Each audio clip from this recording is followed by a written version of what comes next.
The false Dark Lord, gathering the saints to confront the Muggles. Conquering England, attacking schools. The true Dark Lord, the annihilation of the world, suffering of all living beings. Elias traversed through 11 years, only to suddenly discover that he had crossed into the world of Harry Potter, and was chosen by the bloodline of the Dark Lord. Chapter 1. This is magic. On a street in London, the sounds of people chattering and car horns occasionally filled the air. However, in a dimly lit room on the second floor of a small villa, time seemed to stand still. The clock on the wall pointed to 12, yet the white-haired boy on the bed showed no signs of waking. In his daze, he heard hurried footsteps on the stairs, followed by a forceful knock on the door and a girl's voice inquiring, "Elias, are you awake? We agreed to have a barbecue in the courtyard today. You can't sleep any longer. Hurry up and prepare the ingredients." As she spoke, the girl knelt beside the bed and began to shake the figure under the covers. All right, they'll get up in a moment. Hermione, please go out first." The boy's muffled voice emerged from beneath the blanket. "No way. If I leave, you'll just fall asleep again." The girl, clearly experienced in this matter, increased the vigor of her shaking. Fine. With no other option, Elias groggily sat up, tousling his disheveled hair. Quickly, go wash up." Hermione urged Elias out of bed, and once she saw him enter the bathroom, she finally descended the stairs with satisfaction. In the bathroom, Elias leisurely took a hot shower while brushing his teeth. It took him another half hour to don his pajamas and make his way downstairs, where he snagged 2 slices of bread. By this time, Hermione had already washed a considerable amount of vegetables and was carefully slicing potatoes with a knife. Upon seeing Elias finally come down, she set the knife down, picked up her washed vegetables, and headed towards the living room. "He'll string these together. I leave the rest to you." With his mouth full of bread and a sip of milk, Elias simply gestured an okay with his hand, as this had always been their division of labor. He watched as Hermione diligently got to work, stealthily closing the kitchen door behind him, turning towards the ingredients. With a wave of his right hand, a potato leaped from the basket and hopped joyfully into the sink. Elias repeated this motion, and soon, potatoes, eggplants, and various vegetables seemed to come alive, lining up to jump into the sink, while his left hand deftly guided a large piece of pork, which twisted and turned as if it were walking into another basin to wash itself. Once everything was sufficiently clean, all the ingredients lined up neatly on the cutting board, where 4 knives simultaneously peeled, sliced, and diced, quickly filling 2 large bowls with finished products. After marinating the meat, Elias carried the 2 bowls into the living room to begin stringing the skewers with Hermione, naturally to conceal his remarkable speed in preparing the ingredients. As he still grappled with understanding the nature of this world, he was not ready to reveal his magical abilities. However, after nearly 11 years of living here, he still had not discovered anything particularly special about this world. It seemed like an ordinary place. But perhaps this was for the best, as he could rely on his magical talents to ensure a carefree existence. "It seems we have prepared a bit too much this time. Well, we can save some for tomorrow or share with the neighbors." "Hermione, have you decided where you want to go to school?" "Probably Eton College. My father said he has made arrangements you will go with me, right? I should be able to." As they continued stringing the skewers, their conversation flowed casually. Gazing at the metal skewer in his hand, Elias suddenly had an idea. "Hermione, look here," he said, shaking the skewer. Hermione paused her work, attentively focusing on Elias' actions, clearly accustomed to their sudden interactions. With a flick of his hand over the skewer, followed by a swift twist, it transformed into a vibrant rose. "For you, my lovely lady," Elias declared in a gentlemanly manner as he presented the flower. Hermione feigned modesty as she accepted it, a smile breaking across her face, unable to contain her joy. However, she scrutinized the rose carefully. "I still can't discern where the trick lies." Shaking her head, she returned the rose to Elias, aware that these were mere props, not true flowers, destined to vanish soon. "I really want to learn this. Will you teach me?" Hermione widened her eyes playfully, attempting to charm Elias, who typically succumbed to such antics. Yet, magic was not something that could simply be taught or learned, and he always refused her requests, as he did this time. "Of course not, little Hermione. Magic is meant to be mysterious and enchanting precisely because its principles are unknown." Elias waved his finger dismissively. "Humph, there it is again," Hermione huffed, though she had anticipated this response. Frustrated, she turned back to her tasks. He always tempted her, only to leave without a trace. What a cad! Seeing her vexed, Elias resorted to various antics to amuse Hermione, eventually managing to bring a smile back to her face, sparing himself from her parents' ire. The two then quietly continued preparing the ingredients, their movements noticeably quicker as the bowls of food gradually arranged themselves neatly on the trays. Just then, a series of knocks on the window shattered the tranquility within the room. They both looked up to find two owls perched outside. What a rare sight, Elias thought. Noticing the two brown-gray owls clearly eager to enter, he stood up to open the window, with Hermione curiously following behind. As soon as the window opened, the two owls swooped into the room, heading straight for the dining table, where two letters dropped from the air and landed squarely on their heads. Ouch! Ow!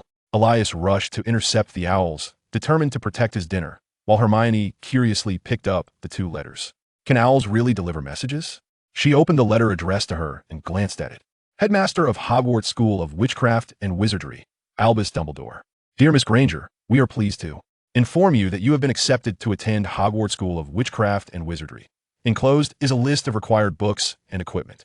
Yours sincerely, Minerva McGonagall, Deputy Headmistress. Hermione's eyes widened in shock as she read the letter. Initially in disbelief, she suddenly recalled the magic that Elias had displayed over the years. Clenching her small fist in silence, she handed the other letter to Elias, who was still engaged in a standoff with the owls. The boy reached a compromise with the owls, allowing them to eat only the selected meat placed in a bowl, while forbidding them from touching anything else. He then took the letter. As he opened it and read, Elias's bewildered mind finally cleared. He realized he was indeed in the world of Harry Potter. Harry Potter, Harry Potter. Elias' thoughts raced. If this was Harry Potter's world, then who was this Hermione? He moved the letter aside and gazed at Hermione, who had grown up before his eyes, gradually resembling the Hermione from his past memories. Forgive him for having nearly forgotten much of his previous life over the years. It is truly magical. Elias exclaimed. Indeed, it is truly magical, Hermione echoed, her expression taut with frustration as she angrily brandished her tiny fists and charged towards Elias. You have deceived me for so long, and you dare call it magic.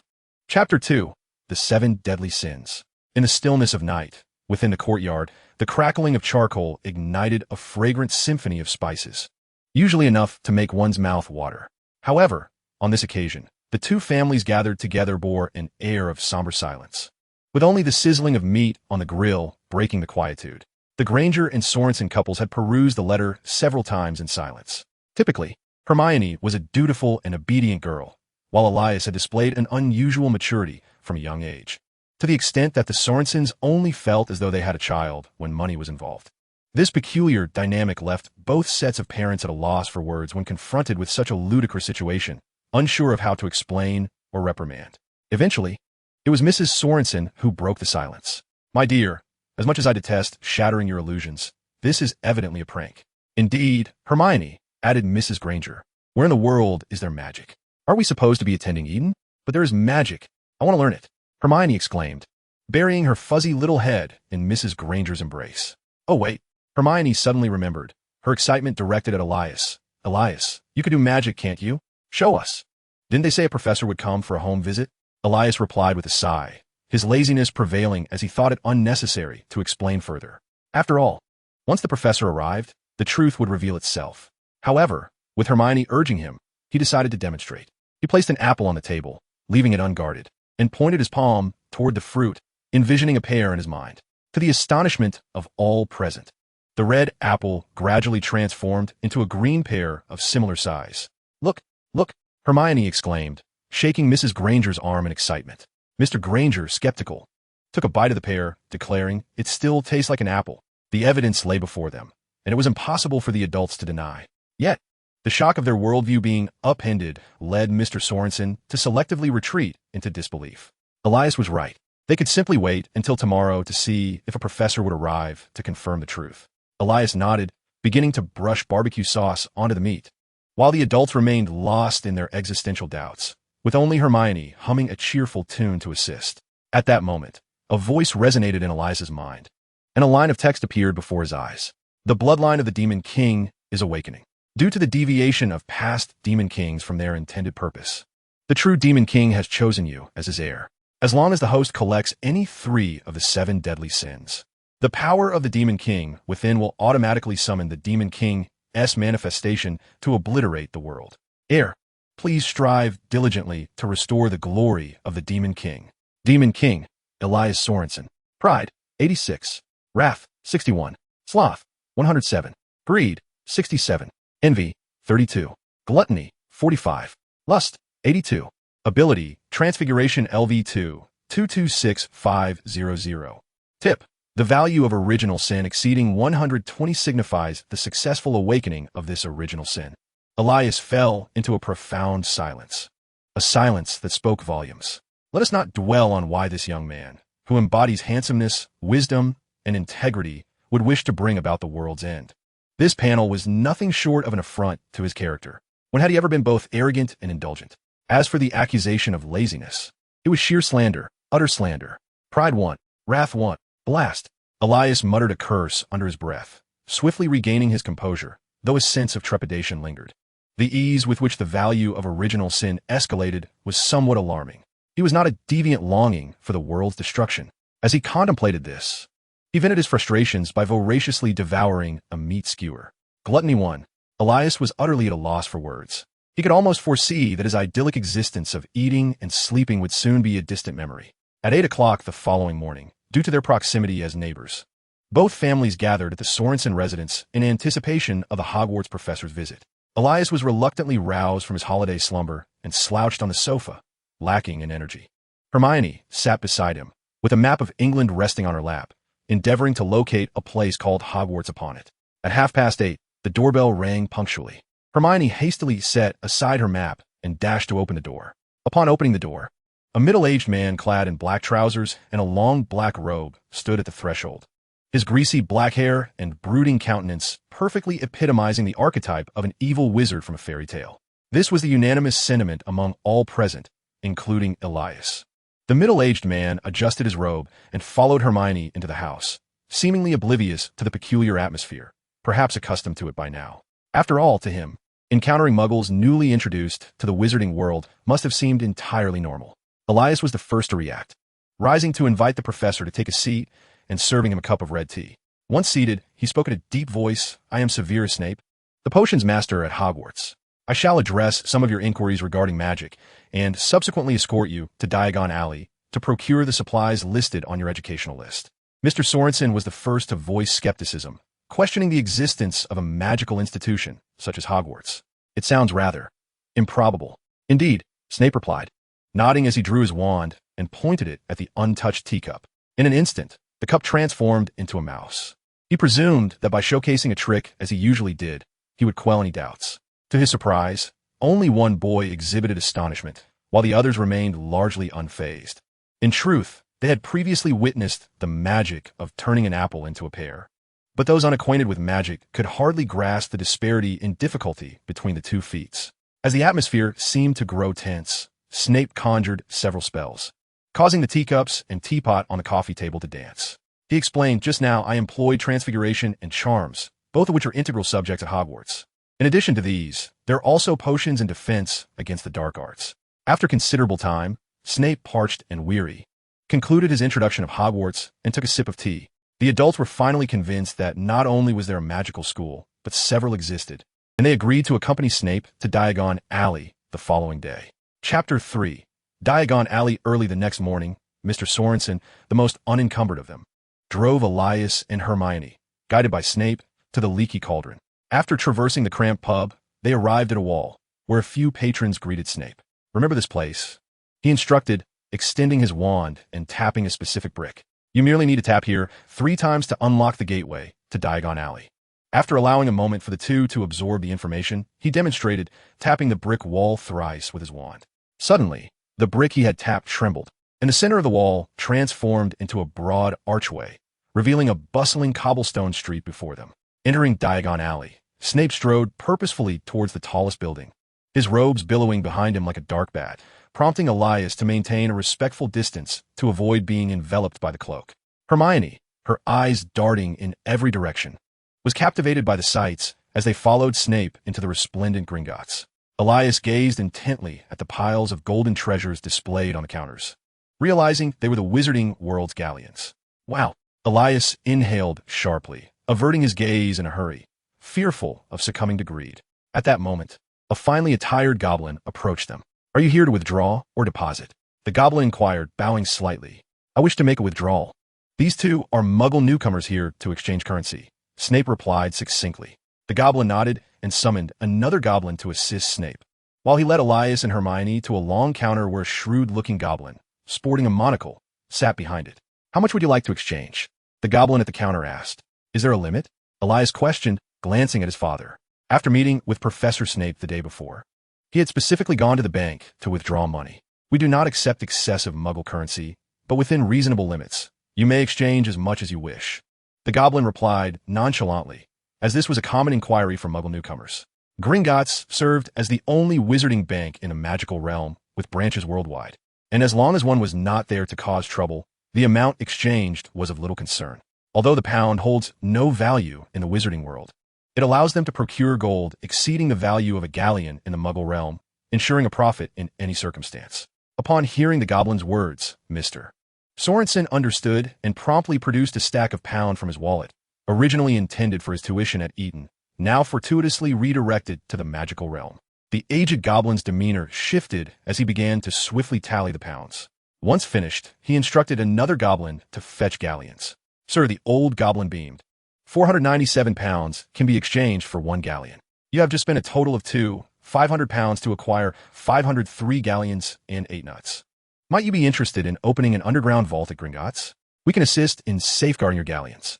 Intrigued, Mr. Sorensen inquired about the interest rates for such a service. The old goblin, taken aback as if he had heard the most astonishing of propositions, replied, Certainly, there is no interest, sir. You need only pay 200 galleons to open a basic underground vault, and thereafter, a mere 10 galleons annually will allow you to store your wealth for a decade at Gringotts. It is the safest repository for your assets in the world, ensuring your fortune remains secure. Perhaps not. Mr. Sorensen waved his hand in refusal. Very well, sir. The goblin maintained his smile, presenting a large bag of galleons. Your galleons are here. Would you like to count them? We have a scale. Of course. They spent some time counting, ultimately dividing the 500 galleons into 2 bags, one for Hermione and one for Elias. Mr. Sorensen took 3 galleons and 8 nuts, expressing a desire to sample the beverages at the leaky cauldron. Each galleon weighs approximately 10 grams, making a bag containing 250 galleons roughly 5 pounds heavy. This weight proved somewhat cumbersome for an 11-year-old, prompting Hermione to pass her bag to Elias. Upon exiting the Gringotts doors, Snape merely remarked that Diagon Alley was quite safe and advised against venturing into Nocturne Alley before departing. The rest of their outing involved shopping, for which his presence was unnecessary. Mr. Sorensen observed numerous children wandering about alone or gathered before shop windows, admiring flying brooms. Feeling reassured enough to head to the leaky cauldron, leaving Elias and Hermione to explore independently. Elias was unfazed. He had long grown accustomed to his parents' carefree nature. Or perhaps they simply did not worry about him getting lost. Hermione, exhilarated, led the way with her list, insisting on entering each store to discover its wares. Elias trailed behind, utilizing a larger woven bag to consolidate the 2 bags of galleons, as the items on their list were identical. He primarily awaited Hermione's selections before offering constructive suggestions and ultimately handling the payments. Their first stop was Flourish and Blots to purchase textbooks, with Hermione additionally acquiring several volumes on the history of the magical world, such as a history of modern magic. Elias chose to add magical creatures in a Cauldron 1 and Introduction to Alchemy to his collection. His culinary skills are quite commendable, albeit mostly confined to Chinese cuisine. However, due to his own laziness, he often resorts to indulging in English fare, which perhaps explains the relatively low frequency of his overeating. He purchased this book in hopes of discovering whether the cuisine of the British magical community would prove more delectable. Next, they visited Madame Malkin's robes for all occasions, followed by the Potage's Cauldron, Slughorn's Apothecary, and Weasley's Wizard Wheezes. First-year students at Hogwarts are prohibited from bringing broomsticks, but they are permitted to take a pet to school. Elias chose a pure white snowy owl from the Owl Emporium to assist him in delivering letters and parcels, naming it Toothless. Hermione, on the other hand, desired a cat, but did not find one that captivated her, opting instead to return at a later time. Thus, after acquiring all the other necessary items, the two entered the renowned Ollivander's wand shop, steeped in a millennium of wand-making history. Chapter 4. The Nightmare Tale Feather You Wand. Boxes were stacked high to the ceiling, extending from the entrance of the wand shop into its depths, while neatly arranged shelves brimmed with wares, casting an aura of mystery in the dimly lit space. Upon stepping inside, Elias and Hermione were greeted by a small, white-bearded elder who darted before them. "Welcome to Ollivander's, esteemed guest," he said, inclining his head slightly as he ushered them further into the shop. "Which of you young wizards wishes to select a wand first?" I will go first, she replied. Very well. Come forth, child. Ollivander gently beckoned, as a tape measure soared from his pocket, autonomously measuring Hermione's dimensions. Blushing, Hermione stifled the urge to question why a measurement of her nostrils was necessary for wand selection. Typically, she refrained from voicing doubts about unfamiliar matters. Yet she contemplated procuring a book on wand selection for future reference. Ollivander retrieved several boxes from the shelves and placed them upon the table. Now then, he said, beginning to hand Hermione one wand after another, but none seemed to fit her perfectly. Oh, let's try this one, my dear, Ollivander exclaimed, his excitement palpable. I have not encountered such a discerning customer in quite some time. As the girl grasped the wand, he swiftly snatched it away. No, not that one. Try this instead. As I mentioned, the wand chooses the wizard, and you must be rather special. Hermione appeared somewhat exhilarated by Ollivander's words, her grip on the wand tightening. No, not this one either. Ah, yes. This one is surely meant for you. Yes, a perfect match. A splendid combination. Vine wood, dragon heartstring, 9 3/4 inches. Remarkably supple. Ollivander was positively jubilant, bouncing in place. Vinewood tends to choose those with grand ambitions and extraordinary wisdom, while the dragon heartstring grants the wizard the ability to learn spells swiftly. This wand, which harmonizes so perfectly with you, was also a masterpiece of my youth. I had initially believed that this wand was beyond the mastery of anyone, destined to remain sealed away. To my surprise, Ollivander shook his head as he spoke, seemingly suggesting that with this wand in your possession, you would undoubtedly ascend to the role of Minister of Magic. Elias perceived this as merely the merchant's ruse, undoubtedly employing similar phrases to enchant every young wizard, making each one feel exceptional, as if they were the protagonists of this world. Yet, the effect was indeed remarkable. Young wizards seemed to buy into this charm. For instance, Hermione, under the spell, was led to purchase an entire set of wand care tools along with an exquisite box. After completing her purchase, she settled onto a nearby bench, lovingly polishing the wand she had just acquired. Children, it is your turn, Ollivander urged Elias forward, promptly resuming the earlier ritual. As anticipated, Elias cycled through wand after wand, yet none seemed to resonate with him. Ollivander's demeanor transitioned from neutral to astonished, finally culminating in uncontainable excitement. What a delightful surprise! To encounter two such extraordinary young wizards simultaneously is truly marvelous, he exclaimed from atop the ladder beside the shelves. After a lengthy selection process, he finally retrieved an antiquated-looking box, placing it upon the table. Elias struggled to suppress a grin, increasingly convinced that Ollivander was merely marketing his wares. Pretending to find sudden interest in his shoes, he quickly bowed his head. Oblivious to Elias's demeanor, Ollivander continued. This wand is a unique creation born from a legendary tale, crafted with the tail feather of a thestral and wood. Firstly, only those who have witnessed death can perceive a thestral, which renders the opportunity to utilize such materials inaccessible to the vast majority of wand makers. Furthermore, it is said that wands with thestral tail feathers as their cores can only be acknowledged by wizards who possess dominion over death. However, historically, no wizard has ever wielded a wand with a thestral feather core, leading wand makers to regard it as an unusable material. Yet, my grandfather, having encountered a thestral, dismissed this notion and boldly combined it with wood, which also symbolizes death, resulting in this remarkable wand. My grandfather believed that this wand embodies mastery over death and symbolizes the reincarnation of souls, immortality, and transcendence. A wizard who earns its acknowledgement is destined to be extraordinarily powerful. When Elias grasped the wand, his hands trembled slightly. Upon hearing Ollivander mention the reincarnation of souls, he was momentarily bewildered. Could it truly be that the wand's choice of wizard was so wondrous? Upon receiving the wand, he felt a warm current coursing through him, involuntarily shivering, as if experiencing a profound sense of soul connection. It has happened, Ollivander exclaimed exuberantly. From a moment this wand was unveiled, you are the first to evoke a response from it. To be candid, I had thought this wand might be a failed creation. Remarkable, truly remarkable. Child, your future is destined for greatness. Upon exiting the wand shop, Elias found himself clutching a set of wand care tools and an exquisite box, slowly realizing that he may have been ensnared in a clever ruse. The notion of being told he was a reincarnation of a soul left him incredulous.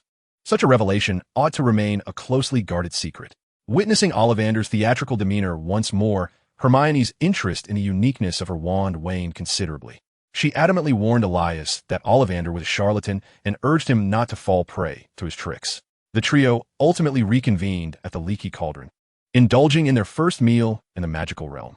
As they savored the food, they reached a consensus. The flavors of magical cuisine far surpassed those of the Muggle world, leaving them to ponder whether magic played a role in this culinary delight. Chapter 5. A Journey of New Beginnings. For Elias, the remainder of the summer vacation bore little relation to leisure.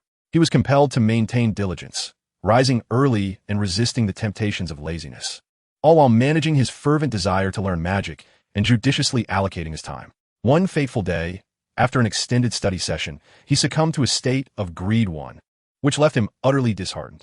The silver lining was that, through relentless perseverance, his laziness metric decreased by 2 points, moving him further away from the brink of world destruction, a commendable achievement.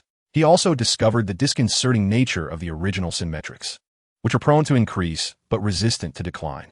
Currently, the only advantage this original sin panel bestowed upon him was the constant display of experience points, which provided considerable motivation to avert the apocalypse. Demon Lord, Elias Sorensen. Pride, 87. Wrath, 62. Laziness, 105. Greed, 69. Envy, 32. Gluttony, 46. Bliss, 82.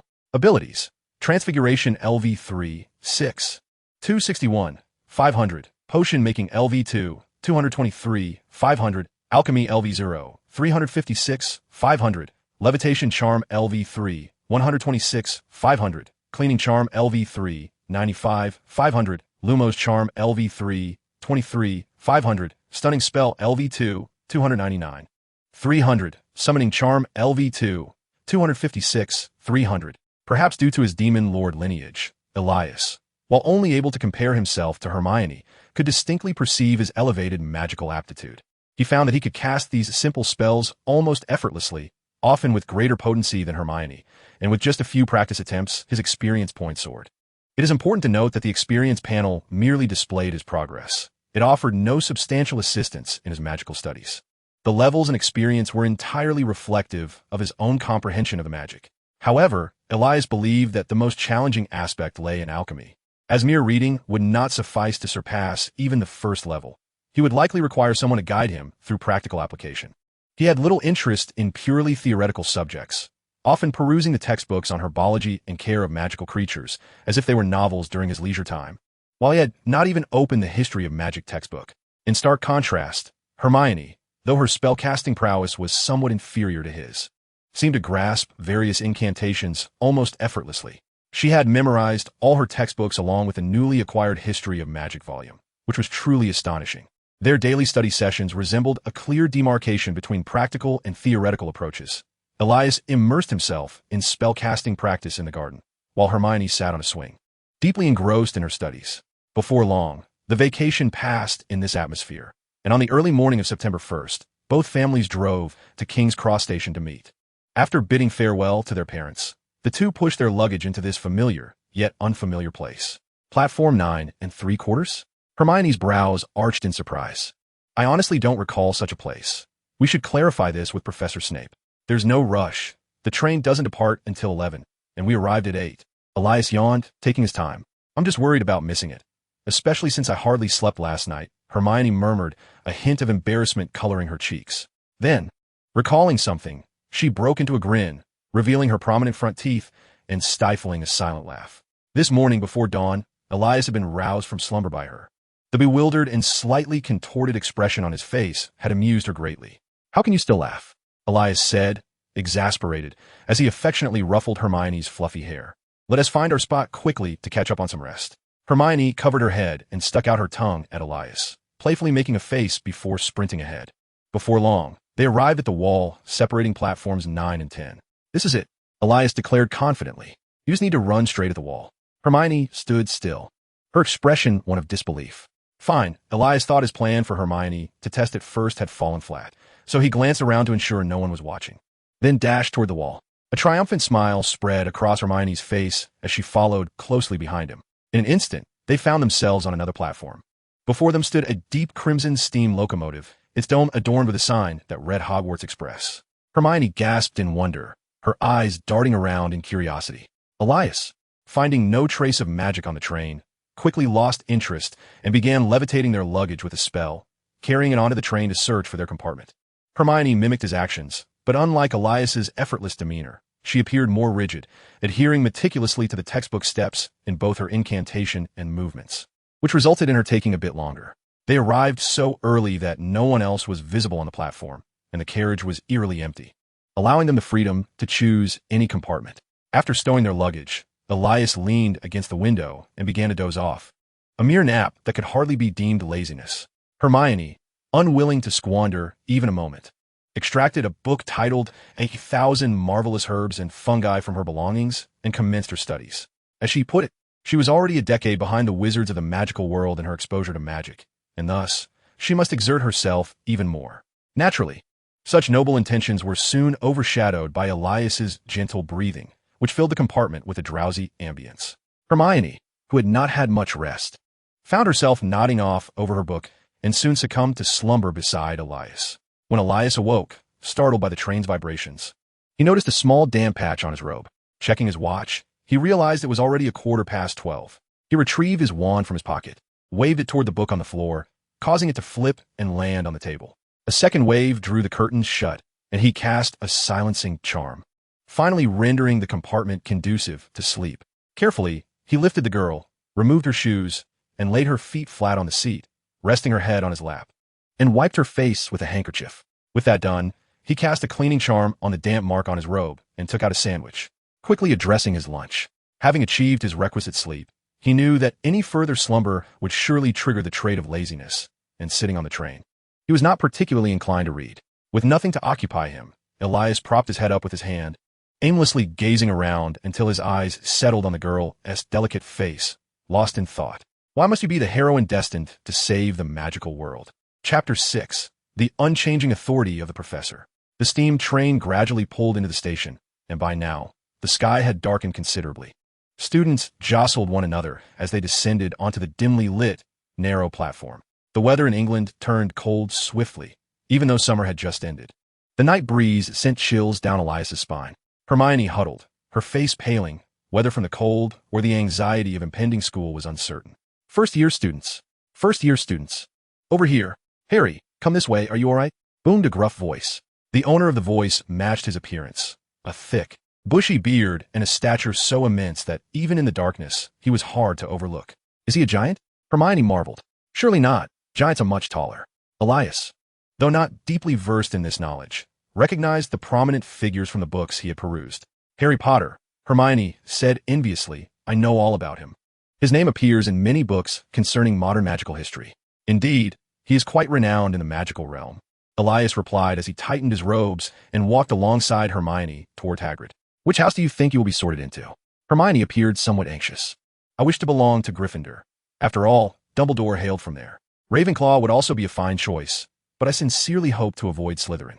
I have heard that they are not particularly welcoming to muggle-born wizards like us.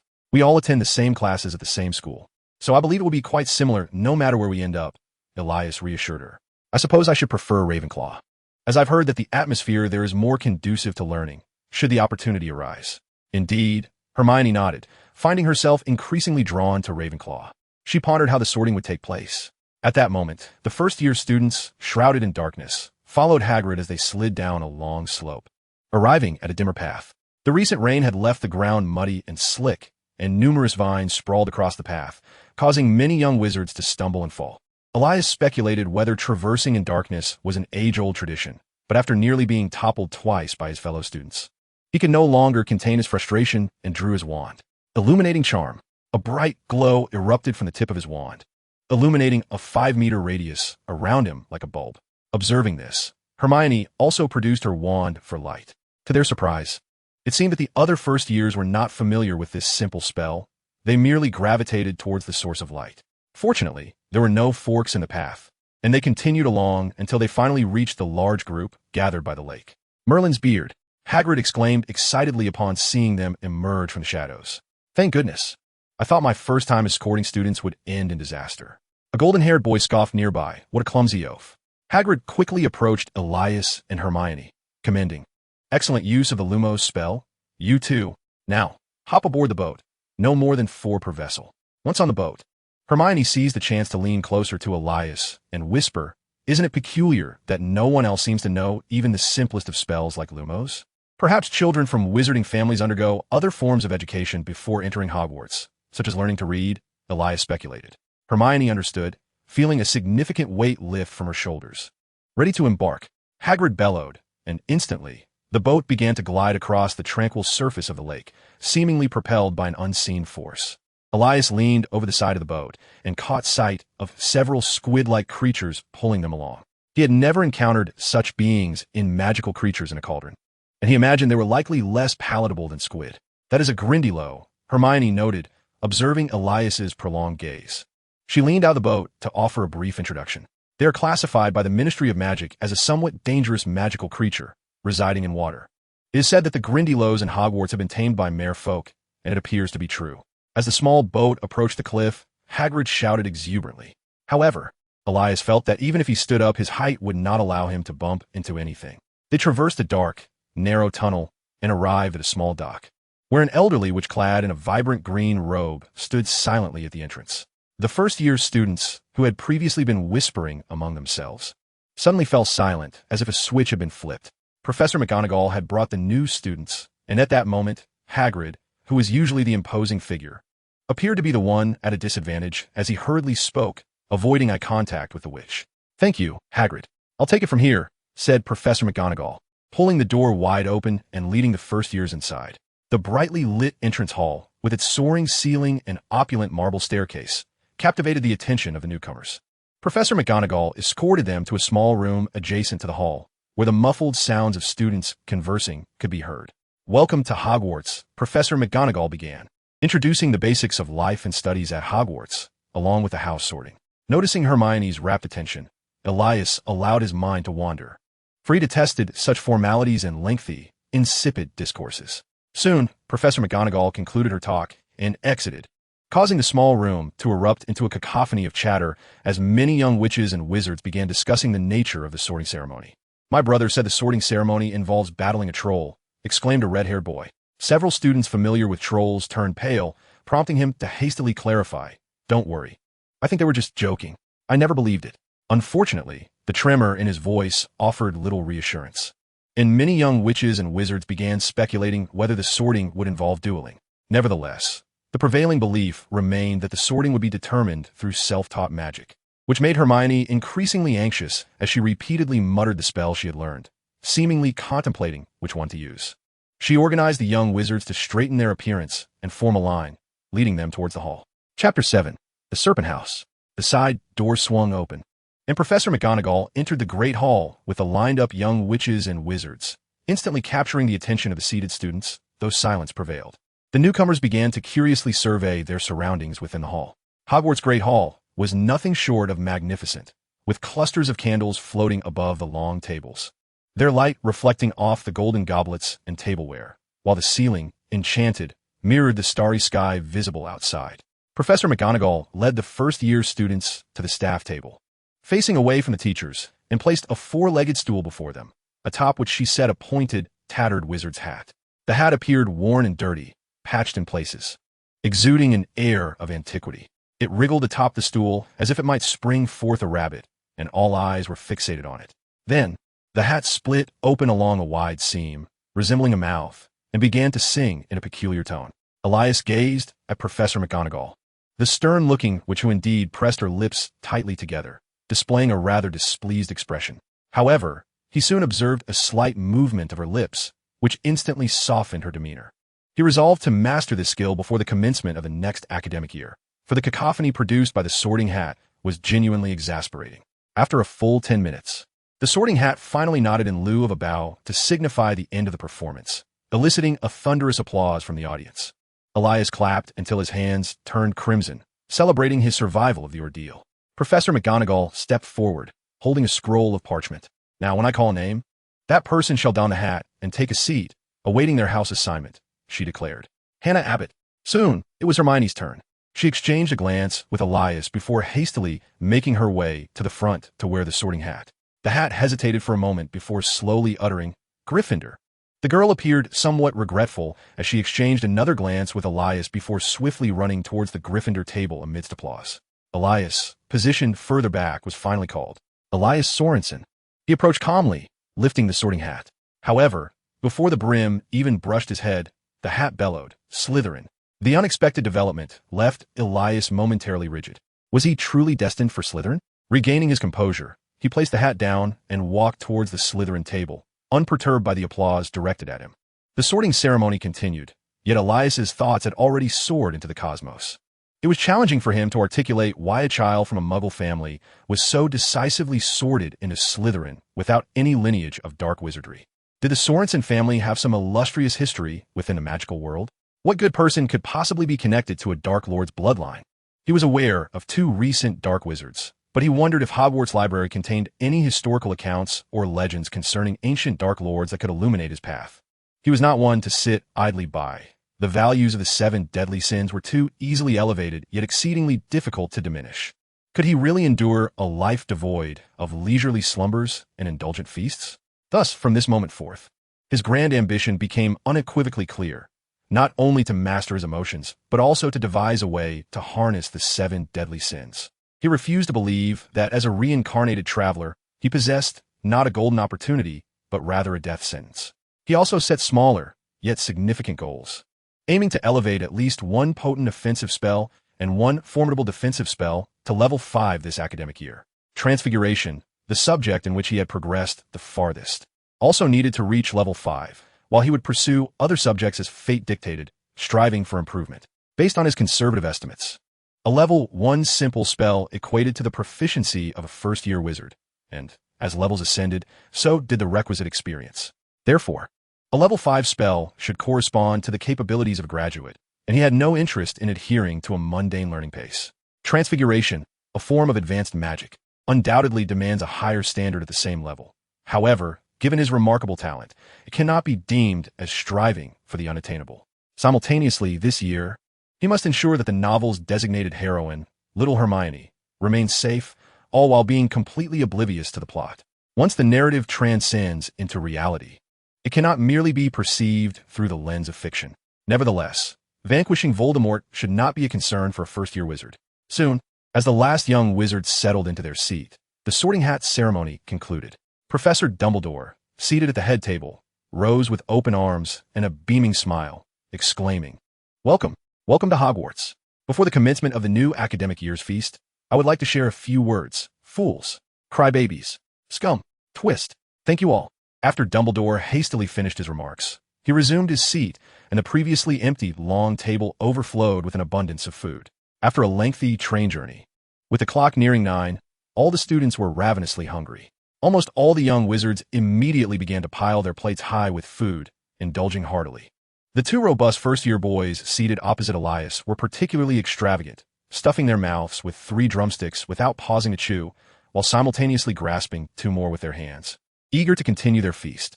This made Elias, who was sitting upright, delicately wielding his knife in the left hand and fork in the right, methodically slicing into his roasted pork chop and savoring each bite, feels somewhat out of place. Such rudeness among children is truly unbecoming. One must savor each morsel to truly appreciate the beauty of food. Do you not understand? Elias silently reassured himself, finding this communal dining experience rather torturous. Yet, he soon found it impossible to remain still, as the 2 boisterous boys beside him were rapidly finishing their food. Realizing that no one was paying him any mind, he allowed himself to relax his pace. However, influenced by Elias's demeanor, they still moderated their consumption somewhat. Of course, it was not only Elias who noticed this scene at the long table. Many pure-blood wizards from Slytherin felt a twinge of guilt as they gazed at their drumsticks. Their appetites diminished, and an inkling of resentment towards Elias began to brew within them. Unbeknownst to Elias, this wave of judgment was upon him, as he intentionally averted his gaze from others. This realization served as a reminder that if he wished to avoid such torturous dining experiences in the future, perhaps a change of venue would be prudent. As the crowd neared the end of their meal, Dumbledore rose once more, waving his hand, causing the main course to vanish entirely, replaced by an array of desserts. Elias cautiously selected a jelly pudding, seeking solace for his wounded spirit. Before long, the desserts disappeared, and Dumbledore stood again, signaling for quiet. Now that everyone is well-fed and refreshed, I would like to share a few additional matters of importance. Attention, first-year students. The Forbidden Forest on school grounds is off-limits to all students. Our older classmates should also bear this in mind. With that, he cast a glance towards the Gryffindor table. A number of students emitted low chuckles, seemingly aware of the implications. Additionally, Mr. Filch, the caretaker, has instructed me to remind everyone that the use of magic in the corridors is strictly prohibited. The tryouts for the Quidditch team will take place in the second week of this term. Any student wishing to join the house team should contact Madam Hooch. Lastly, I must warn those who wish to avoid unforeseen accidents and a painful demise to refrain from entering the corridor on the right side of the fourth floor. The Philosopher's Stone. Elias quickly recalled that this was the title of the first Harry Potter book. This sparked some intrigue within him. Although the Philosopher's Stone held no allure for him, it symbolized the pinnacle of alchemical craft, and perhaps its creator, the renowned alchemist Nicholas Flamel, could prove beneficial. Given his extraordinary age of over 600 years, how might one establish contact with him? Chapter 8, Slytherin Common Room.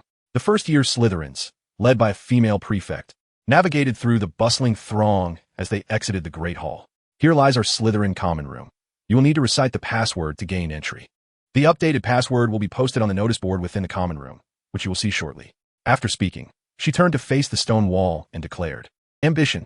As her words echoed, a concealed stone door within the wall slowly opened, and the first years, brimming with excitement and curiosity, surged inside. The Slytherin Common Room was situated in a spacious underground chamber, with walls and ceilings crafted from marble. A grand floor-to-ceiling window offered a view of the depths of the lake outside. The dim lighting within the common room cast a faint green glow as it filtered through the water, bestowing an inexplicable sense of unique nobility upon the space. Almost all the young Slytherins felt a temporary satisfaction with their surroundings.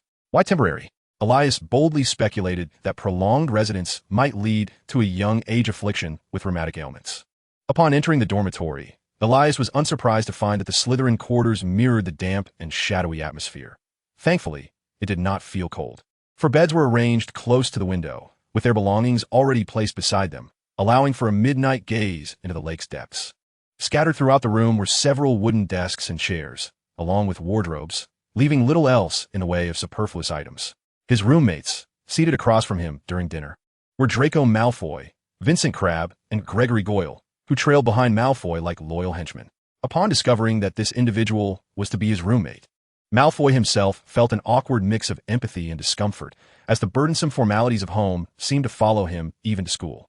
Elias observed that the others seemed disinclined to greet him, so he promptly tidied his belongings and retrieved his pajamas for a wash in the bathroom. The presence of hot water in such a basement accommodation was indeed a comforting thought. He cast a glance around and noted that only Malfoy had neatly organized his items, while Crabbe and Goyle's trunks lay carelessly open to one side, with several articles of clothing having tumbled out. Not wishing to linger, Elias soon found himself in bed, drifting into slumber. The structure of Hogwarts Castle was exceedingly intricate, replete with various hidden doors and staircases. However, he was fortunate that the Slytherin Common Room was in close proximity to the Great Hall, allowing him to find his way there in a mere 10 minutes. As he settled at the Slytherin long table, Hermione burst into the hall with great urgency. Given the early hour, there were hardly any students present, so Hermione spotted Elias immediately and hastened to sit beside him. 30 minutes, she exclaimed, her voice tinged with irritation as she slammed her book onto the adjacent bench. It took me a full 30 minutes to get here. I finally ran into Nick, who guided me over. By the way, Nick is our Gryffindor ghost, and he's quite amiable. My roommates warned that if I didn't arrive at the library early, I wouldn't secure a spot, which had me quite worried.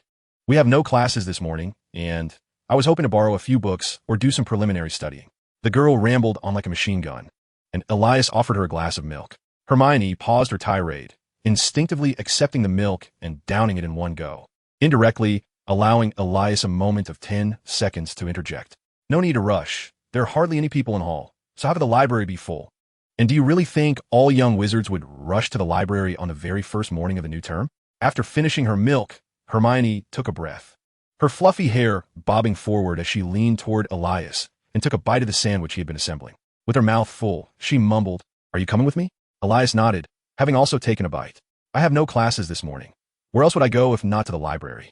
Blushing slightly, Hermione snatched the sandwich from Elias's hand and placed it on her plate. "I'll get you another one." Elias had no objections and casually inquired, "How are you getting along with your roommates?" Hermione hesitated before responding, "It's okay." The lack of conviction in her voice was apparent even to her, but Elias chose not to press the matter.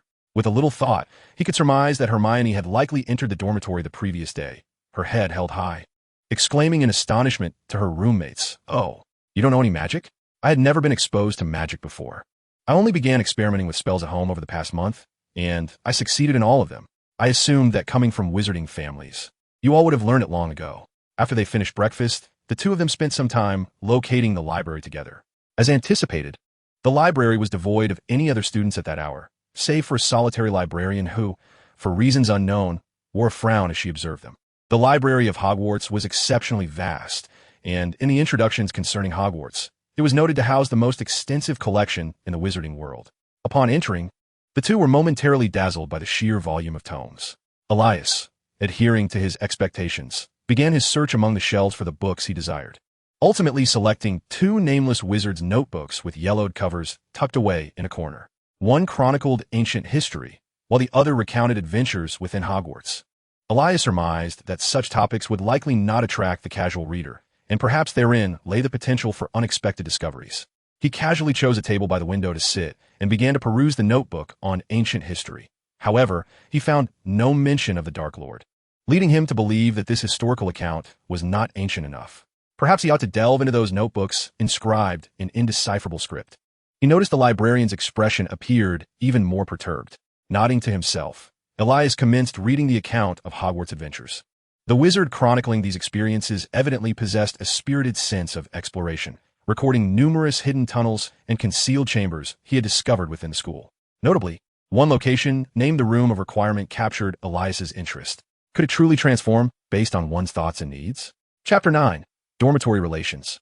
Elias arrived at the classroom 10 minutes early, settling into an empty seat in the last row. Before long, young witches and wizards began to trickle in, filling the seats. Their enthusiasm as newcomers led them to eagerly rush towards the front. Just as the class bell rang, a ghostly figure, pale as milk, unexpectedly floated through the wall, hovering above the podium, startling the young wizards present. In a monotonous and dry tone, he introduced himself. "You may call me Professor Binns. I am here to instruct you in the history of magic. Now, please turn to the first page of your textbooks." Soon, those seated at the front began to regret their choice, as, by the end of the lesson, numerous young wizards had slumped over in slumber.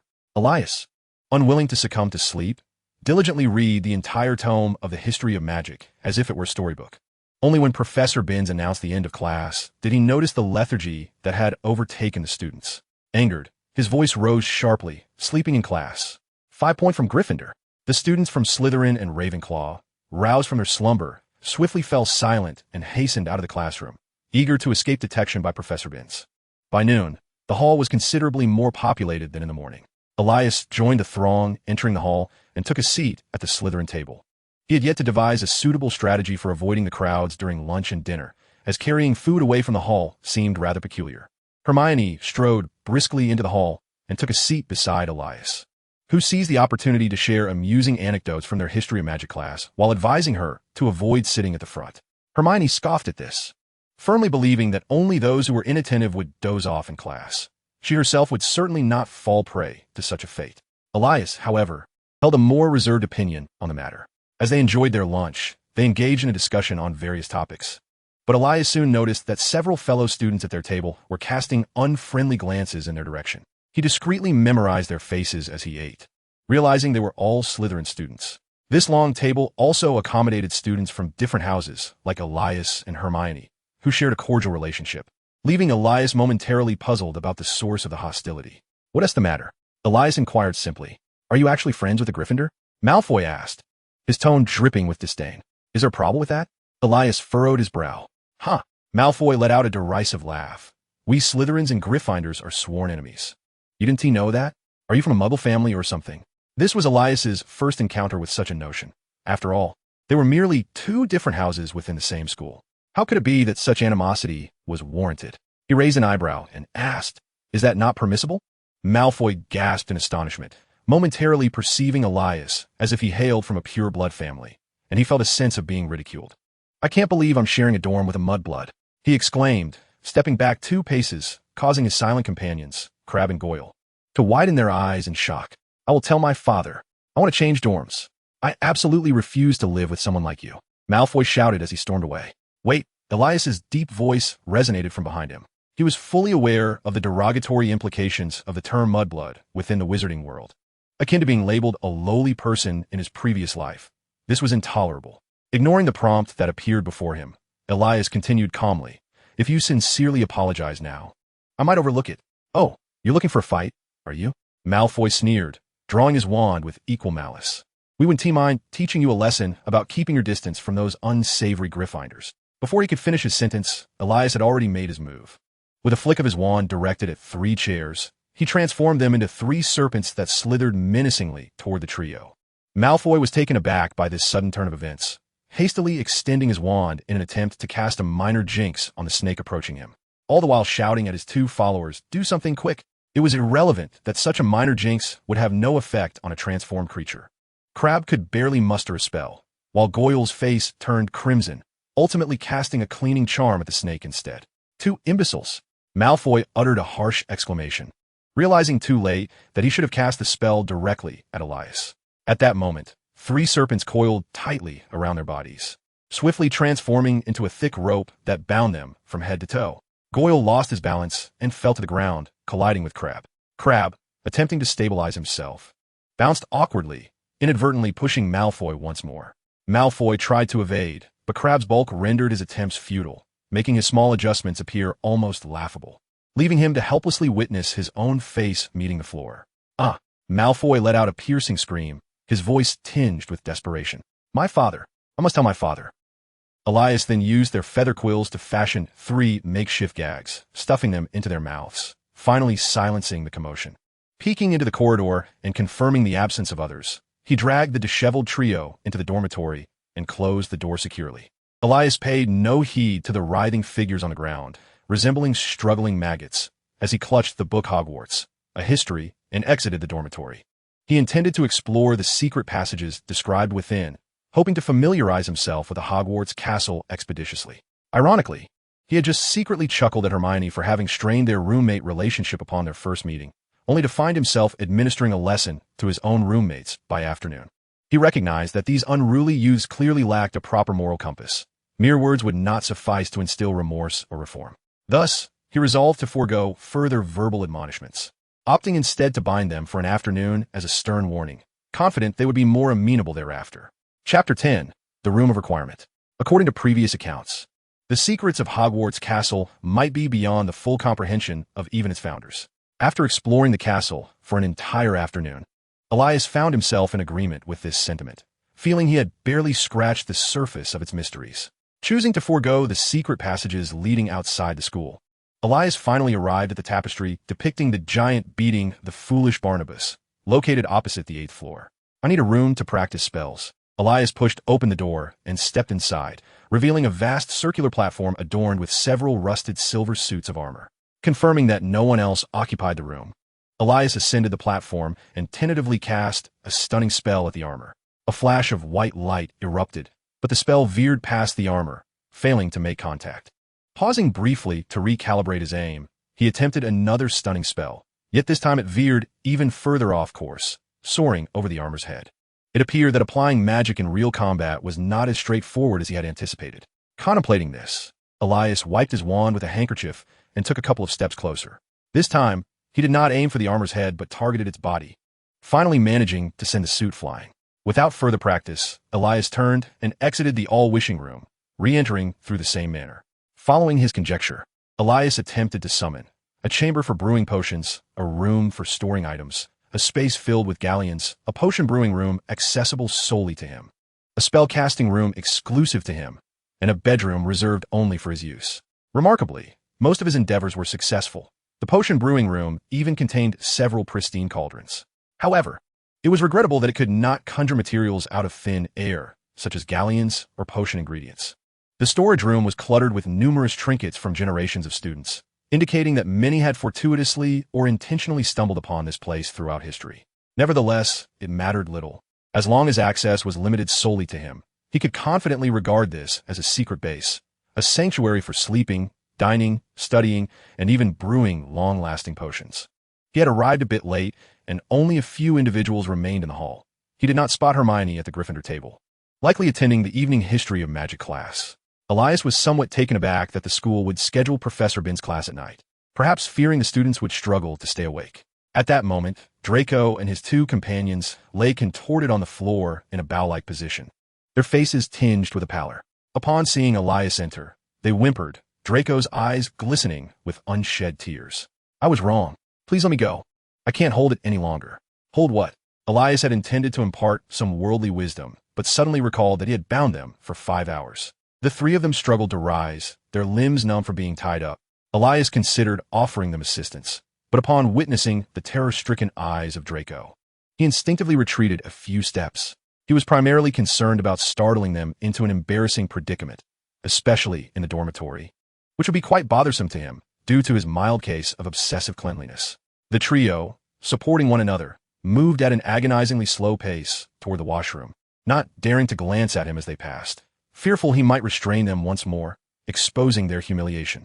Elias reflected on his fortunate disposition, grateful to be a decent young man who would not engage in such cruel antics. Otherwise, the three of them would have no place in the academy. Should Draco learn of Elias's thoughts, he would undoubtedly erupt in anger. When lying on the floor, he had already contemplated that if he were to lose control, it might be better to have his father transfer him to Durmstrang for his studies. He harbored no concerns about the trio reporting his actions, as it was evident that Draco was the spokesperson of their little group, hailing from a wizarding family. He possessed an air of arrogance and was undoubtedly sensitive about his pride. He could hardly believe that Malfoy would be willing to report such a humiliating incident as being ambushed by 3 opponents to a professor. If he did, they could always argue about it later. His most pressing concern at present was his slow progress in potions. His experience points in this subject increased at a glacial pace. The brewing of potions was an arduous task that consumed considerable time, allowing for a maximum of 2 attempts per day, not to mention the necessity to practice spells. Perhaps he could focus on concocting more advanced potions, which might yield better results. However, this brought about another dilemma. The rarer and more sophisticated potion ingredients were, the pricier they became, and he was devoid of funds. Take, for example, the simplest of potions, the Boyle's Potion, which required 8 ingredients, dried nettle, snake fang slugs, and porcupine quills, among others. Each ingredient ranged in price from 10 nuts to 1 sickle, leading to a total cost of approximately 5 sickles for a single brew of the Boyle's Potion. Yet, potion making was not merely about following a recipe. The methods of handling ingredients, the timing of their addition, the stirring techniques, and the control of temperature all significantly influenced the final product's efficacy. While practicing at home, he had managed to brew to his satisfaction after 10 attempts, expending nearly 3 galleons in the process. Throughout the summer, he had repeatedly practiced 6 different potions, including the Forgetfulness Potion, Herbicide, and Sleeping Draught, which had cost him close to 50 galleons. At this rate, he would not only be unable to practice more advanced potions, but might even struggle to master the foundational ones outlined in his textbook. He needed to find a way to earn some money. Chapter 11. A Disastrous Defense Against the Dark Arts Lesson. On Tuesday morning, Slytherin once again shared a defense against the Dark Arts class with Ravenclaw. Elias found himself far more intrigued by this subject than by history of magic. Thus he chose a seat in the front row. As the class bell rang, Professor Quirrell entered and took his place at the podium. Elias faced him directly and immediately sensed something was amiss. What was that smell? He curiously inhaled deeply, and an overwhelmingly pungent odor assaulted his nostrils, reminiscent of a group of individuals who had just consumed copious amounts of garlic and were now exhaling their foul breath towards him. It nearly triggered his gag reflex, threatening to expel his breakfast from the morning. "Hello, children. I am Professor Quirrell. Please take out your textbooks," he stammered, introducing himself. In that moment, the acrid scent permeated the entire classroom, causing several young witches and wizards to change color. "Ugh, Professor, have you never taken a bath?" Malfoy exclaimed angrily, hastily covering his mouth and nose with his sleeve, voicing what many were thinking, and numerous heads nodded in agreement. Quirrell's face flushed red as he stuttered an explanation. "It's not me. It's to ward off vampires. They're most afraid of garlic. There are no vampires at Hogwarts, Professor." Pansy Parkinson stood up to retort with disgust. "Please turn to the first page." Quirrell directly ignored her and began the lesson, stumbling over his words. Elias was struggling to breathe, nearly suffocating, and in a frantic attempt, he transformed 2 quills into masks, which he hastily donned over his face, allowing him to breathe somewhat easier. The young wizard seated nearby was taken aback. As a fellow freshman, how could one exhibit such prowess? However, due to their lack of acquaintance, None dared to seek Elias's assistance, and instead resorted to poking their quills with their wands. Professor Quirrell chose to disregard the actions of the young wizard below. Engrossed in his textbook, his face growing increasingly flushed, Elias, gazing at his unadorned notes, fell into contemplation. How could someone who struggled to read a textbook attain the position of defense against the dark arts professor? Surely, the post should be mine. It would yield a substantial income rather than merely squander my time. In terms of reading aloud, I would undoubtedly surpass Professor Quirrell. Such a person is fit to be a professor. I must write to my father. After class, Malfoy exclaimed loudly in the corridor. Suddenly, Elias found Malfoy much more agreeable. He truly hoped Malfoy's father possessed enough influence to replace Quirrell. After all, he had come to Hogwarts to learn, not to endure torment. You go for it, Elias encouraged, patting his shoulder. Malfoy recoiled in terror, retreating 2 steps behind Crabbe and Goyle, watching as Elias walked away. You go for it. Keep it up. A few other young wizards followed suit, offering verbal encouragement but lacking the shoulder-patting gesture. Nevertheless, this left Malfoy feeling inexplicably burdened, as if a weight had suddenly settled upon his shoulder. In the afternoon, Elias was ushered by Hermione to the Transfiguration classroom early, under the pretext of needing half an hour to prepare.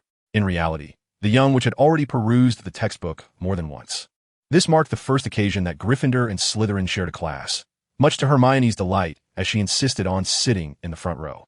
Elias presented logical arguments against such a choice, citing the uncertainties it could provoke.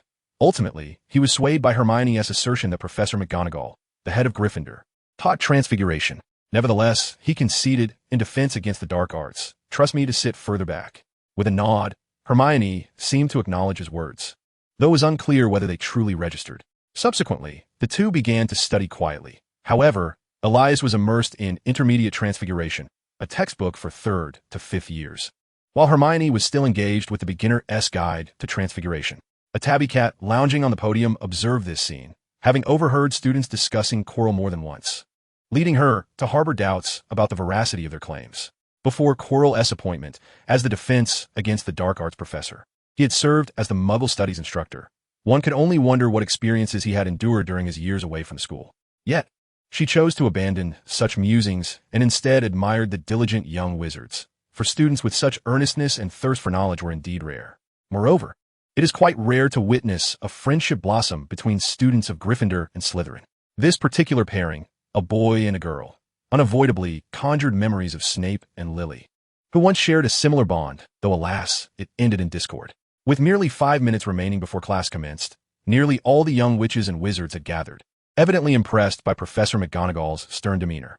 "This is Harry Potter and Ron Weasley," Hermione whispered to Elias with an air of dissatisfaction. "This marks their 3rd tardiness." Had the professor not been merciful enough to refrain from deducting points, Gryffindor's scores would have been in vain. Elias smirked slightly. After all, it was only the 2nd day of class. Ron, noticing the absence of the professor in the classroom, let out a significant sigh of relief and said to Harry, "It seems the professor has yet to arrive. I could just imagine how dreadful her expression would be upon seeing us late." Indeed, Harry nodded in agreement, equally relieved. At that moment, a tabby cat leapt gracefully from the podium, transforming mid-air and landing deftly before the two boys. "Perhaps I should penalize you by having you write, 'I must not be late for class and must not gossip about the professor 50 times,' Professor McGonagall suggested, casting a glance at Elias, who was busy packing his books. "We got lost, Professor," Harry stammered, taken aback by the sudden appearance. "Are you implying that I should transform one of you into a map? That way, you wouldn't lose your way?" Professor McGonagall inquired dryly. The two boys fell silent, apprehensive. "I trust you won't get lost while finding your seats?" A wave of low laughter rippled through the classroom as Harry and Ron quickly lowered their heads and hurried to find their places. "Gryffindor shall lose 2 points for your tardiness," she declared. Chapter 12, The Prelude of Genius. The Transfiguration class finally commenced, and Professor McGonagall spoke gravely. "Transfiguration will be the most intricate and perilous magic you will encounter during your studies at Hogwarts. Anyone who dares to misbehave in my class shall be expelled and forever barred from returning. Remember my warning." The students were captivated by McGonagall's demonstration of transformation, eager to try it themselves. However, many Slytherin students were already aware of their limitations, waiting eagerly for Professor McGonagall to commence her teaching. "You are far from achieving such feats," she remarked. "Now, please open your textbooks to the first page. Today we shall discuss the foundational theories." As the students flipped their books open, gazing at the dense text, A collective sigh of frustration filled the air. Professor McGonagall, evidently experienced in managing the classroom, added, "If we progress swiftly, we may even attempt some transformations before class concludes." Instantly, the young witches and wizards sat up straight, invigorated. Though Elias had surpassed the first-year level in transfiguration, the systematic learning provided him with numerous insights, allowing his understanding of the subject to expand significantly. "All right, now we can attempt some transformations," she announced. "Your objective is to transform this matchstick into a needle. The finer the result, the better." Professor McGonagall demonstrated how a matchstick could transform into a needle before allowing the students to practice on their own, as she began her rounds in the aisle. Malfoy recalled the surprise attack from Elias and gripped his wand tightly, his gaze resolutely fixed on the matchstick. He was determined to master the spell. Unfortunately, the matchstick showed no signs of transformation after a considerable amount of time. This led Malfoy to suspect that the matchstick might be faulty, and with a swift tap of his wand, he snapped it in two, only to hastily piece it back together, feeling a pang of guilt. Hermione, on the other hand, would consult her book after each attempt, and eventually, through her perseverance, the matchstick gradually morphed into a metal rod, its tip even sharpening into a point. She stood a little taller with pride, yet her gaze fell upon the exquisitely patterned silver needle on Elias's desk, and her spirits dampened. She should have thought to ask Elias to teach her transfiguration in advance, but the novelty of magic had distracted her from this consideration. Miss Granger was indeed making remarkable progress. She was on the verge of success. Professor McGonagall picked up Hermione's matchstick to showcase it to the class. Then, she shifted her attention to Elias's desk, her eyes widening in astonishment as she scrutinized the silver needle. "Mr. Sorensen, could you demonstrate that transformation for me once more?" Professor McGonagall requested, producing another matchstick and handing it to him. The surrounding students halted their activities, some rising to peer at Elias's desk. "Of course, Professor," Elias nodded, lifting his wand to tap the matchstick, which in an instant transformed into a silver needle, adorned with a different pattern this time. The onlookers gasped in awe. "Absolutely splendid. Mr. Sorensen, I must award Slytherin 10 points for your performance." Professor McGonagall finally smiled, raising the silver needle for all to see. Malfoy let out a disgruntled huff. Had it not been for Elias's prior practice, this opportunity for extra points should have been his. Seamus, having witnessed the entire transformation, felt emboldened, believing the spell to be quite manageable. He confidently lifted his wand and, guided by instinct, gently prodded the matchstick. Bang! After a loud explosion, Seamus stared wide-eyed as he slowly exhaled a plume of black smoke. The unfortunate matchstick had been utterly obliterated. All eyes turned to him in confusion, uncertain of what had just transpired. "Good heavens, Finnegan, what happened?" Professor McGonagall exclaimed, hastily approaching, first casting a cleaning spell to erase the remnants of the explosion, then assessing Seamus before quickly sending Neville to accompany him to the hospital wing. "I fear they might not find their way to the hospital wing." "Neville's memory seems rather poor," Hermione whispered, hesitating whether to inform Professor McGonagall. "It's fine. If it were serious, Professor McGonagall would have taken him herself," Elias replied nonchalantly. Hermione nodded and continued her efforts to transform the matchstick with Elias's assistance, ultimately succeeding in conjuring a needle just before class concluded. After the lesson, Professor McGonagall retained Elias for further discussion. Malfoy harbored malevolent thoughts, pondering whether Sorensen had engaged in deceit during his recent transfiguration. "Professor McGonagall, did you summon me for a specific purpose?" Elias inquired once the classroom had emptied. "Mr. Sorensen, I am curious to know if you have been self-studying transfiguration during the summer. I have noticed that your progress is significantly swifter than your peers. Few fourth-year students can achieve the level of precision you have demonstrated," Professor McGonagall remarked with intrigue. Elias, after a moment of contemplation, decided to be forthright. "Indeed, I practiced during the summer, but I actually discovered my ability to transfigure objects when I was around 7 or 8 years old, before receiving my acceptance letter from Hogwarts. I believed I was the only one in the world capable of magic, an insight I came to on my own." Professor McGonagall's astonishment grew, as she was aware of Elias's muggle background. "What level of transfiguration can you perform now? Might you demonstrate it for me?" However, Elias felt a twinge of dissatisfaction. The pig he had transfigured appeared too lifeless, lacking the semblance of a living creature. "It is quite commendable," Professor McGonagall said, sensing his disappointment. "You have only just begun your studies, yet your skills already surpass those of most fourth-year students, the majority of whom cannot achieve what you have. Given your rapid progress, you may forego this week's transfiguration assignment. Feel free to follow your own pace, and do not hesitate to come to my office with any questions," she added cheerfully. For a gifted young wizard like him, she saw no reason to adhere to the standard procedures, as that would only hinder his talent. She lamented that the Sorting Hat had not placed Elias in Gryffindor, for she instinctively recognized him as a fitting candidate for that house. No, thank you, Professor. I believe my theoretical foundation in transfiguration is still rather weak, and that could affect my future endeavors, Elias replied after a moment's reflection, declining the proposal to skip assignments. He felt that he would only have the privilege of not completing assignments once he had accrued sufficient experience in class. Professor McGonagall's approval deepened, and she silently cursed the Sorting Hat. After bidding farewell to her, Elias discovered Hermione squatting at the corner of the stairs, books in hand, awaiting his return. How'd it go? Hermione inquired, rising to her feet. What did Professor McGonagall say to you? Elias briefly recounted the conversation. That sounds wonderful, Hermione replied, her face brimming with envy. Professor McGonagall surely appreciates a diligent student like you seeking her guidance. Elias chuckled as he ruffled the girl's hair. I could teach you as well. That is what you said, Hermione replied playfully, tilting her head slightly. Of course, when have I ever deceived you? He countered. The last time, and the time before that, and the time before that. All right, I assure you there will be no next time. A promise is a promise? A promise is a promise. Chapter 13. The Unpleasant Severus. On Friday, Elias and Hermione finished breakfast at the Hufflepuff table and made their way toward the potions classroom. Although Elias himself was indifferent to the rivalry between Gryffindor and Slytherin, he wished to spare Hermione from the barrage of peculiar gazes that might provoke his own temper. Thus, in recent days, whenever they dined together, they chose to sit at the tables of Hufflepuff or Ravenclaw. The potions professor, Severus Snape, was also the head of Slytherin, making the placement of the potions classroom in the basement rather fitting. At first, Elias assumed Snape exuded a cold demeanor until he beheld the various animal specimens soaking in mysterious liquids around the classroom, which revealed that the professor had a penchant for the macabre. Before long, Snape, clad in his voluminous black cloak, strode into the classroom with a swiftness designed to make his cloak billow. Elias keenly observed that Snape's hair retained its glossy sheen, just as it had a month prior. He shared this revelation with Hermione, who stifled a laugh by pinching her thigh. Clearly, Snape possessed an aura of intimidation that silenced the room. When he stood at the lectern with his icy expression, the temperature in the classroom seemed to drop several degrees. It was evident he relished the fact that no one dared disrupt his class. However, upon noticing a boy seated among the students, his expression soured as if he had tasted something foul. With a swift motion, he seized the parchment roll and began calling names in his low, emotionless voice. The roll call proceeded normally until he reached the name of Harry Potter, deliberately elongating it.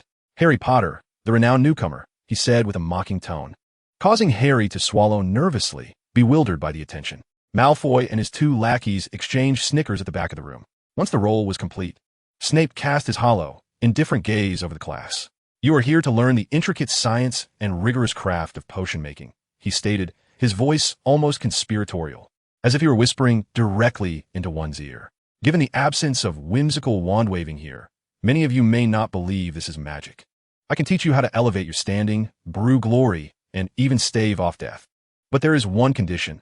You must not be the kind of foolish imbeciles I frequently encounter. Elias turned his head to find Hermione perched on the edge of her seat, leaning forward in anticipation. Snape caught this movement out of the corner of his eye, initially choosing to disregard it, yet his gaze lingered slightly on Elias. Slytherin and Gryffindor? I have had the fortune of witnessing trolls successfully concoct this potion, so I do not wish to see anyone fail today. Should that happen, I would recommend the headmaster send this student to the Muggle world for 2 years of kindergarten. The room held its breath, meticulously recording the sudden flurry of writing on the blackboard alongside Snape's instruction. Elias compared the material discussed in class with that in the textbook, and discovered that the potion for boils taught by Snape had discrepancies even in its formulation, not to mention the differing methods of handling certain ingredients. However, rather than hastily questioning, he began to analyze the merits of such an approach based on his understanding of the material's properties, for Snape was certainly no fool like Quirrell.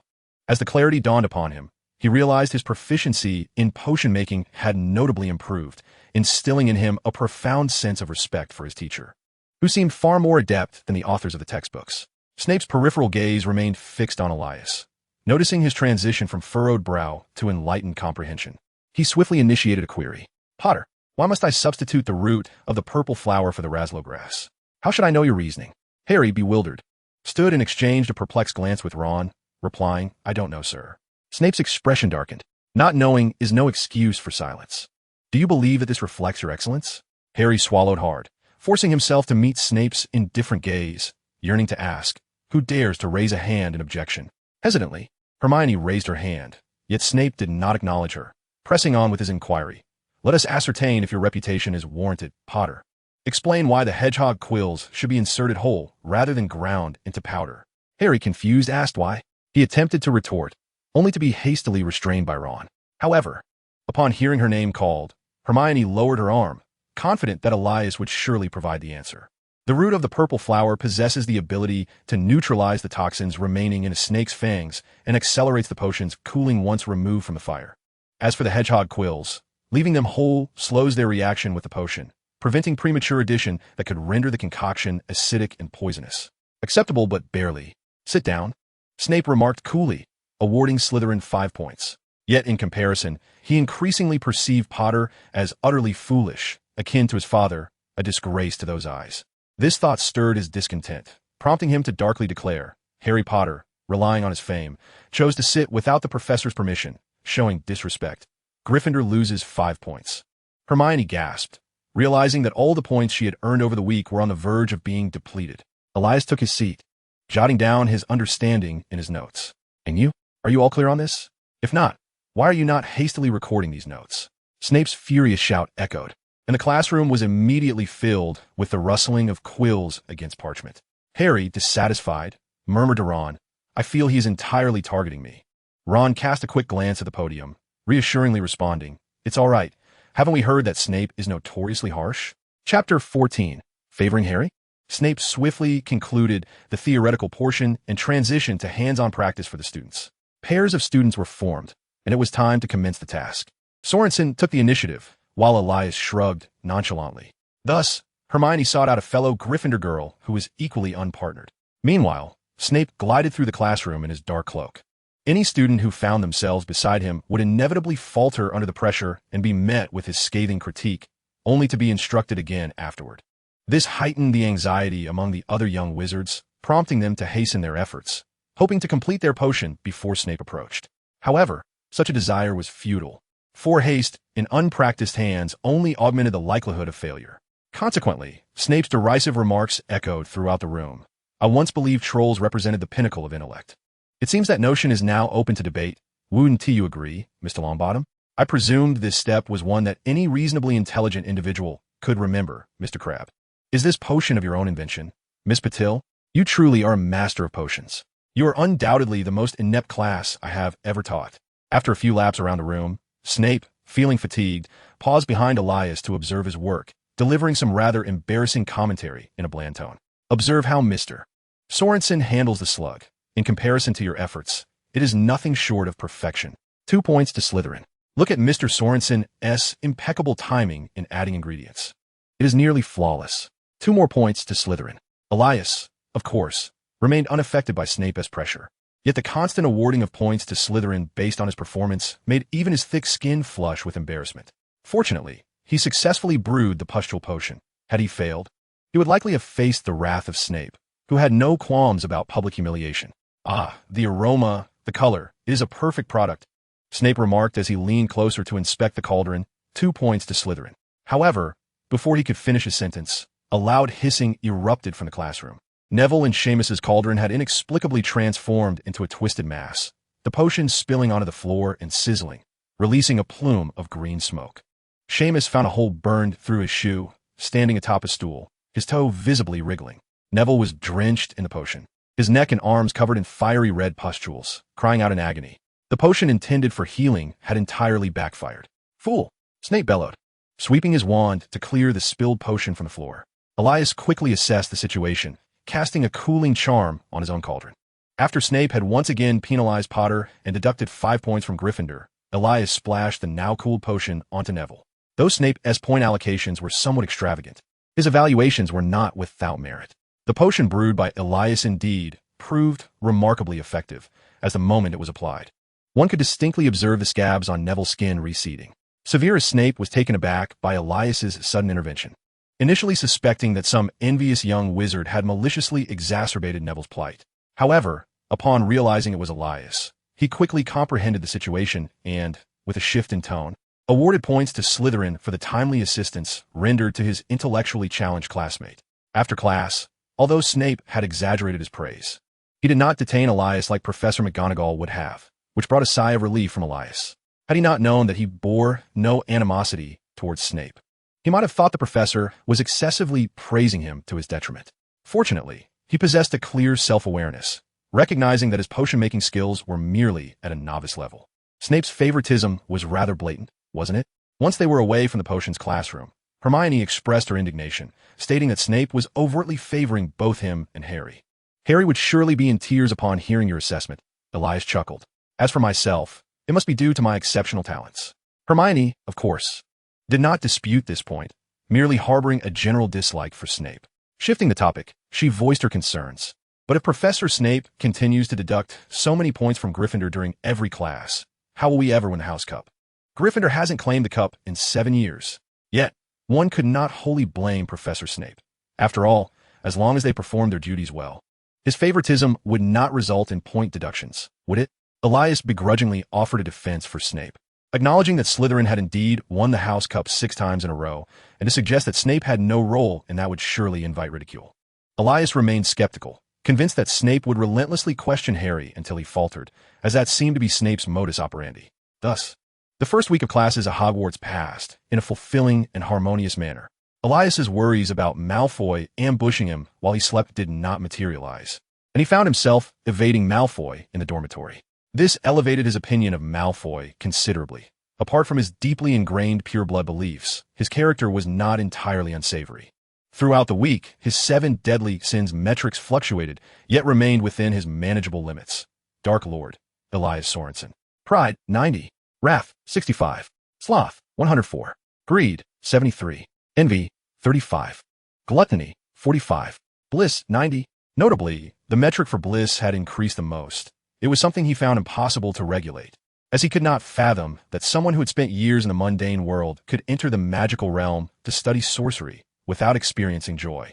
The greed metric also rose gradually as his obsession with magical learning intensified. Only Sloth had diminished slightly due to his consistent routine and diligent study, which was commendable, bringing him one step further away from world destruction.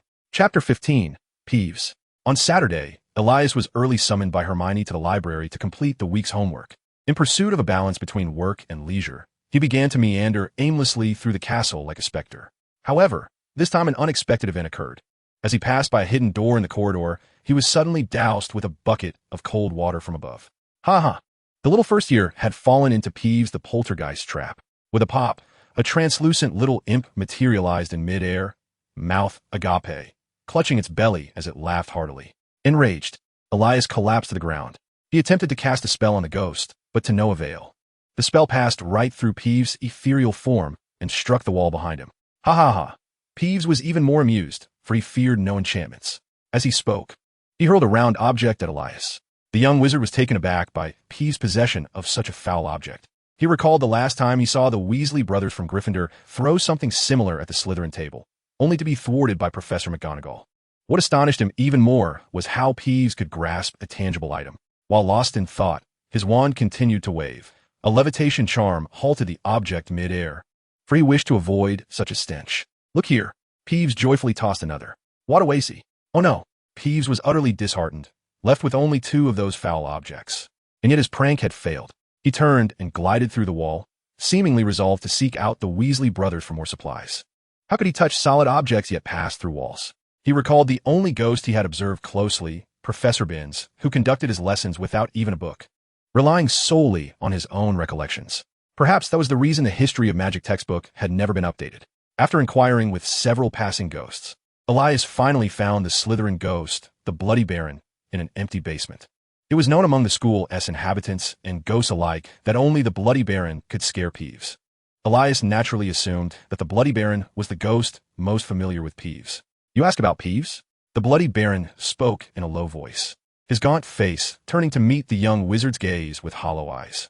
He is not a ghost. Elias nodded. This was within his expectations. Then what is he? He inquired with curiosity. An emotion? The Bloody Baron nodded. Peeves is a mischievous spirit born from the strange emotions of young witches and wizards studying at Hogwarts. Hence, Peeves delights in creating mischief and chaos, It is his very purpose to fulfill the prankish desires of the young sorcerers. Elias understood. It meant that since the young witches and wizards at school constantly harbored thoughts of mischief, Peeves was born from their collective whimsy. However, he drew inspiration from the spirit of the mischievous little ghost. The 7 deadly sins, in essence, represent a manifestation of emotions. Could they not also be materialized and utilized within the realm of magic? Having bid farewell to the blood-drained barrow, Elias plunged once more into the depths of the library. If his conjecture were to come to fruition, he would be able to indulge in slumber until the sun reached its zenith. Indeed, it became evident that sloth is a prolonged state of mind rather than merely a persistent action.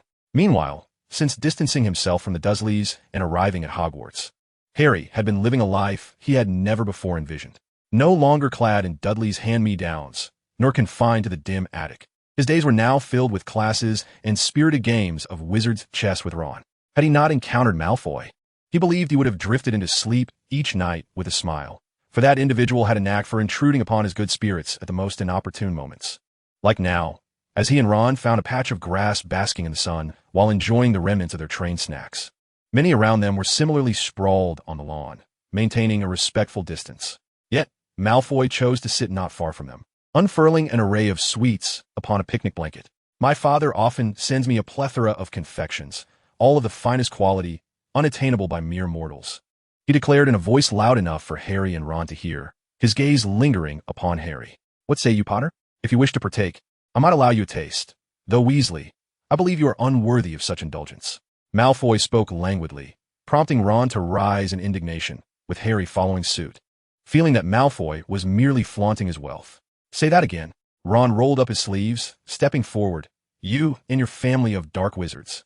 Harry hesitated, contemplating whether to draw his wand. There were 4 of them, and Crabbe and Goyle towered over them in stature, making a physical confrontation decidedly unwise. Ultimately, he resolved to keep his wand in hand, despite having yet to successfully cast a spell. Do you wish to fight? Malfoy sneered, with Crabbe and Goyle standing like a fortress before him, unperturbed. Smash them! Pansy shrieked, clinging to Malfoy's arm. He disdainfully withdrew his hand. The 2 sides glared at each other, the tension thickening palpably, when suddenly, a sphere fell from the sky in a parabolic arc, crashing between the 2 groups. With a resounding splat, a foul odor erupted, drenching Malfoy's meticulously groomed blonde hair in a mysterious concoction, while Ron, mid-accusation against Malfoy, was forced to sample the unpleasantness. Ugh! The group quickly dispersed, and being the only one present with a wand, Malfoy was convinced this was the handiwork of Potter. Damn Potter! If I hear my father suggest I befriend him again, I swear I'll turn into a dog. Meanwhile, the other 2 who had been cowering behind others, Harry and Ron, were equally convinced that this was a ploy orchestrated by Malfoy himself. Curse that Malfoy! Ugh, I must eliminate him. Elias, oblivious to the fact that he had successfully collaborated with Peeves to avert a campus brawl, was merely en route to the library when he felt an itch in his nose, resulting in a series of uncontrollable sneezes. Is Hermione missing me? He pondered, hastening his pace with curiosity. Chapter 16. The Possibility of Ecstasy. Finding a specific type of book in the Hogwarts library is a rather straightforward endeavor. For instance, the historical texts Elias sought at the beginning of the term were conveniently located in a designated area. However, if the book you seek is identified solely by a single keyword, emotion, lacking even a title, then prepare yourself to sift through hundreds of volumes. Elias dedicated nearly 6 days to this pursuit, ultimately discovering the answer within a tome titled Wizards and Magic. One particular passage posed an intriguing question. I believe all wizards have pondered the mystery of how magic is born. It suggested that perhaps answers could be gleaned from young wizards who had never been formally trained in magic. With the exception of Squibs, nearly all budding wizards exhibit some degree of magical talent prior to their enrollment. This may manifest as hair growing uncontrollably, windows vanishing abruptly, sudden appearances on rooftops, or water in a cup multiplying with each sip. What accounts for such phenomena? My research indicates that these occurrences largely stem from the intense desires harbored by the young wizards. For instance, the wizard who caused the water in his cup to increase did so unconsciously while experiencing overwhelming thirst, inadvertently casting a water conjuring spell. Desire, evidently, is a form of emotion intrinsic to wizards. This led me to propose a hypothesis. Could magic be a confluence of magical energy and emotion? In reality, the Patronus charm necessitates the concentration of a wizard's joyous emotions for its manifestation. It appears that the more malevolent and cruel a dark wizard is, the more formidable their dark magic becomes compared to that of ordinary practitioners. These stark examples might serve as compelling evidence to support this theory. Yet we remain perplexed as to why, in moments of intense yearning for wealth, we do not conjure galleons from thin air. The Patronus charm requires joy. If one could substitute joy with ecstasy, would that signify the attainment of an upgraded Patronus? As Hermione incessantly recited various flying techniques gleaned from Quidditch literature beside him, Elias listened intently, hoping to absorb some knowledge. He felt considerably more anxious than Hermione. Although there was no particular reason for his trepidation, he simply harbored a slight fear of heights. Upon their arrival at the practice field, the flying lesson was on the verge of commencing. 2 rows of broomsticks stood neatly arranged, and Madame Hooch descended gracefully on her broom into the crowd. Their flying instructor, with short gray hair and eyes like an eagle, commanded attention. "Well then, what are you all waiting for?" she declared sternly. "Everyone, stand next to a broomstick." Elias rummaged through a pile of worn-out brooms, selecting the one that appeared the most recent, yet still bore the marks of barbs and fractures. He hoped this broom would provide more stability. Otherwise, it might not take flight at all. "Extend your right hand above the broom," Mrs. Hooch called out, followed by a chorus of up, up, from everyone. Elias felt a surge of joy as even Hermione's broom toppled over, but has remained stubbornly inert on the ground. He quickly abandoned his efforts and discreetly summoned the broom to his hand with a flying charm. When all the brooms had been summoned, Mrs. Hooch demonstrated the proper riding posture, walking through the line to correct their grips. As Elias settled onto the broom, he found it surprisingly comfortable, akin to sitting on a bicycle seat. On my whistle, 3, 2, 1. Hermione doubled over in laughter at the sight, mimicking his movements as she leapt forward. Elias shot her a disapproving glance, eager to showcase his true prowess, when suddenly, Mrs. Hooch's voice rang out in alarm. Everyone turned to see a figure soaring through the sky. Neville. "Good heavens!" Hermione gasped. Elias noticed the pallor on Neville's face as the broom yanked him upward, threatening to send him plummeting. He quietly distanced himself from the broom, acknowledging its perilous nature. The group looked to Mrs. Hooch, but she stood frozen, her face ashen, merely shouting. Elias no longer held any expectations of her intervention. Perhaps flying lessons were akin to gym class. He felt it would be unfair to expect her to conjure a rescue. He believed only the heads of the 4 houses at Hogwarts were truly reliable. Swiftly, he drew his wand and summoned the flying broom.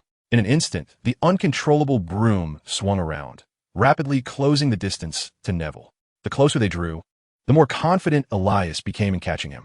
Finally, as Neville's strength waned, he slipped from the broom, seemingly catching sight of his grandmother waving at him from below. Cushion and halt. Elias recalled his gaming experience, calculating trajectories, managing to catch Neville just in the nick of time, his face mere inches from the ground.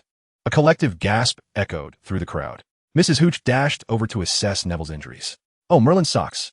Thankfully, it's just a scrape on his arm," she exclaimed with relief. "Come along, child. I'll take you to the infirmary.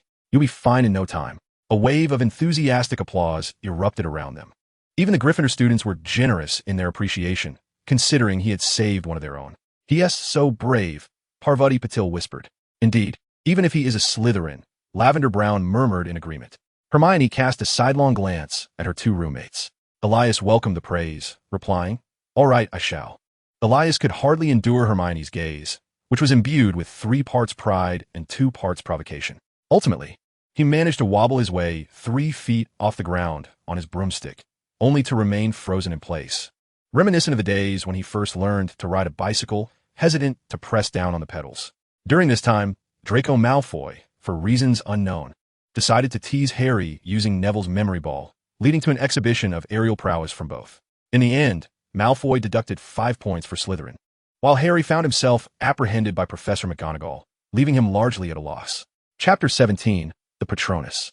The Patronus charm is widely regarded as a profound form of magic, far surpassing the capabilities of the average wizard. Due to its renowned status, Elias easily located it in advanced magical analysis. However, Madame Pants deemed it a jest that a first-year wizard would seek to borrow such a tome, and thus refused to register him. Left with no other option, Elias painstakingly transcribed all knowledge concerning the Patronus charm into his notebook before departing the library to seek the room of requirement. He desired a dueling practice chamber accessible only to himself. His aim was not merely to master the charm, but to explore the potential of invoking ecstasy within its application. The more intense the joy derived from memories, the mightier the Patronus would become. This notion inspired Elias to ponder whether, although he was uncertain how to summon ecstasy, he might use the Patronus charm at the moment ecstasy peaked, thereby indirectly communicating with it. Elias commenced his experiments, yet after sifting through his memories, he found himself at a loss for what constituted his happiest recollection. His daily existence was characterized by an unremarkable routine, punctuated by minor worries and tender moments, akin to a supporting character in the resplendent or tumultuous narratives of others. What particularly joyous memory could he possibly possess? A second chance at life? The first use of magic? Or perhaps the commencement of formal magical studies? Thus, Elias decisively shifted his approach.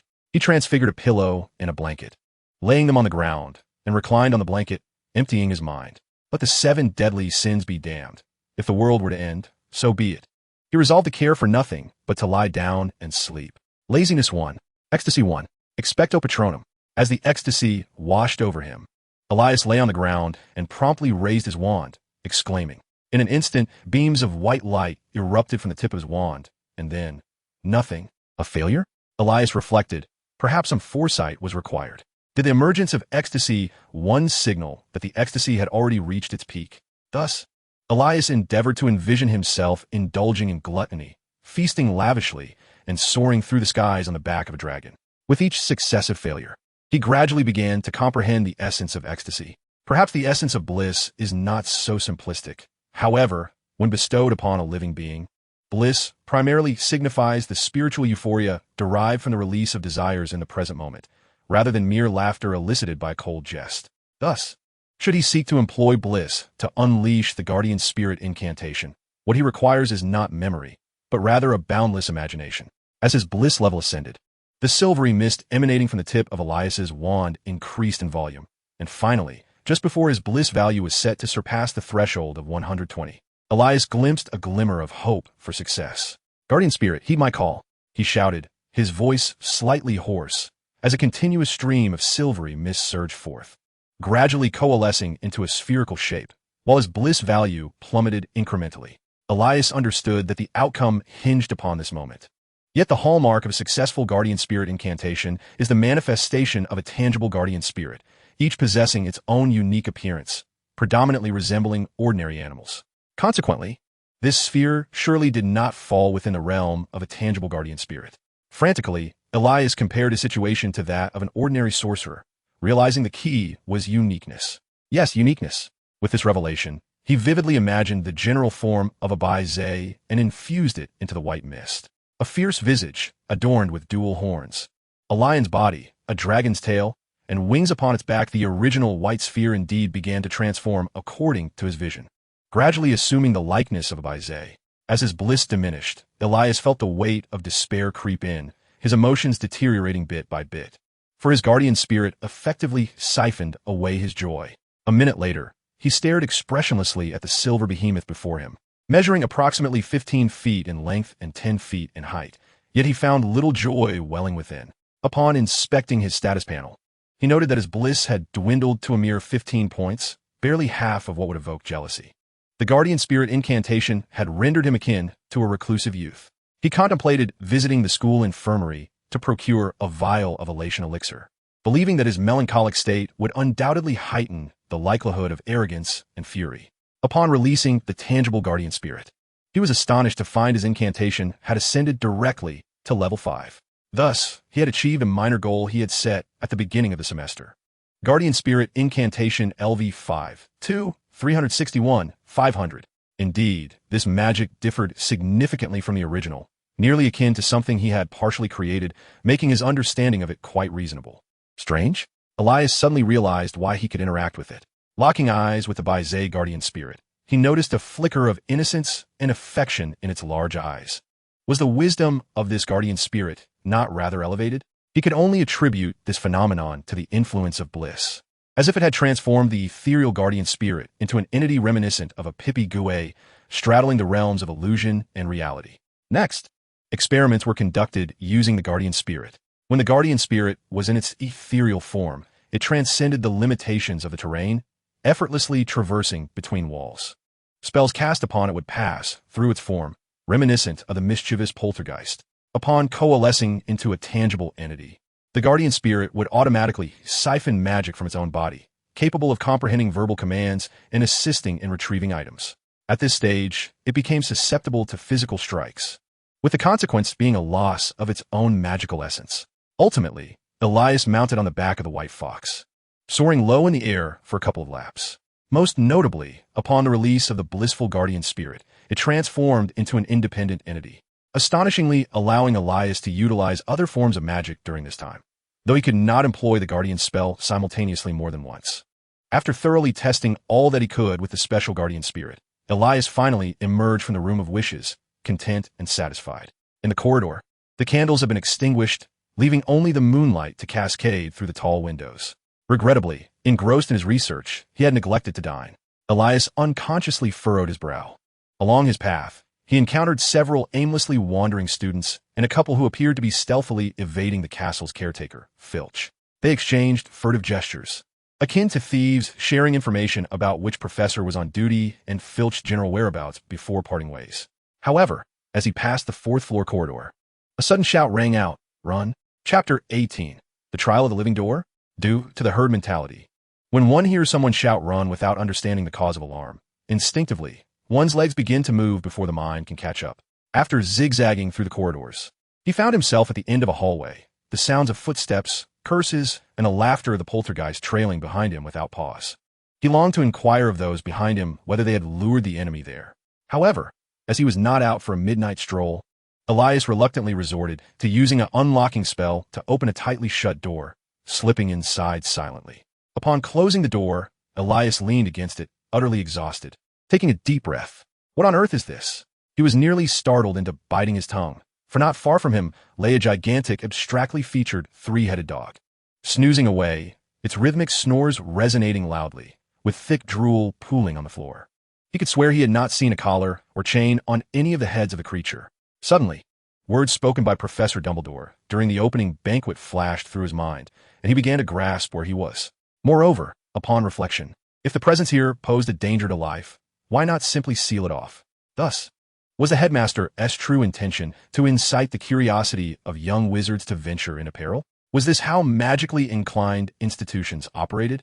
Elias speculated that this three-headed dog might serve as the guardian beast of Hogwarts, akin to the protective creatures in immortal cultivation sections. Thus, was the opportunity of the sect concealed beneath the movable door? A peculiar expression crossed Elias's face as he sensed something amiss. He had initially harbored no thoughts regarding the entity beneath the movable door, but the approaching footsteps of the little wizards in the corridor were becoming increasingly audible, and he could faintly hear the mischievous laughter of Peeves. If this continued, the three-headed dog would surely awaken, forcing him out to be captured by Filch. "Don't let me find out who it is," Elias muttered irritably, locking the door behind him. He quickly drew his wand and softly summoned his Patronus. With one hand supporting himself atop the shimmering figure, Bizet glided silently above the sleeping heads of the three-headed dog, using its paw to pry open the movable door. Creak! Just then, the corridor erupted into noise. "Ha ha! The little rascal is here, the first-year little rascal. Shut up, Peeves. Please, Peeves, just go away." "Alohomra!" A female voice rang out, and the locked door was suddenly flung open, three figures bursting into the corridor in a rush. The head of the three-headed dog, which had just awakened, was the largest. Still dazed from slumber, it stood still for several seconds before spotting the culprits who disturbed its rest. Gradually rising, all three heads opened their mouths in unison, revealing rows of sharp fangs, intent on teaching these little intruders a lesson for interrupting its sleep. Beneath the movable door lay a pitch-black space, where the Patronus solidified again, catching Elias safely. Through the glow emitted by the Patronus, Elias leaned closer and discerned that the area beneath the movable door was laid with pots of devil's snare, likely to prevent little wizards from jumping down and injuring themselves, serving as a rather crude form of trial. He increasingly felt that this place resembled a testing ground for challenges. He soared across a stone corridor and burst into a brightly lit chamber, where countless glimmering objects fluttered about, emitting soft, rustling, and tinkling sounds. Elias caught one, only to discover it was merely a winged key, not the result of transfiguration, but rather the effect of some enchantment. Approaching a heavy wooden door at the far end of the room, he attempted to unlock it, only to find that the unlocking charm was ineffective. Truly, a cleverly devised obstacle. He could only hope that the wasted time sleeping would yield a reward of satisfaction. Elias cast a body-binding curse, immobilizing the keys that flitted about. Reluctantly, he ascended to retrieve them all, trying each in turn. Ultimately, he succeeded with a large silver key, opening the door. Just to be safe, he cast a duplication charm, creating a copy to stow in his pocket before allowing the keys to take flight once more. Pushing the door open, he found the second room closely connected to the first, and after only a few steps, he entered. As soon as he crossed the threshold, the room erupted into brilliant illumination, revealing a breathtaking scene. The floor of the chamber resembled an enormous wizard's chessboard, upon which he stood at the edge, facing a series of towering black stone pieces. At the far end of the room lay the white pieces, behind which he could discern a door. "Must I replace one of the pieces to win the game?" Elias inquired, to which the faceless Black King nodded in affirmation. The prowess of the chessboard was likely not formidable, considering that only a novice wizard was attempting to navigate it. Nevertheless, this posed no challenge for Elias, who had never engaged in a game of wizard chess and thus did not intend to adhere to conventional strategies. He opted instead to soar across the board atop his guardian. The faceless pieces gazed upwards at him, seemingly deliberating whether this constituted a legitimate passage, yet ultimately, they refrained from obstructing his path. Having bypassed this challenge through a fortunate glitch, Elias entered another chamber, only to find it utterly devoid of contents. He cast several spells to ascertain the presence of traps, discovering that it was merely an unremarkable empty room, before proceeding to open the next door. As he crossed the threshold, a plume of purple flames erupted behind him, sealing the entrance. This unusual fire also barred the door leading to the subsequent room, leaving him ensnared in the middle. The only furnishings in the room were a solitary table adorned with 7 uniquely shaped bottles and a piece of parchment. Upon examining the parchment, he discerned a logic puzzle that indicated which bottle contained the potion leading forward and which one led back. The remaining 3 contained poison, and 2 held wine. Elias finally grasped the nature of the trial. It was a collaborative endeavor orchestrated by the heads of various academies. Professor Sprout's Devil's Snare, Professor Flitwick's Charms, Professor McGonagall's Transfiguration combined with alchemy, and Professor Snape's potions. Was the empty room perhaps reserved for Headmaster Dumbledore? Sighing, Elias lamented that he had already exceeded his magical exertion for the day, feeling a profound fatigue from the depletion of his magical energy, to the point of having retracted his guardian. Given that he typically retired for the night at this hour, his weariness was palpable, rendering any mental effort arduous. Even the act of reading was taxing. Initially, he contemplated the impracticality of simply consuming all 7 bottles, reasoning that the professors would not genuinely endanger their students with lethal poisons. However, considering the trial had been devised by Professor Snape, such assumptions were perilous. Chapter 19. Stones and a Magic Mirror. After 2 minutes of deliberation, Elias finally unraveled the riddle, identifying the potion that would lead him forward and consuming it, while carefully stowing the remaining potions in his pocket as a reward for his journey. Yet, as he traversed the fiery ring, he found himself in what appeared to be an abandoned classroom. Numerous desks and chairs were haphazardly piled against the walls, clutter strewn about in disarray. However, a remarkably imposing mirror stood out, placed conspicuously in the center of the room, as if someone had deliberately positioned it there recently. The mirror reached the ceiling, framed in ornate gold, supported by claw-like bases, with a name inscribed at the top, Elisistras. Elias approached the mirror, eager to discover what marvels it held. Reflected within was his own visage, yet unlike his current weary appearance, the figure in the mirror smiled back at him. Suddenly, Elias felt a weight in his pocket. He reached in and, to his astonishment, the red stone materialized in his hand. Was this it? Elias was at a loss for words. After all that effort, he was rewarded with merely a stone? He had hoped for profound magical tomes, or perhaps some unique alchemical items, or at the very least, a handful of gold galleons. Complaining about the school's stinginess, he noticed the mirrored version of himself still smiling. Of course, he slapped his thigh. The wondrous mirror before him must be the true prize. Moving it. Elias cast a levitation spell towards the mirror, but realized the classroom door was far too small for it to exit. His gaze shifted to the windows. Nearly every window in the castle was tall and wide, certainly sufficient for the mirror to be moved through. Elias understood. This was also a test. If one could not devise a method to transport the mirror, they would only receive a stone of yet unknown utility. With this realization, Elias summoned his Patronus and mounted it, the mirror trailing behind as they soared out the window. He discovered that his fear of heights had diminished, akin to a bird that has learned to fly, no longer fearing the sky. Although he lacked wings, the safety provided by his Patronus was incomparable to that of a broomstick. Previously, his hesitation stemmed from not having his pajamas on hand. as he habitually bathed both before bed and upon rising. Yet now, with the hour so late, such concerns seemed trivial. After flying a couple of loops on his Patronus, Elias pinpointed a suitable location and halted in front of the room of requirement. I need a luxurious and grand bedroom, accessible only to Elias. Meanwhile, on the 4th floor, Dumbledore, clad in a blue woolen nightgown and hasty in his arrival, had not even removed his pointed nightcap. He furrowed his brow at the unopened door, which was precisely why he had not rushed over earlier. The wards on the door had not been triggered, indicating that someone had traversed the forbidden zone of the 4th floor. Gently, he pushed the door open and slipped into the room, only to find it empty. Had they already departed? Dumbledore pondered silently. Having come this far, he might as well take another look. He stepped further into the classroom, but found nothing of what he sought. Odd. Was it not placed here? Doubting himself, he crouched down in the moonlight. Recognizing the pattern left in the dust on the floor, it was indeed here. But where is my mirror? Where's my grand mirror? Dumbledore exhibited an uncommon moment of confusion. Could it be that Quirrell had absconded with the bag, enhanced by the disillusionment charm? His concern was not for the safety of the Philosopher's Stone, for he had cast a spell upon the mirror of Arist, ensuring that only one who knew of the stone, yet harbored no desire to exploit it, could retrieve it. He refrained from directly confronting Quirrell in his office, as such an action would surely rouse suspicion, and he did not believe Quirrell possessed the audacity to act boldly. It was his conjecture that Quirrell, in his covert investigation of the Philosopher's Stone, would strive to diminish his presence. Thus, Dumbledore soon found himself in the forbidden corridor on the 4th floor, where the three-headed dog lay in a deep slumber, utterly oblivious to the open door.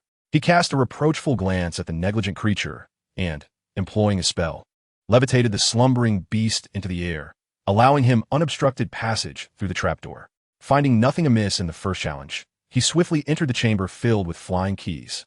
He surveyed the surroundings, confirming that he had yet to place a broomstick there. Grasping a key, he inspected it for any signs of damage, concluding that the intruder had acquired the correct key without utilizing a spell to dislodge it from its perch. Was it merely luck? Dumbledore pondered, soon arriving at the chessboard challenge, where he similarly noted no signs of wear on any of the pieces, a clear deviation from the challenge's design. Has anyone been here? He inquired of the Black King, who nodded in response. Did he bypass the game? The Black King nodded again. Did he fly over? Was a young wizard? An adult? Alas, he mused that perhaps Minerva ought to enhance the piece's intelligence for the sake of gathering information. Continuing onward, he finally reached the potions challenge. Observing the collection of emptied potion vials, he quietly exhaled, a smile gracing his features. At the very least, he could ascertain that Quirrell had not succeeded in breaching the challenges today. For one so eager to obtain the Philosopher's Stone would not have taken the trouble to remove the useless poisons. Clearly, the other professors at Hogwarts would not engage in such behavior, leaving only the possibility that it was a young wizard who had accomplished this feat. Hogwarts had gained yet another exceptional young wizard. He sincerely hoped it was from Gryffindor. He resolved to ask Severus to replenish the potions the following day. Could this unexpected event be what nearly headless Nick had foretold? Chapter 20, An Invincible Method. The next day, Elias, dragging his weary form into the great hall for breakfast, was immediately approached by Hermione, who began to lament about Harry and Ron. Their behavior was utterly incomprehensible. They had actually agreed to meet Malfoy for a midnight duel the night before. Naturally, they had been stood up and nearly caught, and she lamented, "Goodness, had it not been for me, how many points would Gryffindor have lost? My points are not being awarded as swiftly as theirs are being deducted." Yet they seem entirely unconcerned. Elias finally realized that the cause of his frantic escape the previous night was these few individuals. Now, he was uncertain whether to feel pleased or frustrated. The enchanted mirror was indeed remarkable. However, according to Hermione's account, they had entered the chamber where the three-headed dog resided. Yet she had brushed over the creature with a mere mention, evidently believing that the prospect of being expelled from school for their nocturnal escapade was far more terrifying than the beast itself. That is an exaggeration, Hermione. Perhaps a few points will be deducted and a bit of detention assigned. I at least saw 10 people wandering the castle last night. And there could have been more unseen. Elias interjected with a hint of resignation. How do you know? Wait, you went out at night too? Hermione's lips pressed together, her tone turning serious. She sensed this matter could not be dismissed lightly, but chose not to dwell on it. Continuing, in any case, breaking school rules is wrong. Elias shot her a quizzical glance. But haven't you already violated the rules? You simply weren't caught. What I mean is, unless one engages in something truly heinous. A little nighttime wandering, as long as one remains undetected, won't garner the school's attention. Why fret over trivialities? if points are deducted and you display indifference. Disregarding the efforts of other Gryffindor students for the House Cup, then you can chastise them later. They would have no retort. Besides, a year ago you boldly splashed a bottle of ink on someone for merely speaking ill of me. Have you forgotten? I never pegged you as someone so rigidly adherent to rules. This is a school for learning magic, after all. Hermione's cheeks flushed slightly as she turned away. Murmuring to herself, she felt Elias had changed, becoming quite different from before. He used to be the one who comforted her first, even if his words now seemed quite reasonable. Sensing this shift, she turned back to study the boy, hesitatingly asking, "Are you feeling unwell?"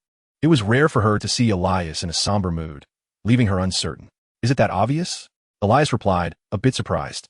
It seemed he indeed needed to seek Madame Pomfrey for a dose of happiness potion to uplift his spirits before gradually restoring his joy to its normal levels. He stood up and gently embraced Hermione, speaking softly, "So don't let your bad mood affect you, all right?" Hermione mumbled, her head nestled against Elias's shoulder.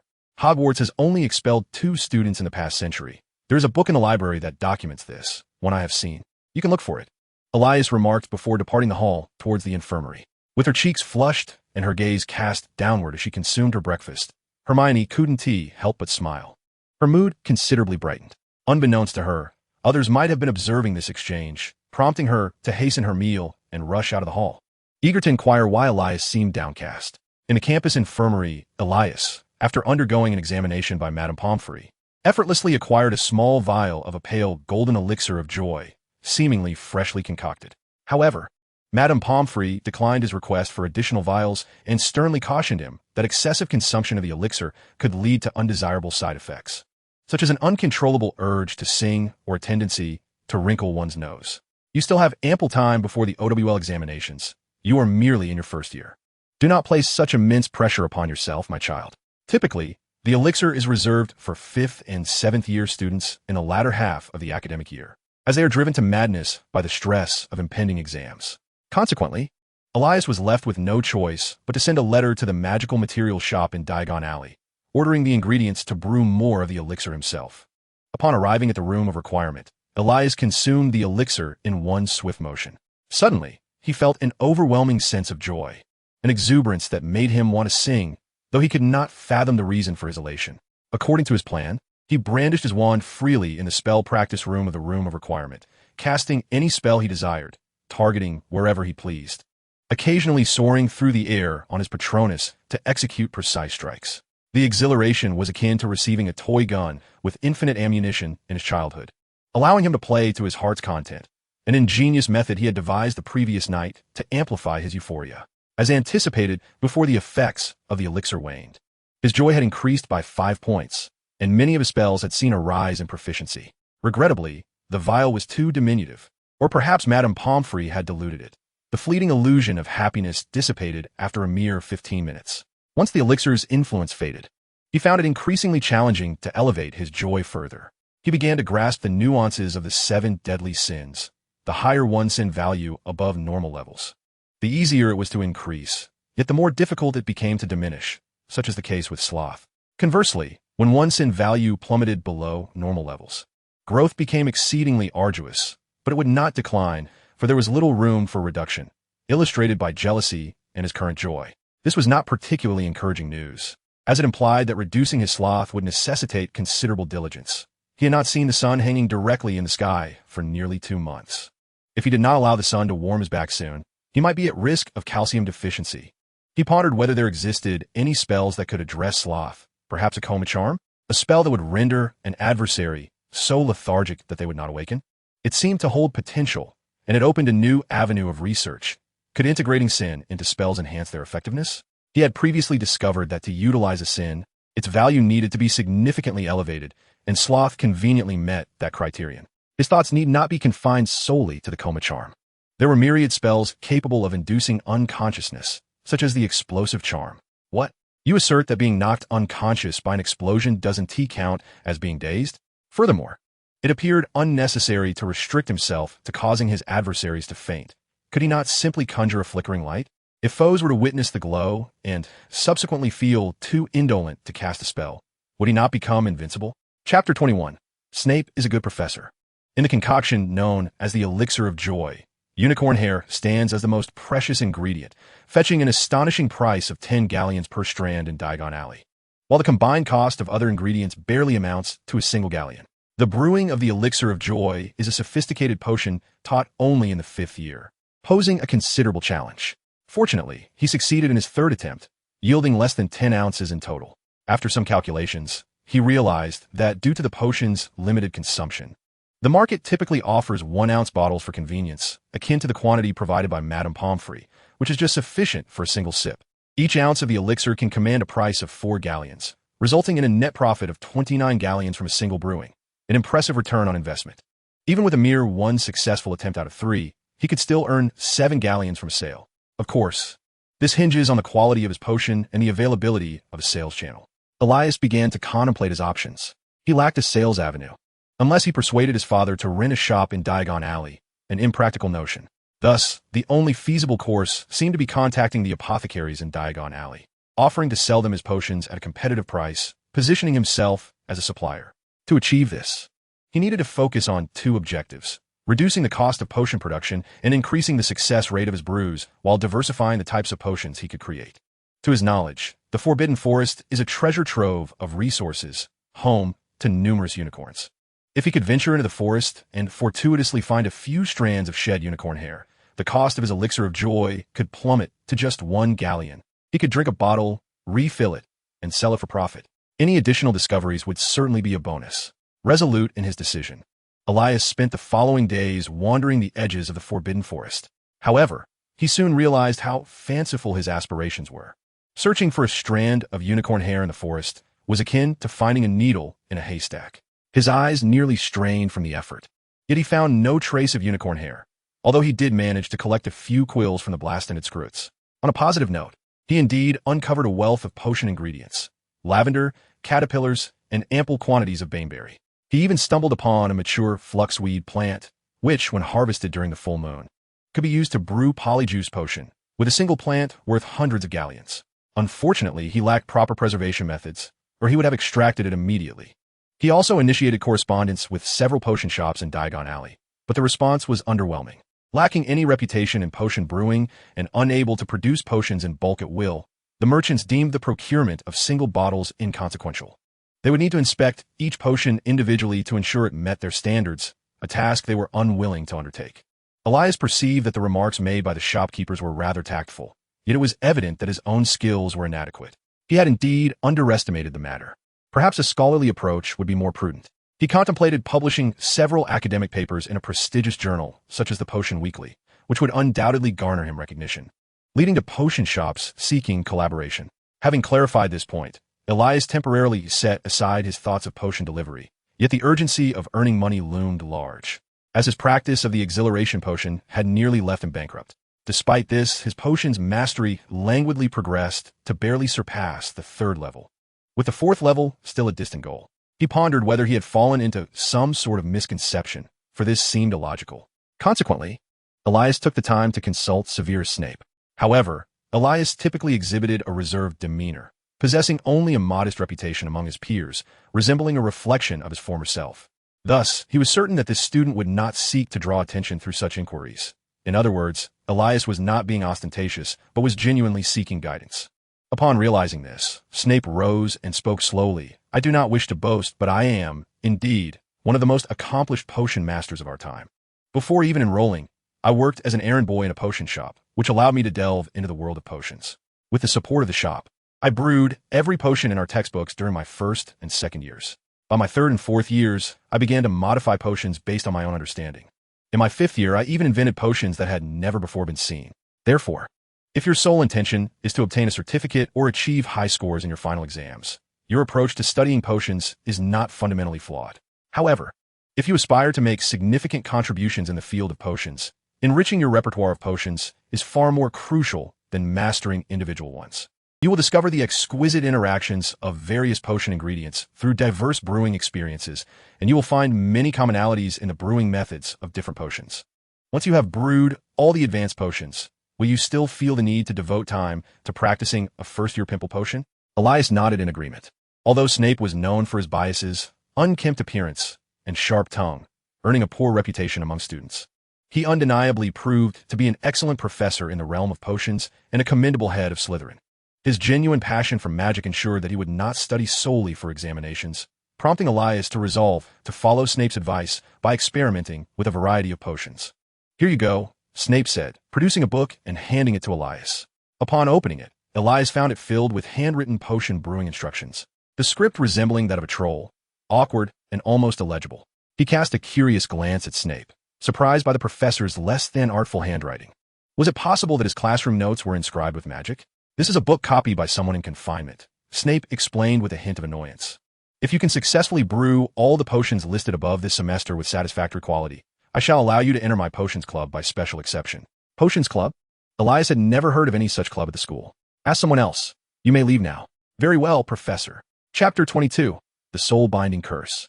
Ever since Elias ventured into the Forbidden Forest, he had been exceedingly cautious not to be discovered by the professors or the groundskeeper, Hagrid. "Professor Quirrell, what brings you here?" Elias inquired first. "I was just wandering about," Quirrell nervously explained, looking as if he had committed a grave mistake. "Fool!" A voice suddenly reverberated in Quirrell's mind. "You are a professor." Quirrell froze for a moment, straightening his posture. "Yes, I am indeed a professor. Why shouldn't I be in the Forbidden Forest?" "Mr. Sorensen, are you sneaking around in the Forbidden Forest?" Quirrell's stutter vanished, and he gazed at Elias with a self-satisfied expression.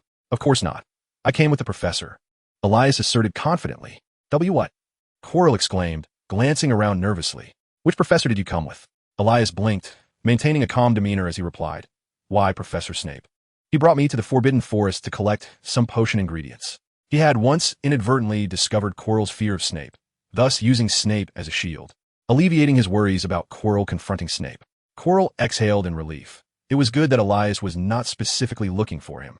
"You don't say I've been here, you know?" Quirrell, appearing rather pitiful, took a step closer and pleaded.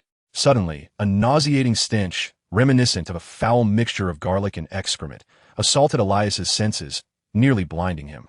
He hastily retreated 2 steps to create distance.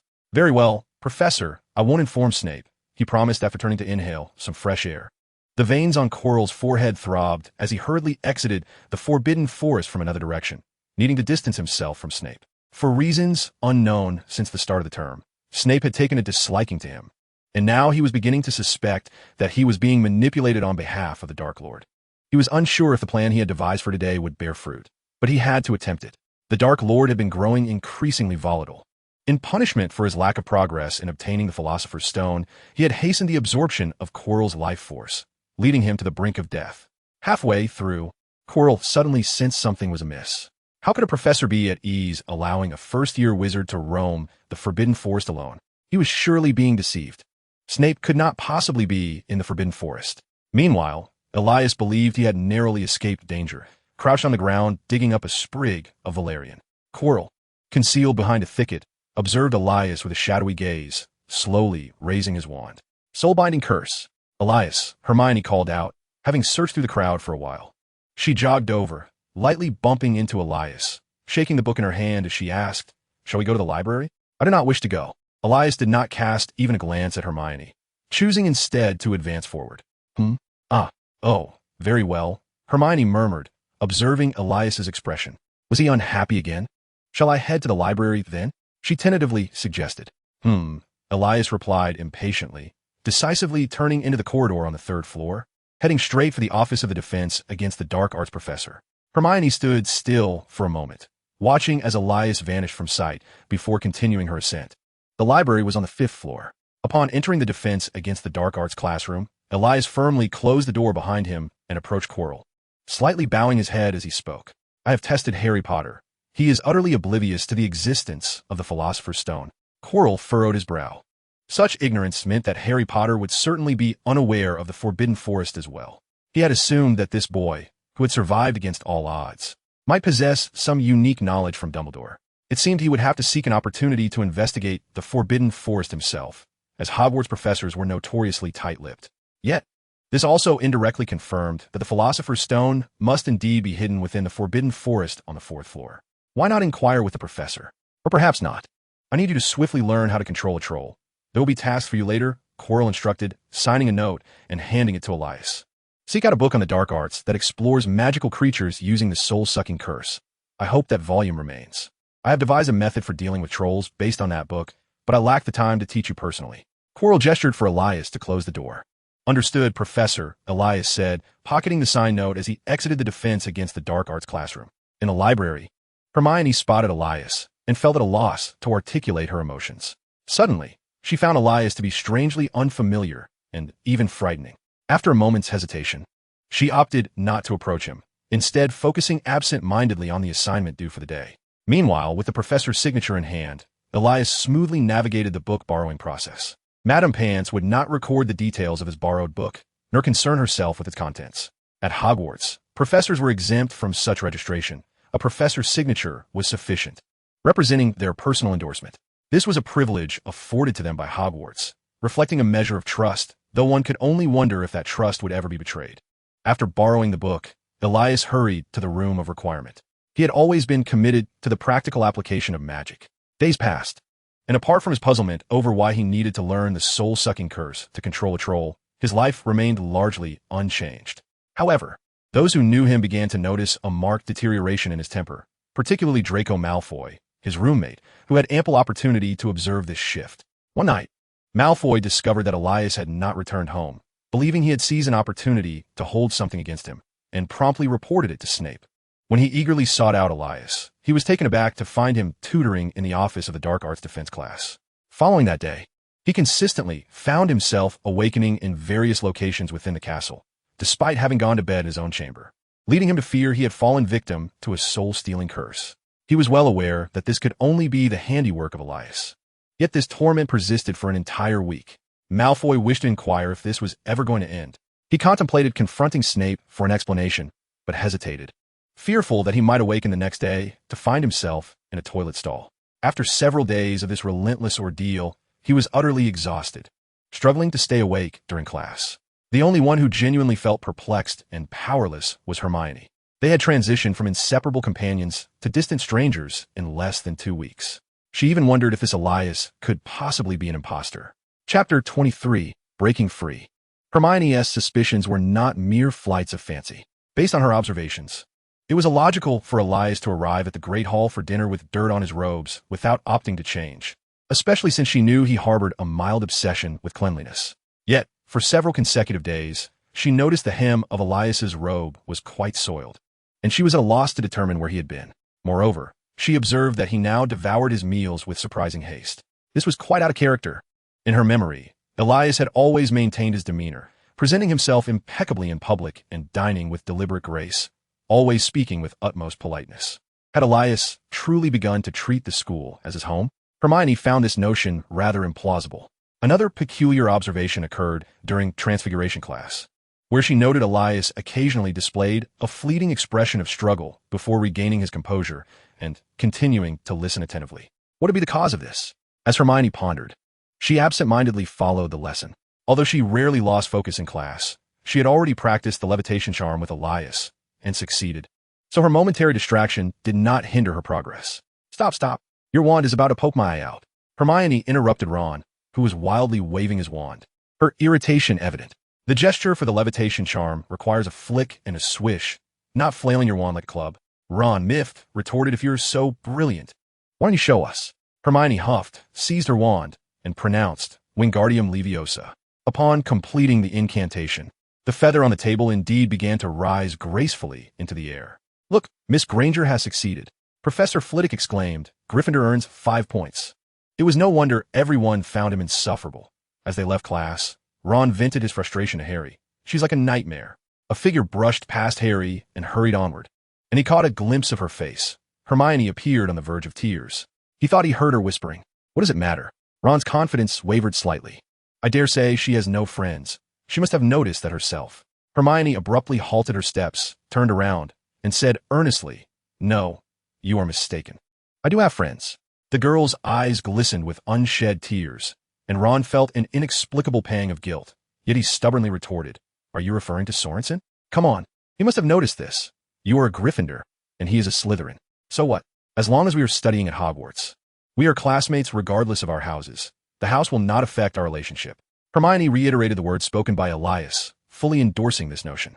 Observing Hermione's face, which was on the verge of tears, Ron's voice grew increasingly feeble. Who knows? Perhaps Sorensen could no longer tolerate you. Hermione turned and walked away, clenching her fists, swiftly wiping away the tears that had yet to fall, resolute in her decision to confront the impostor that very night and demand the real Elias be returned to her. Once Hermione was out of earshot, Harry spoke up, attempting to console Ron. There really was no need to say that. She seems quite upset. I said nothing wrong. Ron retorted, regaining his bravado now that Hermione was gone. When she was constantly pursuing that Slytherin genius, she never troubled us. The only reason they haven't been seen together in the library recently is that Sorensen could no longer endure her, leaving her to inexplicably call on you to study more potion books. Harry opened his mouth, but decided to withhold his opinion, although he felt Ron's words were somewhat harsh. It was clear Ron was too agitated to listen. Every hollowed-out pumpkin could comfortably seat 3 or 4 individuals. Professor Flitwick cast several spells, causing 1,000 bats to flutter along the walls and conjuring a multitude of clouds to swirl and dance above the plates. The students quickly gathered in the Great Hall, diving into the pumpkins and indulging in delightful feasts with their friends. In the Slytherin common room, Elias timed his departure perfectly, stepping from a dormitory to the entrance of an underground classroom, retrieving a palm-sized bag. Inside lay a troll, and once he brought all the professors over, his task would be complete. Just as he prepared to act, a sudden female voice interrupted him. What are you doing? Why did this girl always disturb him during his tasks? Professor Quirrell had also emphasized that no one must discover it was he who was responsible for releasing the troll. Contemplating this, he prepared to make the girl vanish, but found himself unable to lift his hand, a look of struggle etched across his face. Who are you? Hermione stealthily gripped her wand, demanding angrily, What have you done to Elias? After a moment, Elias finally broke free from his resistance, revealing a perplexed expression. I am who I am. What nonsense are you speaking? I'll petrify. Hermione wasted no time, drawing her wand and launching into an attack. Elias was momentarily taken aback by the sudden attack, yet he deftly sidestepped, brandishing his wand to counter. Flock of birds. A swarm of sparrows erupted from the tip of his wand, only to be transformed mid-air into a multitude of hawks. Hermione, lacking any combat experience, merely stood there, entranced as the hawks swooped toward her. Her wand became utterly useless as she found herself unable to conjure a single spell to thwart the impending assault. Just as the talons were about to graze her face, Elias swiftly twirled his wand, causing the hawks to dissolve into puddles of water upon the ground. Blast it! Elias hissed through gritted teeth, though he recognized that this was not the pressing concern at hand. He rushed forward to ascertain whether the girl had sustained any injuries. Only after confirming her safety did he breathe a sigh of relief, pulling the seemingly dazed Hermione into his embrace. I'm so glad you're unharmed. I'm so sorry. What were you thinking, coming here alone? Hermione, upon noticing the worry etched on Elias's face and sensing his overwhelming guilt, remained rooted in place, tilting her head slightly and responding with a quivering voice. Elias gently stroked her back, murmuring, Yes, it's all thanks to you. Thank you for believing in me. Chapter 24. The Troll. After spending some time comforting Hermione, Elias explained the situation to her in its entirety. The soul-binding curse could only compel one individual to perform actions under command, so Elias retained all memories from the period he was controlled. Quirrell had originally planned to erase his memories once his objectives were achieved. I must release the troll now, otherwise Quirrell will become impatient, Elias stated as he retrieved a bag from his waist. Why must you release it? It's a troll, Hermione exclaimed anxiously. Trolls are classified as XXXX creatures by the Ministry of Magic, posing a significant danger if unleashed within the school. That doesn't matter, Elias interjected before she could argue further. This cannot simply be overlooked. I must turn the tables on him. He spoke rapidly, and I can't control the troll, so don't worry about me. Hermione hesitated for a moment, but eventually nodded, cautioning him to be careful before darting away. Once Hermione disappeared from the staircase, Elias cast a bubblehead charm upon himself and opened the bag, pouring its contents out. A 12-foot-tall creature, appearing as though sculpted from stone, materialized, sprawled across the ground beside a hefty wooden club. Seizing the opportunity, while the troll remained in a state of confusion, Elias turned to leave, but suddenly recalled that there may still be students within the castle, just as Hermione had gone directly to the Great Hall for the feast. Why should he take such a risk? To mitigate this potential danger, Elias pivoted and reasserted control over the troll, sending it back into a deep slumber before hastening toward the Great Hall. Troll, so? The banquet in the hall had commenced some time ago. Quirrell sat ensconced within a colossal pumpkin head, flanked by Snape, with Dumbledore seated opposite him. Today, Quirrell was intent on stealing the Philosopher's Stone, yet faced with Dumbledore, he felt a profound sense of trepidation. This seat rendered him restless, causing him to frequently glance at the time. A sense of unarticulated despair enveloped him. The hour had surpassed the scheduled time by a quarter. Had something gone awry? Just as Quirrell contemplated fabricating an excuse to depart, a figure burst into the pumpkin. "Professor!" Elias gasped, emerging breathlessly through the entrance of the pumpkin head. "There's a troll in the dungeon. Oh my, how could such a creature appear in the school?" Professor Quirrell exclaimed in horror, collapsing back into his seat, his head lolling as he fainted. Silence ensued, as both the professors and Elias were rendered speechless by Quirrell's dramatic display. "Mr. Sorensen, let us move quickly," Snape urged. "Right, follow me," Elias responded, leading several professors towards the dungeon. A number of students observed the commotion, perplexed by the hurried exit of their professors. Hermione, holding a cup of warm milk as a ruse, meticulously counted the departing professors. As she suspected, Quirrell had concocted some excuse to remain behind. Her gaze fixated on the pumpkin where the professors had been seated. After a moment, Quirrell stealthily poked his head out, avoiding the cluster of students, and swiftly exited the hall, heading in the opposite direction of the professors. Hermione set down her scarcely touched cup and discreetly followed, astonished to find him heading to the 4th floor. Was Professor Quirrell intent on entering the forbidden area designated by Dumbledore? Did it harbor something of great value? Hermione surmised that Quirrell might be attempting to pilfer something from Professor Dumbledore. Before a classroom in the dungeon, the heads of the various houses stood at a distance, observing the troll sprawled on the ground while trying to avoid the foul stench. Aside from Snape, who had partaken little, the others were reluctant to approach. "Elias, what is the situation with this troll?" Snape inquired, frowning as he noticed Elias's hasty entrance. He had initially feared that a troll was wreaking havoc throughout the castle. "Before the banquet, I was occupied brewing potions and couldn't leave. On my way to the hall after finishing my tasks, I stumbled upon the troll wandering about, and I subdued it here," Elias explained half-truthfully. "Are you suggesting," Snape drawled, "that a troll was wandering about the castle without causing any damage, and that you effortlessly subdued it without leaving a trace of struggle?" "I almost thought you were in league with the troll," Snape mocked, his disappointment palpable as he realized that a once promising student had become so attention-seeking. Professor McGonagall's lips twitched in irritation as she interjected, "Mr. Sorensen, we require your honesty. What truly transpired?" Dumbledore's cerulean eyes, framed by crescent-shaped spectacles, scrutinized Elias with unwavering intensity, maintaining his silence. Elias nodded knowingly, casting a bubblehead charm upon himself before repeating the process of awakening the troll and subsequently rendering it unconscious. Snape fell silent, while Professor McGonagall displayed an expression of astonishment. Professor Flitwick praised, "Masterful spell work, Elias. If this were in class, I would certainly award you extra points. Indeed, it is remarkable for a first-year student to single-handedly subdue a troll that has wandered into the castle. I must award Slytherin 50 points for this achievement," Dumbledore kindly remarked. Snape glared at Dumbledore in disbelief. "You can actually speak of a troll wandering into the castle, even if the points are awarded to Slytherin. Is this really a matter of points? This concerns the safety of students." Professor McGonagall appeared to share Snape's skepticism regarding Dumbledore's reasoning, though she presumed it was merely Dumbledore's reluctance to discuss the matter in front of students. To her surprise, Dumbledore waved at Elias, gently saying, "Mr. Sorensen, could you accompany me to the headmaster's office? I would like to have a word with you." Sure, Professor," Elias replied, momentarily taken aback. Could it be that Dumbledore had discerned something? Chapter 25, Elias confronts Dumbledore. Elias followed Dumbledore to the 3rd-floor corridor, where a gargoyle stood before them, dripping water. "Cherry pudding." Upon Dumbledore's utterance, the creature sprang to life, leaping aside as the wall behind it split in two, revealing a spiral staircase. Elias ascended the staircase alongside Dumbledore, the wall sealing shut with a resounding thud as the staircase began to rotate slowly, elevating them like an elevator. Elias marveled at this elevator-like contraption, utterly perplexed by its mechanics, yet certain it differed from Muggle elevators, likely relying on alchemical principles. He mused that one day, should he master alchemy, he might create such a device for his own home.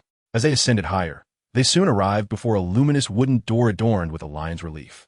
Upon entering, Elias was greeted by the sight of a resplendent phoenix perched upon golden branches. The room was filled with myriad faint sounds, and a long-legged table displayed an array of peculiar silverware, which spun and emitted wisps of white smoke. Following the direction of the silverware, Elias noticed another large table laden with numerous books, while a row of portraits on the walls observed him with curious gazes, two of which were engaged in a playful quarrel within their frame.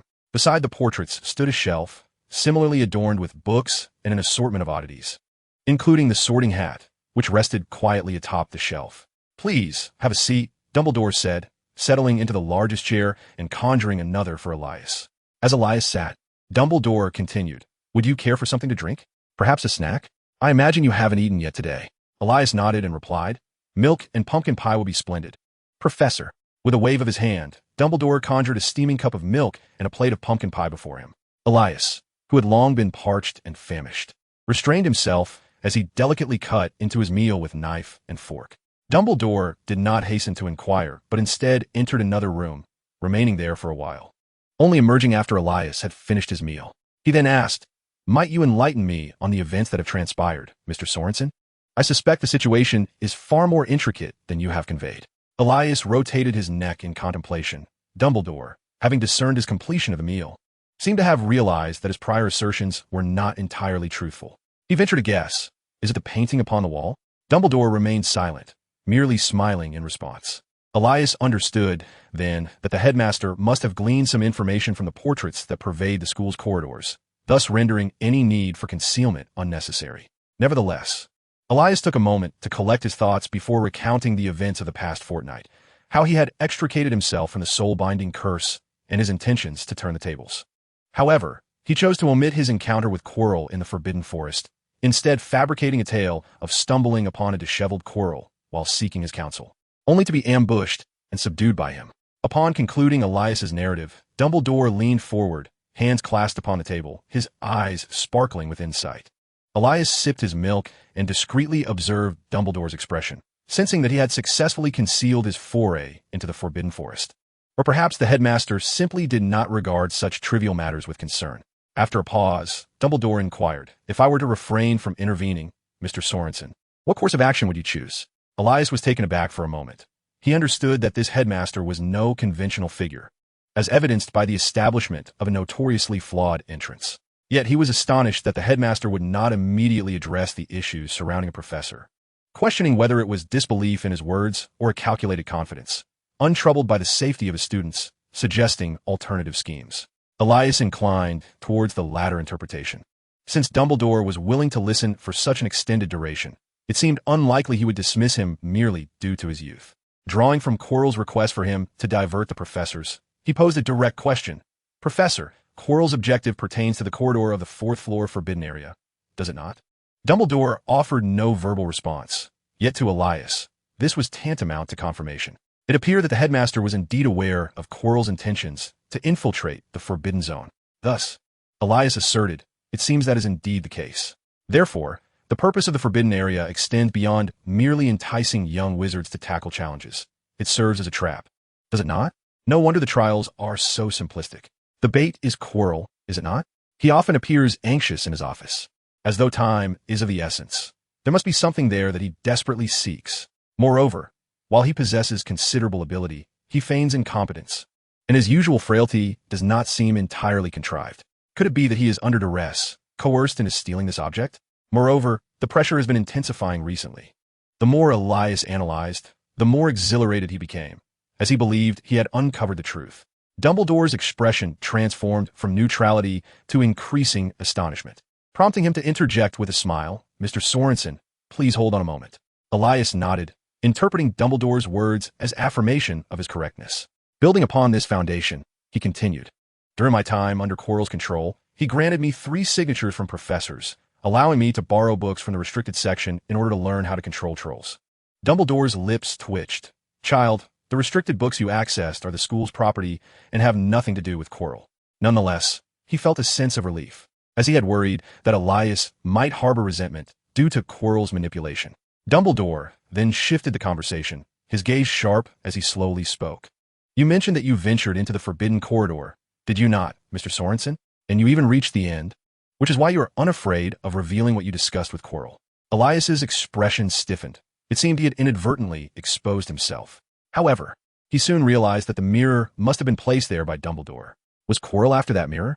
No. That mirror could be deemed somewhat magical and worth quite a few galleons, but hardly seemed worthy of a legitimate professor risking theft for it. So, was it that unremarkable stone? Elias's mind raced as he incredulously inquired, "Professor, could that stone possibly be the Philosopher's Stone?" Now, it was Dumbledore's turn to freeze, recalling that he had indeed stated that the Philosopher's Stone could not be easily obtained. This revelation felt somewhat premature. He felt a wave of relief that Quirrell had not questioned Elias about the forbidden area while under the influence of the soul-sucking curse. Otherwise, his plan would have been thwarted before it even began. Seeing Dumbledore's silence, Elias surmised that he had guessed correctly once more, feeling a pang of regret for his earlier ignorance. After all, it was the Philosopher's Stone, the legendary stone that could turn stone into gold. If only he had discovered it sooner, would he have needed to scour the forbidden forest daily in search of treasure? Chapter 26. A Pair of Woolen Socks. Do you know about the Philosopher's Stone? Dumbledore inquired with interest. I have only a superficial understanding, Professor, as my time has been limited, Elias lamented slightly. If I had the opportunity to delve into alchemy, I would have recognized the significance of the Philosopher's Stone. Indeed, everyone often laments the lack of time at some point. I have always shared this concern, feeling that many matters remain unresolved, Dumbledore mused. However, the passage of time bears duality. When one experiences suffering, they complain of its duration, unable to forget the pain, or when one has erred, they continuously repent for their misdeeds. At this point, Dumbledore appeared quite melancholic. Elias sensed that this sentiment was genuine and not feigned. After all, who among the young has not erred? Even the greatest white wizard of the present, Dumbledore, could not escape such imperfections. Dumbledore, regaining his composure, continued, I have a friend who once lamented the fleeting nature of time. In his quest to prolong his existence, he dedicated himself to the arduous study of alchemy and successfully forged the Philosopher's Stone. This remarkable stone possesses the extraordinary ability to create elixirs of immortality. Now, he has lived to the venerable age of 665. Dumbledore fixed his gaze upon Elias's eyes and inquired with a calm demeanor, So, Mr. Sorensen, if you were to possess the Philosopher's Stone, what would you wish to accomplish with it? Though Dumbledore's tone was not severe, Elias felt an intangible pressure weighing upon him. After a moment's reflection, he decided that his ambitions were not something to be concealed, and he replied candidly, I have heard that the Philosopher's Stone can transmute base materials into gold, and I wish to use it to create gold that I might exchange for galleons. Upon hearing this, Dumbledore experienced a slight pang of disappointment, yet he was pleasantly surprised by Elias's willingness to speak so openly. Others might have articulated grand ideals in response, but it seemed illogical for such an astute young wizard not to do so. This brief exchange had already elevated Elias in Dumbledore's estimation beyond that of an ordinary child. Dumbledore chuckled softly, pondering whether Elias's ultimate intention was merely to alleviate familial burdens and simply pursue his studies in potion-making. How unfortunate, he mused. Elias, however, remained unfazed. Even if he could conjure gold, could he truly part with the Philosopher's Stone? Thus, I have decided to lend you this stone, Dumbledore remarked, as if he were privy to Elias's thoughts, a smile playing on his lips. Elias gazed at Dumbledore in disbelief, questioning the nature of that smile. Was it truly innocent? Surely, it was deliberate. Nevertheless, he could not refuse the opportunity to study the Philosopher's Stone. Who knew what discoveries awaited? Very well, I shall take good care of it, Professor, he assured. Yet, Dumbledore only shook his head. At your current stage, that may not be feasible. With a wave of his hand, he summoned a book from the adjoining room and presented it to Elias. This is a rather obscure tome on the art of brain protection, a form of magic that safeguards your mind. To escape from the effects of the soul-sucking curse, one must possess a resilient will. I trust that having escaped its grasp once, you will not lack in that regard. However, for a skilled wizard, mere willpower is insufficient. The brain protection spell serves as an excellent aid against the soul-sucking curse, concealing the secrets within your mind. Dumbledore winked at Elias, concerned that Voldemort's legitimacy might uncover Elias's memories, thus placing him in peril. Unbeknownst to Elias, he was unaware of the connection between Quirrell and Voldemort, mistakenly believing that Dumbledore had somehow learned of his clandestine ventures into the Forbidden Forest. Embarrassed, he accepted the book and expressed his gratitude. There's one more matter, Dumbledore said gently. I have faith that you will master the brain protection spell, so lending you the Philosopher's Stone poses no issue. However, might you return to me the Mirror of Arist? That mirror holds considerable significance for me. Elias sighed softly, previously believing that the mirror was merely an inconsequential vessel, perhaps even a gift from Dumbledore himself.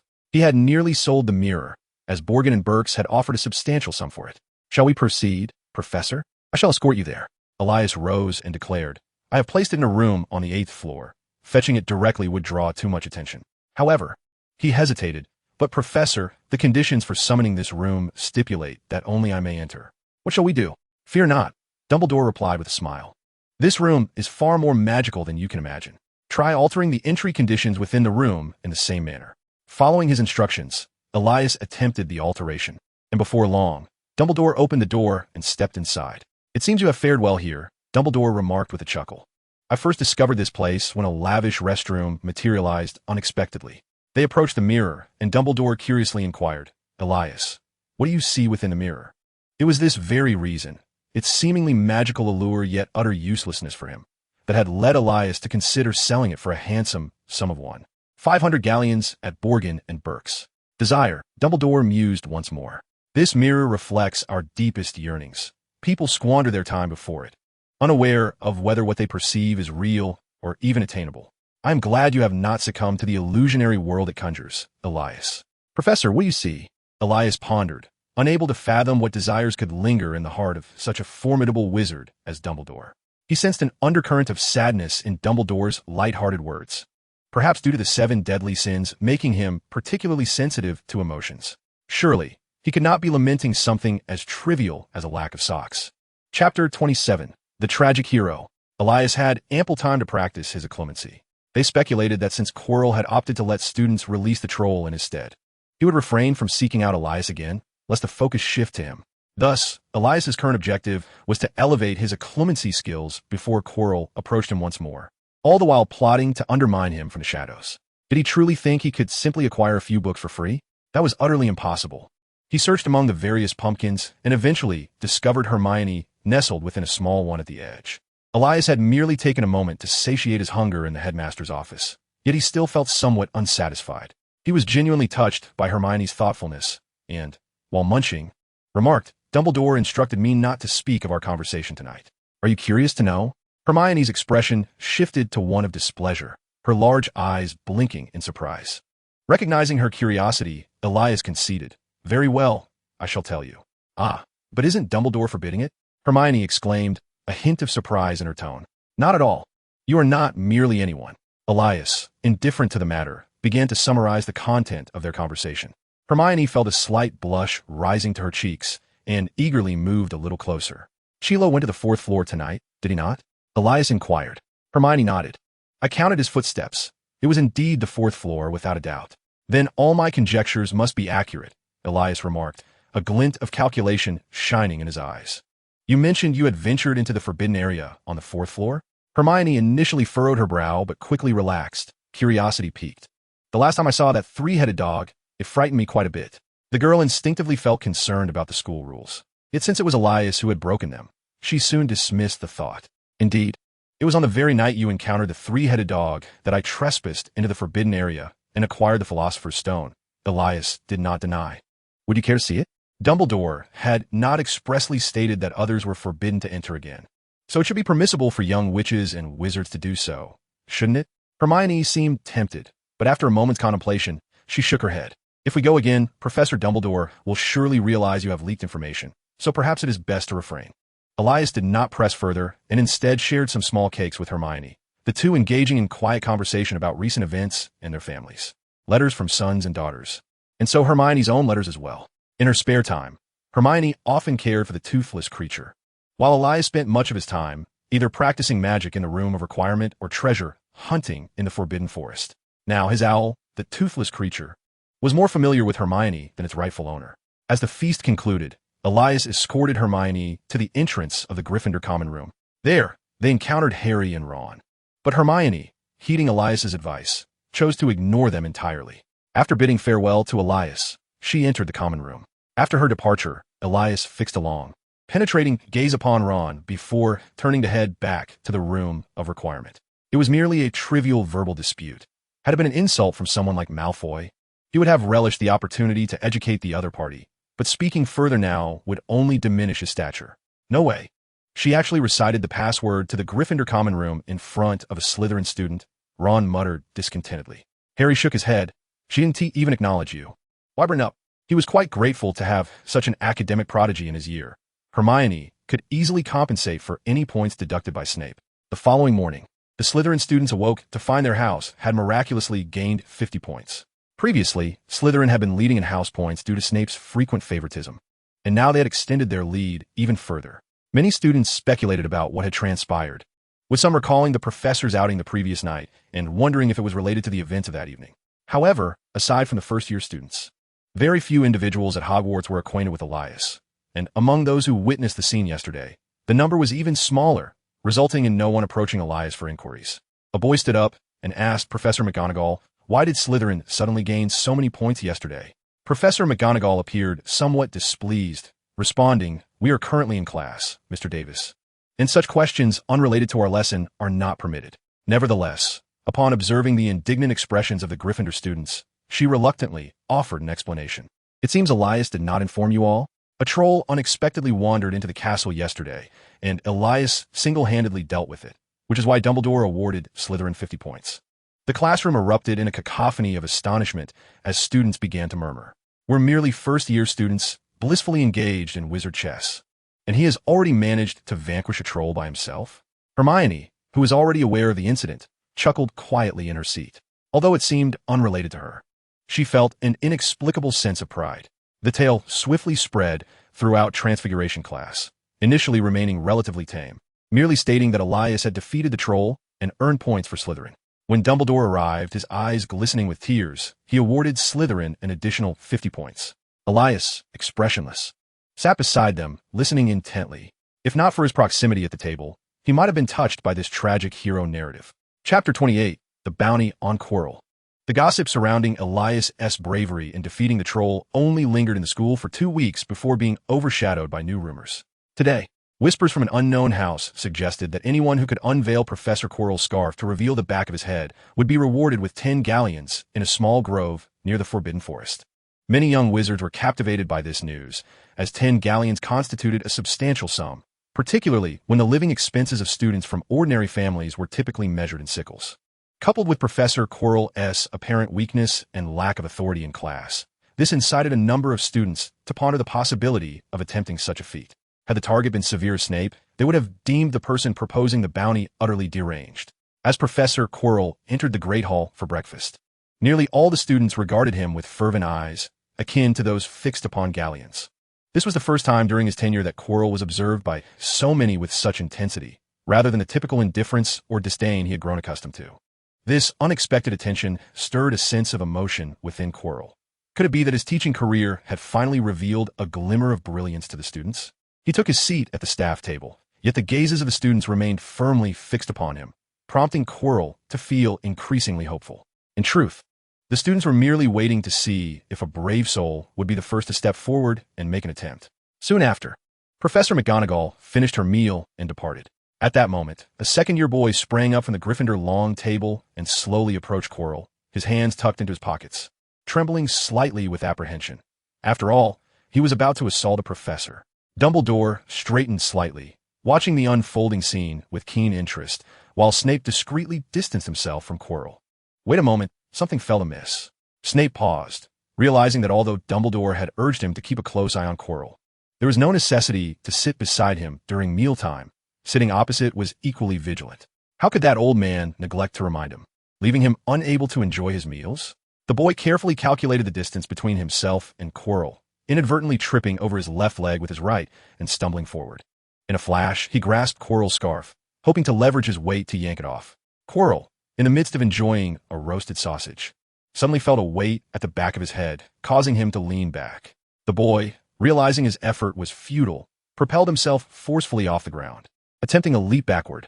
Yet, none could fathom the knot Quirrell had tied in his scarf. It was astonishingly secure. Quirrell was yanked backward from his seat, but the scarf showed no sign of loosening. With instinctive reflexes, Quirrell placed his hands on his head to stabilize the scarf, only to have his posterior crash heavily onto the floor with a resounding thud. His legs shot straight, as if struck at the base of his spine, and he yearned to cry out in pain. However, the very sausage he had just flung flew directly into his mouth, silencing his intended outcry and instead eliciting a muffled whimper. Dumbledore abruptly removed his glasses to wipe them, as if dust had settled upon them. Snape, ever timely, positioned himself between Quirrell and the boy, delivering a tone filled with schadenfreude as he announced, intent to assault a professor, -1 point for Gryffindor. The boy said nothing, hastily rising to escape, while other students in the hall wore expressions of regret. Thus, Snape sealed the matter with finality. Eager to discover the identity of the wretched student who had assaulted him, Quirrell turned, but his view was obstructed by Snape, leaving him blind to the culprit, save for the knowledge that the student belonged to Gryffindor. Foolish lion, cursed Snape, Quirrell seethed internally. At that moment, Dumbledore donned his glasses again and, with an urgent tone, inquired, "Oh dear, Professor Quirrell, how did you manage to stumble beneath the bench? Are you all right?" Quirrell, gingerly supporting his tailbone, staggered back to his seat, only to be jolted up again by the pain. Dumbledore expressed concern. "It seems you've had quite a fall, Professor Quirrell. I suggest you visit Madame Pomfrey. She can remedy such injuries in less than 10 minutes. No need for that." Quirrell hastily dismissed the suggestion, eager yet unable to hasten his exit from the hall. Elias watched the entire performance and could not help but marvel at how, had he not been privy to Chilo's true identity, he might have been deceived by his exquisite and dedicated acting. However, this matter was far from over. Seizing an opportunity, he discreetly slipped a note and a silver sickle into the boy's pocket, both as a reward for his courage in being the first to step forward and as proof of the authenticity of the 10 gold galleons. When the boy began to share the silver sickle and the note in the Gryffindor common room, more and more people became convinced of its veracity and eagerly joined in the Chilo-centered quest for the reward. Among them, the Weasley twins exhibited the greatest prowess. For while others pondered how to execute their schemes discreetly and effectively, the twins had already unleashed a plethora of prank products upon Chilo. They hurled fireworks at his head, set his scarf ablaze, bombarded him with dung bombs, and poured water over him, among other antics. Despite this onslaught, Chilo stubbornly refused to remove his scarf, which only piqued the curiosity of the young wizards further. Many were now motivated not merely by the 10 galleons, but by the desire to glimpse the back of Chilo's head. Speculation arose that the reason Chilo did not dare to remove his scarf was that another face had grown on the back of his head. When Chilo heard this rumor, he was taken aback, frantically seeking to unearth the source of the gossip, but ultimately to no avail. His once formidable presence had, over the days, diminished to the point where it paled in comparison to that of Madame Loris, the cat of the castle's caretaker, Filch. Ironically, Chilo's agitation only served to lend credence to the rumor, though few believed it. After all, the notion of a second face sprouting from the back of one's head was too bizarre to be taken seriously, more a jest than anything. In this atmosphere of mirth, Chilo once again called upon Elias. Chapter 29, Exploiting the Opportunity. Once more in the same room as Chilo, Elias felt a twinge of guilt and employed a memory-concealing spell to shield any thoughts he did not wish Chilo to perceive. Yet, the spell proved more challenging than he had anticipated. He had only reached the second level of mastery and needed to concentrate intensely to maintain its efficacy. Fortunately, the irate Chilo remained oblivious to his unease, refraining from feigning vulnerability in Elias's presence. Instead, he continued to hurl and smash everything within reach, vocally cursing Dumbledore, Snape, and the students who had been tormenting him. Elias cautiously stepped back, keen to avoid being struck by the flying tomes. After a considerable time, having vented his frustrations upon every object in sight, Chilo gradually regained his composure and shifted to discuss more serious matters. Elias had prepared his excuses, but before he could articulate them, Chilo casually interrupted him. Never mind, the objective had been achieved. Chilo paced for a moment before suddenly asking, "What did you discuss with Dumbledore?" Chilo nodded. "You may leave now." Elias discerned something, refraining from further inquiries, and turned to leave. Indeed, at that very moment, his soul seemed to vacate his body. Elias abruptly stood still, his gaze becoming vacant. Yet, armed with caution and experience, within merely 3 seconds, his eyes regained their clarity. Turning back, Quirrell inquired whether Dumbledore had noticed the soul-binding curse upon him. Elias simply shook his head. Quirrell finally exhaled in relief. The worst of his fears had yet to materialize, marking the first glimmer of good news in 2 weeks. He had contemplated erasing Elias's memories, but that would be too cumbersome, and he required not a puppet devoid of knowledge. After all, once he successfully pilfered the Philosopher's Stone, he had no intention of allowing the young wizard to live. He had painstakingly sought an opportune moment to enter the forbidden area, only to discover that Dumbledore, in his madness, had stationed a 3-headed dog there. He found himself utterly incapable of passing without slaying the beast, and he harbored little confidence in his ability to do so. "You are aware of the forbidden area on the 4th floor?" Quirrell queried. Elias nodded. Your next task is to investigate what lies within that forbidden area, Quirrell instructed. Having abandoned any pretense of confidentiality, he would ensure Elias never approached Dumbledore again. Moreover, he did not truly expect Elias to uncover anything of significance. He merely hoped that when Elias opened the forbidden door, he would be met with a sudden assault from the three-headed dog, leading to his demise. He was convinced that, in the event of a student's death, Dumbledore would not allow the beast to remain. I have ventured into the fourth-floor forbidden area, Elias suddenly declared, eager to exploit Quirrell's naivete, regardless of Dumbledore's schemes. Quirrell could not remain at Hogwarts for long. What? Quirrell exclaimed in astonishment, eagerly inquiring, what did you encounter? Quirrell soon slumped back into his seat, disheartened. If he could not breach it, how could a mere young wizard? I have some ideas, Professor, Elias continued. Since we were able to find ways to control trolls in the restricted section, why would we not be able to discover methods to deal with the three-headed dog? Quirrell paced the office, seemingly contemplating the feasibility of this notion. After a moment, he found it to hold merit and promptly sat down to write several signed notes, which he handed to Elias. Investigating the three-headed dog could not be his sole responsibility. Discretion was paramount. It was all Dumbledore's fault for lingering at the school. Once he unraveled all the secrets within the forbidden area, he would devise a means to expel Dumbledore from the premises. Moreover, Professor, Elias continued as he accepted the signed notes, given that it is a three-headed dog, we might be able to approach it through its diet. If we concoct a potion that not only attracts the creature, but also has the potential to hypnotize or slay it, we could mix it into its food to entice the three-headed dog, thereby facilitating our passage. Quirrell took a deep breath, contemplating a clever approach. However, the concoction of potions was a different matter altogether. While his proficiency in casting spells was commendable, his skills in potion-making left much to be desired. Naturally, I shall take on the role of instructor, as my father and Professor Snape share a long-standing acquaintance. I have been under Snape's tutelage in potion-making since childhood, and recently, he has remarked that there is little left for him to teach me, suggesting that within 2 years, I may surpass him. Elias, with his eyes wide open, spoke fancifully, embellishing the truth as he pleased. Indeed, Quirrell harbored no doubts, believing Elias was still in a state of possession and incapable of deceit. He exclaimed with excitement, excellent. Just so. The sooner, the better.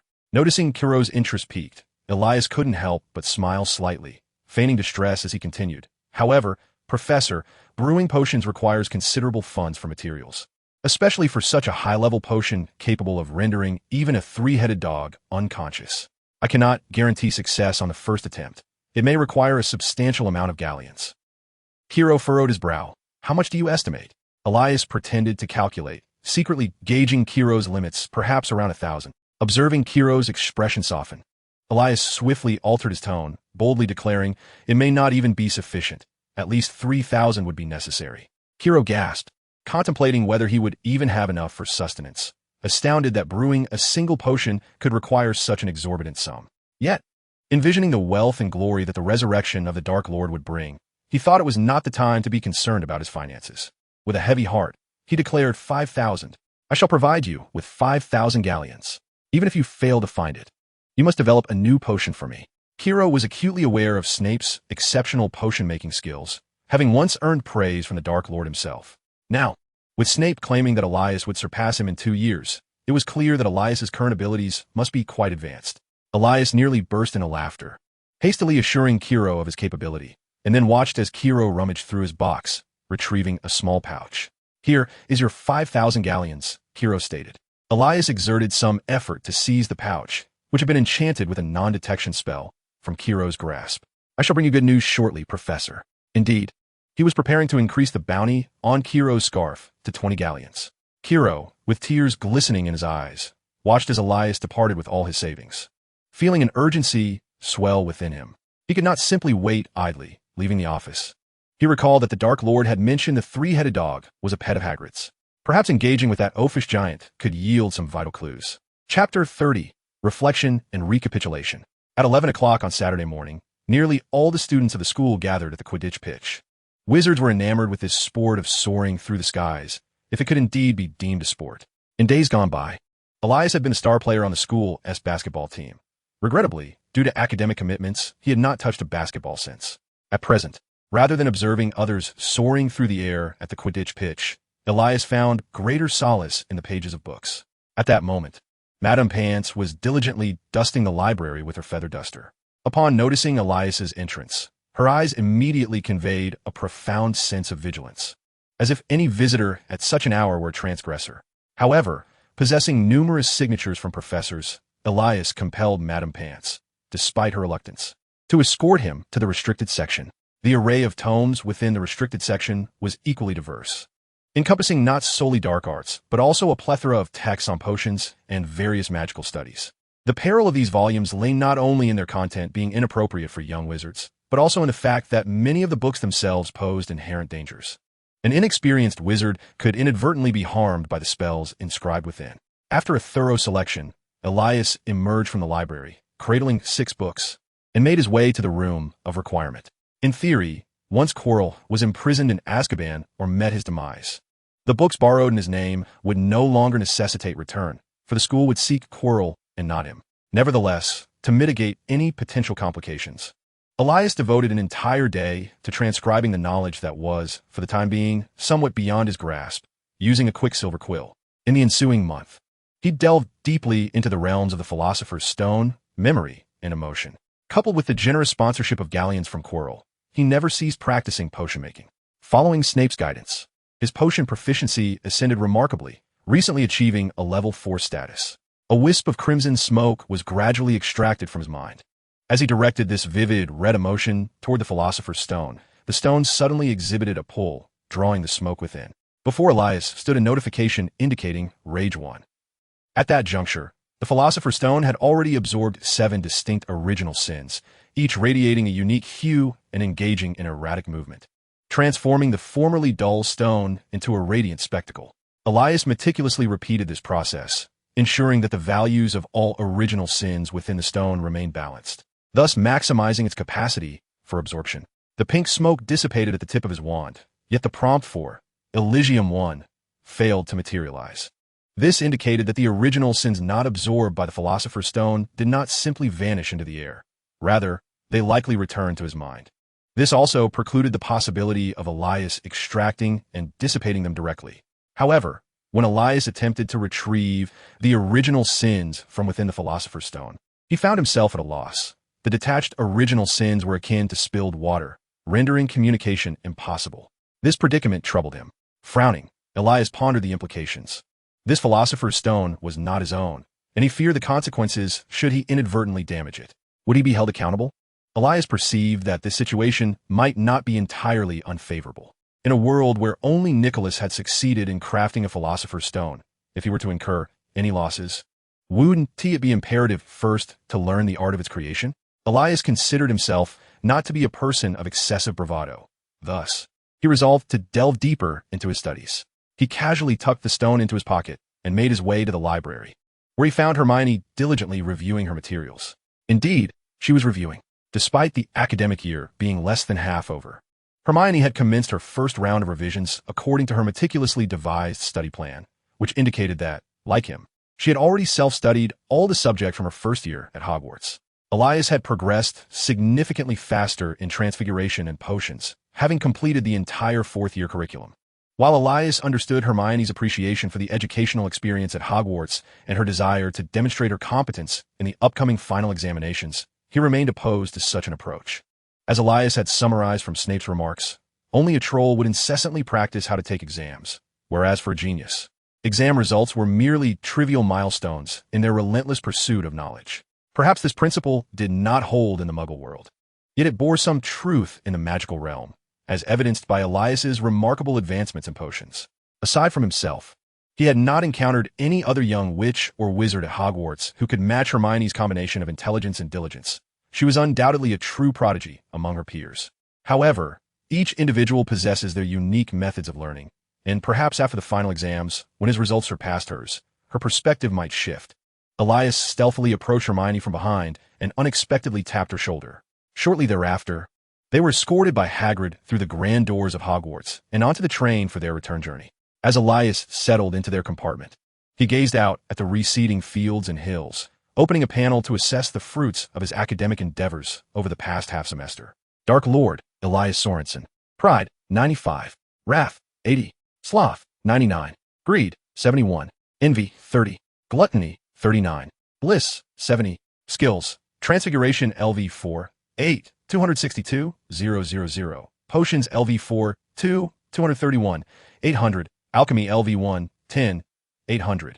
Patronus Charm LV5, 6, 361, 500. Soul Snatching Curse LV4, 7, 461, 200. Stunning Spell LV4, 556, 800. Mind Shielding Spell LV3, 235, 800. Levitation Charm LV3, 326, 500. Daydream Charm LV3, 255, 500. Disarming Charm LV3, 246, 500. Cleaning Charm LV3, 230, 500. Joy Charm LV3, 65, 500. Lumos Charm LV3, 33, 500. Accio Charm LV3, 21, 500. Elias gazed silently at his panel, engaging in introspection. Perhaps it was the realization that his talents were unparalleled at Hogwarts that had led him to become increasingly arrogant. Had it not been for his discovery of the Philosopher's Stone, capable of containing malevolent forces, his pride might have surged perilously close to 100. This was quite unwarranted. His previous arrogance largely stemmed from his identity as a reincarnated being with magical abilities, fostering a sense of pride that suggested he could achieve greatness merely by existing. However, upon arriving in the magical world, he found that his trajectory diverged entirely from his past life, and the advantages of being a traveler were minimal. The magical realm was vast, and true genius was not commonplace. If he considered himself exceptionally gifted in magic, then his benchmarks should not be fellow students, but the luminaries of every era, like Snape, McGonagall, Dumbledore, and even Voldemort. Just as this realization dawned upon him, he noticed the floating indicator of Arrogance 1, suggesting he had discovered a means to control his pride, to maintain a long-term perspective and uphold humility. Chapter 31. A Divided Christmas. Knock, knock, knock. Elias, are you up? It's time for breakfast. A girl's bright voice rang out after a series of knocks on the door. I'm getting up. Almost there, he replied, glancing at the time. It was only 8 o'clock. Hurry up. Hermione called from outside, followed by the sound of her footsteps descending the stairs. After getting up and taking a shower, Elias made his way downstairs to enjoy a truly authentic English breakfast. A slice of toast accompanied by smoked salmon, with the rest being an assortment of greens. He devoured it in a few hearty bites, amused by his own gluttony, which elicited no reaction whatsoever.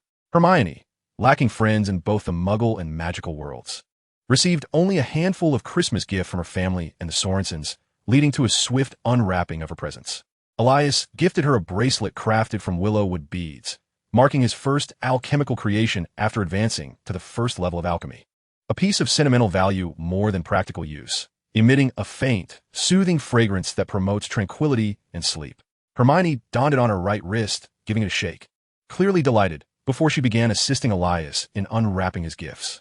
Much like Hermione, Elias had little interest in forging friendships. However, he had received several more gifts than she. First was a present from Professor McGonagall, with whom he often sought counsel, thus cultivating a good rapport. He had gifted her a blue, short-legged cat figurine, and in return, she bestowed upon him a compilation of the Today's Transfiguration Journal, binding numerous issues that included her own published papers. Next was a gift from Dumbledore. Elias had asked his father to purchase 2 pairs of thick woolen socks for the venerable headmaster, who reciprocated with a small silver piece shaped like a pyramid, capable of emitting puffs of air. Snape also sent him a gift, which consisted of a piece of parchment and a chunk of dungstone. Elias, upon glancing at the parchment, immediately discerned the reason behind it. Before the holiday break, he had presented to Snape a potent sleeping draught he had developed, one capable of rendering a 3-headed dog unconscious. Now, Snape's evaluation had arrived, accompanied by Christmas gifts, and the parchment bore his suggestions for improvement. Elias had not forgotten his headmaster and had specially commissioned 2 sets of new robes and cloaks for him to wear interchangeably, one of which was a rather striking pink. He hoped that upon seeing it, Snape would refrain from making his life difficult during lessons. To his surprise, Draco Malfoy had also sent him a gift, a large box containing a bean-sized Bertie Bott's every flavor bean. Elias had offered this bean to his father, who discovered it to have a rather unpleasant taste of snot. He was baffled as to how Malfoy had procured his home address, but since he had never inquired about Malfoy's residence, his intention to re-gift the piece of dung Snape had sent him to Malfoy was thwarted. Ultimately, he unwrapped Hermione's gift, a gray scarf she had knitted herself. It was evident that her knitting skills were still developing, as the scarf was somewhat uneven. Under Hermione's anxious gaze, Elias draped the scarf around his neck. How does it look? Hermione promptly inquired. It's very comfortable, Elias affirmed. A mint, does it look nice? She added with a cheerful smile. I really like it. He reassured her once more. Hermione fell silent, leaning quietly beside Elias as they nestled together on the small sofa, watching the snowflakes dance outside on the balcony. For dinner tonight, I wish to eat what you make, he declared. What do you want? She asked. Something you haven't made before? They both replied in unison. Very well. But I fear it may not be long before I can no longer manage that, he admitted. No matter, I believe in you. I don't even believe in myself. He sighed. Quirrell's days were becoming increasingly challenging. As the Dark Lord lingered within his body for an extended period, Quirrell's form grew frail. He began to feel a persistent weakness in his back and knees. The Dark Lord was desperate to obtain the Philosopher's Stone, coveting the immense life force within it to restore his own failing body. Quirrell feared that if he did not act quickly, he might not survive another 2 months. This was not the outcome he had envisioned when he agreed to host the Dark Lord. He had sought fame, power, and even immortality. Recently, the potion the young wizard had been experimenting with had yielded some results, but Quirrell had only just realized something was amiss. The three-headed dog seemed intent on biting him. Would it truly consume the food he offered? He could not fathom why it had agreed to this arrangement in the first place. Was it the Dark Lord's presence in his mind that had clouded his judgment? In the midst of the Dark Lord's slumber, Quirrell muttered his grievances. Fortunately, his exchanges with Hagrid had been rather amiable, and he had effortlessly drawn out many of Hagrid's interests. Does he have an affinity for adorable creatures? Quirrell mused, reflecting on Hagrid's description of the three-headed dog. Feeling somewhat exasperated, they had agreed to meet today at the Hog's Head Inn in Hogsmeade. Chilo glanced at the time and realized he was already 15 minutes late. He donned a black robe and hurried out of his office toward the village. The Hog's Head Inn was nestled in a dim alley beside the Owl Post Office. Its dilapidated wooden sign hanging from a rusty bracket, depicting a severed pig's head, gruesomely wrapped in a white cloth. Inside, there was only a small, filthy room, permeated by a strong odor of mutton. Layers of grime coated the windowsills, and the floor felt as though one were treading through a layer of grease. The patrons were few and quiet, all cloaked figures wearing black hoods seated at small tables. As Chilo entered the establishment and surveyed the surroundings, he finally spotted the designated table. No sooner had he sat down than the cloaked figure rasped, "You are late. You shall pay for this round of drinks." This was not Chilo's first encounter with such a scenario. He retrieved a spherical parcel wrapped in black cloth from within his robes. "Here is the merchandise you requested." He produced a pouch of galleons, exchanging coin for goods. After ensuring everything was in order, the hooded figure quickly rose to depart the Hog's Head. Taking the drinks with him, Chilo reluctantly settled the tab, then hurriedly followed, aware that the galleons belonged to the Dark Lord, not to him. He had borrowed them discreetly while the Dark Lord slumbered, and if discovered, it would spell trouble. Utilizing the tracking spell on the galleons, he soon found himself in a narrow alley, but the situation was amiss, for robed wizards awaited him, evidently having been there for some time. Chilo reacted swiftly, casting a shield charm in front of him and silently unleashing several killing curses. The alley erupted into chaos, flashes of green and white light illuminating the darkness, accompanied by a cacophony of explosions. After a protracted struggle, Chilo, his robe tattered and his body injured, clutched the pouch of galleons as he hastily exited the scene, leaving behind a trail of devastation. Chapter 32. The Disappearance of Chilo. Eyewitnesses reported seeing a gravely injured dark wizard fleeing in fear of retribution, prompting the Ministry of Magic to issue a 200-galleon bounty. However, the response from society was minimal. Most believe this to be merely a skirmish among dark wizards over selfish interests, posing little threat to the broader community. The incident garnered attention primarily due to its location in Hogsmeade.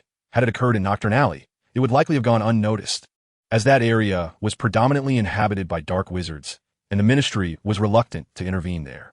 Elias casually glanced at the Daily Prophet, yet the contents failed to pique his interest. With magic prohibited at home, he spent his vacation time primarily focused on potion brewing, seemingly on the verge of surpassing transfiguration in his studies. However, this predicament is unavoidable, according to the analysis of his learning progress. As long as he can proficiently master the art of transformation between species, he will be able to ascend to the 5th level. Yet, his advancement in the transformation between living beings has been exceedingly sluggish, rendering him incapable of effortlessly transforming an apple into a pear.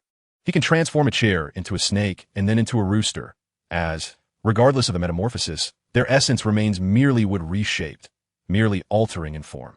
However, he struggles to convert a real snake into a chicken, for the structural differences between the two are substantial. The transformation transcends a mere superficial alteration of appearance.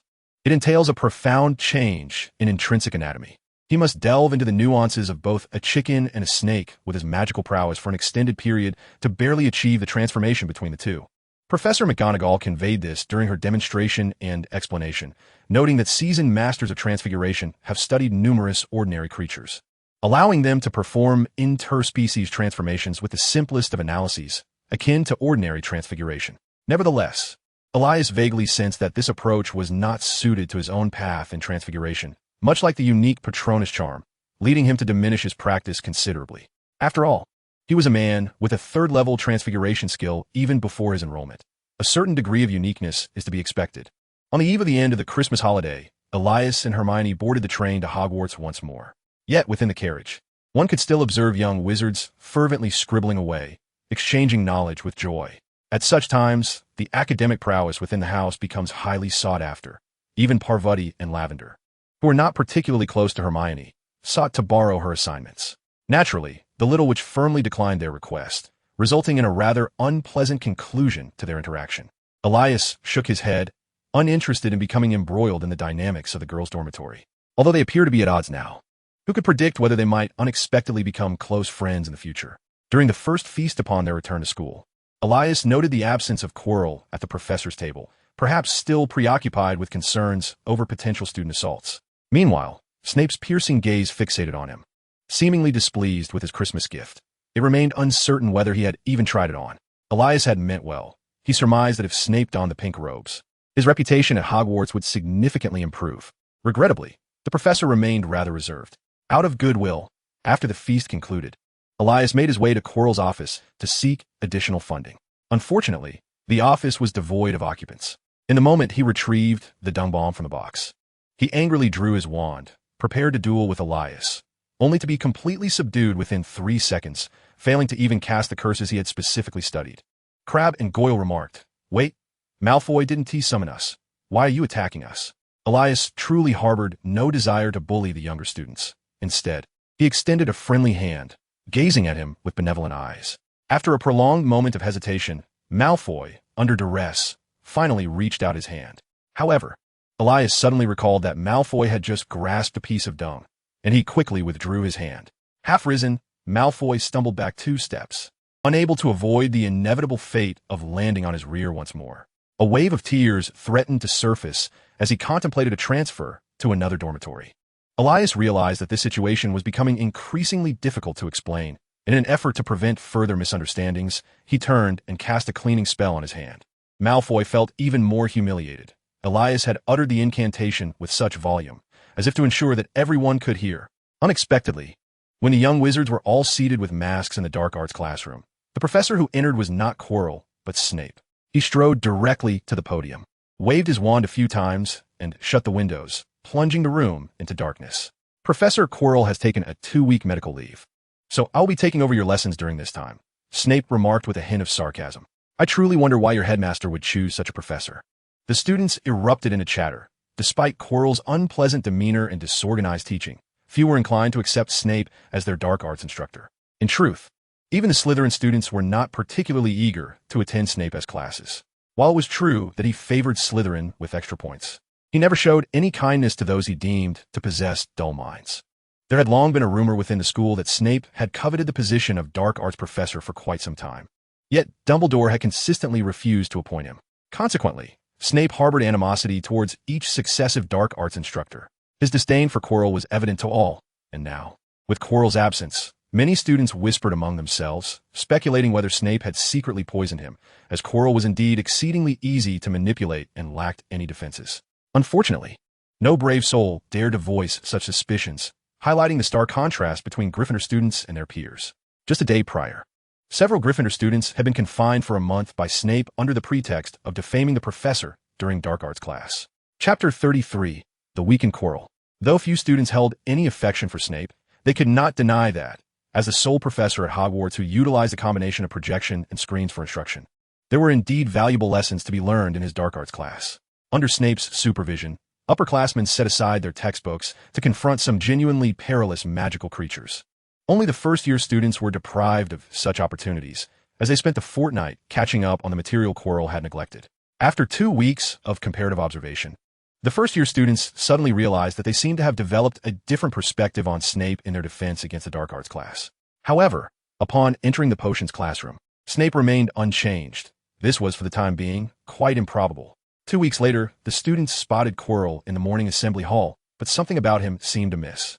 He appeared gaunt, with a pallid complexion that suggested he was unwell. This sight caused the young wizards, who had intended to resume their teasing of Quirrell, to pause in their actions, for he looked exceedingly pitiable, evoking a sense of compassion. Yet, Elias harbored no trust in him. Perhaps this was merely a facade. After a long day of lessons, Elias promptly approached Quirrell with his completed potion. Quirrell appeared weak even in his office, lifting the potion vial to inspect its hue and scent, then producing a rat from seemingly nowhere.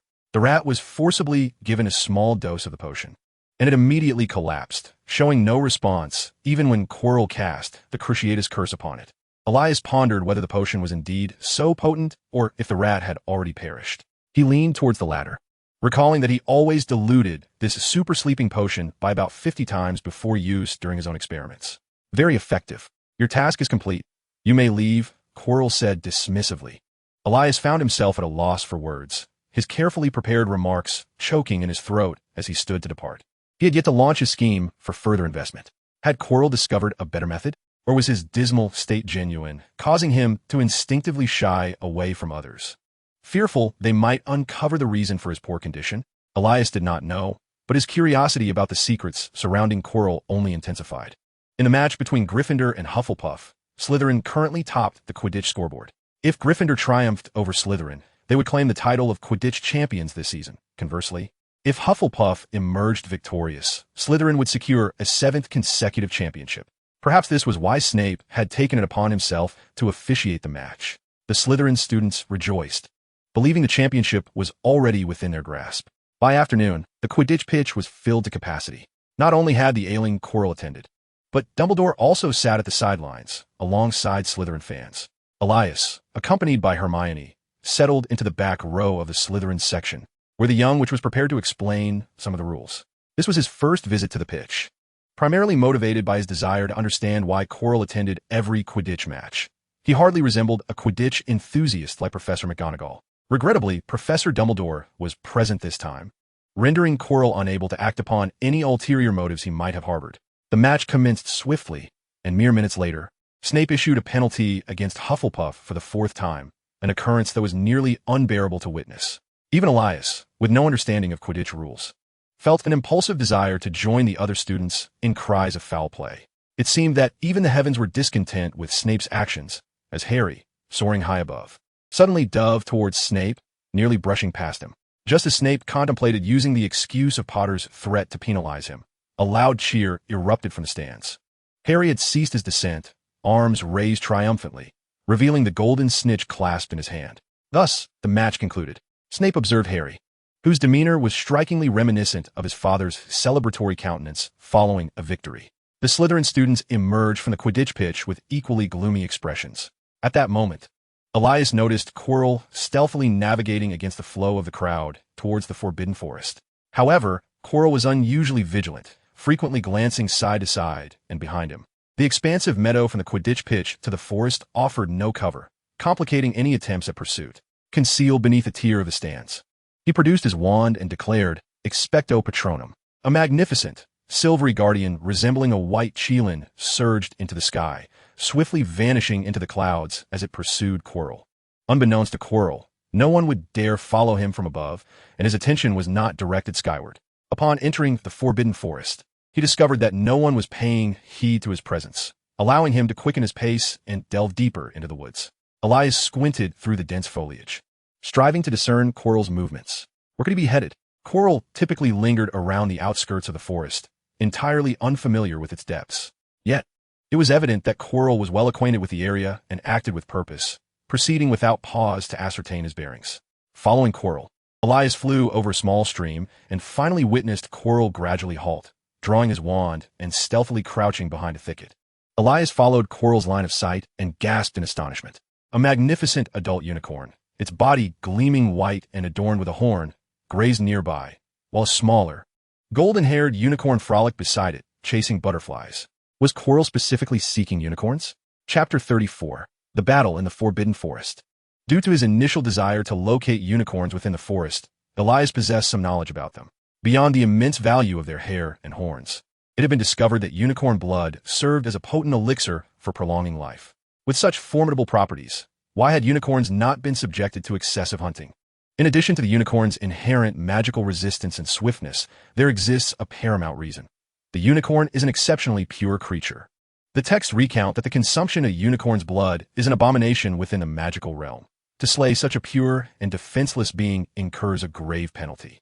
The moment its blood touches your lips, you become a wretched, cursed entity, teetering on the brink of existence. As a professor at Hogwarts, Quirrell, of course, did not find himself financially constrained. Thus, the sole reason for his pursuit of the unicorn must be clear. He sought to extend his own life through the unicorn's blood. First the Philosopher's Stone, and now the blood of the unicorn. Could it be that Quirrell's motive for entering Hogwarts was to prolong his existence due to a terminal illness?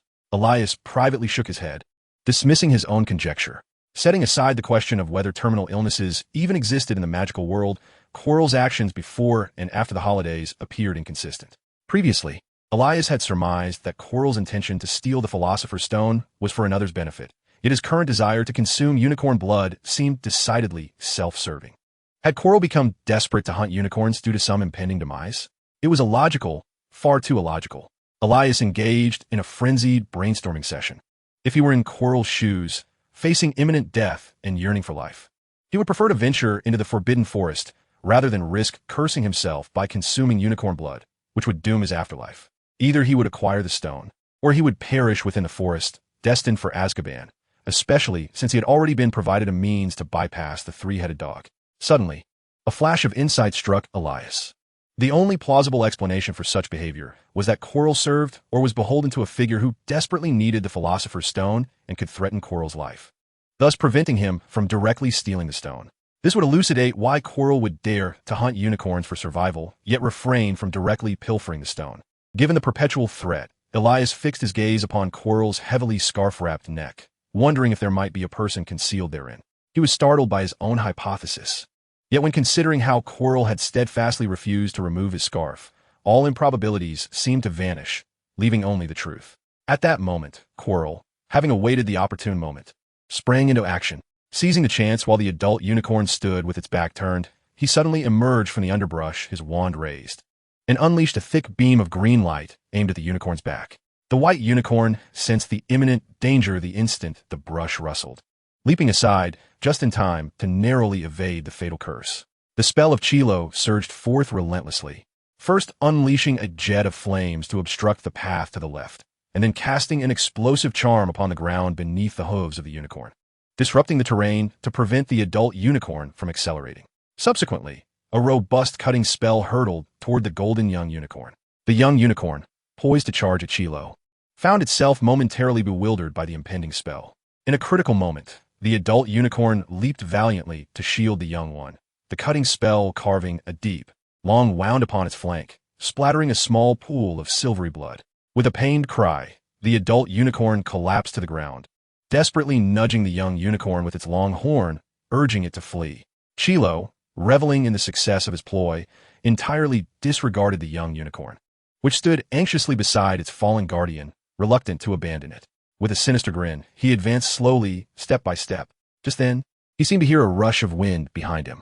As he turned, a sudden, terrifying force slammed into his back. In an instant, the nearby trees appeared to recede in his vision, while his body, uncontrollably, crashed through several branches before embedding itself deeply into the earth. The assailant had descended the moment Chilo prepared to strike, determined not to allow Chilo's scheme to succeed, though he had wasted a bit of time concealing himself. Realizing he had saved them, the adult unicorn lay still on the ground, permitting Elias to cast a healing spell on its wound and apply a salve to aid in its recovery. The young unicorn affectionately nestled beneath its guardian, rubbing against its pearlescent body. Elias merely attended to the injury, ensuring it would cease bleeding, before employing a transfiguration spell to transform a branch into a large stretcher. The unicorn, displaying remarkable intelligence, promptly understood Elias' intent, staggering onto the stretcher, with the young unicorn following suit. Elias cast a levitation charm on the stretcher, carrying both unicorns to the other side of the Forbidden Forest. Throughout their escape, they communicated silently, executing a seamless sequence of actions without wasting a moment. Their flight left little trace, evading any pursuit from Chilo. Elias did not delude himself into thinking that a mere visit would suffice to defeat such a powerful sorcerer, adept at casting silent spells with such fluidity. Moreover, he suspected that another presence lurked at the back of Chilo's mind. Indeed, upon witnessing only a small pool of blood remaining, while the unicorns had vanished, Chilo fell to his knees in despair, whispering hoarsely, "Who has ruined my plans?" "Fool!" The Dark Lord, awakened by the violent impact, accessed Chilo's memories to comprehend the unfolding events, exclaiming in rage, "Is that blood on the ground not from the unicorn?" Chilo's eyes sparkled with a renewed glimmer, disregarding the pain coursing through his body as he crawled toward a small puddle of blood, murmuring softly, "Thank you for the reminder, Master. Thank you for the reminder." Chapter 35. The Centaur. A silver streak darted across the forbidden forest as the guardian spirit flapped its wings, swiftly carrying Elias through the gaps in the trees. The strong wind brushed against Elias's cheek, lifting his white hair in a graceful dance, imbuing him with an ethereal quality. He seemed to revel in the exhilarating sensation of racing through the skies. It was only when Elias was certain that Chilo could not catch up that he chose a clearing to descend slowly. The little unicorn frolicked joyfully around him, evidently pleased by the exhilarating experience of flight. Elias crouched down, resuming his healing of the adult unicorn. The wound inflicted by the cutting spell was rather severe. Elias found that the conventional healing potions could merely stem the bleeding temporarily. A faint tendril of dark energy seemed to cling to the wound, incessantly eroding it and hindering its healing process. Elias surmised that this cutting spell must have been infused with another form of dark magic by Chilo, resulting in such an unhealable injury. This further attested to Chilo's remarkable ability to disguise his true strength, as he refrained from retaliating with his wand, even while being incessantly bullied by the little wizard. If ever there came a day when Chilo could no longer maintain his facade, the consequences of a corner dog could be utterly unpredictable. Thus, it was prudent to avoid such risks. As Elias pondered this, he clumsily tended to the wound without any adeptness. After a while, the unicorn's formidable healing abilities finally began to take effect, causing the wound to close gradually. Elias wiped the sweat from his brow, gently stroking its mane and relishing the silky yet cool sensation beneath his fingers. Suddenly, a slender feathered arrow struck a nearby tree with a sharp thud. As the arrow had not been aimed in his direction, Elias felt no immediate threat. However, the audacity of the act prompted him to frown and grip his wand tightly. Turning around, emerging from the thicket of the forest were a group of beings, the upper halves resembling humans, while their lower halves bore resemblance to horses, centaurs. They were not mere hybrids of man and beast, but a distinct species that maintained their primitive tribal lifestyle. The leader among them, wielding a crossbow, glared at Elias with evident displeasure and exclaimed, "What brings this little colt deep into the forbidden forest?" "Bane, do not be so harsh." Another centaur interjected as he stepped forward. "I have explained that he is here to rescue the unicorn." "I am aware, Ferenz," Bane retorted, flicking his long tail in agitation. "That is precisely why he requires a warning. If even the unicorn is injured, the forbidden forest is perilous." Ferenz shook his head and approached slowly, speaking in a friendly tone. "Fear not, young wizard. We harbor no ill will. The centaur shall not harm you. We have just witnessed your prolonged efforts to treat the unicorn, and I am compelled to inquire about the circumstances surrounding its injury." Elias, possessing a modest understanding of centaurs, reluctantly acknowledged the initial statement made by Ferenza, while soothing the small unicorn that stood before him. After a moment of contemplation, he succinctly replied, "I recently found myself lost in the forbidden forest, where I chanced upon a dark-robed wizard attacking a unicorn. I ambushed the assailant and fled with the unicorn." Elias refrained from disclosing the identity of Quirrell, as the latter still represented Hogwarts. Uncertain of the relationship between Hogwarts and the centaurs, he feared that the assault on the unicorn by a Hogwarts professor might engender bias against its students. He was no match for the numerous centaurs, especially considering that they wielded formidable weapons such as swords, bows, and spears. While a wizard's physical resilience may exceed that of a muggle, it would surely not withstand an arrow piercing their flesh. A foreign wizard? Ferenza scrutinized the unicorn's wounds. The now adult unicorn had risen to its feet, and the centaurs, skilled in their unique healing methods, had nearly tended to its injuries. "In which direction did he go?" Ferenza inquired. Elias gestured vaguely, relying on his instincts to indicate a direction. Firenze briefed Bane, who promptly led a group of centaurs toward that location. Although Bane harbored a certain disdain for wizards, his assertion held truth. The Forbidden Forest was indeed perilous. You seem to be merely a first-year student, yet you ventured alone into the depths of the Forbidden Forest, even daring to ambush a perilous dark wizard. From Gryffindor, I presume? No, I am from Slytherin, Elias responded.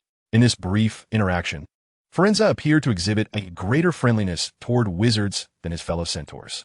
Elias engaged in a simple exchange with him. It would be advantageous for him to be escorted by the centaurs, as he could concurrently explore the Forbidden Forest under their guidance, seeking out intriguing finds. His storage bag, crafted by Quirrell's enchantment, was a remarkable asset, allowing him to carry an abundance of potions. Elias mused on Quirrell's multifaceted support, teaching him spells, lending him books, providing him with galleons, and even offering a storage space. Setting aside the facts, could Quirrell not be considered a good person? He felt no urgency to relay the recent events to Dumbledore, given Quirrell's, or rather, the man behind Quirrell, insatiable desire for the Philosopher's Stone. He harbored little concern that Quirrell would jeopardize his standing by revealing himself to other students. The two unicorns accompanied him as he departed the Forbidden Forest, as if bidding him farewell. The small unicorn, noticing Elias gathering herbs, ventured off to retrieve some for him. Elias skillfully groomed its mane and summoned his Patronus to entertain it. It is uncertain whether it is due to the serene atmosphere, but the unicorn seems to share a unique affinity with the Guardian of Bliss. As they approached the edge of the Forbidden Forest for their farewell, Firenze spoke to him in an enigmatic tone, warning that the recent brightness of the Serpens constellation signals unrest within the forest, advising him to refrain from returning. Elias, bewildered, watched as Firenze departed, then made plans to visit the unicorn again. Today, he had carelessly gathered a multitude of unicorn hairs. What delightful creatures they are! How could anyone bear to harm a unicorn? That despicable Quirrell. Chapter 36. The Aged Dumbledore.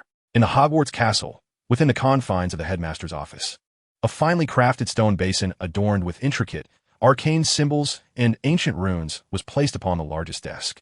The basin brimmed with a silvery substance, reminiscent of clouds, both liquid and gaseous, swirling gently within. After a prolonged silence, two figures emerged simultaneously from the basin, landing gracefully on the floor. Dumbledore conjured a stool for Elias, inviting him to take a seat. "Would you care for a drink?" he inquired kindly. "A cup of red tea, please," Elias replied. Dumbledore conjured a cup of red tea and leaned back, contemplating the visions he had witnessed in the Pensieve. Elias sipped his tea quietly, refraining from interrupting Dumbledore's thoughts. Upon entering the headmaster's office, he had extracted his memories and placed them into the Pensieve, allowing them to review the events together. He held no concern about revealing his unique guardian to Dumbledore, the most powerful wizard of the age. He had nothing to fear regarding Dumbledore's potential envy of his abilities. In fact, he hoped Dumbledore might assist him in progressing further.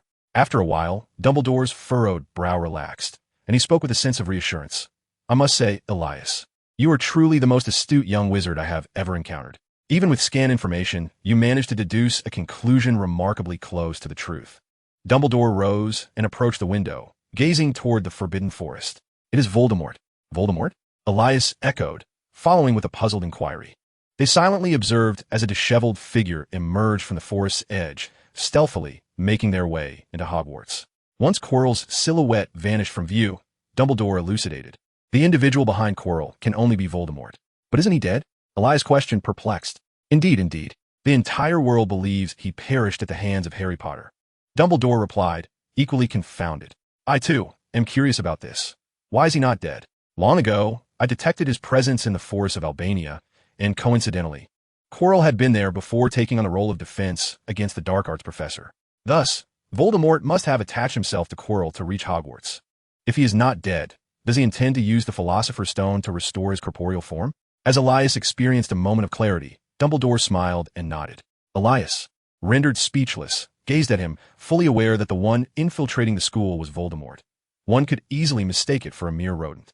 "You allow a Dark Lord to roam freely within the school?"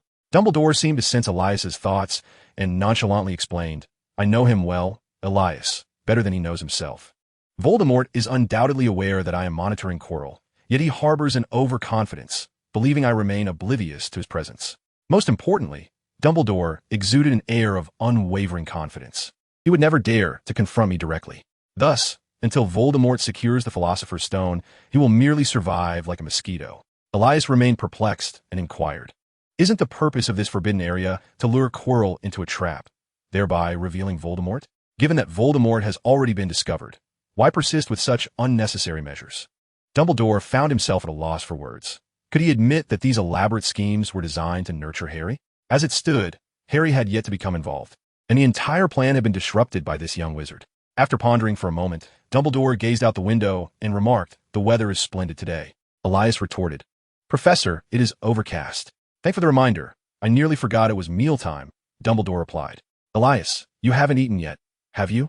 "No, I haven't tea." "Splendid. Let us dine together. I have specially requested the house elves to prepare additional desserts today," Dumbledore said joyfully, leading the way toward the door. Elias mused. The most powerful wizard can't hear properly? Indeed, Dumbledore had reached an advanced age, nearing a century, and it was only natural to experience some physical ailments. Perhaps in a few years, he might consider stepping back from the headmaster's position. Of course, this was merely a jest. Observing Dumbledore's reluctance to discuss further, Elias sensed that the headmaster's intentions were likely more complex and refrained from probing further. However, Elias's purpose extended beyond merely offering a reminder. He quickly positioned himself in front of Dumbledore and said, "Wait, Professor, there is one more matter." He retrieved the Philosopher's Stone from his pocket, having struggled in vain to restore it, and now seeking Dumbledore's assistance. "How did you manage this? The stone seems to possess an added vitality reminiscent of your Patronus." Elias sighed in relief, for if Dumbledore could discern its condition at a glance, perhaps a solution was at hand. "I employed a method of my own devising, infusing my emotions into it, Professor, but now I cannot extract them." Dumbledore's eyes sparkled with intrigue as he suggested, "Why not attempt to cast a spell using the Philosopher's Stone, much like your Patronus charm?" "Cast a spell with the stone?" Elias queried, bewildered. Dumbledore placed the Philosopher's Stone upon the table and elucidated that in the European magical community, wizards have a propensity for wielding wands to cast spells, while African sorcerers prefer to employ robust staffs, and Asian practitioners often rely on gestures. Thus, the act of casting magic does not necessitate a fixed medium. It suffices to adeptly channel magical energy, with the wizard's essence being of paramount importance. I recall Minerva mentioning that you could perform transfiguration without a wand even before your enrollment, so you must be somewhat familiar with this practice. Elias nodded, acknowledging his familiarity with wandless magic. However, he had attempted it and found himself unable to connect with the magical energy within the Philosopher's Stone. Dumbledore chuckled mischievously and winked at Elias, remarking that he certainly could not, for he had cast a protective enchantment upon the stone, as he always preferred to maintain an advantage. With a flick of his wand, he touched the stone, and a flash of white light illuminated the room, enhancing the stone's vibrant hues. As Elias took the stone in hand once more, he immediately felt a pull emanating from within it, drawing his own magical essence gradually into the stone. "Expecto Patronum," he exclaimed, directing his focus towards his own panel and invoking his most adept Patronus charm. A pink light dissipated from the stone, replaced by a magnificent guardian standing proudly in the center of the headmaster's office. Indeed, it was possible. Elias gaped in astonishment, realizing he now had yet another compelling reason to create his own Philosopher's Stone. Chapter 37, Wizards and Pigs. Elias felt no objection. He merely lamented the fact that he wished to further explore the stone's magical properties. However, considering that the stone did not belong to him, the assistance it provided in absorbing a few points of malevolence was already a substantial favor, not to mention that this opportunity might enable him to meet a master alchemist. Dumbledore, as he had anticipated, expressed interest in Elias's magic, merely suggesting that he might consider publishing some papers in academic journals. He believed this represented a previously uncharted form of magic, potentially a fruitful avenue for research. Elias felt a stirring of ambition. He indeed harbored thoughts of publishing scholarly articles, which would aid him in cultivating a reputation from his student days. Elias had gleaned some insight into Dumbledore's own academic pursuits, noting that the venerable headmaster began publishing scholarly work from his first year, achieving recognition across multiple disciplines. Given that wizards generally enjoy greater longevity than muggles, Dumbledore, at over 110 years of age, was hardly considered elderly. Therefore, if Elias aspired to seize control of Hogwarts and ascend to the role of headmaster, he would need to amass significant renown and respect during his student years, ideally vanquishing a dark wizard in the process to facilitate Dumbledore's early retirement. Yet, Elias felt he still only had a rudimentary understanding of original sin, let alone the capacity to compose a rigorous academic paper on the subject. Moreover, the intense emotions associated with original sin might very well be unique to him, and even if he were to publish his findings, they likely would not garner much attention. Thus, he could only temporarily focus on potions and transfiguration. Coincidentally, he had developed a potent sleeping potion. Once he completed his experiments to validate the efficacy of this powerful draft, it might very well be employed within the dragon's sanctuary to induce slumber in the majestic beasts, thereby facilitating the work of dragon tamers in their inspections or healing of the dragons, while ensuring their own safety. Unbeknownst to Dumbledore, the young wizard was scheming to usurp his position. After securely stowing the Philosopher's Stone, he cheerfully continued to invite Elias to dine. With a newfound idea, Elias quickly finished his meal and stealthily made his way towards the Forbidden Forest once more. He needed to scour the depths of the forest to see if he could capture a few delightful creatures to assist him in his experiments. However, tonight's venture was not as smooth as before. It was uncertain whether the centaurs had betrayed him or if Hagrid had stumbled upon something amiss. As Elias circled the periphery of the forest, he nearly encountered Hagrid on several occasions during his nocturnal patrols. Hagrid was accompanied by a sleek black hunting dog, keen-nosed and intelligent. Were it not for Elias discreetly casting a confundus charm upon it, he would have certainly been discovered. Fortunately, the moon was large and luminous this evening, with its silvery light filtering through the canopy of leaves above, allowing him to discern his surroundings without the need for a Lumos spell, thus avoiding drawing the attention of the very creatures he sought to capture. His target for the night was magical fauna, as conclusions drawn from ordinary creatures like mice were not applicable to dragons, which belonged to a distinct category of magical beings.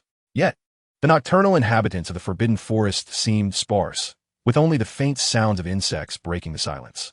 Elias remained unperturbed. His choice to venture out at night was deliberate. After observing Hagrid move off into the distance once again, Elias leapt from the tree, brandishing his wand to summon his Patronus. In the inky darkness of the Forbidden Forest, the shimmering white light emitted by his Patronus was more radiant than the moonlight above. He instructed his Patronus to move in a wide arc, with him at the center, facing away from Hagrid's departing direction. It was not long before the forest began to resonate with the sounds of animals scurrying about. He spotted fleeing mice, rabbits, and even a snake, but paid them no heed, merely directing his Patronus to continue its task. Suddenly, a creature resembling a pig, adorned with tusks and sporting smooth, black fur, burst forth from the underbrush, crashing headlong into a massive tree that would be difficult for even a person to encircle, producing a dull thud. Branches trembled and fell, yet the creature merely shook its head, seemingly unscathed. Elias's heart leapt with excitement. It was a blast-ended scrut, one of the targets he most desired to capture tonight. Classified as a XXXX creature by the Ministry of Magic, it was not a protected species and thus constituted excellent experimental material. However, this creature was not to be trifled with, being on par with trolls in terms of danger. The peril of the Teeper boar lies in its nocturnal nature and its remarkable ability to blend into its surroundings. With exceptionally tough skin, it can effectively withstand both magical and physical assaults, although its stealth is not as innate as that of the invisible beasts. The cover of night renders it a challenging figure to perceive. When sensing a threat, the Teeper boar charges headlong, toppling its adversaries. Elias, mounted upon his guardian, remains unperturbed by the boar's ferocious onslaught. The true challenge arises when attempting to strike the swiftly darting Teeper boar from the skies. Even a successful hit may not breach its defenses. Its vulnerability lies not in its sleek body, but rather in the tuft of fur encircling its neck. The centaurs capture the Teeper boar by directly targeting this specific weak point with a spear. However, this creature, even in adulthood, measures less than a meter in length and exhibits extraordinary agility, capable of rapid acceleration and deftly maneuvering around corners. Compliments exchanged among wizards likening one another to the nimble Teeper boar are far from sarcastic. Indeed, one would seldom utter such words unless wishing to avoid confrontation. Elias, constrained by the need to remain inconspicuous and avoid causing a disturbance, refrains from employing explosive spells that might alter the terrain to corner the Teeper boar. Thus, directly hitting the creature's minuscule weak spot proves to be no simple task. This pursuit between wizard and boar lasted a grueling 10 minutes, during which Elias tirelessly cast spells to obstruct the boar's escape toward the Forbidden Forest and Hagrid's direction. At last, the boar, drained of energy, began to slow, and Elias managed to knock it unconscious with 2 precise strikes. He swiftly secured the teeper boar in his bag and soared into the skies atop his guardian, having heard the hound's barks drawing ever closer. Chapter 38. The Weasley Twins. Elias had lingered in the Forbidden Forest for quite some time, and the curfew had arrived. With the castle gates firmly closed by Filch, he evaded the student quarters, seeking an entrance on the 8th floor of the castle, where he slipped through a window. As he touched down, two voices suddenly emerged from behind a pair of suits of armor. Wow, cool. Absolutely stunning. Turning to investigate, Elias discovered two nearly identical red-haired boys. He recognized them as the Weasley twins, students of Gryffindor. Narrowing his eyes, Elias thought, I've been spotted. Should I silence them? Of course. Such notions were mere flights of fancy. He simply had not anticipated encountering anyone else in this secluded spot at night. He turned to depart, considering the encounter inconsequential. Wait, hold on. One of the Weasley brothers called out, as both emerged from behind the armor, flanking Elias with their arms resting casually on his shoulders. Don't be in such a hurry to leave, Sorensen. We just wanted to ask, what is the name of that move? They inquired with playful grins. Elias, with his hands tucked into his pockets, raised an eyebrow and inquired, Do you know me? Allow us to introduce ourselves. I am Fred, and this is George, Fred responded. We are both Weasleys, George chimed in promptly. As for your question, Mr. Sorensen, you are indeed a prodigy of Slytherin, the favored disciple of the old bat, and the knight who rescued the giant. Naturally, many are familiar with you, they declared in unison. Elias rolled his eyes and retorted, Why should I divulge anything to you? Fred and George exchanged glances, swiftly moving before Elias. Standing face to face, they clasped their hands together at their chests, gazing deeply into each other's eyes as they lamented. In our first year, we were carefree and innocent, still curious little wizards enamored with Hogwarts. Until one fateful day, we had a disagreement with Filch. We had placed a large dung bomb in the corridor, which, for some reason, infuriated him, leading him to pursue us. At that moment, we were merely naive young wizards, cornered by Filch, trembling in fear. It was the first and last time we were captured so directly since our enrollment, a shame that is indelibly etched in the annals of our grand adventures. Had we learned this spell then, we could have escaped through the window without enduring such psychological trauma. The duo finally concluded their tale, one of them dabbing a couple of drops of eye solution into his eyes. They turned, gazing at Elias with tear-filled eyes, pleading, Please tell us. This is the only request we shall ever make. Elias, slightly taken aback, stepped back uncomfortably and remarked, All right, cease your emotional assault. The two immediately parted ways, wiping away their tears. After a moment of contemplation, Elias continued, How about this? I will reveal where you can learn that spell if you exchange a few secret passages I am unaware of. The Weasley twins were well known for their penchant for mischief, and it was hard to believe they were oblivious to Hogwarts' secret passages. Fred and George exchanged knowing glances, nodding, and a triumphant smile emerged on their faces. They had long been aware of all the secret passages in Hogwarts, making this exchange a trivial endeavor for them. Elias also bore a satisfied grin, realizing that while they could not learn his Patronus charm, what he offered was indeed true, a clever maneuver. The trio engaged in a profound discussion about the secret passages, with Elias keen to ascertain whether any led directly to the dungeons. After all, why were there so few Slytherin students roaming the night compared to those from other houses? Was it not because Snape's office was also located in the dungeons? Should one unexpectedly encounter Snape wandering about sleeplessly during a nocturnal escapade, there would be nowhere to flee. Unfortunately, it seemed that the twins were equally unaware of any passage leading to the dungeons, perhaps because such a route was never established since Hogwarts' inception. Elias did not suspect that the other party was deceiving him. Thus, he settled for acquiring knowledge of two secret passages leading from Hogwarts to Hogsmeade. As they reached a tactful, amicable exchange and prepared to part ways, Elias suddenly inquired, How did you know I was here? Fred, his expression unnaturally strained, waved his hand dismissively. What are you talking about? This was not a casual inquiry. After all, he had flown in directly through the window, making it impossible for anyone to have heard him beforehand. Moreover, they had been conversing for quite some time, without any professors or Filch making an appearance. Yet, in this very context, the Weasley twins had concealed themselves behind the armor and only emerged after his arrival. It was difficult to ascertain whether they were unaware of his coming or had simply been lying in wait, as being discovered by others was certainly not a favorable outcome and should be avoided whenever possible. However, given the other party's reluctance to divulge any information, he felt powerless. They were merely acquaintances, and it would be unreasonable to compel them without cause. As long as he remained within the room of requirement, outsiders could not intrude, allowing him to sleep soundly at night. In an empty classroom, Fred and George leaned over a piece of parchment, scrutinizing Elias's name. After observing Elias linger in one location for a moment, his name suddenly vanished. Indeed, he has disappeared once more, Fred muttered in confusion. What do you suppose he has gone? George flipped through the parchment and prodded it with his wand, attempting to discern if there was a malfunction.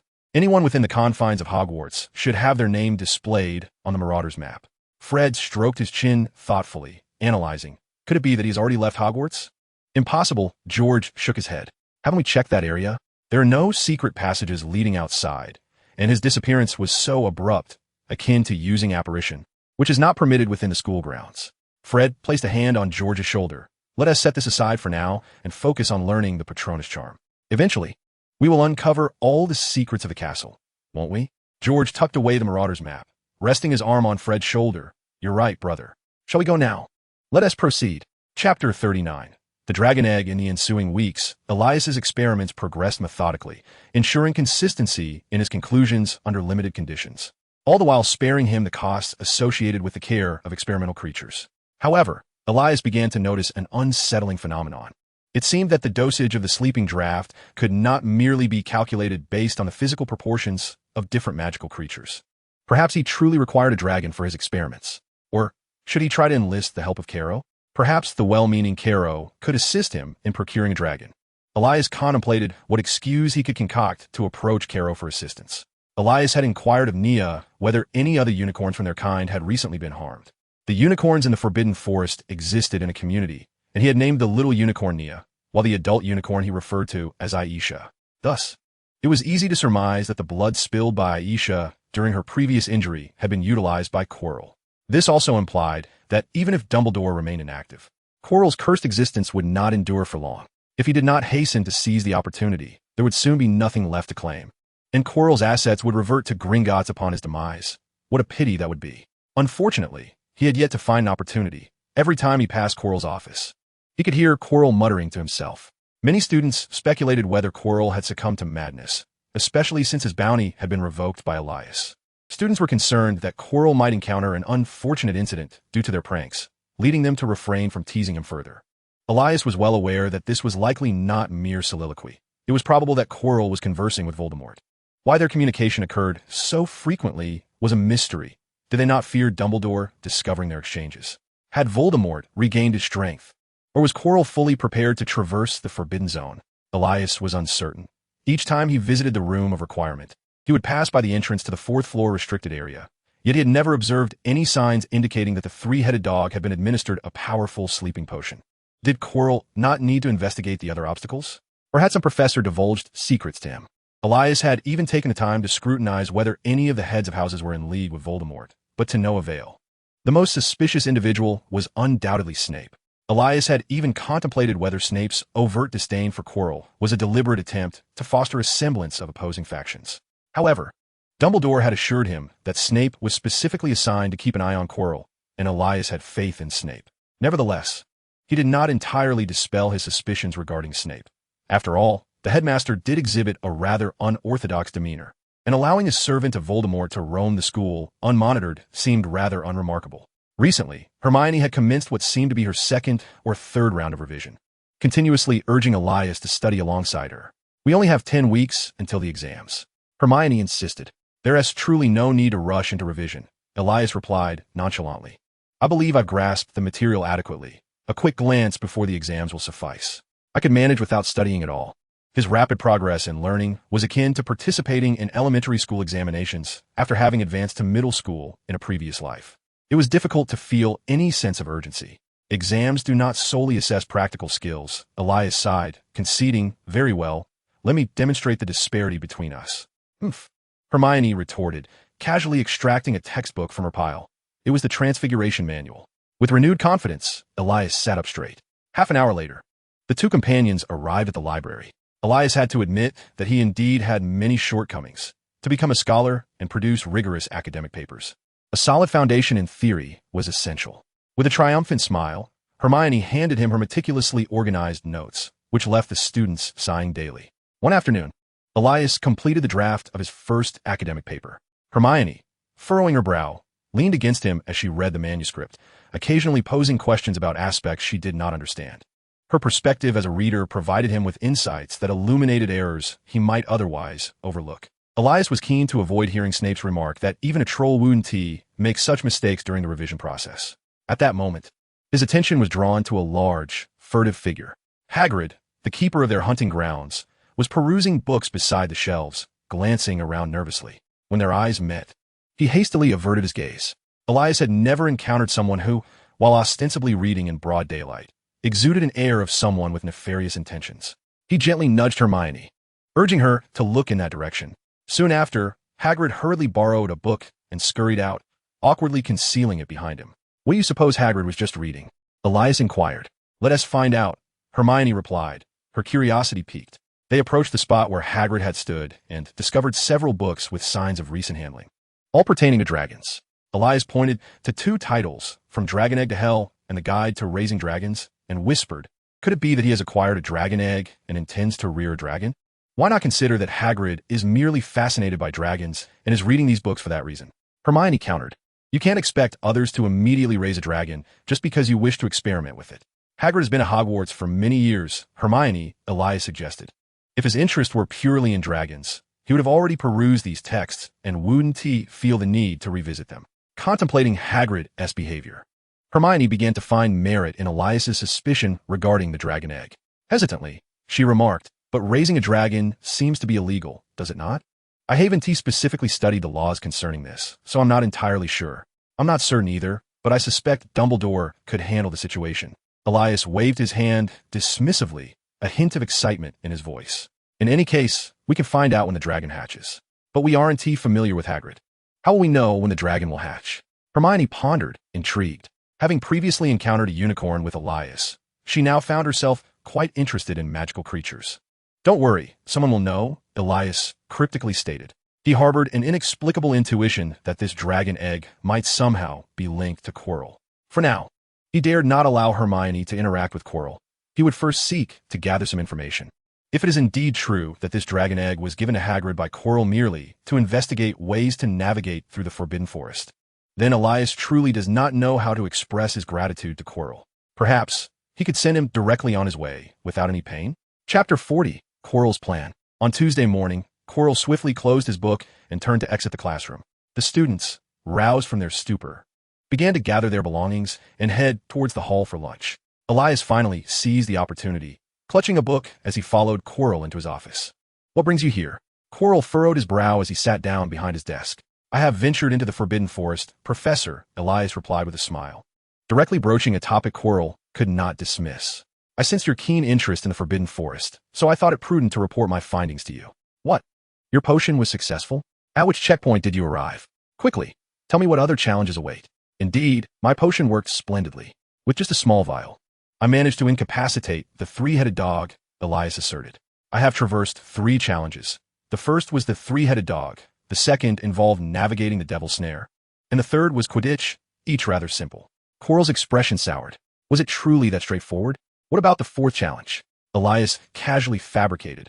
"The 4th challenge involves battling a group of alchemical puppets. I lacked the strength to overcome them and thus retreated. I believe the most formidable challenges should lie between the first and the last, effectively trapping the challenger within, preventing entry or exit," Quirrell mused, nodding in agreement. Dumbledore had previously invited him to set a challenge, and he had placed a troll within. The fact that this young wizard had not encountered the troll indicated he had yet to reach Quirrell's challenge, which must be at least the 5th. Quirrell felt it presumptuous to think Dumbledore would reserve the final challenge for him to protect the Philosopher's Stone. Thus, there might be 7 or 8 challenges in total within the Forbidden Forest. Quirrell irritably rubbed his face and remarked, "You have done well. I need you to continue gathering intelligence on the Forbidden Forest. Should you encounter any difficulties, come to me. Perhaps I ought to learn some powerful offensive spells." Elias hesitated. "Those alchemical puppets are formidable, and I had little capacity for resistance. It was quite challenging to proceed through that challenge. Furthermore, when I first entered, I seemed to overhear those puppets discussing a fire dragon, as if that challenge might also involve an additional fire dragon." "What?"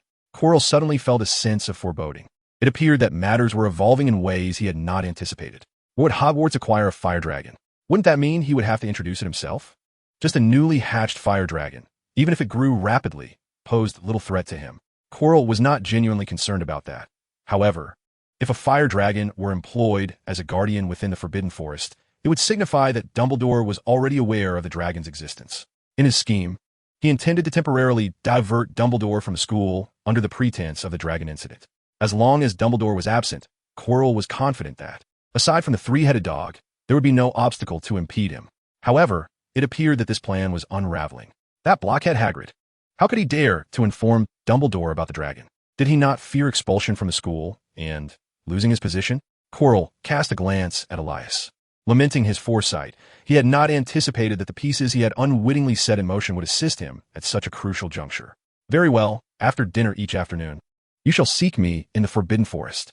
I will teach you some spells. Navigating through a few puppets, even with the addition of a small dragon, is hardly a formidable challenge, Quirrell asserted with unwavering confidence. Regardless, you must relay all information regarding the obstacles to me. He would need to find another opportunity to acquire the Philosopher's Stone with utmost expediency, which required information about the challenges in the Forbidden Area. The more, the better. And he could not venture there himself. He had long recognized that the portraits in the castle corridors were all Dumbledore's minions, and if he were to investigate personally, he would surely be discovered by Dumbledore. Elias had gleaned from Quirrell's expressions and words that the dragon egg had indeed been a gift from Quirrell to Hagrid. Initially, he had hoped to obtain a few more signed items for free. However, following Quirrell to learn magic seemed a splendid alternative, although there were certain safety concerns. Studying under Quirrell might grant him access to spells that other professors would not teach, such as the Killing Curse. Thus, to ensure that the gains outweighed the risks, he must avoid venturing into the sparsely populated Forbidden Forest, ideally remaining within the castle. Feigning hesitation, Elias remarked, "The Forbidden Forest seems unsuitable, Professor." Quirrell retorted, displeased, "Why not? Just do as I say." Elias, anxious, replied, "I am merely concerned about being discovered by Hagrid, which may jeopardize your plan, Professor." Quirrell was about to assert that Hagrid was too preoccupied with hatching eggs to patrol. However, a quick thought crossed his mind, and he promptly altered his response. "Yes, you are correct. Just come to my office instead. You may leave now." Once Elias had departed, Quirrell heard the cold, rasping voice of Voldemort echo in his mind. "Quirrell, my loyal servant, I trust you are not remaining within the castle out of fear that I might turn against you, awaiting Dumbledore to come to your rescue?" Quirrell immediately dropped to his knees in terror. "Of course not, Master. That young wizard speaks wisely, and the Forbidden Forest is too conspicuous. The commotion would surely attract attention." It seemed this rationale appeased Voldemort, as he fell silent for a spell. Quirrell wiped the cold sweat from his brow and shakily rose to his feet. After exiting Quirrell's office, Elias made his way directly towards the headmaster's office. During lunch, a letter arrived in his hands, summoning him to Dumbledore's office at his convenience, with the promise of good news. Could it be that he was to borrow the Philosopher's Stone once more? Elias pondered, pushing open the door to the headmaster's office. Dumbledore sat in his chair, seemingly having awaited his arrival for quite some time. The Philosopher's Stone lay upon the grand table before him, accompanied by a necklace. "Professor, what is this delightful news?" Elias inquired, suppressing his excitement. "Patience, patience," Dumbledore chuckled warmly. "Please take a seat. Would you care for a drink?" "No, thank you, Professor. I shall be dining shortly," Elias replied. Very well, Dumbledore conceded, revealing the matter without further ado. He pushed the Philosopher's Stone forward, stating, "Nicholas wishes to gift you this Philosopher's Stone." Having never met the man, Elias was astonished that such a precious object would be bestowed upon him. "Of course, there are conditions," Dumbledore clarified. "Nicholas hopes you will study alchemy and wield this power." "Is that all?" Elias expressed his confusion. "Indeed, that is all," Dumbledore smiled. "Moreover, should you encounter difficulties, you may write to him directly. He would be delighted to become your pen pal." Elias sensed no disadvantage in this arrangement and readily accepted the stone. Now it was indeed his, though he couldn't help but wonder how Chilo would feel upon enduring countless trials only to discover nothing within the Forbidden Zone. Chapter 41. The Fusion of Original Sin and Curse. In addition to the Philosopher's Stone, Dumbledore presented the silver necklace before Elias. The necklace featured an intricately carved oval container at its end. "What is this?" Elias inquired. "Do you recall the spell I used to seal the power of the Philosopher's Stone?" Elias nodded. Dumbledore explained slowly. "That was an ancient magic, cast using archaic runes, which you have yet to study, rendering it temporarily beyond your grasp. This necklace is an alchemical item crafted by Nicholas, mirroring the effects of that ancient spell. Should you place the Philosopher's Stone within the necklace, even in the presence of Voldemort, he will not perceive it as the Philosopher's Stone. To utilize the stone for your magical studies, you need only a skill akin to that of a muggle to unlock the container's clasp, which is tantamount to unsealing the Philosopher's Stone. Worn around your neck, this necklace will also assist you in channeling magical energy into the stone. Elias marveled at the ingenuity of a grand alchemist and learned from Dumbledore the technique to unlock the clasp. Guiding the magical energy through the soul passage of the container at the necklace's front was akin to navigating a labyrinth with magic. Most wizards lack the analytical thinking typical of muggles, making the maze rather challenging to decipher. He opened a container, placed the Philosopher's Stone inside, and donned a necklace around his neck. Suddenly, Elias was reminded of a film from his past, featuring Doctor Strange and the Eye of Agamotto. The Philosopher's Stone, also known as the Sorcerer's Stone, could very well be aptly named the Eye of the Sage. Perhaps, upon unlocking the Eye of the Sage, he might even devise some gestures to accompany its activation. Indeed, it feels far more impressive than wielding a wand. Elias, in a rare moment of youthful exuberance, found himself captivated by the allure of tangible artifacts, and his interest in alchemy surged unexpectedly. Time, oh time! He had never wished for its passage to slow down as he did now, for there was an abundance of knowledge he yearned to acquire. Upon leaving the headmaster's office, Elias hastily consumed a couple of meals before making his way to the room of requirement to commence his experiments. The Guardian spell was the only magic he had validated that could directly invoke original sin. Other forms of original sin lacked clear direction. According to his research, a wizard unleashing offensive spells in a state of extreme anger would yield more potent results. Yet, no spell, save for the Guardian spell, necessitated an emotional component for its release. Elias believed he could elucidate this phenomenon through the experiences of muggles. When engaged in combat, a muggle's adrenaline surges, enabling them to temporarily endure pain while enhancing their strength and stamina. For wizards, emotions appeared to serve as a catalyst, indirectly aiding their spellcasting. Thus, Elias realized that directly infusing original sin into a spell was unattainable unless he could, like the Guardian spell, innovate or create a new incantation. However, his current level of magical prowess had not yet reached such heights, leaving his research into original sin at an impasse. Yet, he had finally discovered a solution. During his previous invocation of the Guardian, using the Philosopher's Stone, he had uncovered that once the stone seal was lifted by Dumbledore, he could effortlessly commune with the bliss contained within it, utilizing it to summon the Guardian. The original sin residing within the stone appeared to manifest as a tangible essence akin to magical energy directly within his grasp. In stark contrast, the original sin within him remained an intangible, imperceptible construct, devoid of any means of direct communication, let alone its application in other spells. Breathless, Elias entered the room of requirement, eagerly unsealing the Eye of the Sage. After a moment's contemplation, he tapped the floating Philosopher's Stone with his wand, channeling the fury within. The wand pointed resolutely at the armor before him, and with a resounding crash, a gray-white light surged forward, vividly encircled by a radiant crimson glow. The spell, initially intended to lull the opponent into slumber, collided with the armor, resulting in a spectacular explosion that shattered it into countless fragments. Elias, astonished by the spell's potency, realized that should this enchantment be cast upon a living being, it might indeed render them eternally unconscious. The original sin encapsulated within the Philosopher's Stone, wrath, vanished as Elias had anticipated. However, it seemed ill-suited for application in the slumber spell. Thus, Elias endeavored once more with his initial envisioned combination, the slumber spell paired with Sloth. The result? A resounding thud. A robust beam of gray and blue light surged forth towards another suit of armor, which merely staggered back a short distance before collapsing to the ground. This was the true effect of the slumber spell. Furthermore, judging by the intensity of the spell's brilliance, its efficacy appeared to have more than doubled. Subsequently, Elias employed a myriad of spells for experimentation. The cleaning charm combined with wrath obliterated the very ground beneath. The joy charm mingled with ecstasy nearly led one to an inexplicable death by laughter. The unlocking charm, enhanced with wrath, unlocked physically. Through his trials, Elias ultimately concluded that the greater the fusion between the spell and the light of original sin, the more compatible they became, thereby enhancing the resultant effects. Many spells were found unsuitable for the inclusion of original sin, primarily those of a more practical nature. The sins of greed, gluttony, envy, and pride could not resonate with any spells and thus could not be utilized within them, necessitating personal regulation of these emotions. Past experiences had taught him that allowing original sin to diminish too significantly would hinder recovery.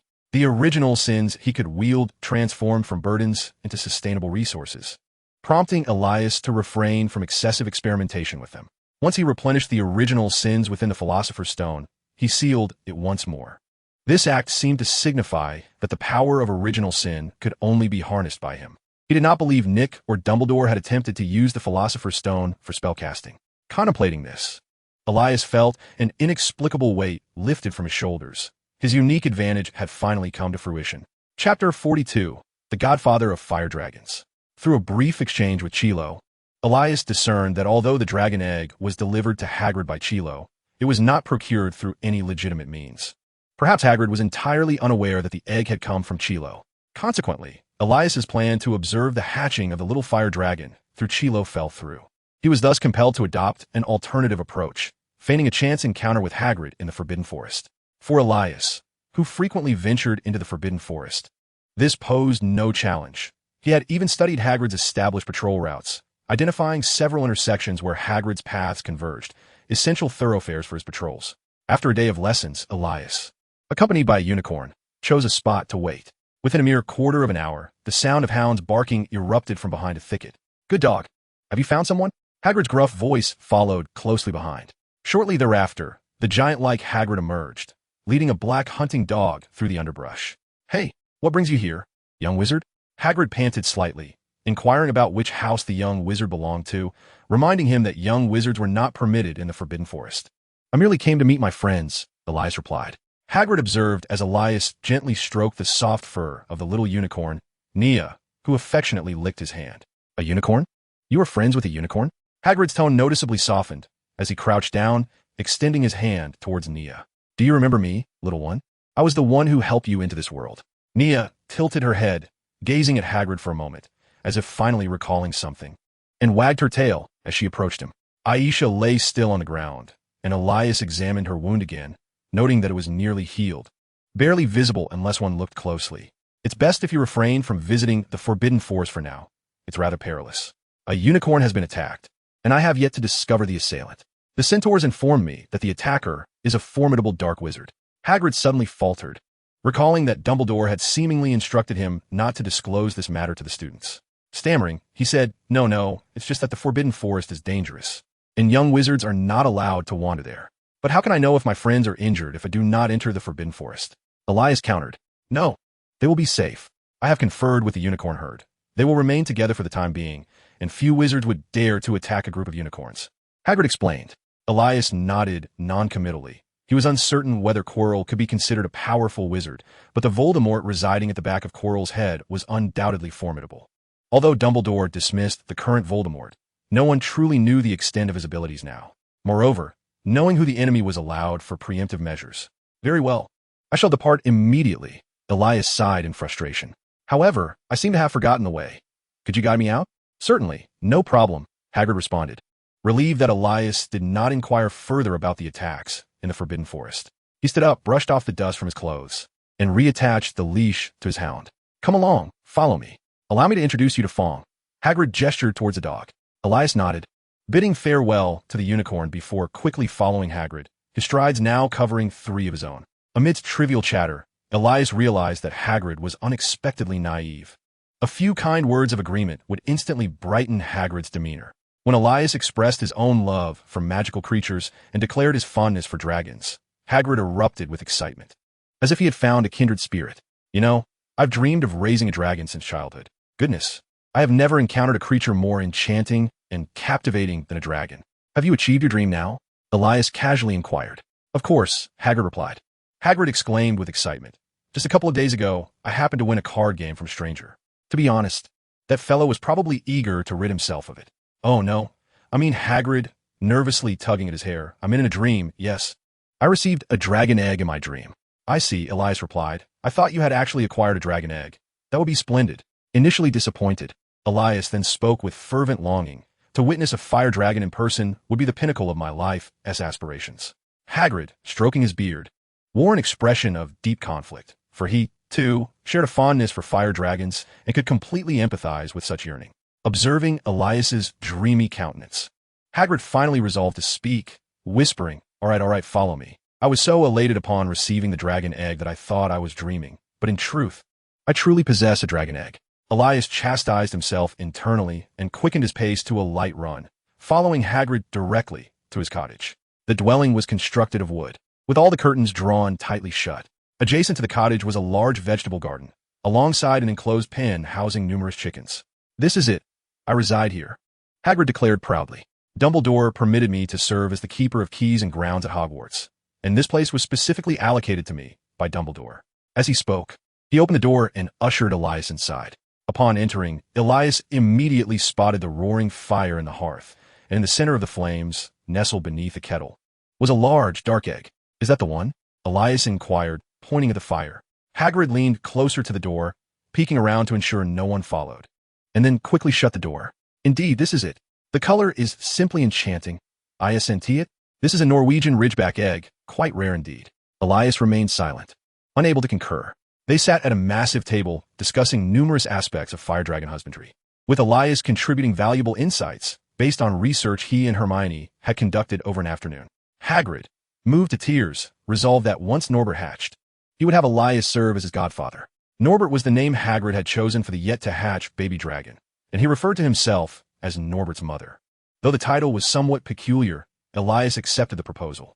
Upon leaving, Hagrid gifted him a considerable amount of rock cakes to take home. Elias accepted them all, reasoning that although he might find them difficult to chew, perhaps Hermione would enjoy them. In the ensuing days, Elias often carved out time to visit Hagrid's cottage to check on the dragon egg, and occasionally Hermione would accompany him. However, while observing the egg, Hermione always fretted that once the fire dragon hatched, it might set Hagrid's wooden house ablaze.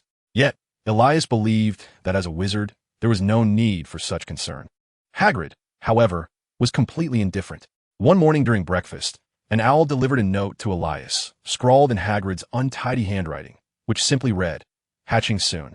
Elias and Hermione agreed to visit after Gryffindor's herbology class. While Gryffindor was occupied with lessons, Elias crafted a necklace, its front adorned with a nameplate inscribed with the name of the baby dragon, Norbert. Given the rapid growth of dragons, a standard-sized necklace would likely become unwearable within a week. To address this concern, Elias sought the expertise of Nicolamay, creating a necklace imbued with transformation charms, protective spells, and fire-resistance enchantments, allowing it to lengthen as the creature grew, fashioned from sturdy silver. When the class bell rang, Elias waited eagerly on the lawn outside the greenhouse for Hermione to join him, and together they ambled towards the edge of the forbidden forest. Even Hermione was reluctant to attend Hagrid's class, preferring self-study instead. They arrived at Hagrid's hut and knocked on the door. Hagrid welcomed them with a beaming smile and ushered them inside. Two others were already present, Harry and Ron, who exchanged astonished glances. Noticing their unfamiliarity, Hagrid enthusiastically introduced everyone. Harry greeted Elias amicably, who nodded in response, as did Hermione. Ron, however, appeared disinterested in engaging with the two, especially since one was a Slytherin, muttering something under his breath that went unheard. Silence enveloped the room as they focused intently on the dragon egg resting on the table. The egg was rolling slightly, a deep crack forming upon its surface, emitting a series of crisp cracking sounds. "It's about to hatch," Hagrid whispered excitedly. As the fissure widened, suddenly with a decisive crack, the egg finally split open. The baby dragon wriggled within the shell, breaking free from its confines. Flapping its underdeveloped wings, it wobbled unsteadily on the table. The newborn dragon bore a striking resemblance to other young creatures, wrinkled and delicate. Its slender, dark body was enveloped by its wings, featuring a long snout with white nostrils. Small bumps adorned its head, the nascent horns yet to emerge. Its orange-red eyes bulged as it surveyed the onlookers. After a glance out the window, it unexpectedly sneezed, sending a few sparks from its nostrils. "Isn't it beautiful?" Hagrid said, enraptured, as he reached out a hand to stroke the baby dragon's head. The little dragon playfully bit down on his finger, revealing its sharp teeth. "Oh my goodness, look! It recognizes its mother," Hagrid exclaimed in a high-pitched voice. Elias fastened the necklace around the baby dragon's neck, but Norbert, having released Hagrid's mouth, lunged towards Elias, who deftly evaded the playful bite. "Look, it recognizes you as well, Elias. It adores your gift. It is indeed clever," Hagrid continued to whisper excitedly. "I doubt it thinks that way," Hermione replied uncertainly. The necklace seems rather heavy for the little dragon, and Norbert stood precariously, becoming increasingly unsteady. Elias gazed at Hagrid in silence, quietly withdrawing from the room to peek outside. "Malfoy?" Elias was taken aback, He had noticed a figure lurking by the window and was astonished to discover it was indeed Malfoy. How did he come to know about the dragon egg? Seeing that Malfoy was engrossed and had not noticed him, Elias stealthily approached from behind. The angle from the small window allowed him to observe everything happening inside the cottage. However, Malfoy failed to notice that one person was missing. The boy had an innate fondness for dragons. If Malfoy's attention was solely on the little dragon, that would pose no issue.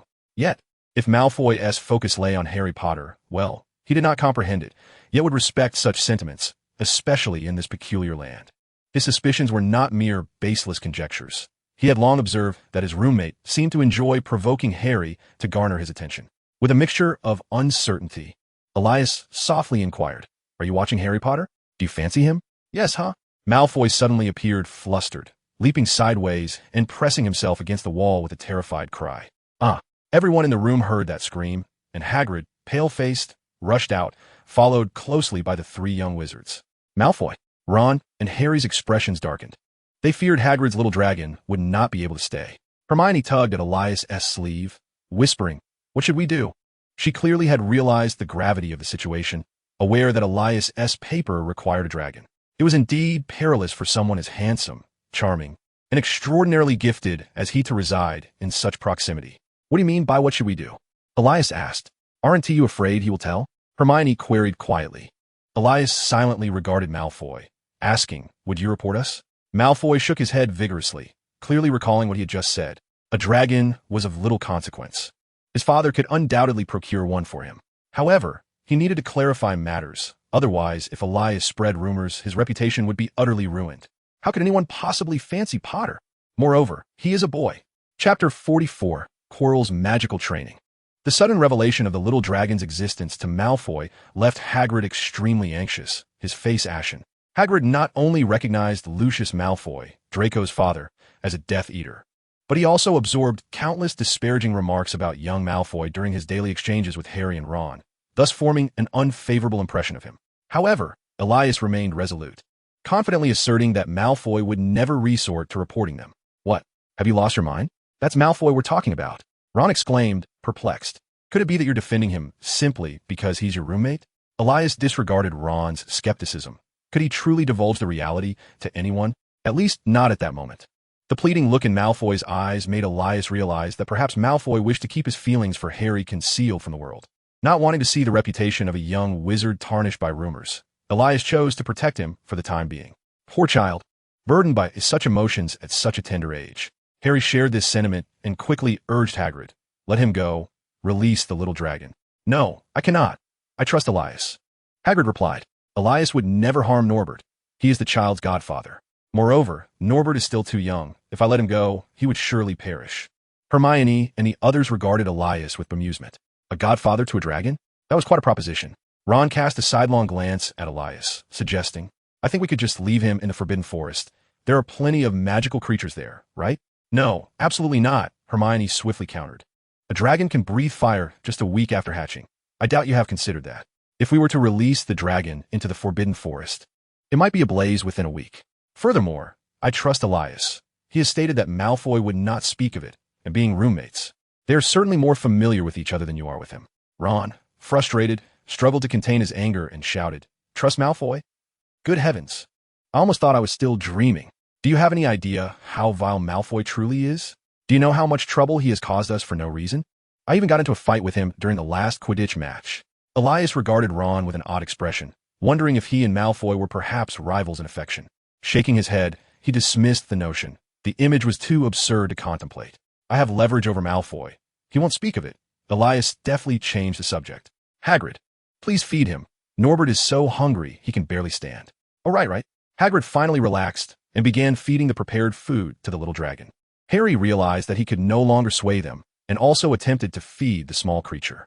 What other choice did they have but to trust Elias? Having finished an early dinner, Elias made his way against the tide of the crowd towards Quirrell's office, for the time for their specially arranged training session had finally arrived.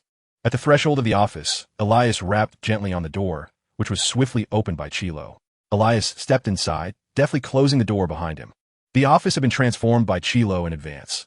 All furniture had vanished, leaving only an expanse of bare floor. Thus, Elias and Chilo stood face to face. "Come now, Cast a spell on me, and let me witness your magical prowess, Elias urged. Chilo, without even drawing his wand, kept his hands clasped behind his back, exuding an air of nonchalance. Very well, Professor. Do proceed with caution, Elias casually warned, as this marked his inaugural attempt at casting a spell directly at another person. His intent was not to belittle Chilo. He drew his wand and unleashed his most potent offensive spell, Sleep. Chilo silently intoned a counterspell, conjuring a transparent barrier before him. The sleep spell collided with the shield, causing ripples to emanate outward. Continue, Chilo remarked, now embodying the demeanor of a true professor. Without hesitation, Elias unleashed a flurry of spells: disarm, shatter, thunderous explosion, petrify, barrage of projectiles, bludgeon. Enough, you may cease, Chilo interrupted. Even your lesser curses have been employed. It appears this is your limit. Nonetheless, it is rather astonishing that a first-year wizard could execute such an array of spells. Internally, Chilo was taken aback, yet he maintained an impassive facade. While your repertoire of spells is extensive, few are executed with true mastery, and their potency is rather unimpressive. This poses little advantage in combat. In duels, the outcome often hinges on the most adeptly mastered spell. A novice who has learned 10 spells would struggle to best a seasoned wizard who has perfected just one lethal curse. Thus, in the days to come, I shall primarily focus on training you in the explosive spell. Once you have mastered this, dealing with mere alchemical constructs will be a trivial endeavor. Allow me to demonstrate. With that, Chilo waved his wand, summoning a massive table to the center of the office. Thunderous explosion. A crimson beam struck the colossal wooden table, and in an instant, it was reduced to splinters, scattering outward in a chaotic burst. Did you see that?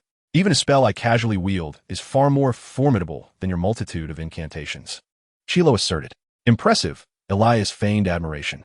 He had dabbled in the art of spells himself, and understood that the potency of an incantation is not solely determined by its execution. Chilo's assertion was merely a ruse to deceive the uninformed. The wizard's inherent magical power significantly influences the strength of a spell. Surely, when casting spells of the same level, Dumbledore's incantations would invariably surpass the might of those cast by a novice. Elias suddenly felt a twinge of concern that Chilo might impart some erroneous knowledge upon him. Fortunately, Chilo appeared quite pleased after receiving his flattery, demonstrating a commendable dedication to teaching. It seemed that Chilo simply lacked a thorough understanding of the relationship between spells and wizards. Thus, Elias felt reassured to continue practicing magic under Chilo's guidance. Chapter 45. The Dragon Taming Plan. As the one most eager for Norbert's growth, Elias devoted himself to not only the feeding regimen, but also to providing Norbert with numerous treats. The little dragon was insatiable. As long as one dared to offer food, it would consume everything without leaving a trace. This led to Norbert's rapid growth, as he began to take on a more rotund appearance. Showing signs of evolving into a pig-like dragon, Elias was naturally pleased with this development. Dragons, particularly the Norwegian Ridgeback, are known for their vivacious and energetic nature, seemingly possessing boundless vitality. In the early days of his life, Norbert exhibited this inherent trait, darting around Hagrid's hut, breathing fire indiscriminately. They could not allow the little dragon to roam freely in the forbidden forest to expend his energy, as keeping a dragon was illegal, and Norbert could not be discovered by others. Although Elias firmly believed that Dumbledore could procure a dragon-keeping license, Hagrid refrained from informing Dumbledore about his clandestine dragon-keeping, feeling that such secrecy betrayed Dumbledore's trust. Moreover, Dumbledore was exceedingly busy, and Hagrid was reluctant to disturb him. Both men conveniently overlooked the potential threat that housing a dragon posed to the safety of the students. Elias reasoned that since Hogwarts already housed a 3-headed dog and a Dark Lord, the addition of a dragon was not particularly concerning. Hagrid, on the other hand, perceived no danger from the dragon whatsoever. Consequently, they allowed Norbert to wreak havoc on Hagrid's bedding and furniture, occasionally igniting the wooden hut. Whenever Elias found the time, he would rush to extinguish the flames, preventing Hagrid from spending every night outside on the grass. However, Hagrid's large dog, Fong, suffered greatly. Initially, when Norbert was born, Fong's food was pilfered by the dragon. Yet, within a week, Fong could no longer compete with Norbert and was relegated to sleeping outside the hut to avoid being singed. Since Elias began overfeeding Norbert, the little dragon had become lethargic, his belly sagging as he lay on the ground digesting. Occasionally, he would muster the energy to breathe fire into the fireplace, raising the room's temperature and helping Hagrid brew a pot of tea. Hagrid, however, was quite worried, frequently advising Elias to reduce Norbert's portions, believing that the dragon's inactivity was an unhealthy sign. Thus, the two devised a plan to secretly take Norbert for walks in the Forbidden Forest each day and to teach him a few new things. Norbert grew at an astonishing rate, reaching half the size of a table in just 1 week and exceeding that size within 3 weeks. In less than 2 months, the little cabin would no longer be able to accommodate Norbert. They needed to train Norbert to master control over his teeth and flames. In his infancy, Hagrid could playfully insert his hand in Norbert's mouth, but now Norbert's teeth had grown sharp enough to pierce Hagrid's skin, and Elias had been bitten numerous times. The dragon's teeth harbored toxins, though fortunately, the antidote was not difficult to concoct, and Elias quickly prepared it, averting any serious consequences. Mastering the control of his flames was also an urgent matter.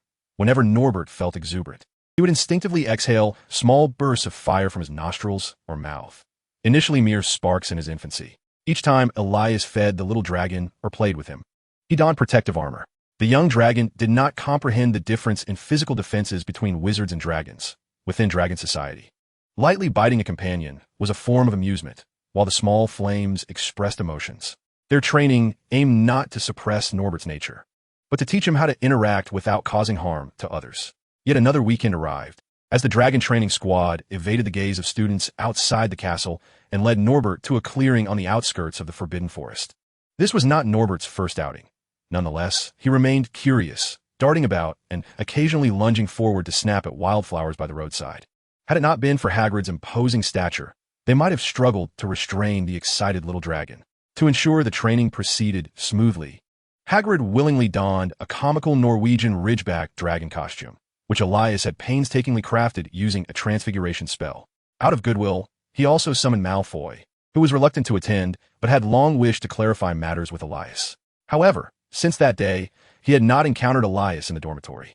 Reluctantly, Malfoy acquiesced to Elias's invitation, leading to an awkward meeting in the Forbidden Forest. Ron and Harry stood in small dragon costumes, clumsily rooted to the spot.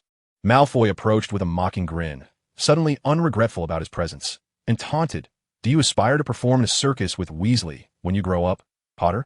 Harry flushed, retorting, "This is none of your business, Malfoy." Ron, flustered and enraged, lunged at Malfoy, eager to retaliate, but the costume restricted his movements, allowing Malfoy to evade him effortlessly. Elias wiped away non-existent tears, reflecting on such pure and unguarded emotions. Hermione regarded him with a peculiar expression, discerning that Elias had not invited Malfoy with noble intentions, and she was grateful for her resolute refusal to wear such attire.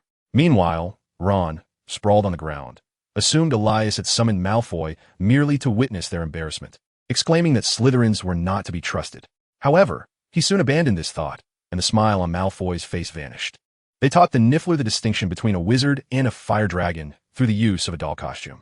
The little fire dragon disliked water, so Elias employed fresh water as a punishment, cautioning it against certain behaviors when a Niffler erred, and rewarding it with food when it understood and executed commands correctly. Many magical creatures possess intelligence that far surpasses that of ordinary animals, which enabled the Niffler to quickly grasp the meaning behind Elias's actions. As the only unfamiliar presence to the Niffler, Malfoy was summoned by Elias not merely for the spectacle, but also to train the Niffler to maintain composure in the presence of unknown young wizards.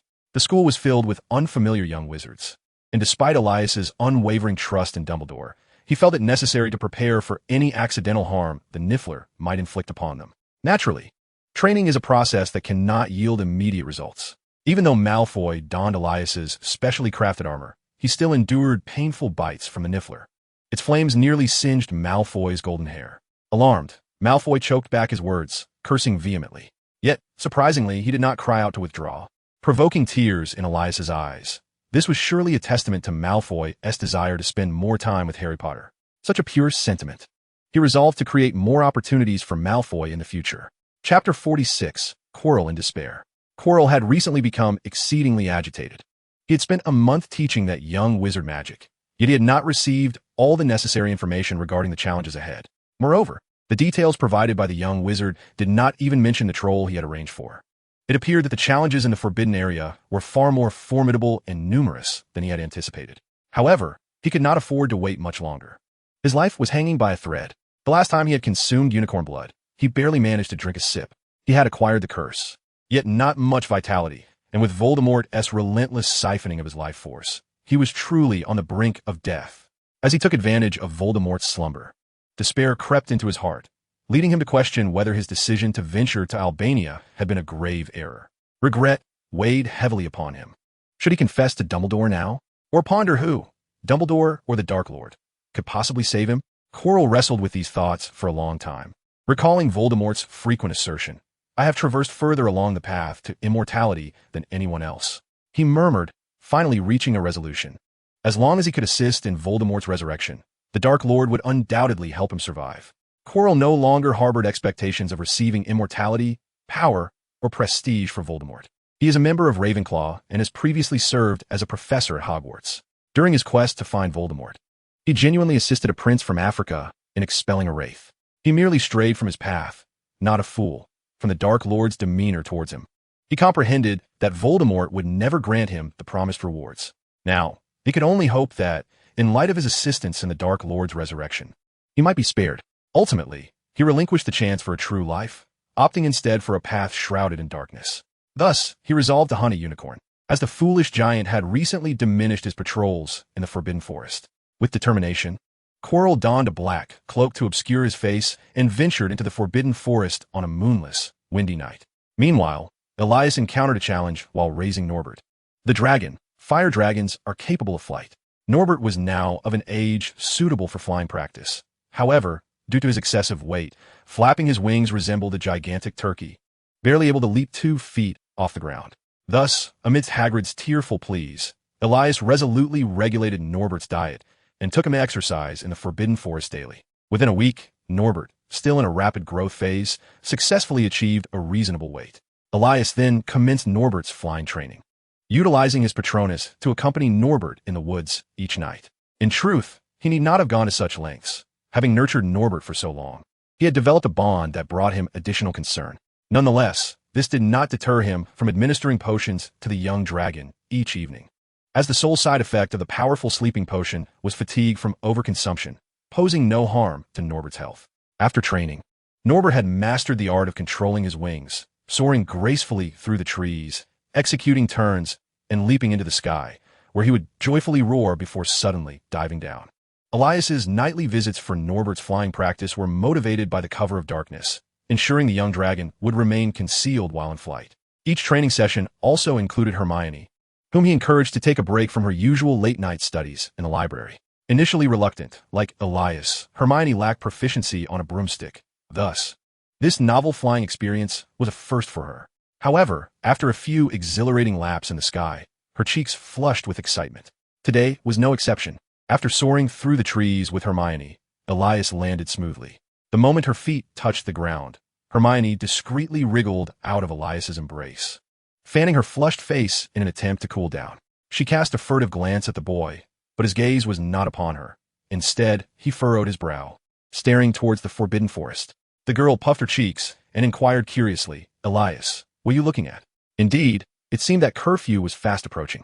Hermione, coming to the same realization, expressed her concern. "Is Hagrid in some sort of danger?" "That shouldn't be the case," Elias replied, puzzled. Hagrid had a good rapport with many creatures within the Forbidden Forest. How could he possibly be in peril? It may not necessarily be a creature. Hermione interjected. Hagrid's patrol in the Forbidden Forest was prompted by the wizard's attack on the unicorn, wasn't it? "Are you suggesting that Hagrid might have encountered Quirrell?" Elias exclaimed in astonishment. It was not surprising that he had not anticipated this. The last time Quirrell hunted unicorns, he was in a considerably different state than he was now. Recently, Elias had not perceived any significant deterioration in Quirrell's condition. Could it be that Quirrell's previous frailty was not solely due to a loss of vitality, but rather a result of other injuries? This was indeed plausible. With this thought in mind, Elias quickly mounted his Patronus and declared, "Hermione, I must go investigate." "I am coming too." Hermione insisted fervently. "You cannot venture alone. There may be dangers, and I could be of assistance." Before she could utter more, Elias interrupted her. "Now is not the time for disagreements. If Hagrid truly has encountered Quirrell, his life could be in jeopardy. I can hold Quirrell at bay. I must go." With that, Elias transformed into a streak of white light and dashed away. Oh no! Wicked Hermione watched as Elias plunged into the Forbidden Forest, stamping her foot in frustration. "You arrogant fool!" Despite her unwavering confidence in Elias, She doubted that a first year could withstand a professor for even 5 minutes. By the time she fetched the professor 10 minutes later, both their bodies would likely be cold. Hermione looked up and called out to the little dragon still frolicking in the sky. Norbert, come down. Your mother and godfather are in danger. Chapter 47. No Chivalry in Combat. The once tranquil and dim depths of the Forbidden Forest suddenly erupted as a large black dog dashed out at an astonishing speed. Under the moonlight, one could see the numerous fine wounds adorning the black dog's body, with blood dripping from its leg as it ran. Yet the dog seemed oblivious to the pain, maintaining its swift pace as it nimbly leaped over the thickets and roots. Elias, soaring just above, caught sight of this scene and his eyes widened. Yaya. Upon noticing the injuries on Yaya, Elias feared his premonitions had come to fruition. Yaya, hurry and lead me. Yaya, anxiously pacing in place, appeared to be wrestling with an internal struggle. After a moment, it let out a loud bark, signaling Elias to follow. Elias soared through the air in the direction Yaya raced, keenly observing the movements emanating from the distant trees of the Forbidden Forest. Suddenly, several trees began to tremble violently, and others came crashing down. Elias swiftly descended, calling out to the still racing hound, Yaya, halt. I have found it. Ignoring whether the hound could comprehend his words, he charged skyward atop his guardian, racing toward the source of the commotion. Avada Kedavra! A green beam erupted from Chilo's wand, striking a tree trunk the size of a water barrel and creating a substantial hole. Hagrid crouched behind the tree, quickly dropped to the ground, rolled several times, and slid down a slope, drawing an arrow from the quiver on his back to fit it onto his massive crossbow. He now appeared somewhat disheveled, with several scratches on his face, his coat torn into shreds, and only one boot remaining on his foot. Breathing heavily, Hagrid bellowed toward the original direction. Who are you? How dare you trespass into the Forbidden Forest and harm a unicorn?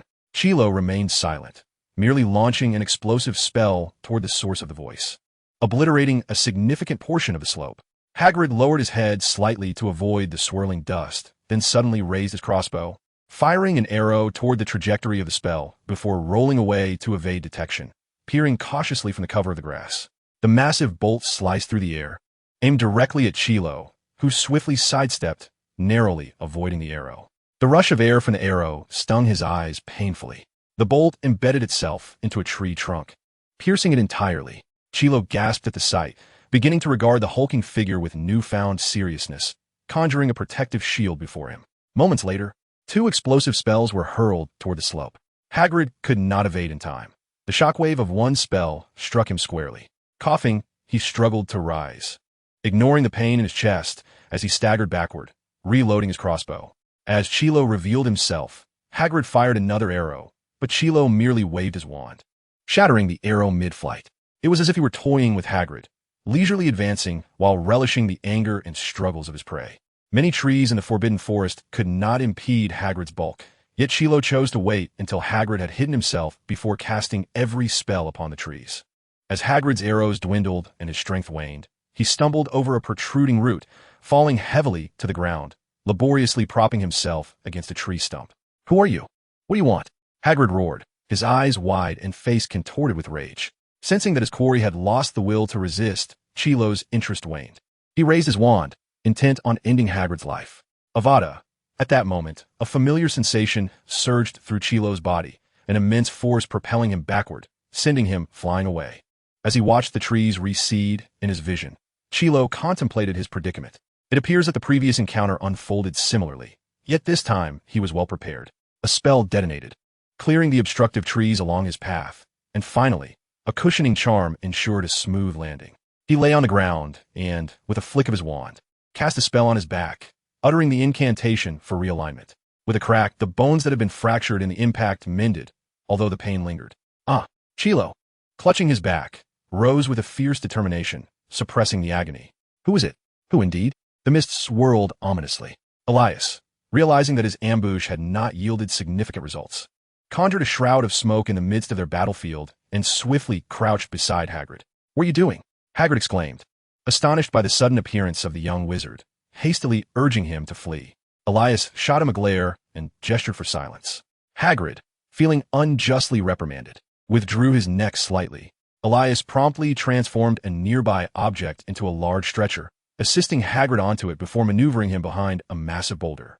He then stealthily darted away in the opposite direction. Chilo, seemingly indifferent to the risk of exposure, or perhaps having already placed his adversaries on a list of inevitable demise, continued to roar and curse from his position. Elias, attuned to the sounds, discerned a powerful explosion reverberating through the mist, abruptly silencing Chilo's voice. No cries of agony emerged. Elias speculated that his spell may have missed its target and hastily cast 2 stunning charms in the same direction. He quickly shifted 2 steps aside, and sure enough, a beam of green light soared past where he had been standing. Damn it, no honor in combat, Elias muttered angrily, realizing that Chilo had resorted to employing a lethal spell against him, indicating a deep-seated enmity. Swiftly, he altered his strategy. The killing curse could not be repelled by a shield charm. The only means of countering it lay in either meeting it with 2 offensive spells or ensuring it struck a sufficiently solid object. This insight had been imparted to him by Chilo himself when he had inquired about the curse, and now it proved fortuitous. Yet, regardless of his attempts to coax and imply, Chilo remained unwilling to share the secrets of the killing curse. It was quite the predicament. Otherwise, he could have directly engaged Chilo in a duel of curses. Elias waved his wand, and the fallen leaves on the ground stirred without a breeze, dancing in an orderly fashion before him. He transformed them into stones, launching them toward his opponent. Avada Kedavra! Chilo unleashed his killing curse, shattering a number of stones. Yet it failed to pose any threat to the figure shrouded in smoke. A surge of triumph swelled within Elias. He had succeeded. The application of transfiguration in battle was indeed formidable, especially within the forbidden forest, where countless materials for transformation lay at his disposal. Let me see what else you can do, Chilo, he thought, brimming with arrogance. Stay calm. Remain composed. One must always retain their composure in the midst of battle. Elias hastily performed a roll to evade an explosive spell, urgently reminding himself of his surroundings. Chapter 48. A Witch Can Ride Dragons Too. Elias swiftly rose from the ground, twirling his wand, causing countless leaves to soar into the air, transforming into conical stone spikes. With a sweeping motion of his hand, rows of stone spikes shot forth in a fan shape into the mist, immediately followed by the sound of colliding objects. Having learned from previous encounters, Elias wasted no time in moving laterally to take cover behind a massive tree. Unexpectedly, Chilo seemed inspired by his actions, unleashing an arc of white light that cleaved through all obstacles on its path, heading straight for Elias. With no escape in sight, Elias quickly cast an iron armor spell, barely managing to block the incoming attack. It was time. Leaning against the tree, he closed his eyes, attuning himself to the flow of magic within, and slowly raised his wand to tap on the necklace resting against his chest. The eye of the sages gradually opened, revealing a magical stone that radiated a kaleidoscope of colors.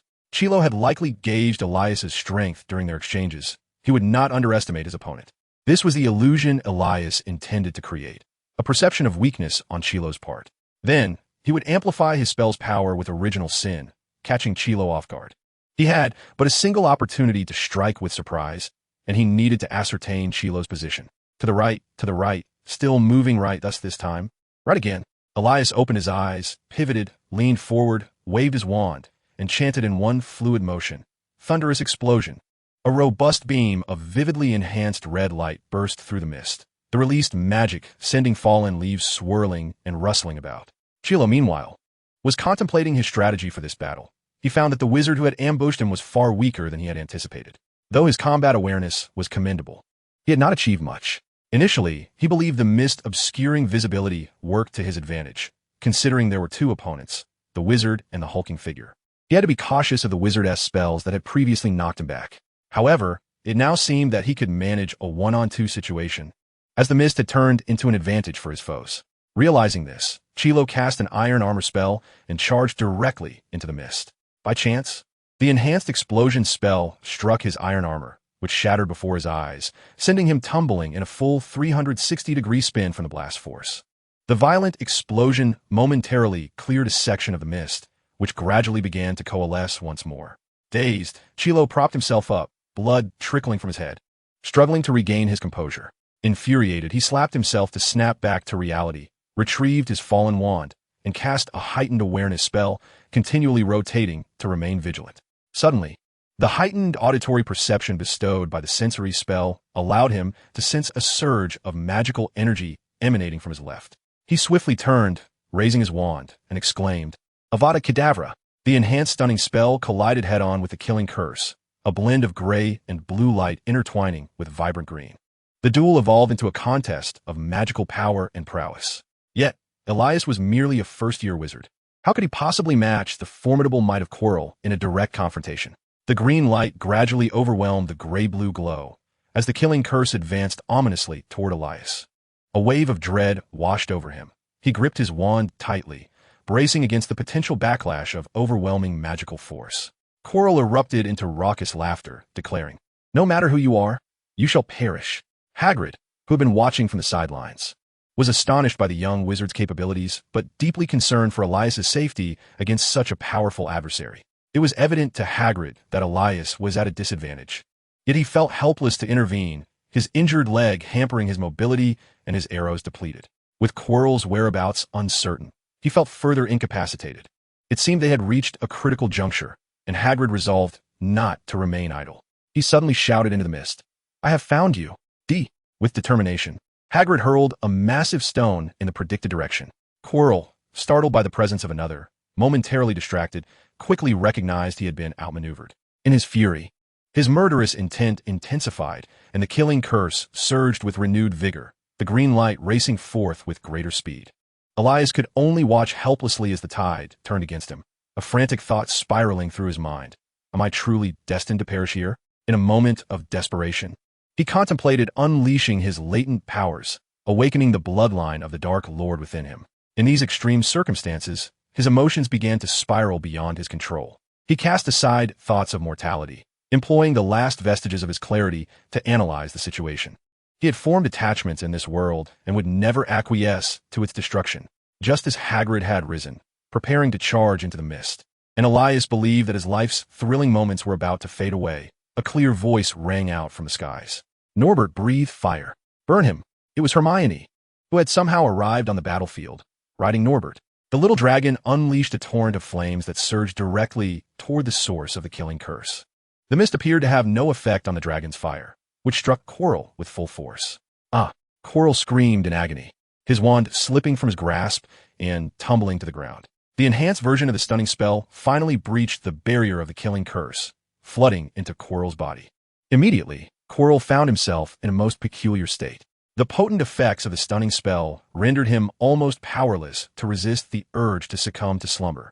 Yet the searing agony that engulfed him made it impossible to close his mouth. Instead, he writhed in place, emitting anguished cries, all the while in a daze, questioning whether he was caught in a dream. The flames conjured by Norbert showed no signs of abating, seemingly intent on unleashing every ounce of fire that had previously been withheld.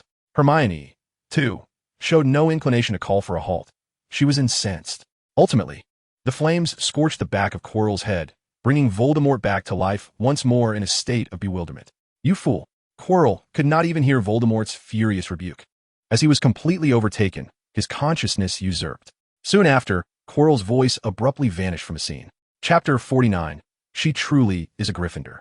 Due to the sudden cessation of Quirrell's cries, Hermione remained vigilant, refusing to allow Norbert to cease his fiery onslaught. She herself clung to Norbert's back, discreetly casting spells in various directions through the mist. After a while, having ascertained that Quirrell was either dead or had fled, Hermione gently patted Norbert's head, signaling him to cease breathing fire and descend. Once they touched down, Hermione swiftly dismounted and hurried to Elias' side, crouching down to inspect the disheveled figure. Several minor wounds peeked through his tattered wizard's robe, revealing that Elias had succumbed to unconsciousness against a tree stump. Cautiously, Hermione nudged his shoulder and, with a quivering voice, implored Elias, "Are you all right? Wake up." Norbert leaned his large head toward Elias, sniffing curiously, and seemed intent on waking him with a lick, but was hastily pulled away by the approaching Hagrid. "Yes, all right, Miss Granger." At that moment, Dumbledore emerged from behind the towering bushes, brandishing his wand and lightly tapping the necklace resting on Elias's chest. With a smile, he reassured, "Elias has merely exhausted too much magical energy. He has succumbed to fatigue and is simply asleep." Professor Dumbledore. Professor Dumbledore. Hagrid and Hermione both jumped at the sudden appearance of Dumbledore. Hagrid then let out a great sigh of relief. With Dumbledore present, they were evidently safe. Hearing that Elias was unharmed also relieved Hermione, who then hastily pointed into the mist. Professor, over there, Quirrell is inside. Yes, I am aware, Miss Granger, Dumbledore replied regretfully, but alas, he has already made his escape. As he spoke, Dumbledore waved his wand, causing the mist to vanish as if it had been suddenly evaporated. The battlefield was laid bare, revealing the scorched ground and charred wood, blackened by Norbert's flames. He has gotten away, Hermione exclaimed, astonished that he managed to escape. Indeed, I too am quite surprised, Dumbledore said, his gaze fixed on the direction Quirrell had fled, rare fury flickering in his eyes as he spoke calmly. As the flames engulfed him, he was still able to use the disillusionment charm without any separation. It seems your prowess remains undiminished. Tom, Hermione, and Hagrid did not catch the latter part of Dumbledore's words, believing he was merely commenting on Quirrell's abilities being unchanged. However, Quirrell, Hagrid, ever the perplexed one, questioned, the one who attacked me was Quirrell? Why him? Oh, indeed, Hermione exclaimed, bending down to lift Elias, yet her strength faltered, causing her to stumble and nearly fall with him. Fortunately, Hagrid steadied her. Allow me, Hermione, he said, taking Elias from her grasp. Yet, both Hermione and Hagrid suddenly felt a chilling sensation. The dragon had been spotted by the headmaster. Norbert had been quietly sitting on the ground, behaving unusually calm since Dumbledore's appearance. An innate sense of danger told the creature that this bearded wizard was someone to be wary of, even as it grew larger. Now, upon sensing Dumbledore mention its presence, Norbert tilted its head, wide-eyed, feigning innocence. Hermione merely lowered her gaze to her shoes, hesitant to speak. I believe this might not be suitable, Headmaster, Hagrid stammered. It could frighten the younger wizards. Dumbledore sighed softly, feeling somewhat weary. How could you not foresee the fright this would cause while secretly raising a dragon? Very well, let it be. Hagrid, you must also check on Madame Pomfrey. With that, Dumbledore led the way out of the Forbidden Forest. Hermione and Hagrid, feeling as if released from a sentence, hurried after him. Miss Granger, you should head to the Great Hall, Dumbledore said kindly. Elias needs rest, and so do you. We will simply deliver him there. Hermione cast a worried glance at Elias before nodding and making her way to the Great Hall. Professor McGonagall stood there, her expression a mix of anger, concern, and admiration as she regarded her. Professor McGonagall, Hermione called tentatively. Taking a deep breath, McGonagall stepped forward and embraced Hermione. You foolish child. You should have come to me directly instead of risking yourself so perilously. I wonder what Dumbledore was thinking. He has his own rationale, which I do not always agree with. Yet, I am relieved to see you unharmed. Now go rest, dear child. Have a good sleep. McGonagall guided Hermione into the Great Hall, where rows of sleeping bags lined the floor. All Hogwarts students gathered there. They sat up, gazing at Hermione in stunned silence.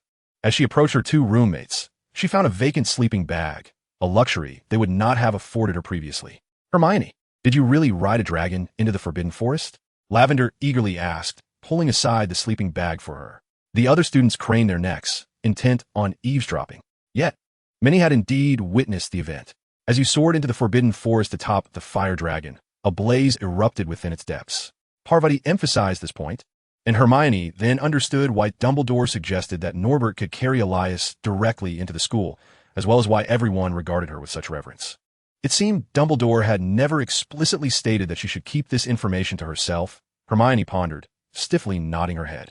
A collective intake of breath echoed around her, particularly from her fellow Gryffindors, who appeared to be meeting Hermione for the first time. She truly was someone that Neville admired. Chapter 50, The Cost of Becoming Voldemort. Hermione was uncertain whether Dumbledore intended to announce Quirrell's predicament or if Elias would be comfortable with others knowing about his confrontation with Quirrell. Nevertheless, this uncertainty did not extinguish the students' fervor for discussion as they speculated about what Elias, the elusive student absent from the Great Hall, had been up to.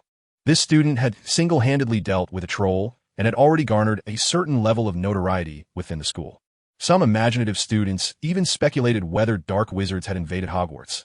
After all, why else would the professors have gathered them all in the Great Hall for a slumber, while prefects and professors patrolled incessantly? Hermione felt a chill run down her spine as she glanced at the culprits of this speculation, the Weasley twins. Their conjectures were not mere flights of fancy, as they had discreetly observed the Marauder S-map, noting that both Elias and Hagrid remained in the hospital wing. This made it rather easy to deduce that Hagrid would never be incapacitated by the creatures of the Forbidden Forest to the extent of taking refuge in the hospital wing. George couldn't help but wonder if Hagrid's eyes would even allow him to fit comfortably in a bed. As the night deepened, the students' discussions grew quieter, only ceasing entirely when it was Snape's turn to oversee the evening. allowing them to drift into slumber. The sun rose, gradually ascending to its zenith, and it was at this moment that Elias slowly roused from his slumber. The aches throughout his body and the hospital gown he wore were unmistakable indicators of his location, the hospital wing. It was eerily silent, and as Elias followed the sound of quills scratching against parchment, he discovered Hermione seated by his bedside, diligently writing. "How long have I been asleep?" Elias croaked, propping himself up. "Not too long. Just half the day," Hermione replied. "Madame Pomfrey said you are not seriously harmed. Just take some rest." Elias took a sip from the cup beside him, the water still pleasantly warm. "That's a relief. I feared I might sleep for a month until the end of term exams. That would not bode well for you, as you would surely rank first," he jested. Hermione shot him a stern look, saying, "You shouldn't have acted so rashly last night. I told you I could assist you." Elias merely shook his head. "Hermione, just as you worry for me, I do not wish for you to encounter peril. I possess a general understanding of Quirrell's capabilities, and under the pressing circumstances, sending you to seek out the professor was the most prudent course of action I could conceive. Yet, you nearly perished before my very eyes." Hermione's eyes quickly brimmed with tears, as all her suppressed fears erupted without warning at that moment. Elias fell silent for a brief second. What was there to dispute? "I apologize for causing you concern. It shall not happen again," Elias sincerely expressed, sitting on the bed with open arms, inviting her for an embrace to soothe her tears. Without hesitation, Hermione, as she had done in times of sorrow before, leapt into Elias's arms, burying her face and weeping freely. Elias gently patted the girl's back, offering her comfort.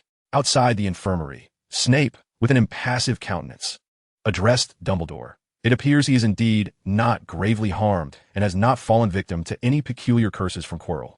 There is no need for me to further examine him." With that, Snape turned to leave, harboring resentment. Had he mastered such a skill in his youth, Potter's father would have been inconsequential. He seethed with frustration. Dumbledore made no attempt to stop him, instead standing outside, silently wiping away the tears that flowed from his emotional state. Youth, his own youth. After a considerable time, the sound from the infirmary gradually subsided, prompting Dumbledore to enter with a smile. "Good afternoon to you both." Hermione, slightly flushed, attempted to detach herself from Elias, only to be stopped by him, who gently dabbed her face with a handkerchief. "Good afternoon, Professor Dumbledore," Elias greeted, to which Hermione hurriedly echoed, "Good afternoon." "It seems your spirits are quite high, Elias," Dumbledore remarked with a smile. "I shan't take up more of your time. It is time for lunch. However, I presume you would still wish to hear about the developments?" Hermione pointed to herself. "May I also listen?" "Of course," Dumbledore winked. "You are indeed one of the witnesses, and your companion holds great trust in you." Hermione straightened her posture, ready to listen attentively. "Has Quirrell perished?" Elias was the first to inquire. "Indeed, I discovered his body in a cave deep within the Forbidden Forest." Dumbledore replied. "He was charred beyond recognition, with a hole in the back of his head. Voldemort aided in his escape, but ultimately abandoned him, fleeing through the hole in his skull. So, it seems your plan did not come to fruition?" Elias asked curiously, as he was yet unaware of Dumbledore's intentions beyond merely luring Voldemort out. And now that Voldemort had escaped, it appeared Dumbledore's plan to ensnare him had also failed. The culprit was himself. Realizing this, Elias suddenly felt a pang of guilt. Dumbledore, as if aware of his thoughts, waved dismissively and chuckled. "Well, let's say it was a partial success." "A partial success? But hasn't Voldemort already fled?" Elias questioned, perplexed. "Do you not wonder why I did not simply take action to eliminate Voldemort? Even at his most formidable, he was never a match for me." Elias hesitated, replying, "Is it because Voldemort cannot be killed?" "Oh," Dumbledore responded, astonished. "What leads you to such a conclusion? Is it not peculiar?" Elias pondered. "Voldemort was vanquished by Harry Potter at the pinnacle of his power, a fact well known throughout the magical community. Thus, it stands to reason that he could not have faked his death at the hands of a mere infant. However, you previously mentioned that you had detected Voldemort's presence in the forests of Albania long before. Given your prowess, Professor, it would not be difficult for you to vanquish a weakened version of him multiple times, yet you have refrained from pursuing him. This leads me to speculate whether some form of magic has granted Voldemort immortality, and you intend to lure him to the school with the Philosopher's Stone to capture him alive." "Remarkable," Dumbledore mused. "I find myself with little else to impart. I can only caution you, Elias, that upon discovering the secret to Voldemort's immortality, do not entertain the notion of experimenting with it. Do you understand?" Dumbledore's demeanor grew exceedingly grave. Elias, perplexed, nodded but queried, "Could there be dire consequences?" Dumbledore contemplated for a moment before regaining his smile. From what I gather regarding Voldemort's condition, the greatest drawback of that magic is likely the loss of one's nose. Hermione gazed at Elias for a while before raising her hand and declaring, "Rest assured, Headmaster Dumbledore. I shall keep a watchful eye on him and ensure he does not delve into that magic." Chapter 51. Elias begins to gain renown. Quirrell met his demise on a night as unremarkable as any other. When Dumbledore announced this turn of events at the banquet, the students erupted in a frenzy, speculating about the cause of Quirrell's death. Many recalled the curse afflicting the position of defense against the dark arts professor. None had managed to remain in that role for an entire academic year without some calamity forcing them to leave. However, the occurrence of death remained exceedingly rare. Once the clamor among the young wizards had subsided somewhat, Dumbledore raised his hand to signal for silence and began to elucidate. Upon my investigation, it has come to light that Quirrell, upon becoming a professor at Hogwarts, was swayed by malevolent influences and became a dark wizard. Within just 1 year, he committed numerous transgressions, including an assault on Gringotts, instigating chaos among dark wizards in Hogsmeade, infiltrating the school to unleash a troll with the intent to harm students, and attacking unicorns. The students gasped in unison, and Elias was taken aback to learn that Quirrell had been responsible for the incident in Hogsmeade. Dumbledore once more raised his hand for silence and continued. During this time, I must extend some commendations. All eyes were riveted upon Elias and Hermione. A young wizard had early on noticed Quirrell's peculiar behavior. When the troll emerged, he bravely stepped forward, preventing any harm to the school and its students. Simultaneously, he uncovered Quirrell's sinister plot in the Forbidden Forest, engaging him in a battle that not only safeguarded the unicorn, but also saved our groundskeeper, Hagrid, showcasing extraordinary courage and wisdom. Indeed, it appears everyone has recognized him as Mr. Elias Sorenstein from Slytherin. Consequently, I have decided to award Slytherin an additional 100 points. A resounding cheer erupted from the Slytherin table. Although Slytherin had already secured the first position, this extra 100 effectively sealed their claim to this year's House Cup. Much to everyone's delight, Professor Snape, relaxed, exchanged handshakes with Professors McGonagall and Flitwick, feigning distress as he remarked, "Oh dear. It seems we've unintentionally clinched a 7th consecutive victory. My desk will scarcely accommodate all the trophies. How troublesome." "Ah, by the way," Snape continued, as if struck by a sudden thought, "Professor McGonagall, it seems you have yet to behold what a trophy looks like. Fear not. I could place this year's trophy in your possession for your admiration." Professor McGonagall, visibly displeased, clenched her teeth and retorted, "Thank you for your kind offer, Snape, but I believe I shall pass." Very well, Snape replied with a hint of regret, turning to Professor Flitwick. "It appears Ravenclaw hasn't laid eyes on a trophy in quite some time. How could this be? Surely there are still many intelligent individuals in Ravenclaw. Oh, I nearly forgot Slytherin has claimed 7 consecutive victories. No wonder. Then I could. No, I do not require it either," Flitwick interjected, thoroughly repulsed. All right, Snape said with a slight shake of his head, humming an indiscernible tune. 7 consecutive victories. Oh, 7 consecutive victories. Professor McGonagall and Professor Flitwick shifted uncomfortably. The meal suddenly unpalatable. After allowing Elias to bask in the accolades, Dumbledore spoke once more, and another commendable mention goes to Miss Hermione Granger. With her keen judgment, she consistently appears at the most critical moments to assist her peers in overcoming challenges, particularly in the Forbidden Forest. She rode a dragon and delivered the final blow to Quirrell, turning the tide of battle while exhibiting fearless courage and calm deliberation. For this, I shall award Gryffindor an additional 60 points. The cheer that erupted from the Gryffindor table was even louder than that of Slytherin, with applause reverberating through the hall.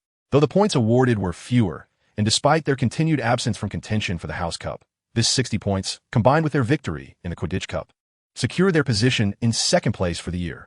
Professor McGonagall's expression brightened considerably as she offered Hermione a warm smile. Hermione, however, had buried her face in her hands, leaving her emotions, whether excitement or shyness, unclear. Dumbledore ultimately informed everyone that the crisis concerning Quirrell had been resolved, and there was no longer a need to sleep together in the Great Hall. They could once again retreat to their soft beds and indulge in their desired pursuits that night. The students erupted in jubilant cheers, happily commencing their feast. However, the very next morning, the Daily Prophet featured a prominent article reporting Quirrell's demise, with the names of Elias and Hermione mentioned repeatedly, marking their brief emergence in the wizarding community. Simultaneously, Elias's first potion-related paper, written with Snape's assistance, was officially published in the Potions Weekly, garnering a positive response within academic circles, leading to correspondence from others regarding the potion. Elias had successfully completed the task assigned by Snape and had become the youngest member of Snape's Potions Club, which instilled a sense of envy in Hermione. She felt she had a long way to go before publishing a paper or joining any professor's club. Elias also took the opportunity to recommend the Room of Requirement, an excellent place for potion practice, to her, suggesting they could explore various magical mysteries together there without fear of interruption. By afternoon, the Ministry of Magic finally dispatched several Aurors to ascertain the facts. Dumbledore, accompanied by Elias and 4 Aurors, one of whom was a tall, bald, dark-skinned man named Kingsley Shacklebolt, ventured deep into the Forbidden Forest, where they discovered Quirrell's lifeless body in a low cave. Elias witnessed Quirrell's current state, with his hollow skull oozing a milky fluid. The grotesque nature and shock of the scene exceeded everyone's expectations, leaving 2 Aurors pale. While the 2 novices retched on the spot, Kingsley's attention remained fixed on Elias. Initially, he did not wish for a young wizard to accompany them, yet Dumbledore insisted. At that moment, he noticed that Elias exhibited no signs of discomfort. Instead, he boldly approached Quirrell's corpse, causing Kingsley to momentarily forget his intention to intervene. His gaze fixed suspiciously on Elias's retreating figure, pondering whether the boy harbored some peculiar inner disposition. Unbeknownst to Elias, the Auror captain's thoughts were far from his mind as he knelt before Quirrell's body, scrutinizing the back of his head, the very spot where Voldemort had once resided. He picked up a stick from the ground and prodded it, exclaiming, "It's just like a parasite." Only Dumbledore understood the significance of Elias's words, smiling in acknowledgement. At that moment, Elias grasped why Dumbledore had allowed Quirrell to remain at the school, despite knowing Voldemort had taken refuge within him. In this state, Voldemort's capabilities are likely inferior to those of Quirrell. How could he dare to act malevolently beneath Dumbledore's watchful gaze? He cannot even surpass a mere child. Yet he still has the audacity to refer to himself as an Auror. After they departed the Forbidden Forest, a peculiar mouse emerged from the underbrush, its visage resembling not that of a mouse, but rather that of a serpent. Upon its serpentine face, a smaller, distorted semblance of a human countenance flickered into view. The mouse crawled slowly toward the cave, halting before Quirrell's lifeless form. In an instant, the mouse's body shriveled, a green energy coalescing from it towards the corpse. From the mouse's body, a shadowy figure erupted. Had Dumbledore been present, he would have easily recognized the terrifying visage of Voldemort upon the shadow. With his crimson eyes fixed on the direction of Elias and the others' departure, he rasped, "Wait, just wait. An opportunity will arise." The Aurors conducted a hasty investigation into Quirrell's demise, or perhaps Dumbledore had long prepared all the evidence, merely choosing this moment to unveil it. Elias could not help but admire Dumbledore's wisdom and foresight. Though he had witnessed the events firsthand, he had not prepared any evidence to prove Quirrell's guilt. Should the Ministry of Magic pursue the matter, he might find himself unjustly accused of assaulting a professor. Moreover, the Ministry's investigation also extended to the dragon. They needed to ascertain whether it was privately owned. Intriguingly, Hagrid, who had acquired the dragon egg and nurtured it to hatching, was a victim in the Quirrell incident. Neither the students' discussions nor the Daily Prophet made mention of Hagrid's involvement. Thus, the Aurors had no inclination to question him. Otherwise, with Hagrid's propensity for loose lips, the truth about Norbert being his pet would surely surface. Dumbledore had not adequately prepared for this issue either, thus shifting the burden of the dragon's troubles back onto Elias. Why not inquire with Mr. Sorensen? He knows the dragon well and should possess greater insight into the truth, Dumbledore suggested, winking at Elias. On a clear night, I ventured into the Forbidden Forest in search of herbs, as was my custom. The other Aurors expressed doubt at my words. Most Aurors in Britain were Hogwarts alumni, and it was their first encounter with a student who had repeatedly flouted multiple school rules. Had the regulations changed since their graduation? One female Auror glanced at Dumbledore, but detected no sign of his ire, prompting her to regret not having considered a visit to the Forbidden Forest during her own school days.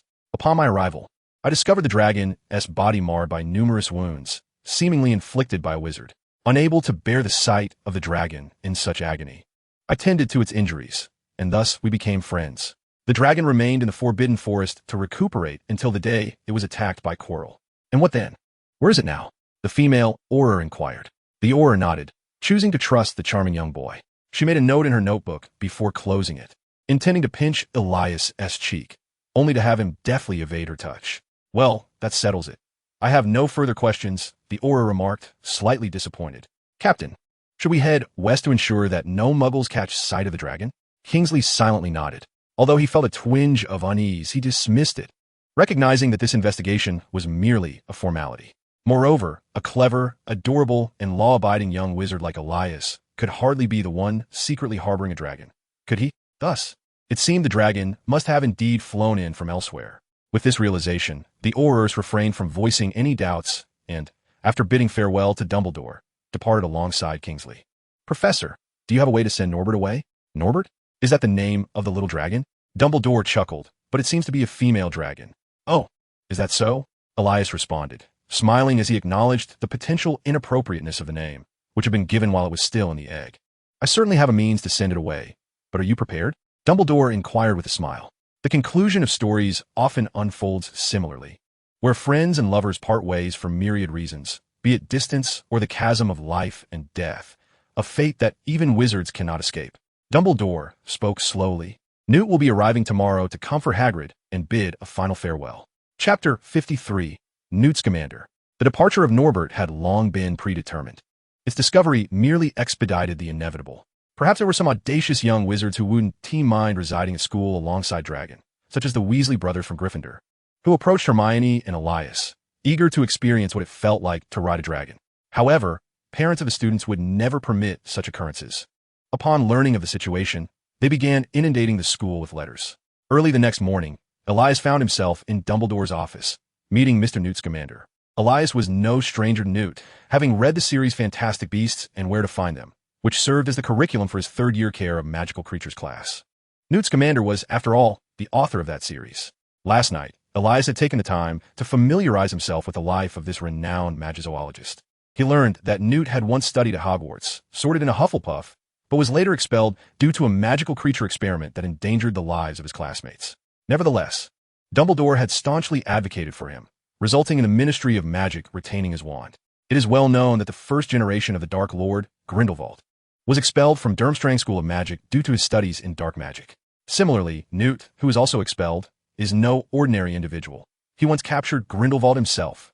Although Grindelwald ultimately managed to escape, this remarkable feat is one that perhaps only Dumbledore could rival in the magical realm. However, these events are now long past. The current Newt has transformed into an elderly man with a head of silvery hair, his physique appearing considerably more frail than Dumbledore's, yet his spirit remains vibrant.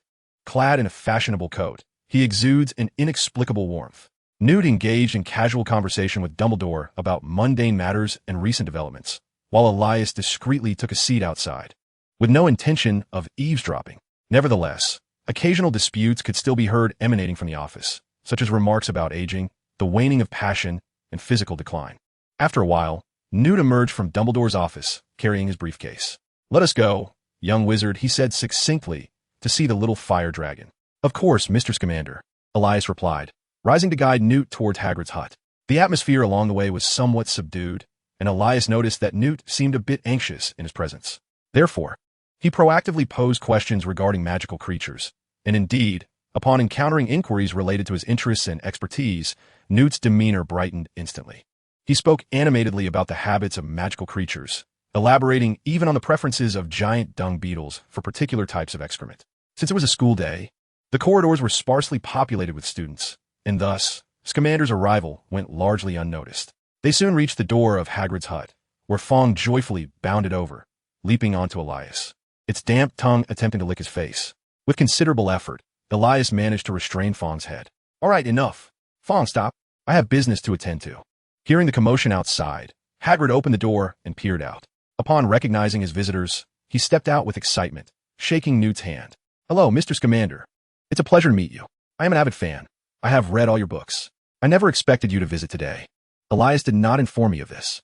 "I was just concerned about whether the visitor could properly care for Norbert, but seeing you here puts my mind at ease. After all, Norbert is still just a young creature, needing to be separated from its mother at such a tender age." Hagrid's voice quivered with emotion as he spoke, and he wiped his eyes with a palm large enough to fan himself. "I will take good care of him," Newt replied, his entire being swaying with Hagrid's movements, struggling to articulate. "May I see the little fire dragon first?" Oh, certainly. Yes, let's go inside." Hagrid finally released Newt's hand and ushered them into the quaint wooden hut. Hagrid was deeply concerned that Norbert might suffer from hunger if he ventured elsewhere, so he decided to slaughter all the chickens in the yard, preparing a farewell feast for Norbert. The quantity of food provided was nearly equivalent to Norbert's sustenance for an entire week, yet he was still diligently attempting to consume it all. Observing this, Newt remarked that, overall, Norbert appeared to be in decent health, although his scales lacked luster and his diet had become rather monotonous. All right, my friend, Newt said, raising a hand in front of him and gradually moving closer to Norbert. You cannot eat any more. If you do, you will be unable to move. We must be on our way. Newt's hand approached until it rested gently on the little dragon's head, but Norbert merely snorted, ignoring Newt's intention, and continued to feast. Okay, you glutton, Newt muttered, pulling a vial of potion from his pocket and dabbing a bit on his wrist, releasing an enticing aroma into the air. Norbert paused mid-bite, lifted his head abruptly, and sniffed the air, finally focusing his gaze on Newt. Come here, Newt beckoned, stepping backward, increasing his pace. Unable to resist, Norbert struggled to rise, dragging his belly as he chased after Newt. Timing it perfectly, Newt opened his suitcase just as Norbert lunged towards him. As Norbert's head plunged into the case, his body began to shrink rapidly until the entire dragon was nestled inside. Newt swiftly closed the suitcase and secured the lock. Got him. That went smoothly, Newt said, while Hagrid was taken aback, taking a moment to realize that Norbert had left his side. He sank to the ground, covering his face and sobbing. Elias, feeling exasperated, wondered how a grown man could behave like a child. However, Newt seemed to empathize with Hagrid's feelings and took a seat beside him to offer comfort. Elias, enjoying the quiet moment, settled on the other side, his gaze fixated on Newt's suitcase. Once Hagrid was consoled, Newt turned his attention to Elias, shaking the suitcase invitingly. Would you like to come inside and take a look? Elias's eyes lit up, of course. Chapter 54, Newt's World Within the Suitcase. Newt extended an invitation for Elias and Hagrid to explore his suitcase, but Hagrid declined, fearing that if he saw Norbert again, he would be unable to part ways. Newt did not press the matter further, placing the suitcase on the ground and climbing slowly inside, gesturing for Elias to follow. Come on. Elias peeked inside, seeing only a staircase, and cautiously ascended, entering a small, tidy workspace. Suddenly, several bowtruckle creatures dashed towards him, swirling around in excitement. Newt was at a table concocting something, and he inquired, Did you bring the powerful sleeping potion you brewed? I believe I shall require it. Generally, draconic creatures do not exhibit cordiality towards wizards. Having brought it, Elias retrieved 2 vials from his satchel and handed them over. Newt accepted them and began to fumble with some items. Elias casually surveyed his surroundings, yet he had yet to encounter anything particularly extraordinary. He was merely curious as to why the room within the suitcase necessitated windows, and where Norbert had been concealed. Very well, Newt stated, pausing in his tasks, having discerned Elias's curiosity. He offered no further explanation, simply beckoning him to follow. Elias trailed behind Newt as he opened the door and exited the workspace. In a mere blink, he was rendered speechless by the sight that unfolded before him. Before him lay an expansive wilderness, dominated by a colossal stone pillar, all under the bright midday sun. However, as Elias followed Newt to the right, the landscape transformed into a dense forest, the atmosphere growing deep and shadowy. A few enormous dung beetles ambled past him, propelling fecal balls the size of soccer balls with their hind legs. Elias sidestepped to avoid obstructing their path. 2 raucous birds collided with him, emitting several discordant cries. Nestled between the woodland and the plains was a desert. Newt called out towards its depths. After a moment, a thunderous sound began to emanate from the distance, heralding the approach of gigantic, 4-legged creatures adorned with antenna-like whiskers that burst forth and halted before Newt, engaging in affectionate interaction. These are the Akami Newt introduced to Elias. Decades ago, I discovered the last 2 breeding Akamis and safeguarded them. After all these years, their population has now nearly surpassed 60, with 2 more on the way. 2 juvenile Akamis flitted around Elias, and he reached out to touch one, noting its slightly slick texture. Follow me, Newt called, leading him through a cavern into a bamboo grove. As he called out names, Fayez, Nabi, Mahum, Glyn, he pointed out the corresponding tree guardians to Elias. They resembled diminutive figures crafted from green branches, reputed to be adept at unlocking. The guardians affectionately leapt onto Newt, swinging from his arms with their slender claws. Newt handed several soil beetles to Elias, suggesting, try feeding them to the guardians. Perhaps one may be inclined to accompany you. Elias picked up a beetle and teased the guardians still perched on the branches, many accepting the offerings but none expressing a desire to follow him, instead presenting him with a few twigs in exchange. Elias felt a twinge of disappointment. Newt chuckled. Perhaps my guardians have grown accustomed to my care and are reluctant to leave this place. Newt continued to guide Elias through a plethora of enchanting creatures, including bird snakes, mooncalves, puffskeins, and the curled-winged beasts, among others. However, the most striking of all was the venomous horned beast, a large and formidable creature resembling a rhinoceros, yet notably rare.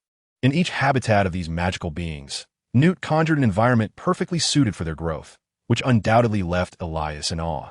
Eventually, they arrived at the mountainous region where Norbert resided. "This is a remnant from when I transported another dragon," Newt remarked, "and it has proven quite fortuitous."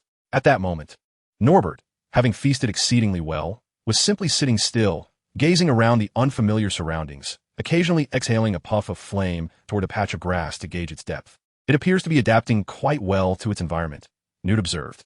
"It remains cautious of potential dangers in the wild, yet does not succumb to panic. It seems rather docile and should not pose a threat to other creatures in the area, so it can stay here without the need for confinement after being sedated." Elias considered warning that Norbert's lethargy might merely be a consequence of overindulgence, but he quickly reassured himself, recognizing that Newt, as an expert in magical creatures, certainly possessed greater knowledge than he. Subsequently, Elias assisted Newt in feeding some of the magical beings. The wondrous world within Newt's suitcase inspired many thoughts in him. Perhaps one day he could establish a similar menagerie. However, he had no intention of imitating Newt, for he did not share the same fervent affection for all magical creatures. Instead, he favored those that exuded majesty, possessed striking beauty, or exhibited extraordinary abilities, such as fire dragons, unicorns, thunderbirds, and serpentine beasts. Imagine the splendor of parading such creatures. As their journey through the suitcase came to an end, Newt bid farewell, declining Dumbledore's invitation to share a meal at the school before departing. They agreed that once Norbert was safely delivered to the Dragon Reserve, Newt would promptly send a letter to the school to confirm its well-being. Elias, fearing an unforeseen incident during the transport, hastily opened the letter upon its arrival. "I apologize for disturbing you so soon again, but I must trouble you to send me a few vials of the potent sleeping potion. Your dragon has inexplicably become exceedingly energetic and is causing a ruckus as it flies about. I find it challenging to manage, and due to the peculiar nature of my suitcase, I must navigate various necessary protocols across countries, which means transporting the dragon will take longer than anticipated." Chapter 55. The final exams. The young witches and wizards of Hogwarts never imagined that with less than a month remaining before their final examinations, they would be without a professor for their defense against the dark arts class. Following Quirrell's demise, Dumbledore declined Snape's request to substitute and did not seek another instructor to fill the role. Unfortunately, the students were still required to sit for their final exams. Moreover, for the first-year young wizards, Professor Quirrell's lessons have imparted little knowledge. They are essentially engaged in a self-taught examination with no foundation. Speculation has arisen that Quirrell may have perished, leaving no one to prepare the examination papers. Consequently, this year's tests might very well consist of questions from the previous year's papers. A fervor for trading exam papers erupted within the campus, as top students from various grades endeavored to reconstruct the original questions from the last final exam based on their recollections. The more complete the set of questions, the more sought after they became, as every student aspired to secure commendable scores in their final assessments, ensuring a peaceful summer break. Initially, the value of certain questions fluctuated within a few nuts. However, as the top students grew dissatisfied with their efforts being undervalued, they raised prices and began trading in sickles.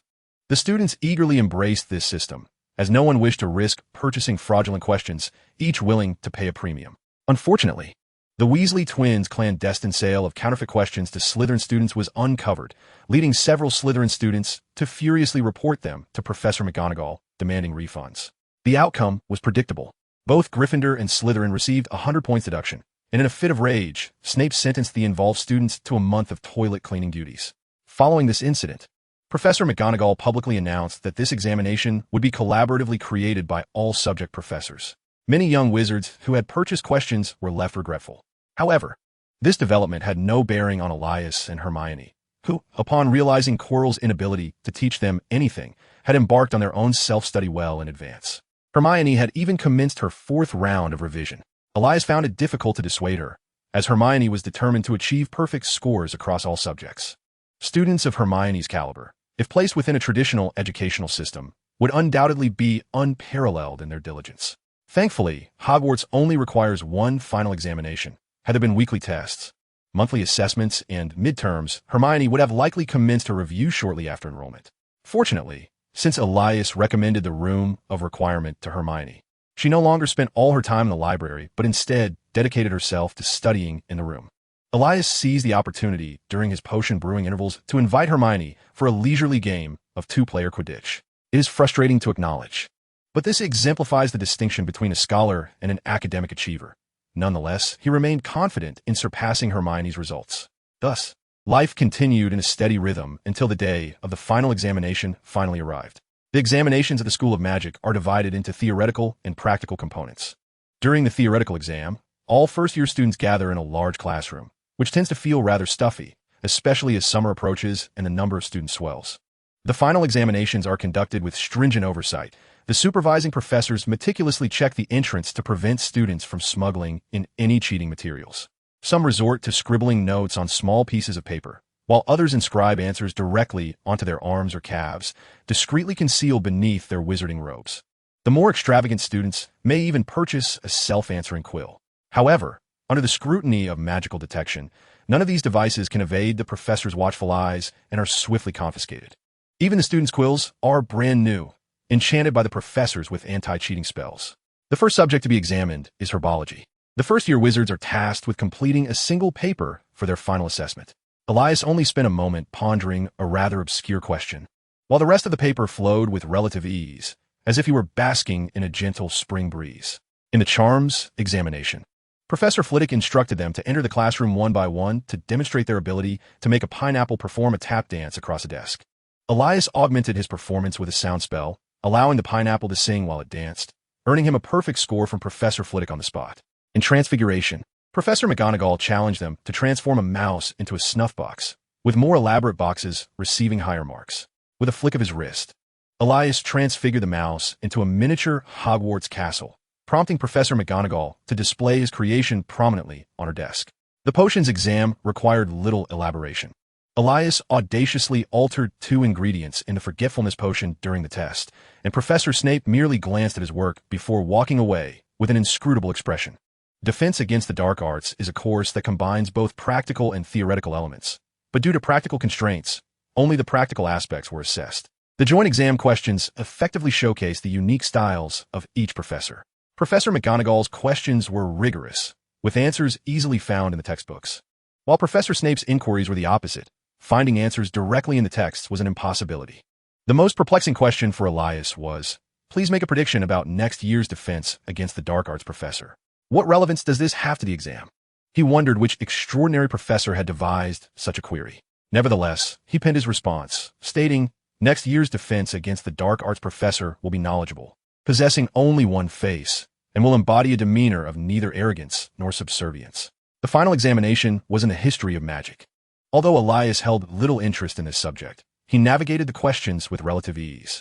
It was not until Professor Binns instructed them to set down their quills and roll up their parchment that a wave of cheers erupted from the students within the classroom. The final examinations have finally concluded, heralding a week of unbridled joy and freedom until the day the results are announced. That prophecy question was utterly bizarre, Hermione lamented, her brow furrowed in worry. I was completely unprepared for such a topic. I scarcely knew where to begin. Elias stretched lazily under the sun, and upon hearing her words, he extracted her history of magic textbook, which she had been reviewing before the exam, from her embrace and stowed it away in his bag. He then moved about to warm up his legs. The girl regarded him with an odd expression. Suddenly, Elias swiftly placed his hands atop her head, playfully flailing about before tossing them upwards, exclaiming, I've thrown out everything in your mind. With that, he turned on his heel and bolted away. Hermione remained frozen for a full 3 seconds before the realization of what had transpired dawned on her. In a fit of exasperation, she shouted and immediately pursued him.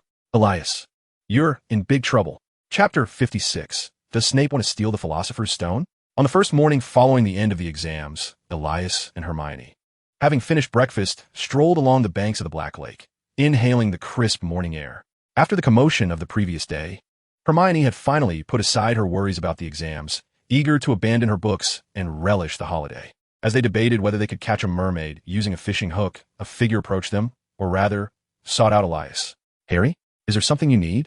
Elias inquired.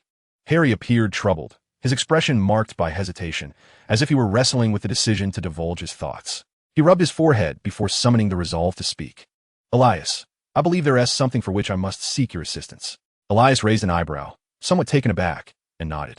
Go on. Well, Harry said, pushing aside his fringe to reveal his scar. My scar has been hurting incessantly. It's been so painful that I can hardly sleep at night. Although I've experienced sudden pain from it before, it has never been this frequent. And what does that imply? Elias prompted, intrigued. Harry lowered his fringe again, attempting to appear less foolish, even though he sensed that his words might sound somewhat ridiculous to others. Yet he felt compelled to act. You must believe me. I am not speaking nonsense. All right, go ahead. Well, many people know the origin of my scar. It's for Voldemort. Elias gestured for him to continue without concern for the name. Yes, my scar is a remnant of Voldemort, but recently it has been causing me pain, and I believe it may serve as a warning. Harry asserted gravely, indicating that danger is imminent. Hermione frowned as she regarded him, asking, Are you certain you don't need to consult Madame Pomfrey before jumping to conclusions? No, I'm not ill. Harry emphasized, I am well aware that this cannot possibly be a mere illness. Even when the scar ached, I faintly perceived certain images akin to dreaming. Yet I'm certain they were not dreams. What did you see? Elias inquired with curiosity. Perhaps. I cannot see clearly. It seemed to be something lying on the ground, sometimes moving, as if crawling, yet also resembling flight. Elias gazed intently into Harry's eyes, and after a moment of contemplation, convinced that Harry was not jesting, he rubbed his forehead in frustration and suddenly had a flash of insight, asking, When did your scar begin to pain you? Before that? I cannot recall precisely. Just fragmented memories. However, I distinctly remember that during the start of term feast, I exchanged a glance with Snape, and at that moment, my scar suddenly throbbed. Elias nodded, seeming to piece together the puzzle. Perhaps Harry's scar indeed had some connection to Voldemort. It must be noted that Quirrell was deceased, yet Voldemort still lived.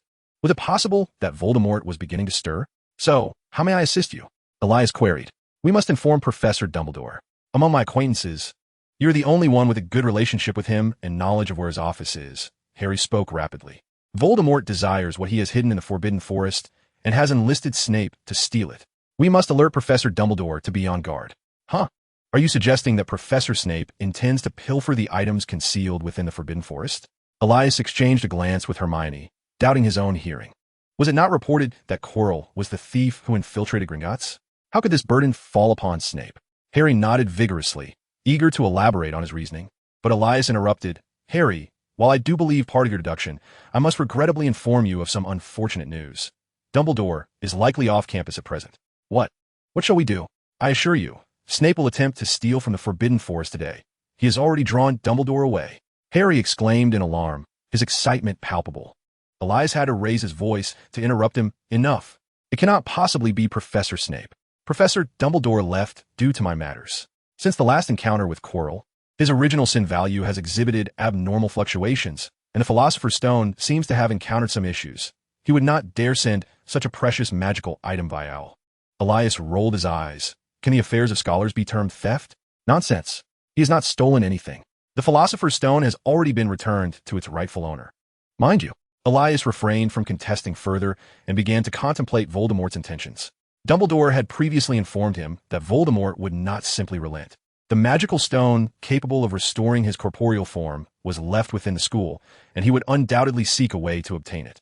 Yet, how else could Voldemort proceed? Chilo has perished, bereft of his corporeal form. Could he possibly seek another puppet to inhabit and infiltrate the school? Such a notion seems rather implausible.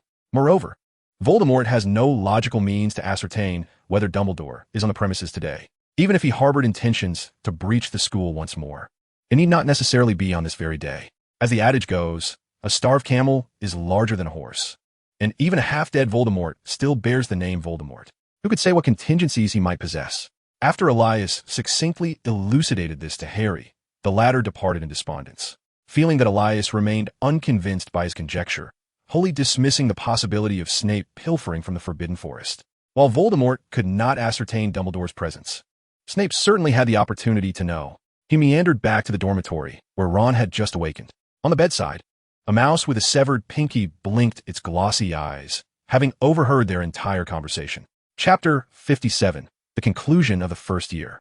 What Voldemort intends to do remains shrouded in mystery, and thus Snape's suspicions were alleviated. The Great Hall had been adorned early with the green and silver of Slytherin to celebrate their 7th consecutive victory in the House Cup. Another year has elapsed. During the feast, Dumbledore cheerfully proclaimed that before indulging in the delectable fare, he must trouble everyone to listen to an old man's cliches. What a splendid year it has been. Surely your minds have become more enriched than in times past, as an entire summer awaits you. A time to digest your learnings before the next term begins, making room in your minds for new knowledge. Now, we must first conduct the awarding ceremony for the House Cup. The scores for each house are as follows. 4th place, Hufflepuff, 352 points. 3rd place, Ravenclaw, 426 points. 2nd place, Gryffindor, 427 points. 1st place, Slytherin, 496 points. Although the outcome was already known, a thunderous cheer erupted from the Slytherin table, with Malfoy excitedly banging his goblet on the table. Upon concluding, Dumbledore announced the commencement of the feast, and the students jubilantly immersed themselves in the final banquet of the academic year, enjoying a delightful evening. Elias found it utterly perplexing why Hogwarts could host such an abundance of feasts. On the day of departure, the students' grades were finally revealed. Elias and Hermione tied for the top of their year. Hermione achieved full marks in every subject except potions and defense against the dark arts, while Elias also garnered full marks in every subject save for history of magic and defense against the dark arts. Yet, the young wizards were more astonished by Elias's results, for never had anyone attained full marks from Snape's hands. Elias speculated that his modifications to the forgetfulness potion resonated synchronously with Snape's expectations. Malfoy's academic performance is commendable, placing him among the top of his year. However, his two lackluster companions barely scrape by. Harry and Ron's grades are merely mediocre, landing them in the middle tier of their class. The students have gradually forgotten the aura of the savior that once surrounded him, leaving one to ponder whether this is a blessing or a curse. It seems as if, in an instant, their wardrobes have been entirely emptied, their belongings packed away in suitcases. Professor McGonagall has issued them a notice of vacation and has once again cautioned them against the use of magic during the break. The young wizards are marked by Trace, a spell designed to detect magical activity, which has likely been cast upon them since their arrival at school. Moreover, any use of magic is monitored by the Ministry, leaving young wizards in the Muggle world without any false sense of security. The absence of magic weighs heavily on Elias. For a young wizard, being unable to cast spells is akin to Malfoy being unable to confront Harry. You inquire about Malfoy? He's my classmate. Currently, Elias sees only one way to practice magic. Although the ever-watchful Trace is bothersome, it can only detect whether magic has been used within a certain vicinity, without discerning whether the caster is an adult or a young wizard. Perhaps he could acquire a house in a wizarding village, thus evading the scrutiny of the Trace. As Hagrid leads them once more across the Black Lake, the students finally board the Hogwarts Express for their return journey. Elias and Hermione engage in a game of wizard's chess, both woefully inexperienced, resulting in erratic moves from their pieces, which refuse to heed commands. After a knight inadvertently jabbed Hermione's finger, they abandoned the chess game in favor of Muggle cards. By the end of their card game, Elias found his face plastered with sticky notes, perplexed as to why Hermione's luck was so fortuitous. After concluding their gaming session, Elias made his way to the train's restroom to wash his face, only to catch a glimpse of the Weasley twins sneaking into a cubicle. A sense of foreboding washed over him, prompting him to discreetly distance himself from the scene. True to form, half a minute later, the twins burst out of the restroom, one of them clutching a toilet seat. Immediately following their exit, a loud explosion resonated from the restroom. Percy, in a fit of anger, rushed over to investigate. Finally, the train arrived at King's Cross Station's platform 9 3/4. Upon disembarking, Elias's gaze instinctively followed the twins, who were greeted by a plump lady accompanied by a red-haired girl. It soon became clear what mischief the twins intended. They were delivering a toilet seat to their sister, one with a Harry Potter theme, no less. Just as Elias approached the restroom door, he witnessed Harry emerging from the cubicle. The twins promptly faced the wrath of Mrs. Weasley. After enjoying the lively atmosphere, Elias and Hermione exited King's Cross Station. Once seated in the carriage, Elias, after a long interval, opened his panel to conduct his annual summary. The Dark Lord, Elias Sorensen. Pride, 99. Wrath, 84. Sloth, 98. Greed, 78. Envy, 36. Gluttony, 44. Bliss, 86. Abilities, Transfiguration LV4, 166020000. Potion Making LV4, 923, 1800. Alchemy LV2, 300, 1200. Patronus Charm LV5, 12561500. Stunning Spell LV5, 468, 1000. Soul Snatch LV4, 895, 1200. Brainlock LV4 432 1200. Explosive spell LV4 653 1000. His magical prowess had nearly reached the targets he had set at the beginning of the school year. However, his progress in the study of the 7 deadly sins had been rather sluggish. Fortunately, during his time utilizing the Philosopher's Stone, he had managed to maintain a commendable lifestyle, ensuring that none of the sin values exceeded 100. Half an hour later, Elias, with a vacant mind, collapsed onto his soft bed. This fantastical year had truly allowed him to rediscover the sensation of living anew. Just as he was about to drift off into slumber, a sudden knocking at the balcony window interrupted him. With great effort, Elias rose and approached the window to find the owl belonging to Nicholas delivering a letter. Upon opening the correspondence, he was pleasantly surprised. It was an invitation to visit Nicholas Flamel. It seemed he would finally have the opportunity to see what this venerable man, aged over 6 centuries, truly looked like. Chapter 58, A Coastal Retreat. Creak. Elias stepped to the window and opened it wide, inhaling deeply as the damp, salty sea breeze invigorated him, shaking off the remnants of sleep. In his later years, Nicholas had spent most of his time sequestered in his home in Devon, France. Since receiving Nicholas's invitation, both families had decided to embark on a journey together to France. After swiftly preparing himself, Elias descended to the hotel's dining area, where the Sorensen couple and the Granger family had already finished breakfast and were awaiting his arrival. Hermione glared at him disapprovingly. Hurry up. We agreed to head to the beach at 8:30, and now it's already 9. If we delay, we may not find a good spot among the crowds. It's all right, Elias replied with a playful smile as he took his seat. The more you rush now, the more enjoyable our time will be later. Don't you think? Hermione was not swayed by such reasoning.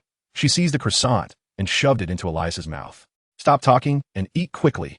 Elias leaned back, unable to evade the onslaught, and was forced to consume a few bites of the croissant before downing a glass of milk. He cast a pleading glance towards the adults nearby, but they merely observed the spectacle with enigmatic smiles, engrossed in their own conversations. After 10 minutes, they had donned their swimwear and prepared their belongings, setting off together towards the beach.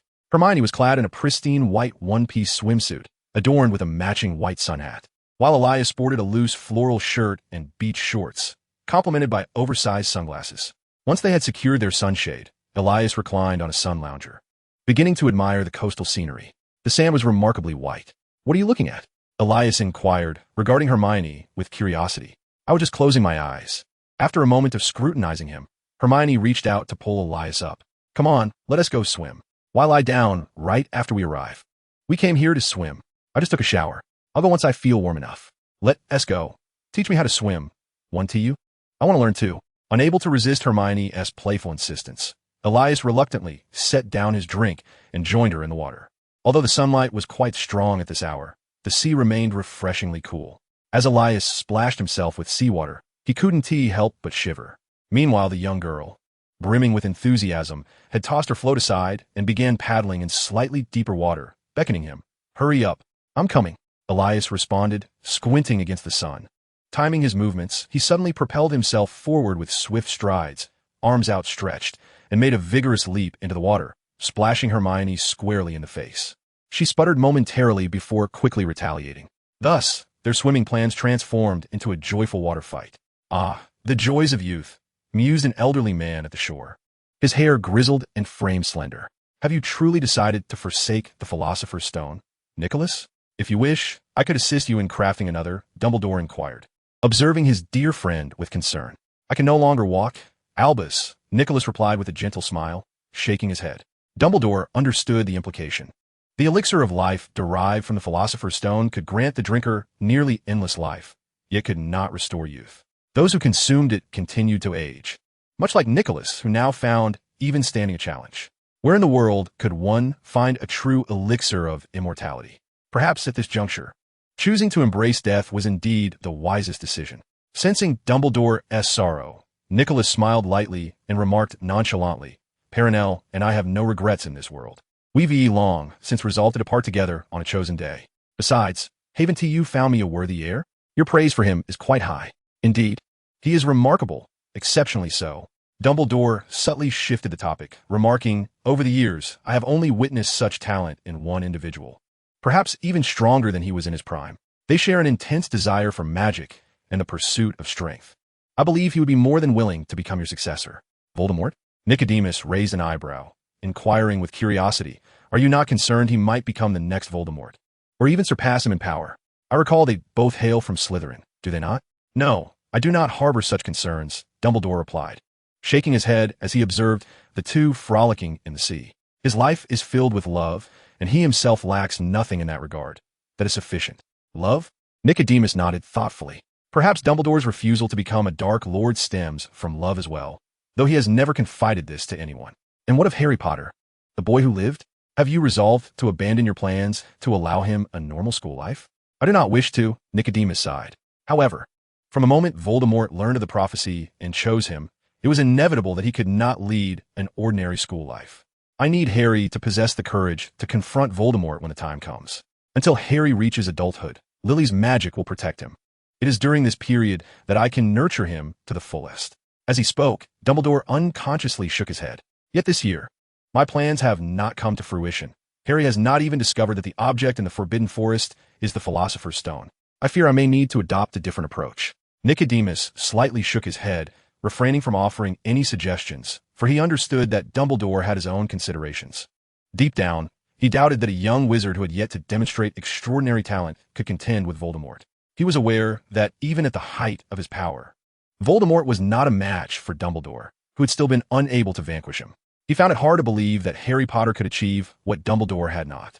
In contrast, he was more inclined to believe that the young wizard named Elias, whom Dumbledore favored, might possess the potential to succeed.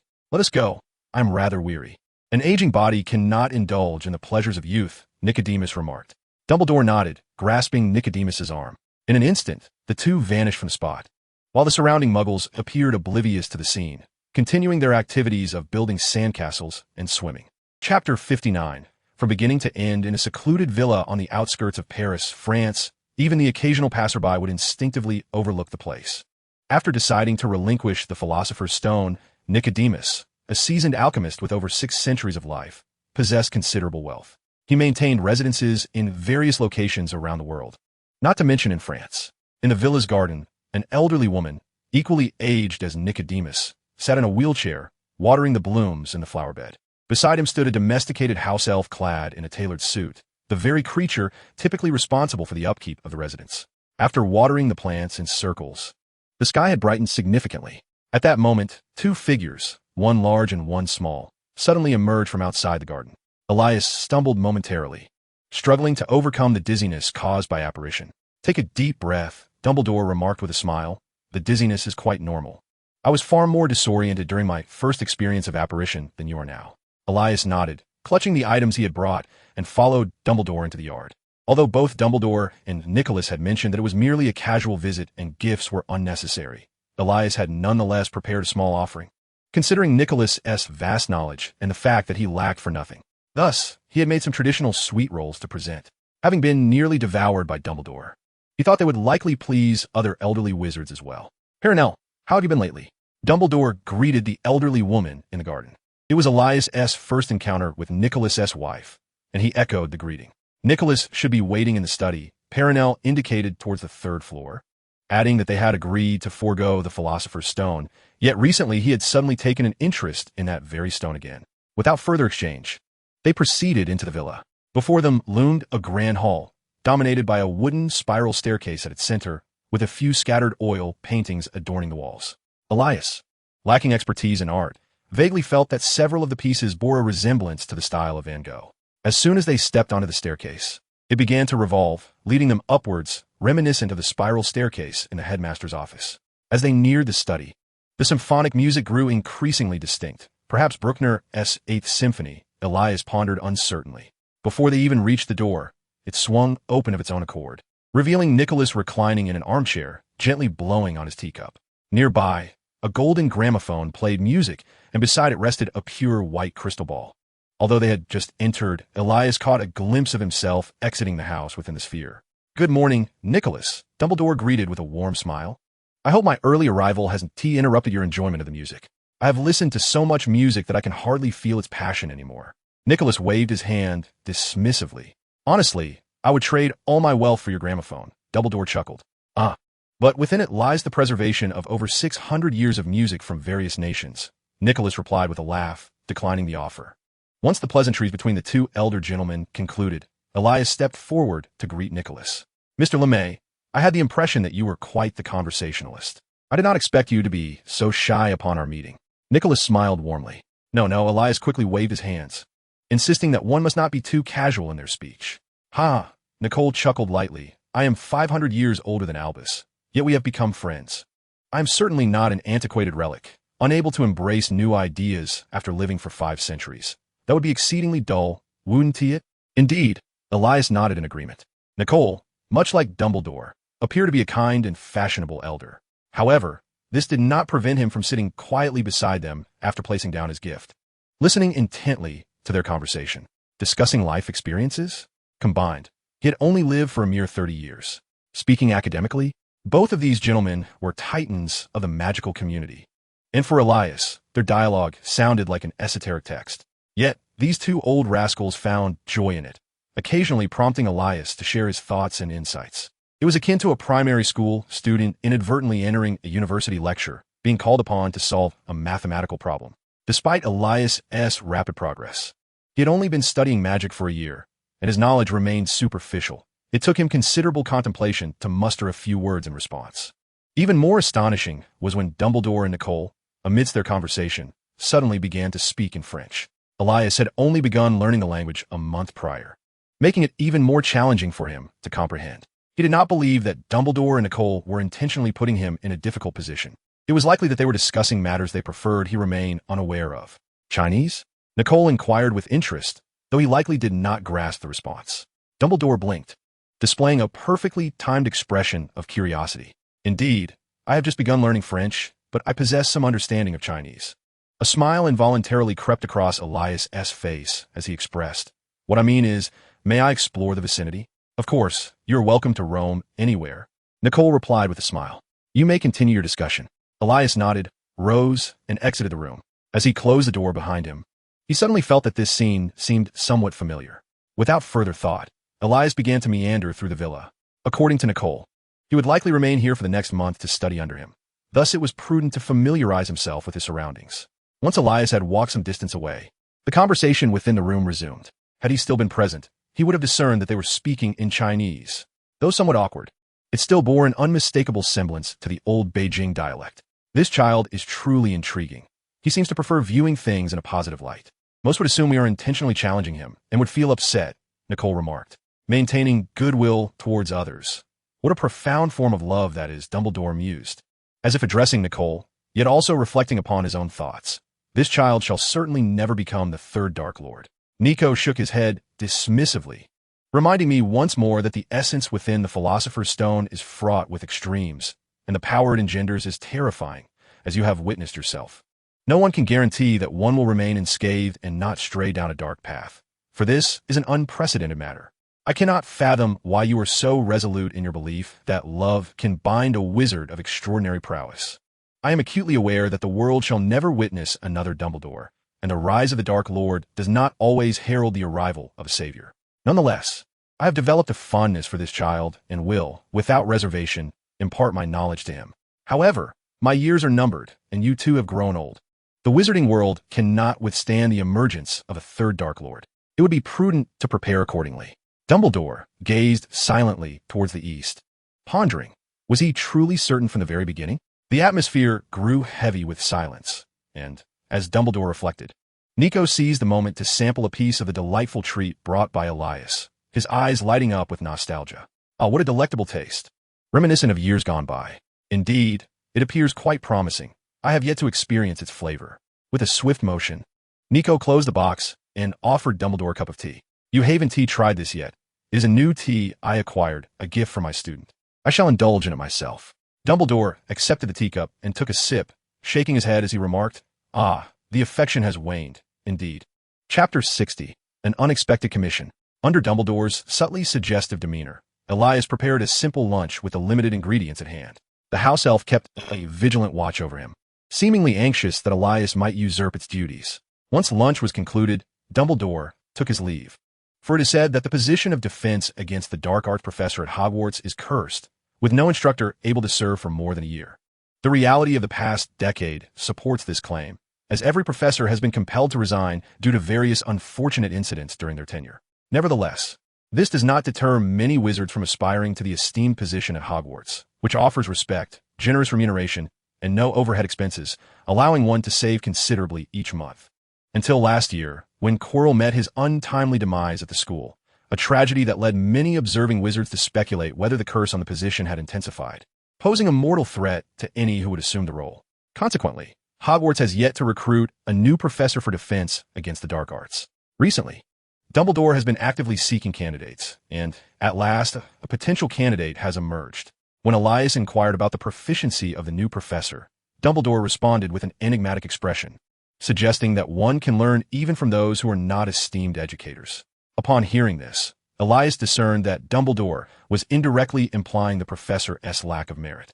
It seemed that this new instructor was not particularly impressive. However, having experienced the shortcomings of Quirrell, Elias felt that as long as the new professor did not possess a face on the back of his head, he could likely accept him. In the days that followed, Elias appeared to be even busier than during his time at Hogwarts. From the moment he rose each day, his carving knife rarely found respite. Nicholas not only provided him with a diverse array of alchemical materials to practice with, but also remained by his side, offering guidance. Elias had always believed that his opportunity for direct learning stemmed from his discovery of a new application for the Philosopher's Stone, coupled with Dumbledore's recommendation. He cherished this chance and was determined not to squander a moment. This dedication thwarted Nicholas's original plans, as he had intended to leisurely explore the surroundings with Elias while imparting his knowledge of alchemy. Yet, witnessing the boy's earnest diligence made it difficult for him to suggest a trip to Strasbourg to attend a long-anticipated swimwear fashion show, as it would feel like an intrusion on his studies. He resolved to wait until Elias's mind was brimming with knowledge, making a request to relax seem more reasonable. To Nicholas's surprise, Elias absorbed various subjects, French, ancient runes, and alchemy, like a sponge, continuously soaking in information with increasing enthusiasm. When he grew weary from carving runes, his only form of relaxation was practicing spells in the courtyard. While Nicholas felt a sense of pride in his student's dedication, he lamented the 2 tickets he had painstakingly acquired, which he reluctantly surrendered to Dumbledore. He could only speculate whom Albus might invite, perhaps Minerva or Severus. Nicholas refrained from making predictions, but suspected it would likely be Snape. The English Channel lay between England and France, and sending an owl with a message would truly be a burden, risking exhaustion or misadventure. He and Hermione maintained a novel correspondence across borders, a refreshing experience. Over the past decade of their acquaintance, the most distance they had felt was during their separation into Gryffindor and Slytherin houses. Prolonged distance had indeed cultivated a sense of longing. On another morning, approaching the midsummer break, Elias gazed at the seagulls flying outside his window, contemplating his study plans for the day as he enjoyed his breakfast. Due to his stay at Nicholas's residence and being in France, the British Ministry of Magic could no longer detect whether he had used magic outside of school, and the French Ministry of Magic would certainly not concern themselves with whether he had cast spells. Perhaps he could enhance his training in spellcasting. However, Nicholas had little practical assistance to offer. As he himself stated, it had been half a century since he last wielded a wand. Lost in thought, a seagull suddenly swooped in through the window, dropped a letter before him, and began to voraciously peck at his breakfast. Elias was taken aback. Who could possibly be sending him a letter in France? Setting down his milk, he picked up the letter and tore it open. Albus Dumbledore? Elias was surprised and quickly began to read the contents. The letter indicated that Dumbledore was presently occupied with matters in England and hoped Elias could visit a French friend on his behalf, accompanied by another sealed letter that he needed to deliver. Why not simply send a letter via the seagull or an owl? Elias found this peculiar. Glancing at the address, he noted it was for Cacheyumble Valley, addressed to Collarman Monk. Take care. Elias retrieved a map of France from the Muggle world and searched for a while, discovering that the location was not too far from Paris. Thus he decided against using Muggle transportation. After finishing his breakfast, Elias informed Nicholas and took his compass and map before soaring into the sky on his Patronus. Chapter 61, Cacheyumble Valley. Throughout his childhood, Elias had often fantasized about soaring freely on a flying sword, so in comparison, the broomsticks used by wizards appeared rather pedestrian to him. This was also the reason he preferred traveling on his Patronus, despite being adept at riding broomsticks. However, he now faced a significant dilemma. Although he possessed a map and a compass, he had no means of determining his current location. Essentially, he was lost in the sky. This was not the era of ubiquitous navigation. Simply opening a map would not suffice in the current Muggle world, let alone in the even more primitive wizarding realm. Elias had no choice but to keep a close eye on the compass to ensure he was flying in the right general direction, occasionally descending from the clouds to ask passers-by for directions. As a result of his inquiries, by the time he neared Kachiyumbli Valley, dusk was approaching. This was a remote area, far from the bustling city, desolate and uninhabited. At the valley's outskirts, he could clearly see the white mist enveloping the surroundings. Elias had initially imagined that a wizarding village might be hidden here, akin to Godric's Hollow, but the malfunctioning compass, the fallen tree trunks scattered about, and the unmistakable claw marks on the bark indicated that this place held dangers. Elias commanded the guardian spirit to ascend slightly, retrieving an alchemical torch crafted by Nico from his satchel, which he levitated 3 meters away for illumination. The mist gradually receded under the influence of the magical flame, revealing several not-so-fresh yet still distinct footprints on the damp earth.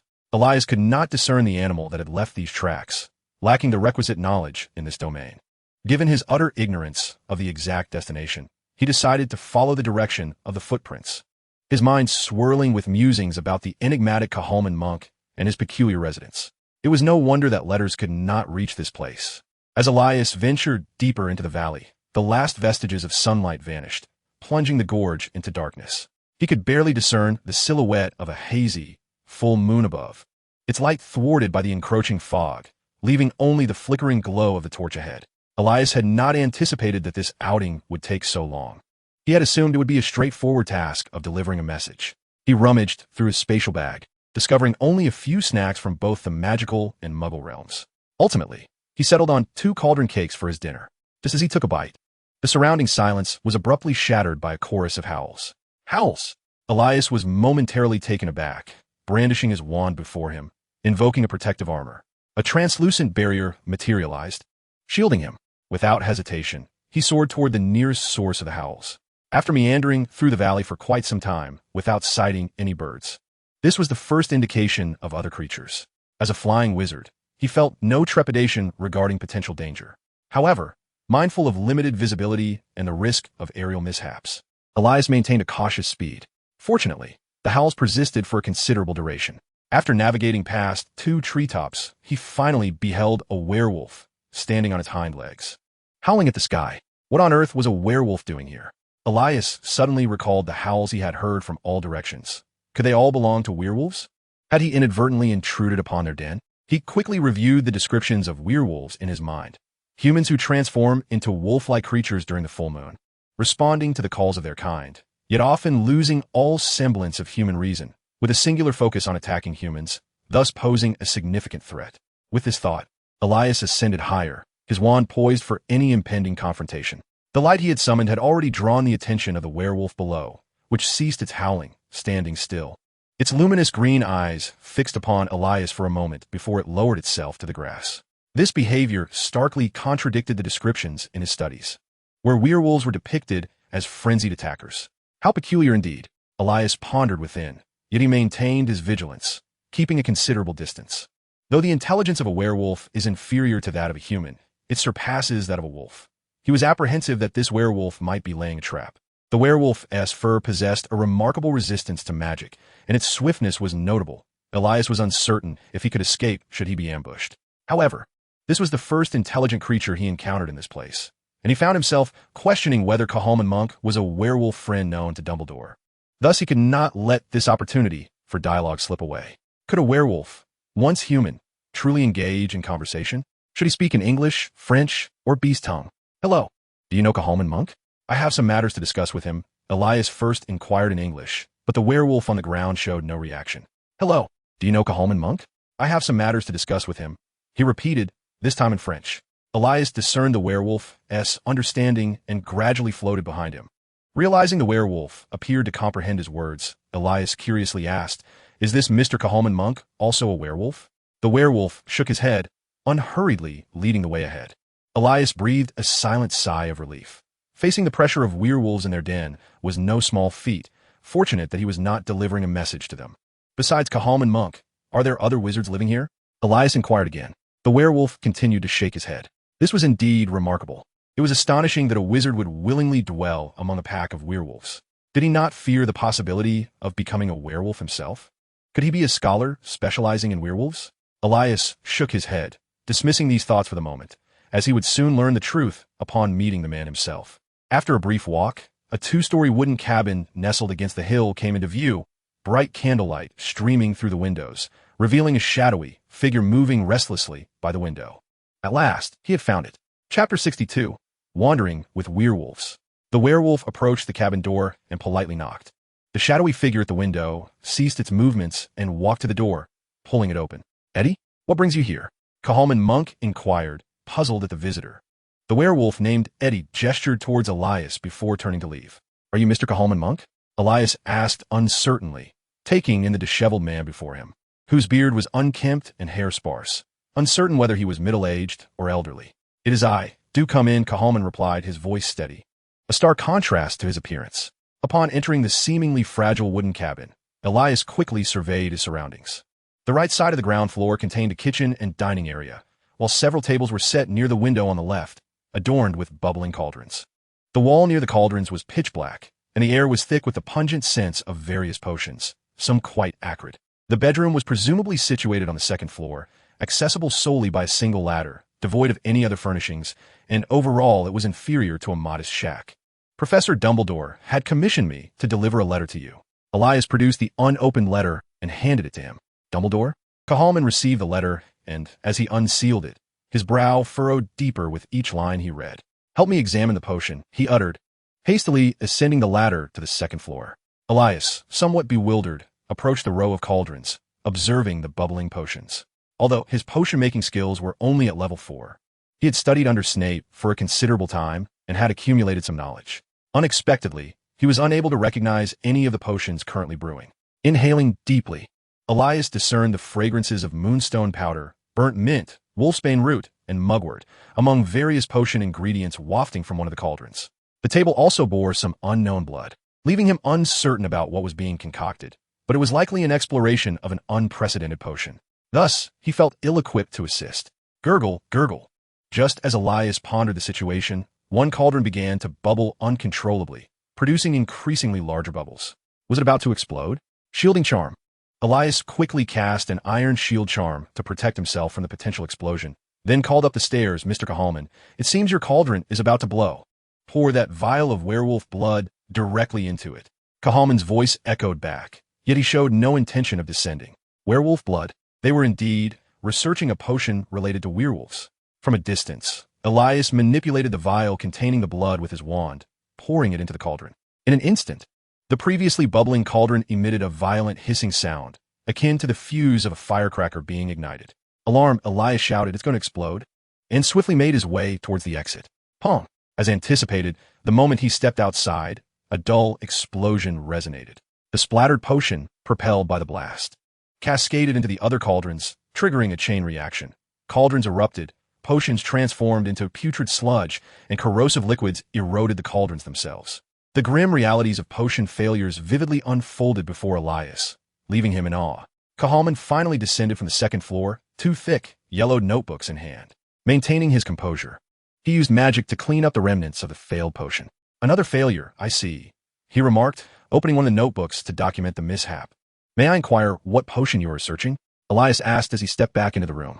"A potion that allows werewolves to retain their sanity after transformation," Cahalman replied candidly, without any intention of concealment.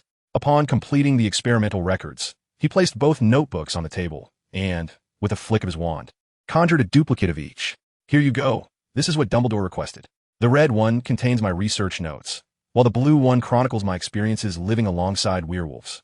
Elias took the 2 notebooks and inquired, "May I have a look?" "Please, feel free," Cahalman replied, finally finding the time to attend to him. He pulled out a chair from the dining table and added, "Sit down. You haven't had dinner yet, have you? Would you like something to drink?" "Thank you, not yet. Just something to drink would suffice." Elias observed that this place did not seem like Hogwarts, where one could order meals at will. "Ah, indeed. There's not much here to offer guests," Cahalman chuckled, presenting 2 plates of pumpkin pasties and 2 cups of red tea before him. "Thank you." Having consumed only a bite of cauldron cake throughout the afternoon, Elias was quite famished. After expressing his gratitude once more, the 2 of them began to share the evening meal. As he swallowed 2 sweet pumpkin pasties and sipped some red tea, his hunger finally began to dissipate, and he could not suppress his curiosity any longer. "What led you to this place to study potions?" It seemed he had not conversed with a normal wizard in quite some time. While enjoying his food, Caharman candidly recounted his experiences to Elias. When I was in my second year at Beauxbatons, I made a friend. It took me 2 years to discover that he was, in fact, a werewolf. Initially, I was terrified and avoided meeting him for quite some time. Eventually, I realized that being a werewolf was not such a grave matter. When not transformed, he was no different from an ordinary wizard, merely an unfortunate soul infected by circumstance. Regrettably, the prejudice against werewolves in the wizarding community is severe. My friend was expelled from school upon his true identity being revealed. Finding employment in the magical world is a daunting task for werewolves, and he was forced into a life of wandering. After my graduation, I resolved to join him in breaking the prevailing biases against werewolves within the magical realm. We embarked on a journey together, seeking a way to alter the status quo, which ultimately led us here. Perhaps it is due to the mists or the location itself. I cannot say for certain, but as long as we remain in this valley, werewolves can maintain their sanity during the full moon, and we decided to settle here. He takes it upon himself to gather more benevolent werewolves who wish to coexist peacefully, inviting them to reside with us in this valley or to spend the full moon here. Meanwhile, I strive to develop a potion that would enable werewolves to retain their rationality in the outside world. Gradually, this place has transformed into a sanctuary for werewolves, or perhaps a prison, one that they control themselves. Chapter 63. The Vision of the Magical Map.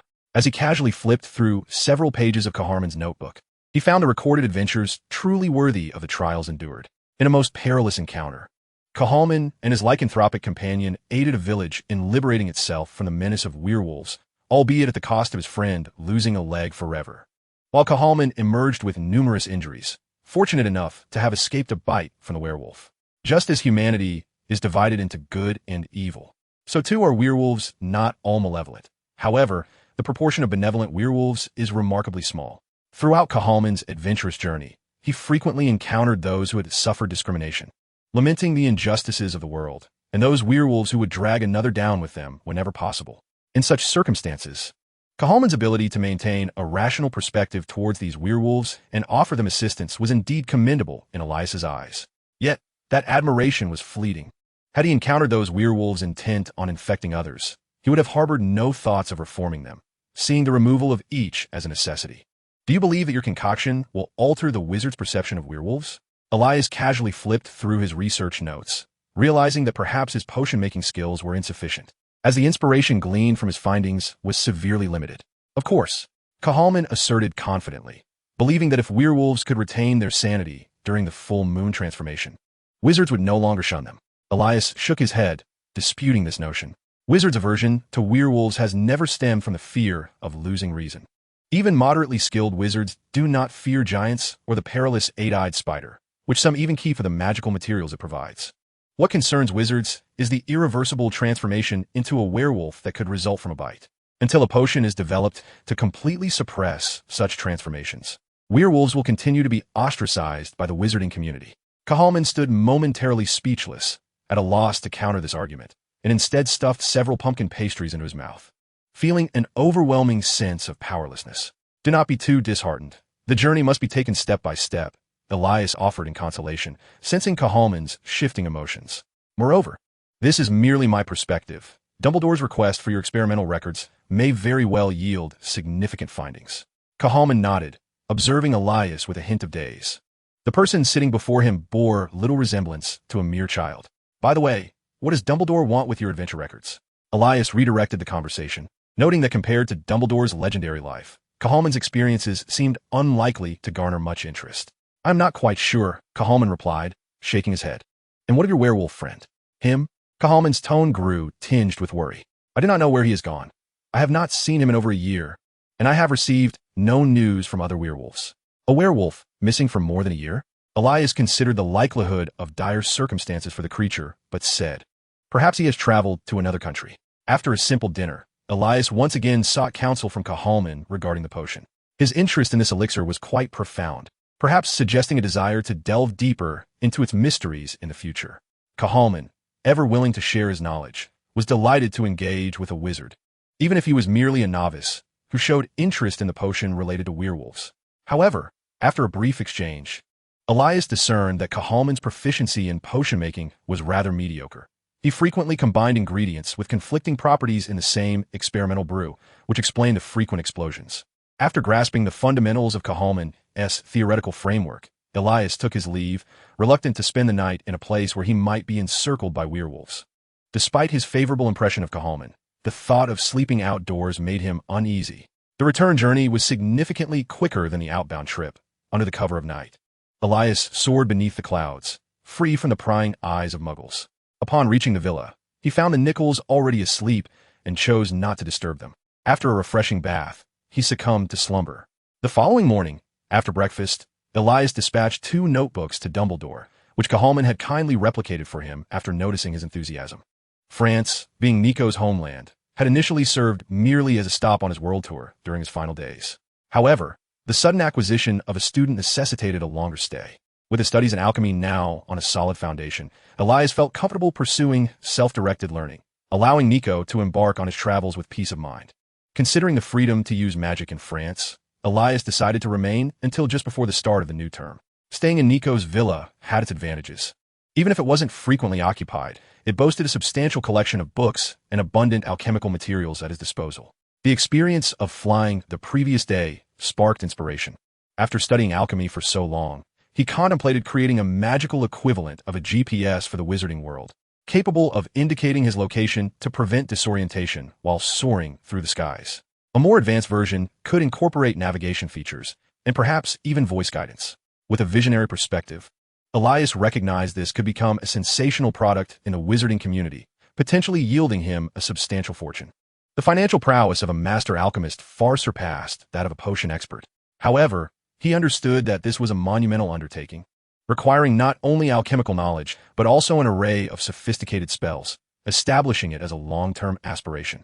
Thus, he resolved to intensify his efforts. Elias immersed himself once more in the ocean of learning. In the ensuing half-month at Nico's villa, he enjoyed a leisurely existence. The house elf demonstrated remarkable learning capabilities, and Elias imparted several Chinese recipes, enabling it to prepare a variety of dishes for him daily. During this period, he sought out Cahalman once more, bringing with him an assortment of delicacies. Cahalman, undeterred, resumed his fervent pursuit of potion research, the cauldrons bubbling vigorously in a synchronized dance. Elias, intrigued by the source of Cahalman's funding for his studies nestled deep within the mountains, learned that the latter hailed from a lineage of affluence. Having inherited considerable assets from his ancestors, Elias had assumed Cahalman was on the brink of destitution, only to discover he was indeed a descendant of wealth. On a clear, bright morning, Elias received a letter from Dumbledore, which also included a list of new books required for the upcoming academic year. The second-year students were to read Standard Spells, Level 2 by Miranda Goshawk, Break with the Banshee by Gilderoy Lockhart, and Wandering with Werewolves by Gilderoy Lockhart. Strikingly, aside from Standard Spells, Level 2, all 7 remaining titles were authored by Lockhart. However, Elias had never encountered the works of this wizard in either the Hogwarts library or Nicholas's collection.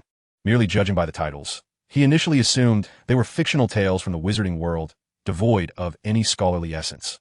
He pondered whether this Gilderoy Lockhart might indeed be the newly appointed professor for the Defense Against the Dark Arts class, a notion that filled him with unease. If that were the case, he suspected the professor's primary purpose at the school was merely to peddle his books. As a self-proclaimed child, embarking on a return flight alone posed little issue, though he attracted quite a few surprised glances from the flight attendants during the journey. Upon disembarking, Elias made his way out of the airport, spending considerable time searching for a secluded street. After glancing around and noting the absence of passers-by, he drew his wand and held it aloft, akin to a muggle hailing a taxi. After a brief wait, a purple triple-decker bus hurtled towards him with remarkable speed, seemingly evading the trash can, street lamp, and telephone booth in its path, as if animated by some unseen force. With a sudden screech, the night bus came to a halt before him. The front door swung open, and Elias stepped aboard. "Good day, sir. Where to?" The conductor, a youthful lad who appeared to have recently graduated, greeted him with enthusiasm. Elias casually mentioned a location that was a fair distance from his home, as he preferred to keep the specifics of his residence confidential. "That will be 10 sickles, sir. If you're willing to add 2 sickles, you can enjoy a cup of hot cocoa, and for 3 more sickles, a biscuit as well."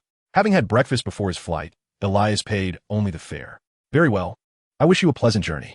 Upon entering the cabin, he was greeted by a haphazard arrangement of various chairs. Perhaps due to the hour, there were not many passengers aboard. Elias initially believed that the disarray of the chairs was merely a characteristic of the wizarding bus, and without giving it much thought, he chose a seat in the middle. Several witches and wizards seated by the window clutched their armrests tightly, casting furtive glances at him with a hint of schadenfreude. Was he perhaps a novice taking the night bus for the first time? Should they offer him a word of caution? Ultimately, they decided against it. After all, it was a trivial matter. Everyone had to endure this experience at some point. Two nearby wizards leaned closer together, whispering and stifling their laughter. Elias certainly noticed the peculiar stares from the adult wizards, yet he remained unfazed. Fatigue from a sleepless night in transit dulled his senses, and he leaned back, closing his eyes for a brief respite. In that moment of tranquility, the bus, which had been moving steadily, abruptly slammed to a halt, akin to the sudden stops one might observe while waiting for a bus. As he soared through the air along with his seat, Elias finally grasped the reason behind the laughter surrounding him. The thought of taking Hermione on this ride next time unexpectedly crossed his mind. Half an hour later, Elias disembarked from the bus, his complexion pale after enduring a relentless series of jolts, drifts, and sudden stops. That he had not succumbed to nausea was a testament to his robust constitution. He vowed never to ride that bus again. As this realization struck him, an inexplicable wave of nervousness washed over him. How peculiar. Turning the final corner, two closely situated courtyards came into view. Ding-dong.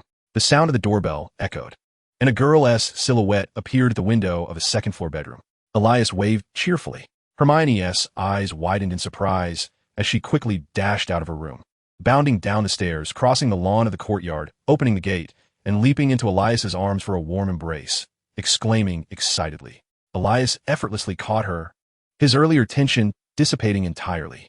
He affectionately ruffled her fluffy hair, smiling as he did so. Hermione, having jumped down from Elias, blushed slightly, her cheeks rosy with excitement. Who would think of you?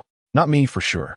Hermione fluttered her large eyes, her face reddening further, as she pulled Elias towards the house, stammering, "Well, I thought you two just a little." So easily deceived. Elias's smile broadened. He had come to understand the source of his earlier nervousness. But now it seemed his concerns had been unwarranted. Their relationship appeared stronger than ever. "Elias," she began, "I was craving the dishes you prepare for lunch."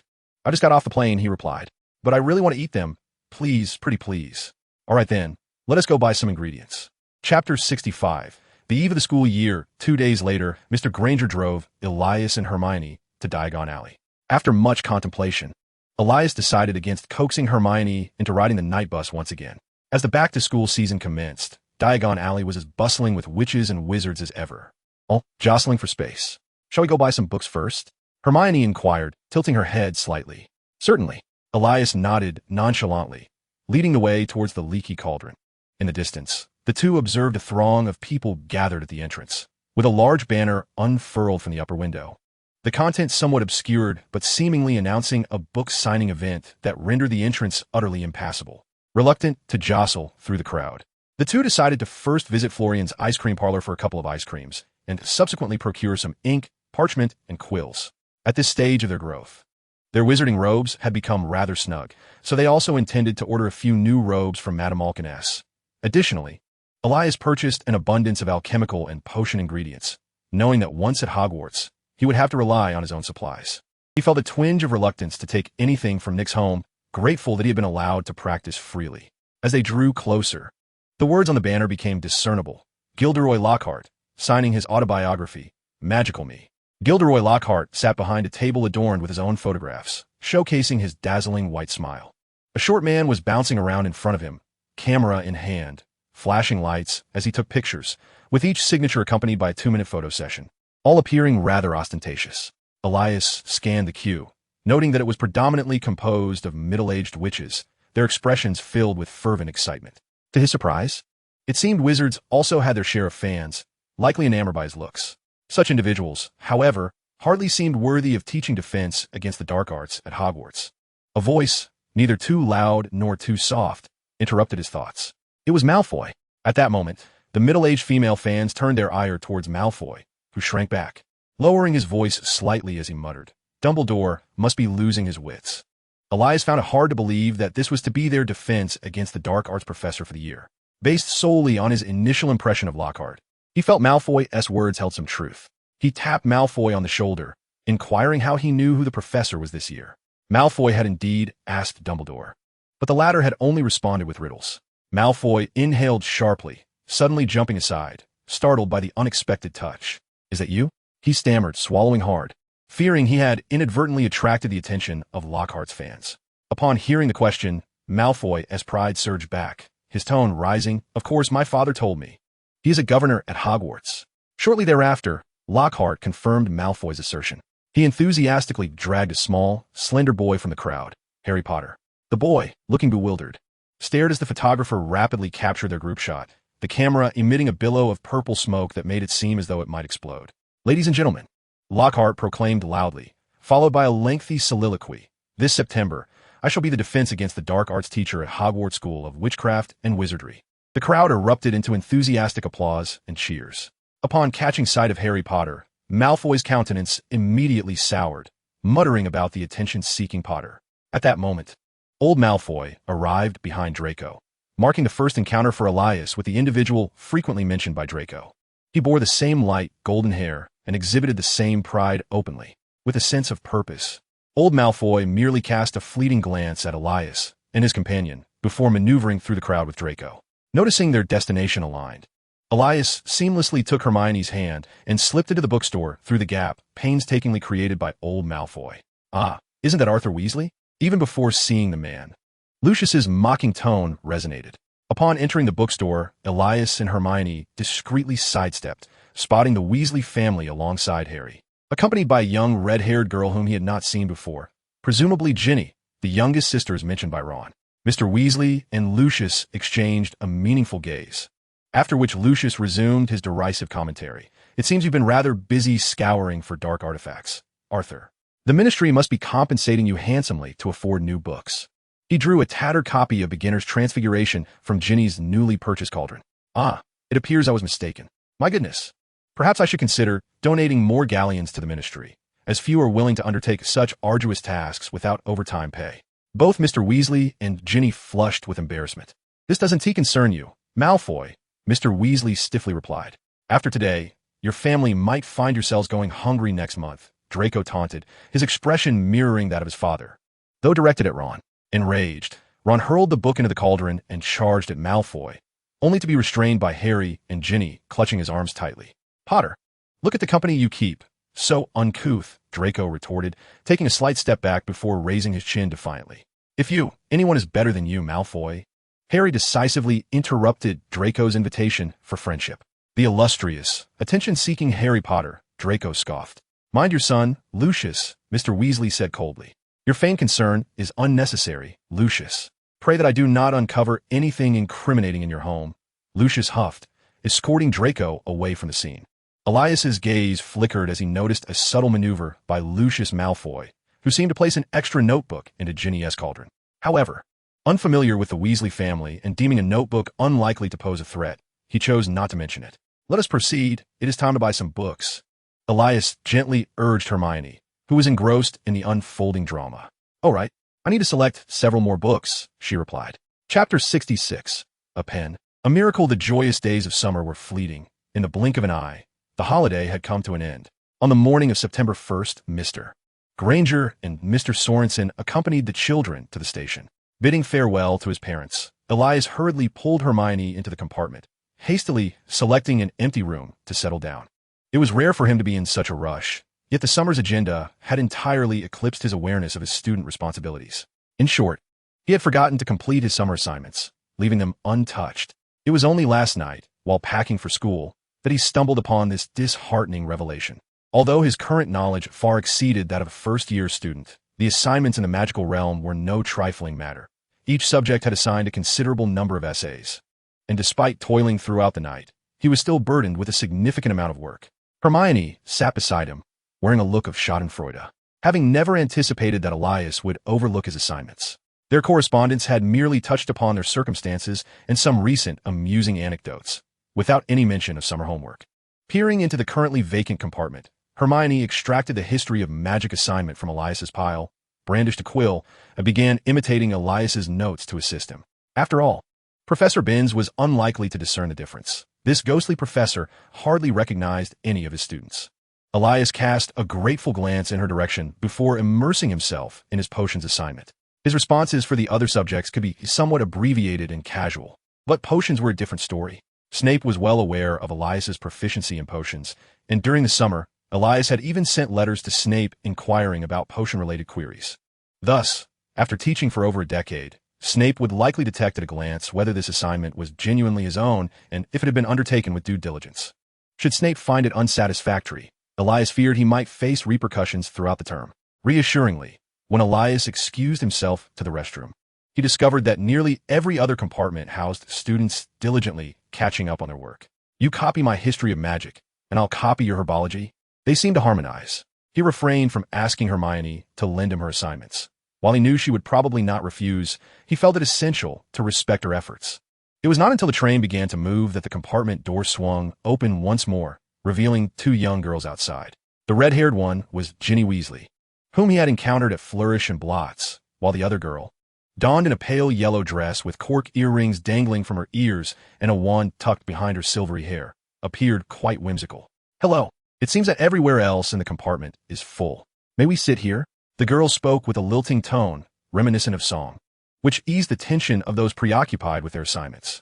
Hermione, unexpectedly feeling a twinge of guilt, set down her quill and acquiesced. "Of course, please join us." The two young girls tidied up a jumble of belongings before finally taking a seat across from them. "I am Luna Lovegood," announced the first girl.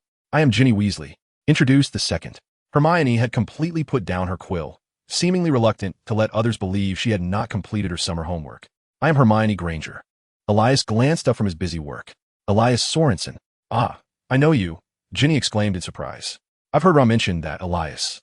You faced a troll and a dark wizard infiltrating Hogwarts in your first year. Hermione, you rode a dragon last semester. He has been envious for quite some time, despite the fact that he also fed that dragon." Hermione was amused by her last remark. After a brief introduction, Luna took out a magazine titled Singing in Discord and leaned by the window to read, albeit upside down, which was quite fitting for the magazine's title. Ginny was engrossed in a book about Quidditch, knowing that Harry had joined the Quidditch team in his first year, making her eager to play as well. Perhaps family influences played a role. She had 3 brothers who were part of the school's Quidditch team, one of whom was the captain. Hermione was attempting to guide Ginny using her experience from a year of flying lessons, only to discover that Ginny had secretly learned to fly on a broomstick when she was 9. As the train traversed hills and fields, Elias organized his homework and casually tossed it back. "Finished?" Hermione inquired. Elias nodded, stretching his arms.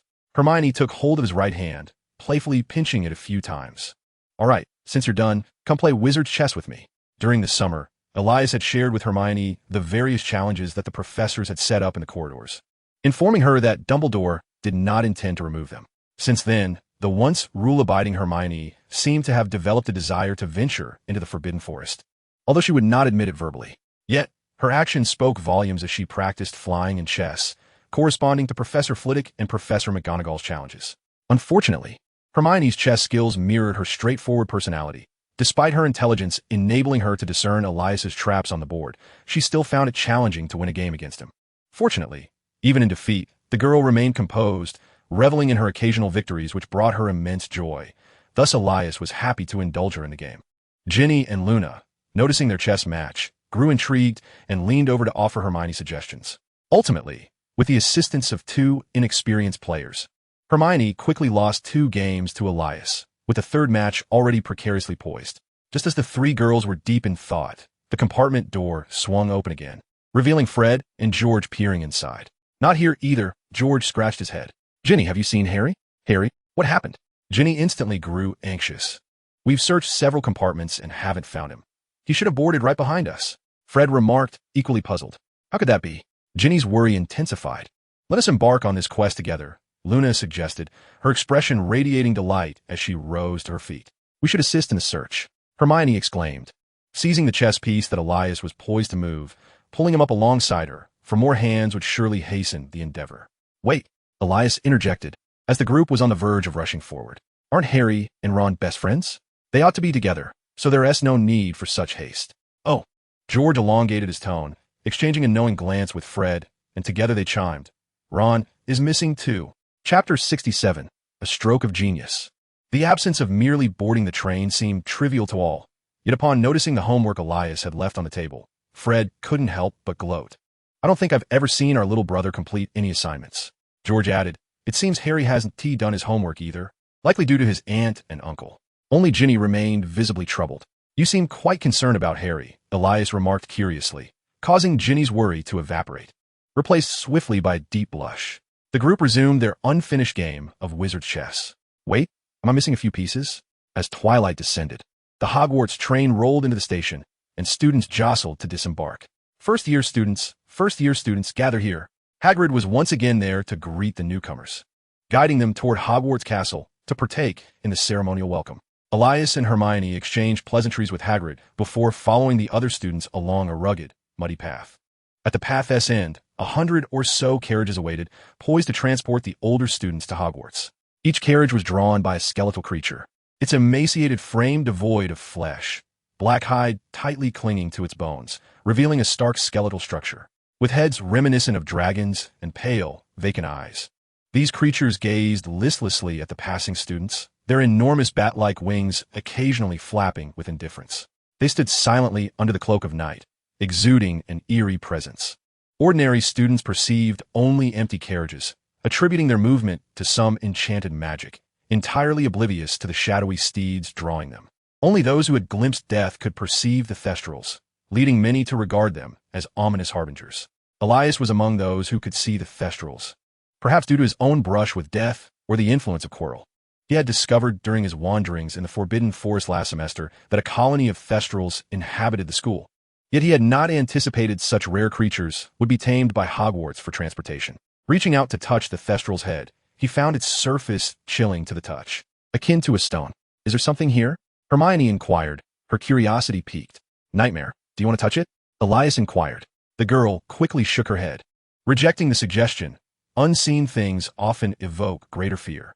The two of them climbed into the pitch-black carriage, which began to move on its own. The road leading to Hogwarts Castle was primitive, a mere dirt path riddled with potholes, traversed only a couple times a year. The carriage jolted and swayed along the uneven terrain. Hermione contemplated asking why Elias could perceive the nightmare, but hesitated and ultimately remained silent. Last semester, they had witnessed Quirrell's departure, yet neither had seen the other's demise. She could not see the nightmare, which left Hermione perplexed about the experiences that had shaped the boy she had grown up with. As the carriage passed through the gates in silence, it accelerated up a long incline, swiftly arriving at Hogwarts Castle. The students disembarked and entered the Great Hall, taking their seats at their respective house tables. Malfoy, after meandering for a time, settled beside Elias, accompanied by his two lackeys and a Slytherin girl. No sooner had he taken his seat than he inquired, "Where's Potter? And that Weasley? I haven't seen them since the train." Truly, it was a case of love, Malfoy muttered under his breath, beginning to deal with Pansy, who clung to him. Elias cast a disinterested glance at the staff table, spotting Gilderoy Lockhart in his sea-green robes, flashing a bright smile at Snape, whose expression darkened as he gripped his cup, seemingly contemplating poisoning the drink to force Lockhart to consume it. Suddenly, Dumbledore said something to Snape, whose eyes lit up as he grinned and exited the hall. Shortly thereafter, Professor McGonagall entered with the first years, commencing the new sorting ceremony. As expected, Ginny was sorted into Gryffindor, continuing the Weasley family's tradition. The quirky Luna was also unsurprisingly placed in Ravenclaw. From the moment Elias laid eyes on her, he knew she belonged there. The sorting ceremony concluded swiftly, with each house receiving a varying number of new students. Dumbledore rose, expressing his delight at seeing everyone once more, and declared, "Now, let's commence the feast." Following his customary brief address, Dumbledore did not sit to eat, but instead exited the Great Hall alongside Professor McGonagall. This departure stirred the students, who began to speculate about the unusual circumstances that prompted the three professors to leave the hall.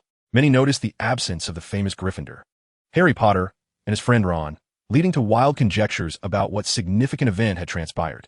Yet, this did little to diminish the students' appetite after their arduous journey, as within minutes, they were all busily indulging in their meals. Elias sighed quietly, observing the long-absent messages floating by. Jealousy won. He truly detested such gatherings. Yet, Dumbledore would never interrupt his students' meals unless absolutely necessary, deliberately ignoring Lockhart's anxious gaze as he engaged in a hushed conversation with Professor McGonagall. He remained the same Albus as he had been during their school days, equally eager for the attention of others. "I truly question his ability to guide the students," McGonagall remarked, If he were to come to the school not to teach diligently, but to cultivate immature minds into his fan base, I would undoubtedly expel him. Rest assured, I hold great confidence in our students, Dumbledore reassured with a smile. What confidence do you have in the students? Were we not discussing Lockhart? Do you believe the students will not become his admirers? McGonagall's expression was one of confusion, yet Dumbledore deftly sidestepped the topic. With a sigh, McGonagall's voice involuntarily rose slightly. These two children truly are a handful, capable of flying to school in a car, which is quite concerning. Huh! Lockhart exclaimed upon hearing this. Flying to school in a car is indeed a splendid idea for a newspaper headline. Who conceived such genius? I must seek his counsel. McGonagall, exasperated, tugged at the corners of her mouth. You are all geniuses. Chapter 68. The Self-Sacrificing Lockhart. Noticing that the students had nearly ceased their dining, Dumbledore rose, waved his hand, and removed the desserts from the table, signaling for silence. Now that everyone is satisfied, I wish to address a few matters of importance. First-year students, take heed. The Forbidden Forest is off-limits to all students, and our older classmates should remember this as well. Elias, feeling somewhat guilty, lowered his head, pretending to wipe his mouth. Dumbledore's subsequent remarks bore no difference from the previous semester. The corridor on the right side of the fourth floor remained designated as a no-go zone, despite the fact that the Philosopher's Stone had long since departed from his place. Finally, Dumbledore gracefully resumed his seat, while Lockhart immediately stood with a beaming smile. I hope we can coexist amicably this semester. However, please refrain from presenting your adoration letters to me in person, as the other professors may become envious. They might not comprehend the burdensome nature of having a large fan base. With a wink to the students, Lockhart sat down again, still smiling. Do not mind the professors. It may seem I'm stating facts, but in truth, I'm merely jesting. No one responded to him. The atmosphere at the faculty table turned somewhat chilly, save for Dumbledore, who remained cheerfully beaming, for he indeed had quite a number of admirers. A moment of silence enveloped the hall before a smattering of applause began, which quickly ceased as the students feared being caught by their head of house. Even though Lockhart was indeed renowned within the school, they were far more apprehensive of their own head. Very well, Dumbledore stated, rising once more, let's welcome Professor Lockhart, who selflessly stepped in to fill the vacancy in our defense against the dark arts teaching position. Dumbledore joyfully waved his wand, sending a stream of golden characters soaring into the air to form lyrics. Ready, sing? Elias had confidently donned earplugs in hopes of evading disaster, yet to his dismay, his magic suddenly faltered upon activation. It was evident that this was the work of Dumbledore. With no other recourse, Elias resorted to singing along to a melody of his choice, gradually becoming increasingly off-key as Malfoy led him astray with his cacophonous voice. As the evening banquet concluded, Elias was summoned to Snape's office, where he was handed a copy of Potion Weekly. Despite the fact that this was an uncharted territory, the reaction had been rather muted, with few believing in the viability of the research. Having a research direction was a positive development, as long as it did not impede his own studies. He could pursue his inquiries. If his intellect was not akin to that of a troll, he ought to be able to glean some insights from the plethora of available research materials. This evening, Snape appeared to be in a particularly foul mood. Since entering, Elias had uttered not a single word, merely clutching the Potion Weekly as he was unceremoniously dismissed by Snape. Nevertheless, having his paper featured in Potion Weekly was indeed a stroke of good fortune. Although their research paths diverged, many of his assertions were corroborated by Collarman Monk's approval, drawing from the latter's experimental records before extending his own inquiries. Thus, he felt confident that his research would yield fruitful results and did not fret over stagnation. With the endorsement of the potion's master, he was reassured that he was not treading a path to futility. Upon returning to the common room, Elias found Malfoy regaling the crowd with tales of how Harry Potter and Ron Weasley were on the verge of expulsion for arriving at school in a Muggle vehicle, which had been spotted by Muggles. Elias was momentarily astonished. Were they out of their minds? They truly embodied the spirit of Gryffindor. However, considering Snape's frequent desire to expel Harry, it was likely that Harry and Ron had narrowly avoided disaster yet again. As anticipated, the following morning during breakfast, Elias and Hermione observed Harry and Ron strolling into the Great Hall as if nothing had transpired. Having already finished their meal, they were en route to the library when Hermione, recalling the previous day's events, became visibly agitated and vented to Elias. Can you believe they think their actions are commendable? My goodness. They flew to school in a car, not only drawing the attention of numerous Muggles, but also making headlines in the Muggle newspapers. They violated the Wizarding Secrecy Act and the prohibition of Muggle artifacts, and students are forbidden from performing magic outside of school during the holidays. They broke multiple laws and were nearly apprehended by the Ministry of Magic. Even worse, they could potentially face expulsion. And yet, they seem utterly unfazed. How can anyone think this is cool? Are they mad? Oh, for heaven's sake. Elias chuckled softly, fanning Hermione with the journal in his hand, worried that her anger might ignite her hair. Hermione snatched the magazine and held it close, expressing her dissatisfaction. What are you doing? Be careful not to damage it. This is your first published paper, and it holds significant sentimental value. It can be repurchased. It's not a limited edition, Elias replied nonchalantly. But you cannot gift this to me, as I already possess one. Hermione insisted. Of course, you are unlike anyone else, Elias chuckled. Hermione huffed a couple of times, her spirits lifting anew. Chapter 69, The Marauder's Map. Today, your task is to transform a beetle into a button. I trust you have not entirely forgotten the knowledge from last semester due to the summer break, Professor McGonagall remarked with a hint of jest. Compared to last semester's final exam, this little quiz should be considerably simpler, she added, exuding confidence in her teaching abilities. However, her amusement was short-lived as Crabbe's wand jabbed the beetle, causing it to scurry chaotically across the table. Noticing this, Goyle attempted to grasp the beetle in his hand, but, in his overzealousness, accidentally crushed it, his soiled hands discreetly wiping themselves on Crabbe's clothing. Malfoy's button retained the beetle's forelegs.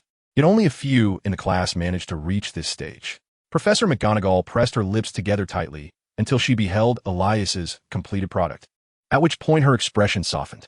She picked it up to showcase to the others, declaring, Slytherin earns 10 points. After class, as most students had departed, Elias approached Professor McGonagall to inquire about the human transformation spell.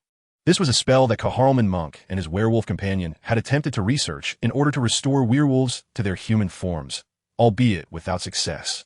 Elias held a keen interest in this spell, believing it to belong to the realm of advanced transfiguration, and thus sought advice from Professor McGonagall. The human transformation spell? I have indeed heard of such a spell, Professor McGonagall pondered before continuing. It involves intricate human transfiguration, akin to the Animagus transformation. However, neither animagi nor advanced human transfiguration can transform a wizard into a magical creature, yet werewolves are classified as such. Therefore, theoretically, using a charm to revert a werewolf to human form is inadvisable. Nevertheless, it is not entirely out of the question. Perhaps you might consult Professor Lockhart, as he may have researched this spell. Professor Lockhart?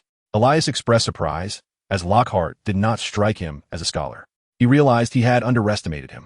Indeed, Professor McGonagall began, but then she curtailed her thoughts, refraining from discussing her current colleague in front of the students.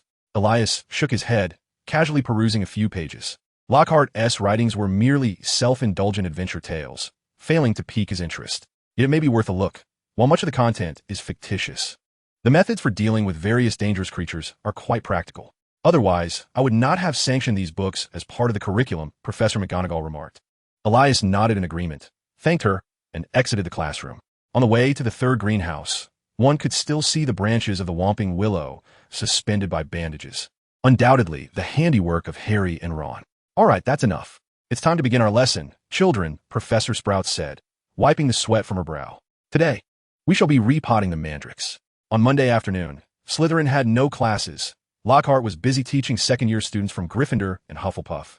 Elias, having no particular engagement, steered clear of the classes and crowds, stealthily making his way to the forbidden area on the 4th floor. He was quite curious as to why Dumbledore had not lifted the restrictions on this particular zone. Was there still someone coveting the Philosopher's Stone, intent on thievery? Or was it possible that Voldemort, who sought to steal the stone, had not truly perished? Creeping to the door, he pressed his ear against it and listened intently, but heard nothing. Alohomora! With a click, Elias managed to pry open a small gap in the door and peek inside. Indeed, the three-headed dog had vanished, its whereabouts unknown, presumably relocated by Dumbledore. Opening the trapdoor, Elias leaped down, conjuring his Patronus to carry him gently as he descended. Below lay an abyss of darkness, where pots of devil's snare writhed restlessly.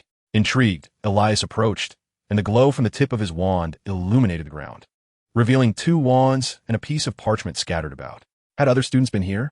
He picked up the parchment, which displayed numerous names moving about on the map. He noticed Professor McGonagall and Hermione were in a classroom. Dumbledore was absent from his office, likely out of the school, and Snape was conducting a potions class in the basement. What was this? After a thorough search, Elias finally spotted his name on the parchment. Elias Sorensen. Simultaneously, two other names overlapped with his own, George Weasley and Fred Weasley. Ah, he knew to whom this parchment belonged. Are you two still alive? Elias inquired, and suddenly, from the entangled devil snare, two strained and excited voices emerged. Whoever you are, help. I'm being strangled. Is that you, Elias? Help, help, help. Elias couldn't suppress a chuckle. He quietly uttered a spell, and with a flick of his wand, a blue flame erupted from its tip, shooting forward. Before it drew near, the devil's snare recoiled as if in madness, and two figures tumbled from the low air, crashing to the ground. Ouch! Fred and George exclaimed in unison, lying helplessly on the ground and groaning. I'm them all over. Oh, I can't move. Elias stepped closer, crouching down to inspect them in the glow of his Lumos spell. They appear to be no worse for wear, merely deprived of oxygen from the constricting plant. What are you two doing here? Elias asked. We've wanted to come here since last year, they replied. Fred took a breath, yet to his astonishment, a three-headed dog was watching at the entrance last school year, preventing their arrival. However, Elias was far more intrigued by the map in his hands. Did you create this map yourselves? He inquired. What, the map? Fred swiftly sat up and patted his pockets, finding them empty. All right, we must have dropped it. George also sat up and exchanged a knowing glance with Fred. Since you've discovered us, George began, we shall not conceal it any longer. This is known as the living map, capable of displaying the locations of everyone within the school, a fundamental aspect of our pranks over the years that has kept us from being caught. So, is not your creation? Elias asked. The twins shook their heads in unison, while Elias said, slightly disheartened, considering I saved your lives. May I borrow this map for some research? The two appeared somewhat hesitant, whispering to each other for a while, before finally consenting. You may borrow it, but you must not give it to the professor, nor must you damage it. Agreed, Elias replied with delight. Chapter 70, An Incident in Defense Against the Dark Arts Class. Hermione had never anticipated encountering such a professor. Under Elias's influence, her initial impression of Lockhart was not particularly favorable. They had both commenced their magical studies at the same time, and she did not wish to fall significantly behind Elias. Consequently, the study tasks she assigned herself were already quite burdensome, leaving her no time to peruse trivial books. This ultimately resulted in her floundering during Lockhart's peculiar classroom quiz. 1. What is Gilderoy Lockhart's favorite color? 2. What is Gilderoy Lockhart's secret ambition? 3. What do you believe is Gilderoy Lockhart's greatest achievement to date? 4. When is Gilderoy Lockhart's birthday, and what is his ideal birthday gift? Who cares what his favorite color is? Lavender complained, turning to glance at her studious roommate's exam paper, only to find it blank as well. Surprisingly, you don't know either, Hermione? Who cares what his favorite color is? Hermione echoed Lavender's sentiment. The two shared a quiet laugh. Let me take a guess, Parvati pondered, resting her chin on her hand. He wears green. Perhaps he likes green. His secret ambition must be to possess the whitest teeth in the world. Lavender continued. His greatest achievement should be the 5-time winner of the Most Charming Smile Award from Which Weekly. Hermione stated earnestly as she analyzed. Harry and Ron, seated ahead, nearly burst into laughter, quickly jotting down the answers they had overheard before turning to discuss them in hushed tones. Harry felt that the resentment caused by Lockhart's antics had considerably dissipated. Half an hour later, Lockhart collected the exam papers and began to skim through them. TSK, TSK. Hardly anyone remembers that my favorite color is lilac. My ambition is to have the whitest teeth in the world. No, I've already accomplished this. Otherwise, I would not have been awarded the Most Charming Smile Award from the Wizarding Weekly 5 consecutive times. My favorite food? A pile of cockroaches? Do not jest. What wizard would ever relish such a delicacy? It is a pity that no one could answer all my questions correctly, lamented Lockhart. However, let us return to the matter at hand. He produced a large iron cage covered with a cloth from beneath the lectern. Now be cautious. My task is to teach you to withstand the most malevolent entities known to the magical realm. You will confront the most terrifying creatures within this classroom. But remember, as long as I am here, you shall not come to any harm. I only ask that you maintain your composure. Lockhart's suddenly serious tone quelled the somewhat raucous students, who held their breath, fixated on the large iron cage. Look closely, he exclaimed, swiftly unveiling the black cloth, theatrically declaring, just captured a Cornish pixie. These pixies were mottled blue, approximately 8 inches tall, with pointed faces and piercing, shrill voices, and upon the cloth's removal, they began to flit restlessly within the cage. The classroom fell silent for a moment, and several students who recognized the creatures could not restrain their laughter. Cornish pixies were classified as X-class magical creatures. signifying that wizards deemed them rather dull and entirely harmless. "What are you laughing at?" Lockhart snapped at the assembly. "They could be as cunning as little devils." The laughter within the classroom grew louder. Although this characterization was somewhat exaggerated, it was undeniable that Lockhart's statement held a semblance of truth in this context. At least, this was the impression Elias received. After exploring the forbidden areas with the Weasley twins, they heard shrieks emanating from the classroom. Upon arriving at the doorway, they witnessed several Cornish pixies darting about in the air, shrieking as they tore apart books and overturned ink bottles. Students either ran about in panic or cowered beneath their desks. The entire classroom was in disarray. Meanwhile, their professor Lockhart was cowering beneath the lectern, shouting, "Do not be afraid. They are merely a bunch of pixies. Capture them all." "What is happening here?" Elias inquired calmly, drawing his wand and swiftly stunning a pixie that was chasing a student. "Cool. Are you playing a game?" Fred quipped, quickly joining George and drawing his wand to assist. Hearing Elias's voice, Hermione finally regained her composure, struggling to extricate her hand from Lavender and Parvati's grasp, and with a petrifying spell, she knocked down a pixie that was about to pour ink on her head. The four of them resolved the chaos in less than half a minute. Unaware of the situation, Lockhart continued to shout from beneath the desk until he witnessed Harry and Ron rescuing Neville, who was trapped beneath the chandelier. Only then did he straighten up and declare, "Aha! I told you, with me around, even the most ferocious pixies cannot harm anyone." The students were taken aback by Lockhart's words, so absurd that they momentarily forgot to speak. Meanwhile, Elias was busy repairing the damage caused by the mischievous sprites alongside his twin brothers with a restoration spell. His proficiency in the spell was not particularly high. Otherwise, he would have effortlessly cast a wide-scale restoration charm to resolve the situation. Everyone disregarded Lockhart, who stood on the platform, leaving him quite embarrassed. Just then the bell rang, providing Lockhart with a sigh of relief.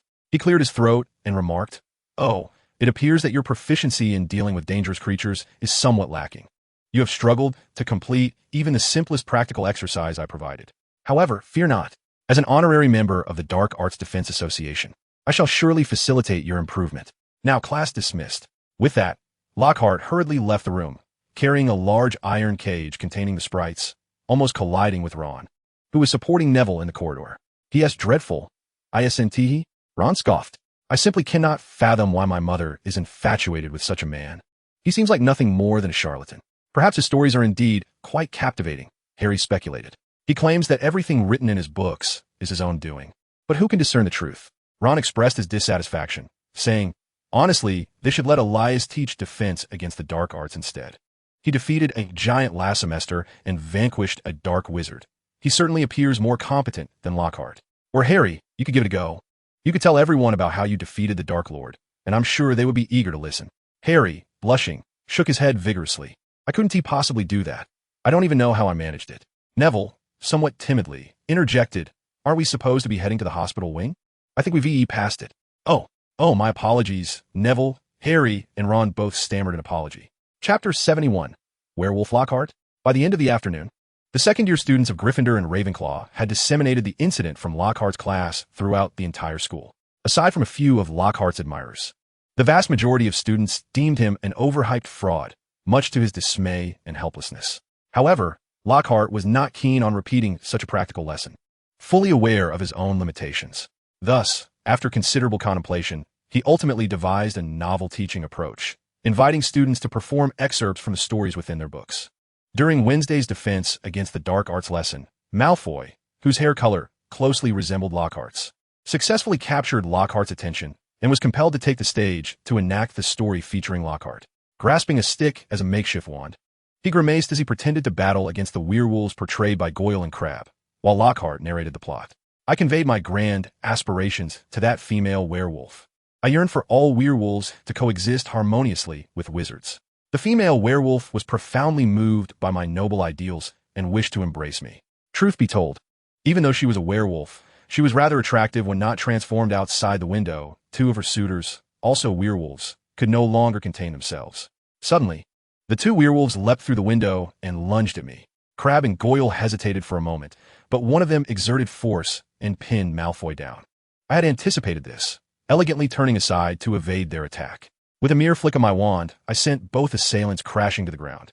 Malfoy, taken by surprise, attempted to rise but found himself immobilized under the weight of Crabbe and Goyle, who far surpassed him. He could only curse in frustration. "Get up! You two fools. Of course, if Lockhart had called upon him to perform, he would have pretended not to have spoken. Oh no, no, no, that is not how it's done. I certainly wasn't so inelegant in the face of werewolves. Had I been like you, I might have already met my demise, Lockhart remarked, shaking his head in critique. Malfoy, his face flushed from the laughter of those around him, was incensed by Lockhart's words, ready to draw his wand and cast a few curses at him. Sensing the tension, Goyle and Crabbe quickly pulled Malfoy off the stage. Next, Elias, feeling bored, began to peruse Lockhart's book, Wandering with Werewolves.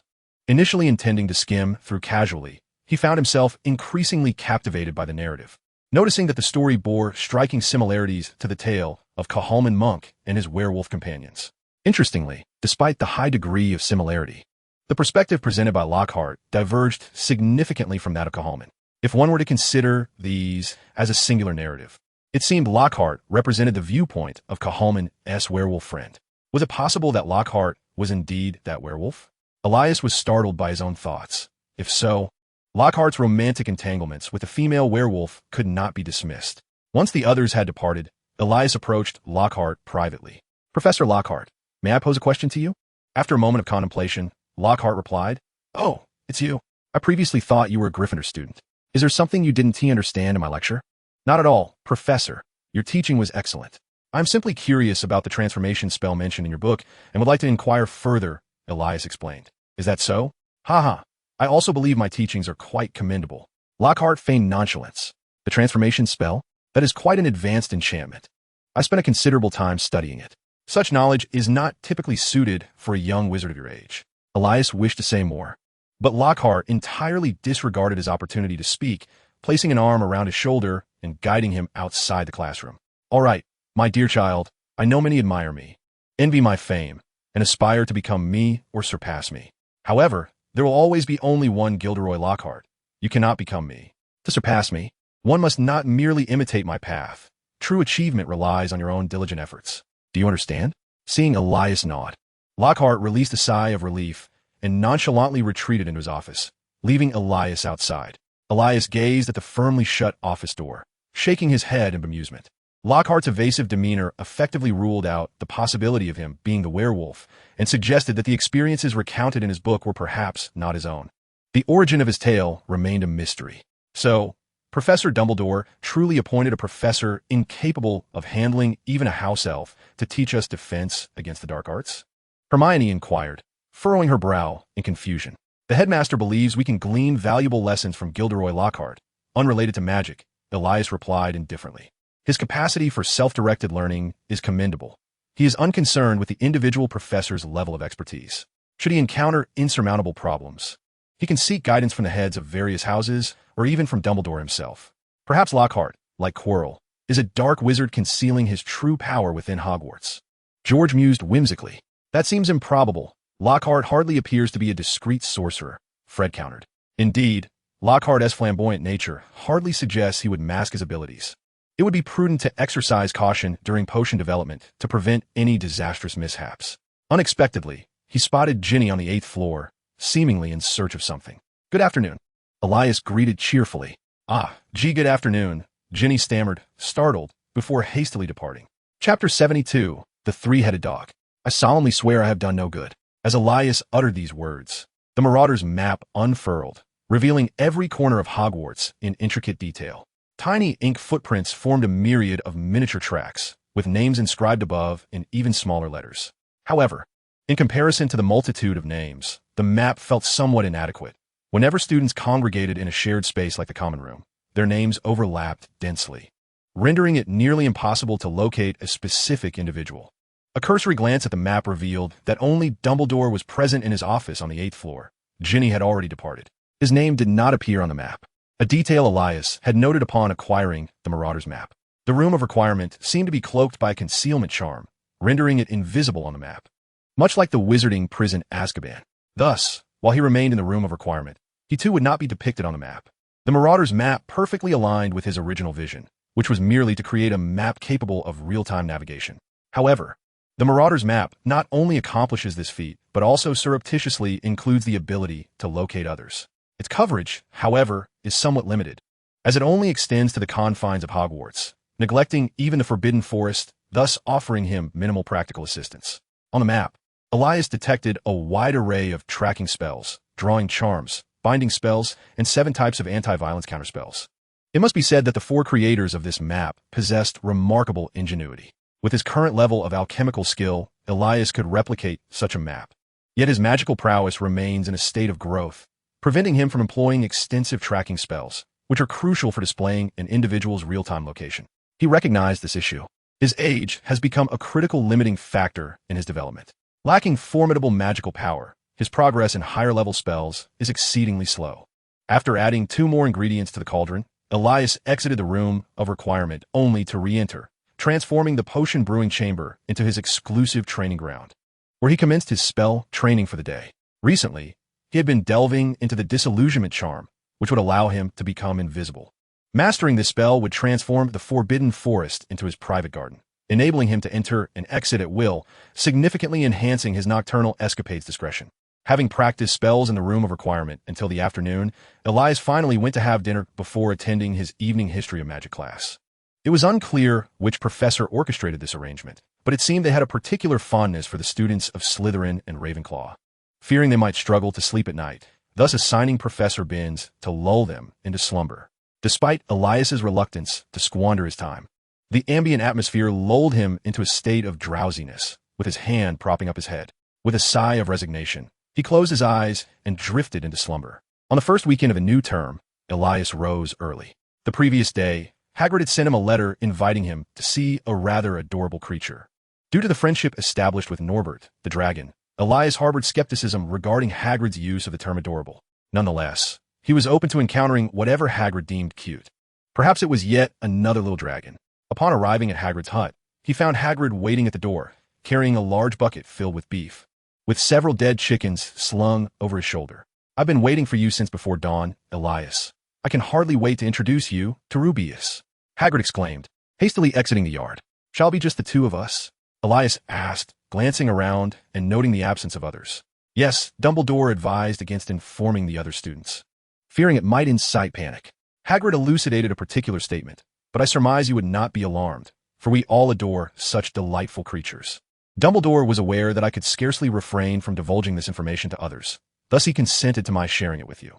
Elias nodded, likely guessing what Hagrid intended to reveal. Indeed, the 2 meandered deep into the forbidden forest, arriving at the entrance of a cave. Fluffy, come out. Mommy has brought you dinner." Hagrid began to bellow, even from a distance.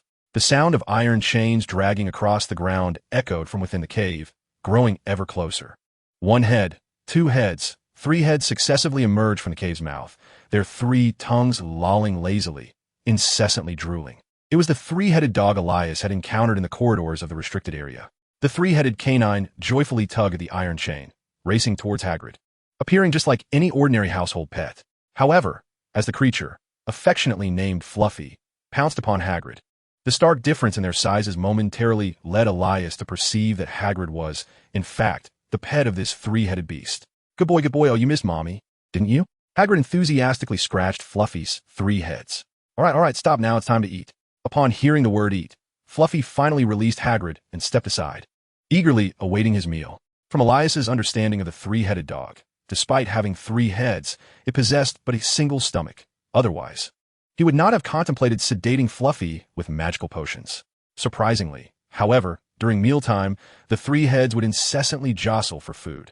The central head, being the eldest, consumed the most, while the 2 lateral heads, being the younger siblings, could only seize bites of fresh meat when the central head's mouth was momentarily free. One could only wonder if whichever head consumed more would absorb more sustenance, for the central head appeared noticeably larger than the others. "This is Fluffy, my 3-headed dog whom I raised since childhood. He has grown increasingly charming. It truly brings me joy," Hagrid introduced.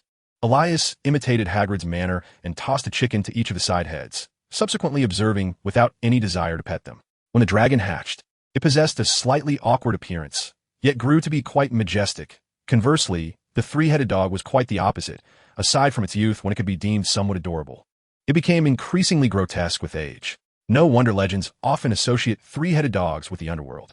One must say, Hagrid's taste remains, as ever, uniquely distinctive. Chapter 73. It is quite reasonable to bring a ball when engaging in a scuffle. Dumbledore's agreement to allow Hagrid to keep Fluffy at the school was not without justification. Although the three-headed dog was somewhat large, it currently appeared to be rather docile. Furthermore, the intellect of a three-headed dog surpasses that of an ordinary canine, rendering it more sentient. After a brief acquaintance, Elias endeavored to teach Fluffy the quintessential game of fetch, beloved by pet dogs, only to be met with disdainful glances from Fluffy. Feeling somewhat awkward, Elias glanced around the low cave and was suddenly enveloped by a sense of familiarity. Indeed, it was within these very confines that Chilo's lifeless body had seemingly been discovered last semester. During their previous visit, they had not traversed this particular path, which explained why the connection had eluded him until now.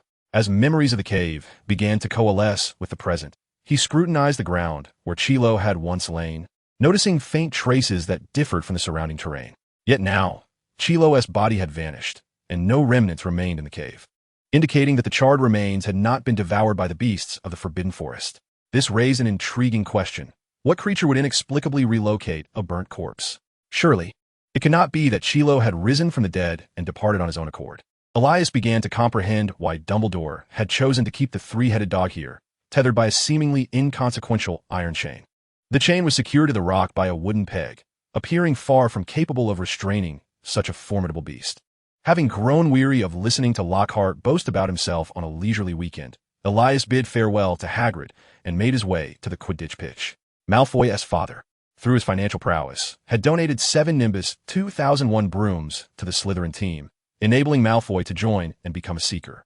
The previous evening, overjoyed with the prospect of playing alongside Potter, Malfoy had flaunted the Nimbus 2001 in the common room for at least half an hour. Today marked his first training session since joining the team. Although Quidditch did not particularly pique his interest, Elias decided to meander over to observe Malfoy's progress. However, upon arrival, he was met with an unexpected scene. The Gryffindor and Slytherin Quidditch teams were engaged in a match, drawing a sizable crowd of students. Upon inquiry, he learned that Slytherin was competing with Gryffindor for the right to use the pitch that day. While such contests could foster unity among the houses, the disparity in broom performance was stark. Slytherin's brooms surpassed Gryffindor's by more than a single tier. Except for Harry's Nimbus 2000, the rest of Gryffindor's players relied on outdated Comet Series brooms. The Slytherin players exhibited a noticeable speed advantage, making the match exceedingly challenging for Gryffindor. Compounded by the historically tense relations between the two houses and Slytherin's notorious propensity for underhanded tactics, the atmosphere grew increasingly fraught. Finally, when a Slytherin chaser swung his bat directly at Angelina's head, hostilities erupted. Before he could revel in his triumph, George, with impeccable timing, launched a bludger that struck him squarely in the head, sending him crashing to the ground. Flint, closest to the action, had just caught his falling teammate when Angelina's sister, Elias, collided with both of them, sending them crashing to the ground, resulting in her own demise alongside theirs. 2 enraged Slytherin chasers, driven by a desire for vengeance, pursued George relentlessly, closing the distance between them. However, the Slytherin players had yet to fully acclimate to the speed of the Nimbus 2001, and one of them, unable to halt in time, was deceived by George's feint and careened into the stands. Chaos erupted as the players transitioned from aerial skirmishes to a brawl on the ground, rolling and grappling amidst the grass. Flint, the tallest among them, dominated the fray, subduing 2 Gryffindor players with ease. 6th-year Oliver Wood was equally formidable, maneuvering on the field with agility, brandishing his shoes as a testament to his authority as captain. In the realm of magic, brawling was a trivial matter, provided that wands remained sheathed. Madame Pomfrey could remedy injuries inflicted by fists in less than a minute. However, the situation transformed entirely the moment wands were drawn. When Elias spotted Ron brandishing his wand and rushing onto the pitch to confront Malfoy, he felt compelled to intervene before the professors arrived. In order to prevent the matter from escalating, drawing his wand, Elias summoned a broomstick and soared to the center of the field. With a flick of his wand, he transformed the very grass beneath him into a vast area of transfiguration. The grass at the periphery morphed into a wooden barrier, preventing the irate spectators from storming the pitch, while the grass in the center grew wildly, intertwining to form thick ropes that ensnared the combatants, regardless of whether they were face-to-face or not. In an instant, the entire Quidditch pitch fell silent, all eyes fixated on the solitary figure soaring above. A young wizard, awestruck, remarked in disbelief, to which his companion nodded in agreement. Many young wizards recognized Elias, for he was a notable figure spoken of by the professors. They had only heard tales of how he had vanquished trolls and dark wizards his first year, but those stories had felt distant and abstract. After all, their school boasted an even more renowned savior, and Elias's performance in his first year had seemed unremarkable, blending in with the rest. Yet now, witnessing Elias effortlessly commanding so many upperclassmen, the young wizards were struck with the realization of just how formidable this second-year student truly was. Elias took a deep breath, the slight dizziness gradually subsiding. He was far from as composed as he appeared. The immense consumption of magical power during such a grand spell casting was terrifying, akin to the sensation of one's very essence being abruptly siphoned away. It starkly illuminated the disparity between one's magical prowess and the consequent deficiencies in mana. Thus, it became imperative to find a means to augment one's magical reserves. Chapter 74, A Strange Voice. Can someone elucidate what has transpired? An irate female voice resounded from afar as Professor McGonagall hurried towards the Quidditch pitch. The students, who still harbored intentions of resistance, immediately fell silent, each shrinking back like quails, fervently whispering to themselves, "You cannot see me, you cannot see me." Upon her arrival, Elias withdrew the extensive transfiguration spell he had cast over the area. Professor McGonagall's fury momentarily subsided as she gazed at the scene before her in mild astonishment, offering a reluctant commendation. "A splendid display of transfiguration, Elias. Now, Mr. Weasley, where do you think you're sneaking off to? Everyone to my office at once. Now, Elias, you too. I wish to hear what transpired just now."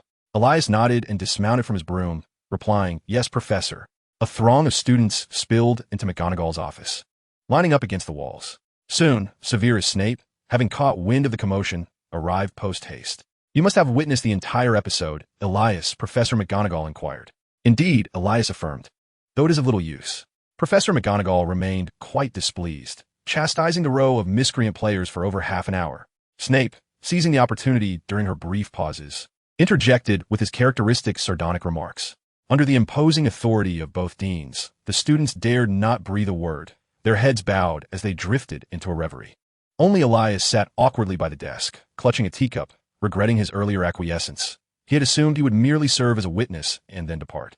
In such an atmosphere, he felt it unwise to interrupt Professor McGonagall, opting instead to remain. At long last, this hellish half-hour drew to a close, and both Gryffindor and Slytherin teams received a month-long suspension, 2 months of confinement, and 2 parchment scrolls of reprimand. Snape appeared somewhat taken aback, poised to voice a protest. Due to the presence of 7 Nimbus 2001 brooms, the Slytherin team had gained a formidable edge, positioning them as the current frontrunners for the Quidditch Cup. How could they forfeit this year's championship due to a suspension? He perceived McGonagall as targeting their house deliberately. However, as the deputy headmistress, her rank surpassed Snape's, and given her evident anger, any objections were futile. Yet, this was no concern of Elias's. He discreetly slipped towards the far end of the corridor to the Great Hall for a meal. Suddenly, he heard a voice, raspy and chilling, reminiscent of the dead reopening their lips. "I am so hungry. I want to eat. Is there no one?" Elias's brow furrowed as he realized he was in an empty corridor. Was it a ghost? His immediate thought was of the ghost residing in Hogwarts. However, he had never encountered a ghost whose demise was caused by starvation. Perhaps it was a newly arrived spirit? Yet, did ghosts require sustenance to exist? He realized he had never actually seen a ghost consume food. While Elias wrestled with the dilemma of whether to inquire with a ghost about this matter, concerned that such a question might be deemed impolite, or to seek answers in the library, that familiar raspy voice echoed once more, this time emanating from in front of him. "I sense your presence. Stay still. Let me feast upon you." Down here, Elias swiftly descended the staircase and glanced about the corridor below, yet found no one, nor any specter in sight.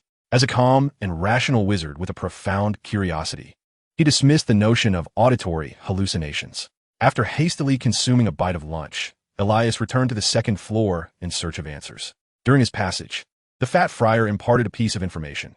No new ghosts had taken residence in Hogwarts, thus the voice could not have originated from a ghost, and it even seemed to lack the quality of a human sound. The mystery deepened. Hogwarts harbored countless secrets, and no headmaster had ever dared claim knowledge of them all. Perhaps even the 4 founders had concealed certain truths from one another. However, the second floor primarily housed classrooms for students, along with the hospital wing and Professor McGonagall's office. The only location that might conceal something, a dilapidated lavatory, was a girls' restroom, infamous for the weeping myrtle. Thus, An entire afternoon passed with Elias making no progress in his search for the voice. As night descended, Elias, cloaked in the disillusionment charm, stealthily entered the lavatory of the Weeping Myrtle, armed with the Marauder's map to ensure he would not be discovered by any professors. Now, he could only pray that the ghost would not see through his recently acquired invisibility. Fortunately, Myrtle was absent from the lavatory, likely having ventured to the boys' lavatory to spy on the male prefects. Elias transformed a stool into a makeshift seat, quietly concealing himself in a discreet corner of the lavatory, occasionally glancing at the Marauder's map to check for any approaching living souls. Discarding all impossibilities, what remained must be the truth. He correlated the location of the voice he had heard, ruling out all faculty offices. If the creature's lair indeed lay on the second floor, it could only be this place. Chapter 75, Ginny's Anomaly. Time passed slowly, and Elias could only occupy himself by repeatedly examining the Marauder's map. The sight of footprints standing face to face in a secluded location stirred his spirits somewhat, prompting him to note the names of the two individuals. Notably, he observed two pairs of distinctly male names frozen in place for quite some time. Dumbledore moved about his office, occasionally vanishing only to reappear. Professor McGonagall remained still in her office, presumably grading assignments. To Elias's astonishment, Harry found himself in Lockhart's office, likely due to a punishment imposed at the beginning of term for his reckless flying, coupled with the 2 months of detention he had just received. It was indeed a pity that he had barely begun the school year. While Elias was engrossed in his search for Hermione's name amidst the clutter of Gryffindor's common room, a peculiar voice emerged, muttering about the delights of food and slumber. Excitedly, Elias sprang to his feet only to crouch down again, as the voice seemed to emanate from beneath his feet. He knelt, shifting about in an attempt to pinpoint the source and gather more information. But the sound only faded into the distance until it vanished completely. Rising once more, he noticed he was still in a lavatory, staring at a brass tap adorned with a serpent emblem. Where could that voice have come from? Elias scrutinized the Marauder's map, observing that only a wall stood before his name, with no other space evident. Reluctantly, he retreated, resolving to locate the creature's lair tonight. Finding it was merely a matter of time. As he descended to the first floor, it was not yet curfew, and he encountered other students wandering about. "Ginny?" he called out. The young girl appeared somewhat out of sorts, her expression dazed, her fiery hair disheveled, and her robe speckled with mud. Ginny responded absently, instinctively placing her hands behind her. "Good evening, Elias," she mumbled. Elias plucked a feather from her hair, carefully inquiring, "Did you, perhaps, take a tumble?" In truth, he was more inclined to ask if she had been in a scuffle with a chicken. Upon seeing the feather, Ginny's face flushed crimson, and she stammered, "Why, yes. Just a little accident." With that, she hastily scurried away, nearly tripping over her own feet. Chicken feather, Elias mused as he watched Ginny retreat, inadvertently connecting two seemingly unrelated events. However, given her evident discomfort regarding the matter, he realized he would likely glean no further information from her. The following morning, Elias paid a visit to Hagrid, the only person he could think of in Hogwarts who might have chickens.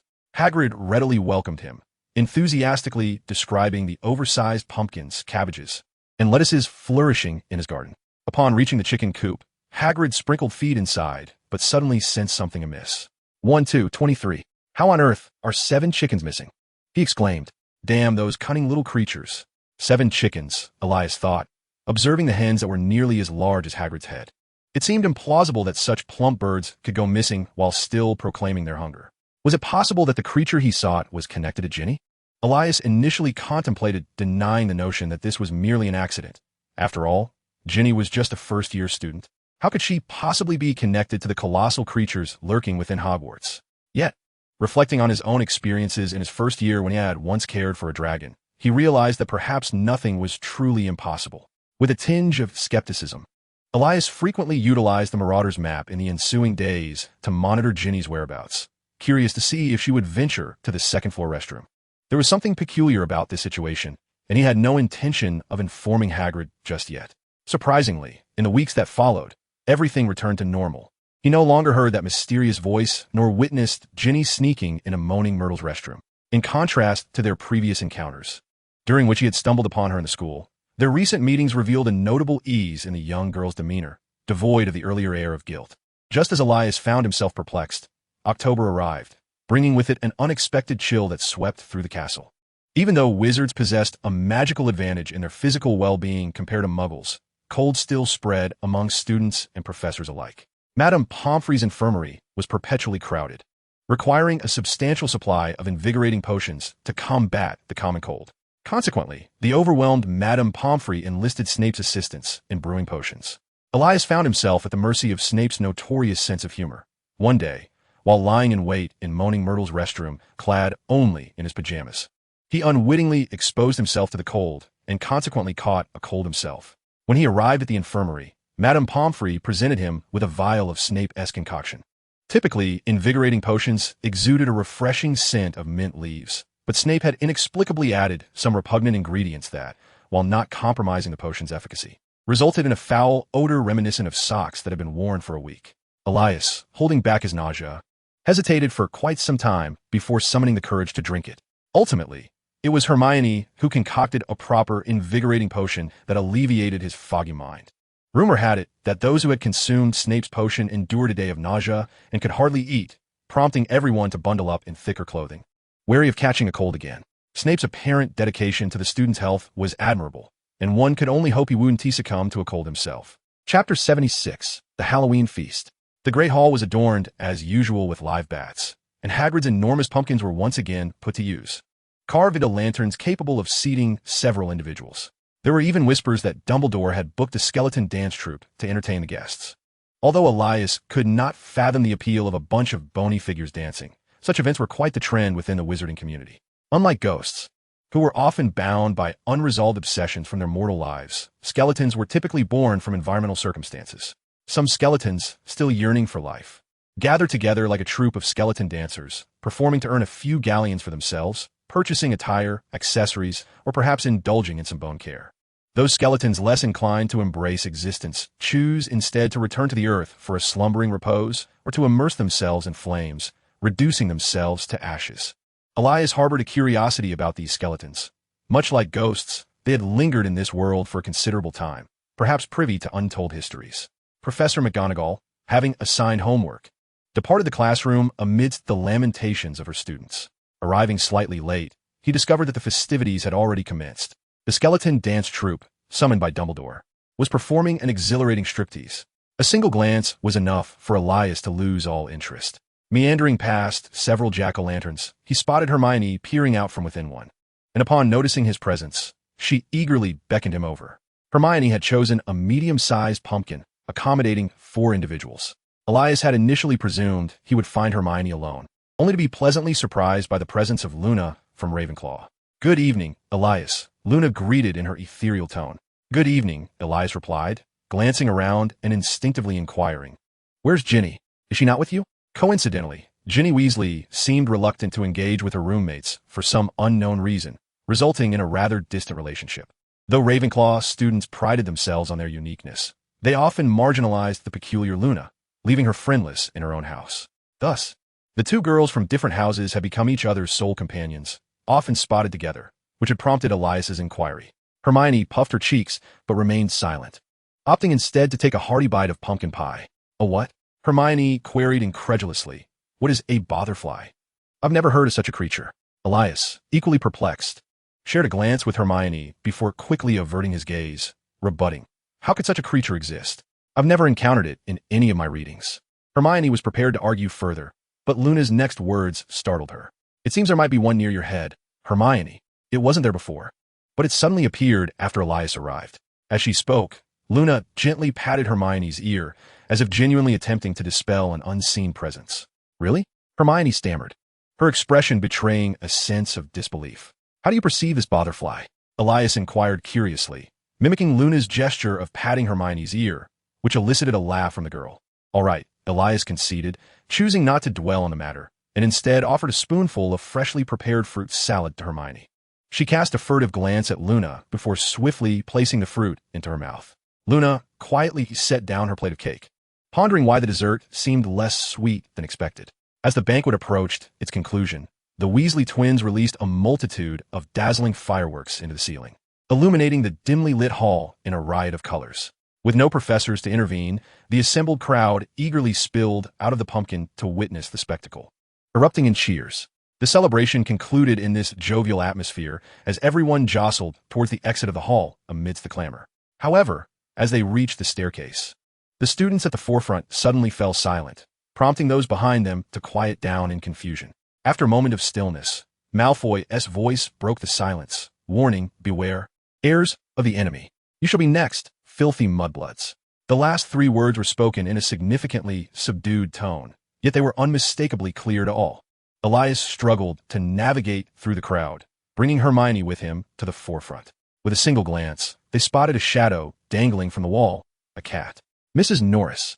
Hermione gasped in hushed shock, covering her mouth. Mrs. Norris's tail was caught on a torch bracket, her body appearing stiff as if she had been lifeless for quite some time, her eyes wide open, staring blankly ahead, filled with fear. Luna, who had followed closely behind, spoke in a sorrowful tone, "Poor kitty." The words Malfoy had uttered were scrawled upon the wall, glimmering faintly in the flickering light.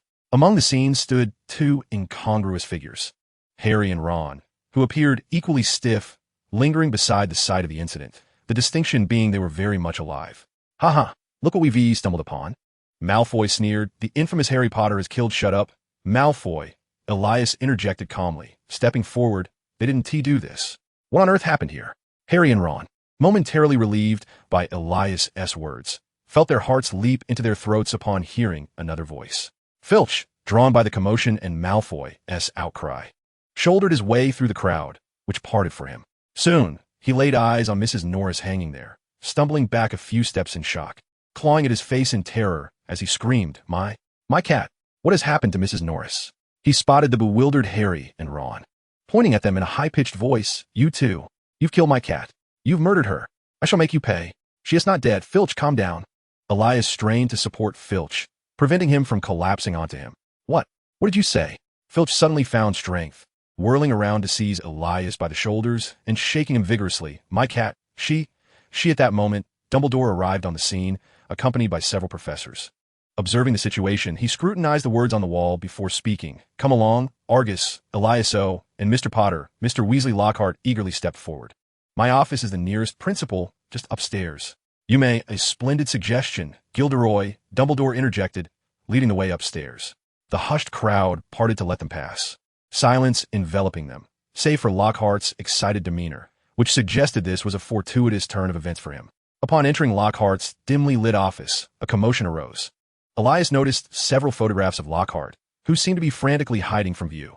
Lockhart adeptly ignited the fireplace and candles, illuminating the room before retreating to the back. Filch hurriedly placed Mrs. Norris on the table, gesturing towards Elias. "Principal, this student just said, my Mrs. Norris, she is still alive." Dumbledore regarded Elias with a pleased expression. "This is wonderful news, is it not? How did you discern that, Elias?" Several professors fixed their gaze upon him. Elias refrained from elaborating and merely reiterated Luna's words. "She is very frightened now." Snape cast a glance at Mrs. Norris using the Revelio spell and immediately comprehended Elias's implication. The attending professors quickly grasped the notion that deceased creatures do not experience fear. Only Lockhart appeared bewildered, mistakenly believing Elias merely pitied the deceased cat. "Someone must have cursed her, perhaps a dark magic.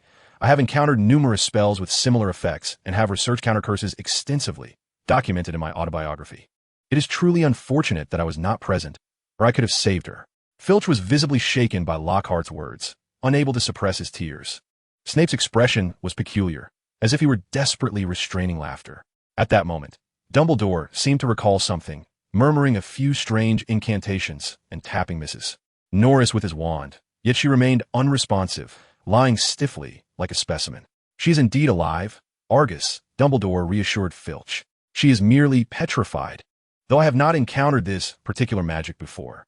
"Ah, is that so? Not dead, indeed, merely petrified." "I concur," Lockhart stammered defensively, yet no one paid him any heed. "Question him," Filch shrieked, pointing at Harry. "He is the culprit. He must know. He found out in my office that I am a squib. The writing on the wall is his. I never even touched Mrs. Norris," Harry retorted loudly. "And I have no idea what a squib means." Elias cast a surprised glance at Filch, taken aback that the latter was a squib, yet it bore no relevance to him. The magic affecting Mrs. Norris was far more sophisticated than the petrification charm, so much so that even Dumbledore could not unravel it directly. Thus, it was inconceivable that a mere second-year student like Harry could have wielded such power. The moment he laid eyes on Madame Loris, Elias dismissed any suspicion surrounding Harry and Ron. As Snape began to put Harry in a difficult position, Elias stealthily retreated a few steps, concealing himself behind Dumbledore's ample robes, and unfurled the Marauder's map. Thus, the sole name within the Gryffindor dormitory appeared rather jarring: Ginny Weasley. H.M. Elias was taken aback to discover a name within the boys' dormitory: Wormtail. Peter Pettigrew. Nevertheless, this was of little consequence. The mysterious creature had already demonstrated its lethal nature, and he felt compelled to have a word with Ginny. Additionally, the mention of the Chamber of Secrets on that wall piqued his interest. Could it be that the so-called chamber was concealed within the Myrtle's lavatory? Or perhaps there lay a hidden entrance? Stowing away the Marauder's map, Elias emerged quietly from behind Dumbledore without drawing attention.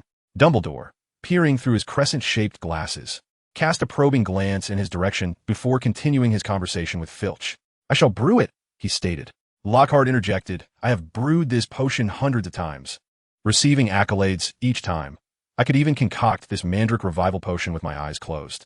"I doubt that potion bears such a name," Snape retorted with a hint of derision, adding, "And forgive me, but I believe I am the potion's master here." An awkward silence enveloped the room. Elias observed Professor Flitwick pinching his thigh to stifle an unexpected laugh.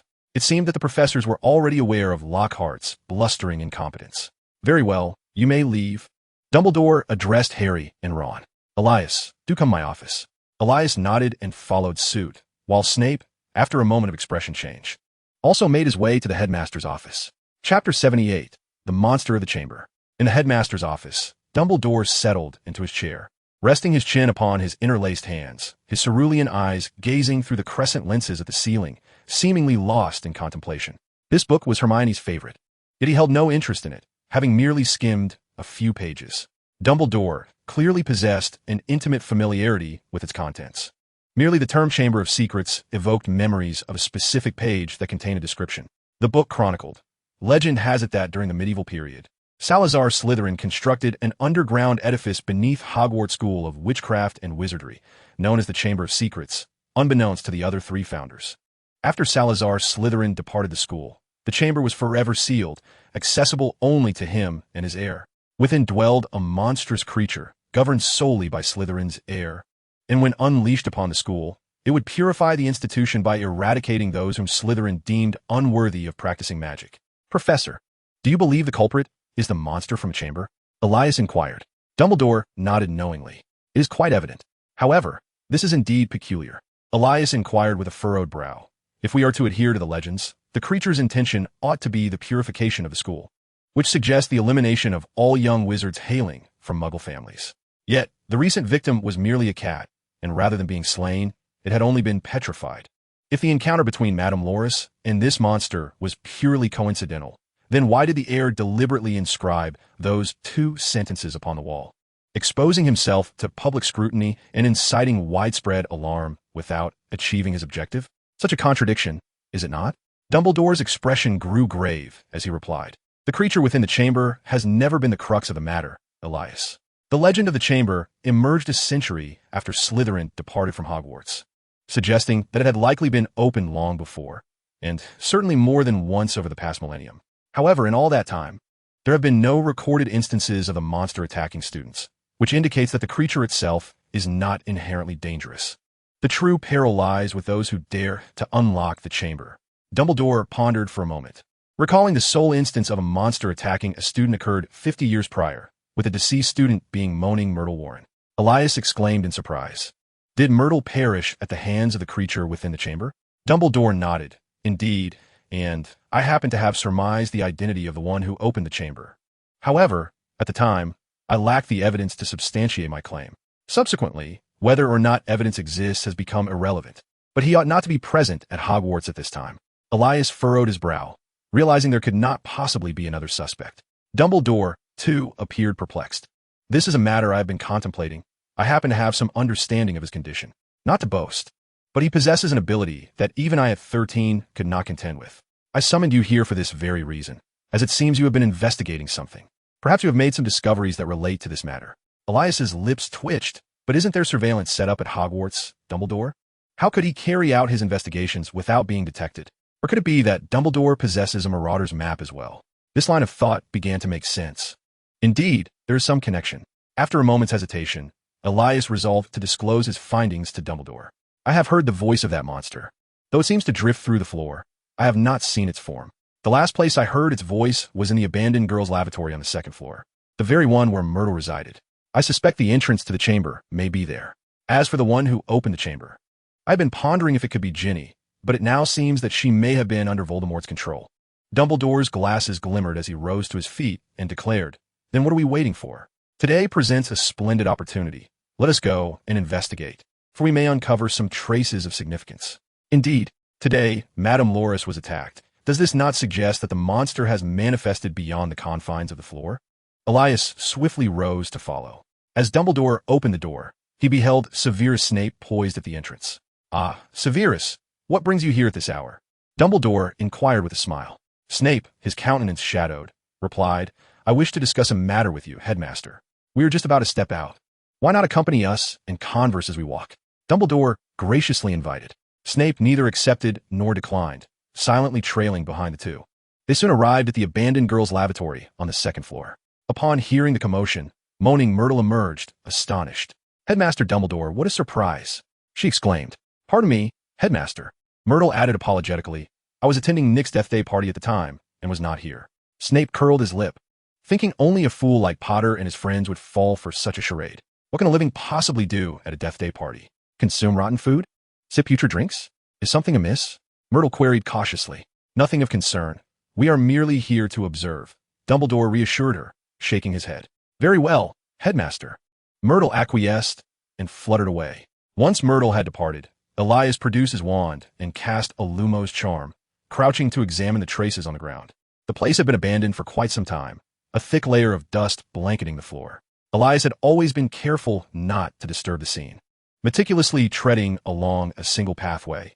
Now, the benefits of his caution became evident, illuminated by the glow of the charm. A twisted, broad, and elongated mark emerged on the dusty surface, resembling the trail of a colossal serpent, leading to a copper tap engraved with a serpent emblem. Chapter 79, The Basilisk. "This serpentine trail resembles that of a snake," Snape noted, crouching down with a furrowed brow, suddenly struck by a thought that rendered him pale. "Is this a basilisk? Only a basilisk could possess such a size." Yet, as the words left his lips, Snape dismissed his own conjecture. "No, that cannot be. A wizard gazing into the eyes of a basilisk would perish instantly. There is no reason a meerkat could escape unscathed." Prompted by Snape's observation, Elias recalled the existence of such a creature. The nefarious Greek dark wizard Herpo had discovered that breeding toads with chicken eggs could yield a basilisk.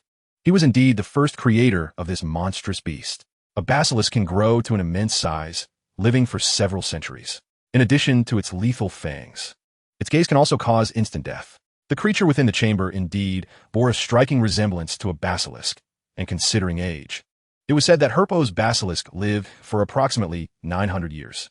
Thus, it seemed plausible that Slytherin's basilisk could endure for another century or more. The only inconsistency remained with Snape's assertion that Moaning Myrtle had not perished, but had merely been petrified. Perhaps the basilisk's ability to petrify other beings has yet to be discovered? Elias proposed a hypothesis. He suddenly recalled the Gorgon Medusa from ancient Greek mythology, known for her ability to petrify individuals with her gaze. Snape did not refute this, even as a master of potions. He had never encountered a basilisk and was not entirely familiar with its powers, tentatively designating the creature in the Chamber of Secrets as a basilisk. The trio followed its serpentine trail to a faucet marked with a small snake emblem, presumably the entrance to the chamber. However, a question arose. How would they open it? "Are you searching for the chamber?" Snape was taken aback. He had assumed these two were merely in pursuit of the creature that had attacked Mrs. Loris, not that they were seeking the chamber. Dumbledore stepped forward, tapping the faucet with his wand and prodding the wall, muttering incantations for a moment before smiling and remarking, "It seems the entrance is likely here. Compared to other locations, this area is heavily protected by various defensive enchantments. It may require a specific command to unlock it." Elias expressed his surprise. "You mean even you, Professor, cannot simply blow it open?"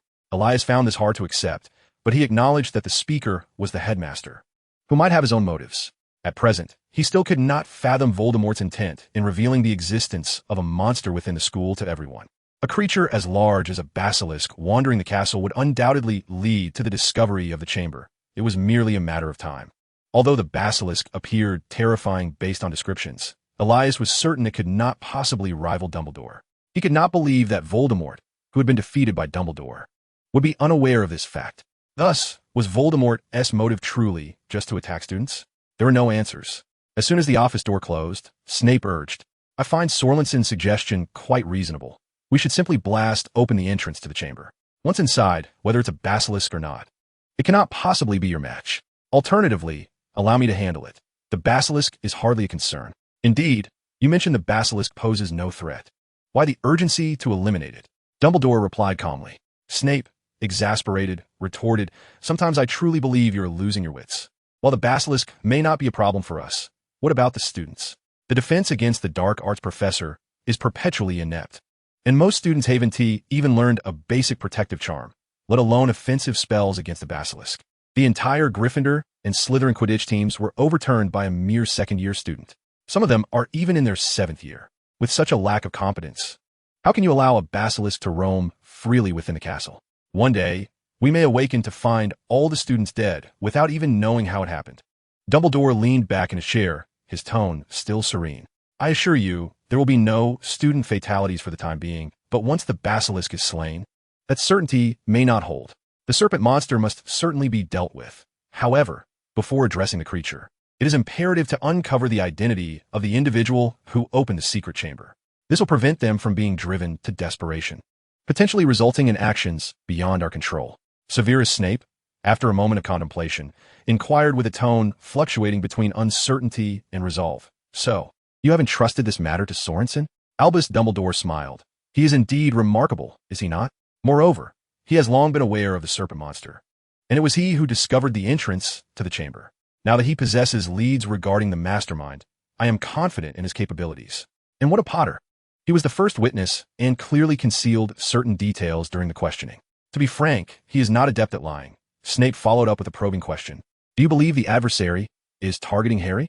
Dumbledore feigned a moment of contemplation. "I do not believe this is mere coincidence," Snape stiffly remarked. "Could be Gilderoy Lockhart's doing? Much like last year's quarrel, he is not to be trusted. Such individuals, who appear to be nothing more than charlatans, often harbor ulterior motives, and based on the experiences recounted in his books, it is difficult to ascertain whether his incompetence is merely a facade." Dumbledore shook his head with a smile. "Lockhart truly does not warrant excessive concern. However, I perceive some merit in your apprehensions.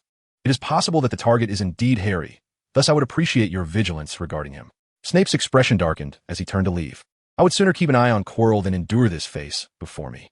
Dumbledore watched Snape's retreating figure, shaking his head and letting out a silent sigh. Chapter 80, The Allure of Beauty. The attack on Madame Loris has caused a significant stir, instilling a sense of panic among the students. Although last semester, a dark wizard, Quirrell, lurked within the school, students were unaware of this until after his demise. Prior to that, Quirrell had left an impression of harmlessness and had not inflicted any harm upon them. Even the appearance of a troll within the castle was only revealed to them via their professors after Elias had resolved the situation. Thus, this was the first instance in which students realized that danger lurked within their very midst. For several consecutive days, the fervor surrounding this topic remained unabated, with students speculating about the identity of the heir. Elias, quite inexplicably, became the focal point of discussion. Firstly, he was a student from Slytherin, and, secondly, his remarkable achievements during his first year had garnered much attention. Many students had witnessed his prowess during the last Quidditch match, where he single-handedly dominated the field, and several had seen him being summoned by Dumbledore at the scene of Madame Loris's incident. Consequently, a significant number of students now believed him to be the heir of Slytherin, while a minority considered Harry, the first witness, as a potential candidate, leaving Ron, the other witness, curiously overlooked. Every time Elias traversed the corridors, he attracted a wave of attention.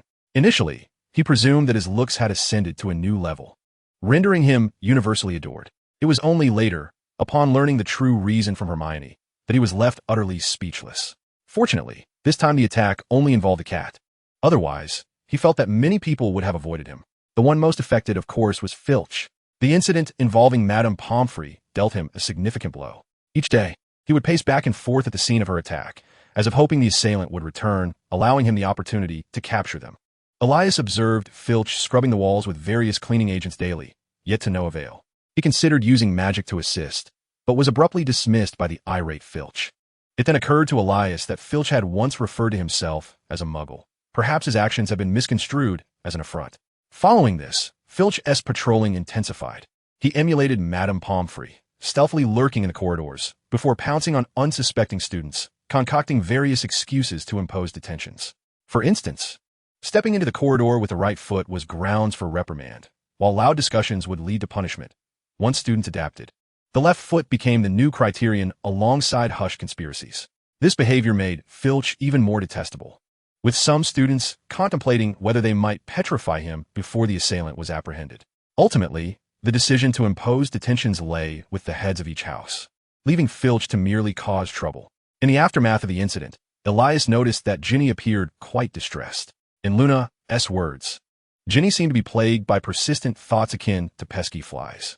Though they were acquaintances and somewhat familiar, it felt awkward to propose a private meeting, considering she was a girl, and he had yet to find the right opportunity. This changed when Harry hesitantly approached him, saying, "Hey Elias, can we talk?" Elias casually nodded. "I was just on my way to Hagrid's. We can speak as I walk." Harry nodded and glanced around to ensure they were alone before quietly stating, "Elias, whatever I say next, please don't be frightened." Elias gave him a curious look. "I doubt you could scare me. Go ahead." "All right. I assure you that what I'm about to say is true," Harry began.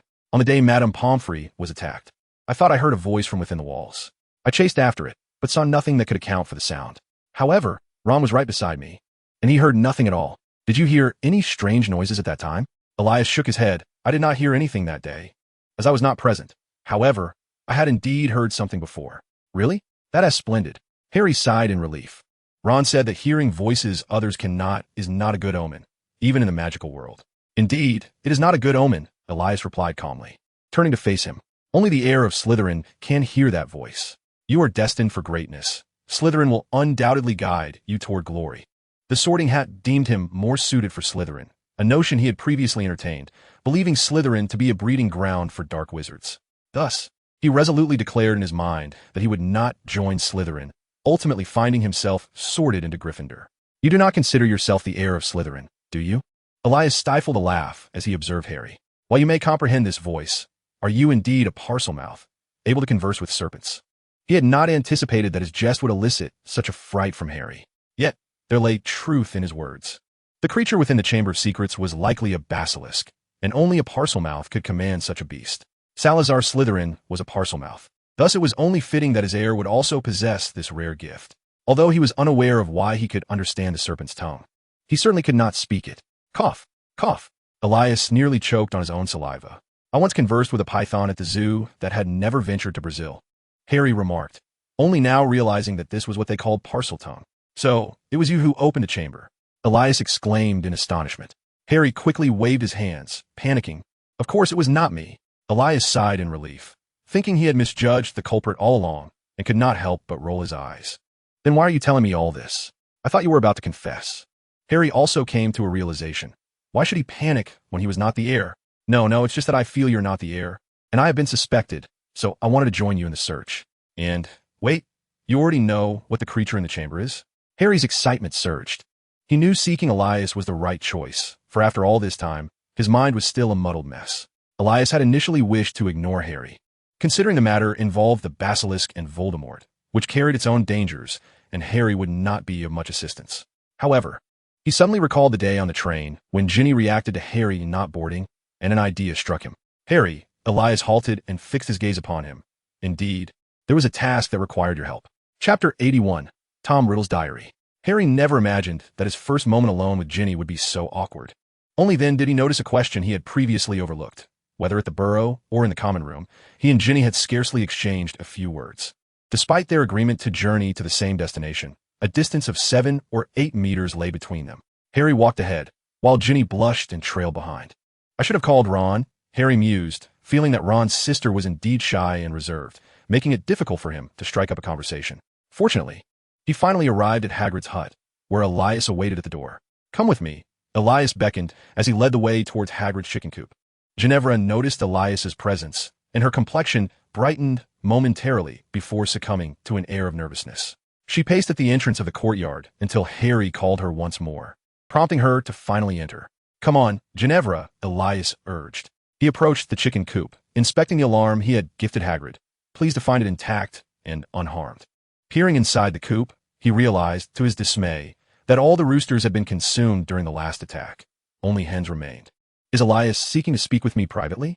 Ginevra inquired, her tone tinged with an inexplicable regret as she addressed Harry for the first time. "Indeed," Harry affirmed with a nod, reassuring her, "It's quite all right. I shall remain here." Elias added, "There are matters only you are privy to, and I merely wish to inquire briefly. No one else will know." Ginevra nodded, seemingly resolute, and approached Elias. Seeing the young girl finally approach, Elias smiled and asked, "Do you remember this place?" Ginevra shook her head, stretching her neck to peer into the coop. Previously, there were 7 large roosters, but they were all eaten by the creature from the Chamber of Secrets, Elias explained, observing her expression closely. "You had feathers all over you that day when we met in the castle." "No, I don't think that was me. I have no recollection of it," Ginevra replied, her face paling as she fidgeted with the hem of her garment. "I also doubt it was you," Elias maintained gently. "Have you encountered anything peculiar during your time?" He probed further. "I suspect it was responsible." Ginevra gasped. "How could it be him? He is my friend." Elias's eyes sparkled with curiosity. "Friend? Is he a person?" "Used to be," Ginevra replied. "He is a notebook, and we have been communicating through written words." "May I see it?" Elias inquired. Ginevra hesitated. "But I've shared many secrets with him. Be cautious of items that possess their own consciousness." "It's possible that both attacks were orchestrated by that notebook," Elias cautioned. "As for secrets, do you trust Harry?" Ginevra's cheeks flushed crimson once more. "You see, I already know your secret, so you needn't worry about that notebook revealing it." Elias chuckled lightly. "Moreover, the recent attack by Mrs. Lorelei was merely the first. Further incidents could follow. Retaining that notebook may very well expose you to danger." "I shall retrieve it for you," Ginevra declared resolutely, dashing towards the castle. "Have you finished?" Harry attempted to greet her as she breezed past him like a gust of wind. "Well, all right then," Harry sighed, shaking his head. "Elias, what shall we do next?" Elias, observing Harry's enthusiasm, patted his shoulder and replied, "Focus on your studies." In the afternoon, Elias arrived at the room of requirement with a diary in hand. His curiosity piqued regarding the chaos this diary might have stirred. Elias laid the notebook open on the table, activating his nearly 5th-level mental shielding technique. Only then did he cast his gaze upon the pages. Upon the first glance, he immediately sensed a subtle invasion of his mind, and a line of ink materialized on the page. "Hello, I am Tom Riddle." How intriguing that he had discerned so quickly that the diary was no longer in Ginny's possession. Elias swiftly penned several inquiries in the notebook. "How can you converse with me? Why do you call yourself Tom Riddle? Who is Tom Riddle?" The ink was absorbed into the pages, and soon new writing appeared. "You haven't introduced yourself yet, Junior." Elias pondered for a moment. Thus far, the diary had not lied. He recognized that this diary was indeed crafted by Voldemort during his time at school, and he was aware that Voldemort's true name was Tom Riddle. Therefore, he inscribed, "I am Harry Potter." He was not merely adopting Harry's name as a disguise, in contrast to his own relatively obscure identity before Voldemort. Harry's reputation was undeniably more illustrious and had a deeper connection with Voldemort, which would surely pique the latter's interest in conversation. Ginny, while in possession of the notebook, had undoubtedly introduced Harry clearly, so he was not concerned that the student Voldemort would be unaware of Harry. Indeed, upon seeing this name, the diary fell silent for a full 2 minutes. During this time, Elias could occasionally sense a faint force probing into his mind.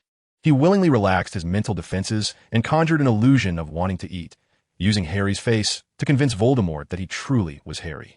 "Are you a student of Slytherin?" "I used to be a Slytherin student," he wrote.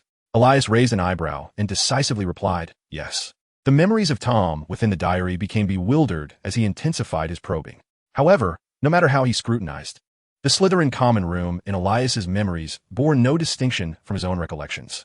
It was unmistakable that the other party was indeed a second-year Slytherin student. He could not fathom that a second-year student could resist his mental probing. Did that little Gryffindor girl truly deceive him? Chapter 82, Direct Extraction. Upon confirming that the fabled savior, Harry Potter, was indeed a Slytherin student, Tom was suddenly struck by a nefarious thought. He yearned to witness the expression on Dumbledore's face when he discovered that this savior had opened the Chamber of Secrets.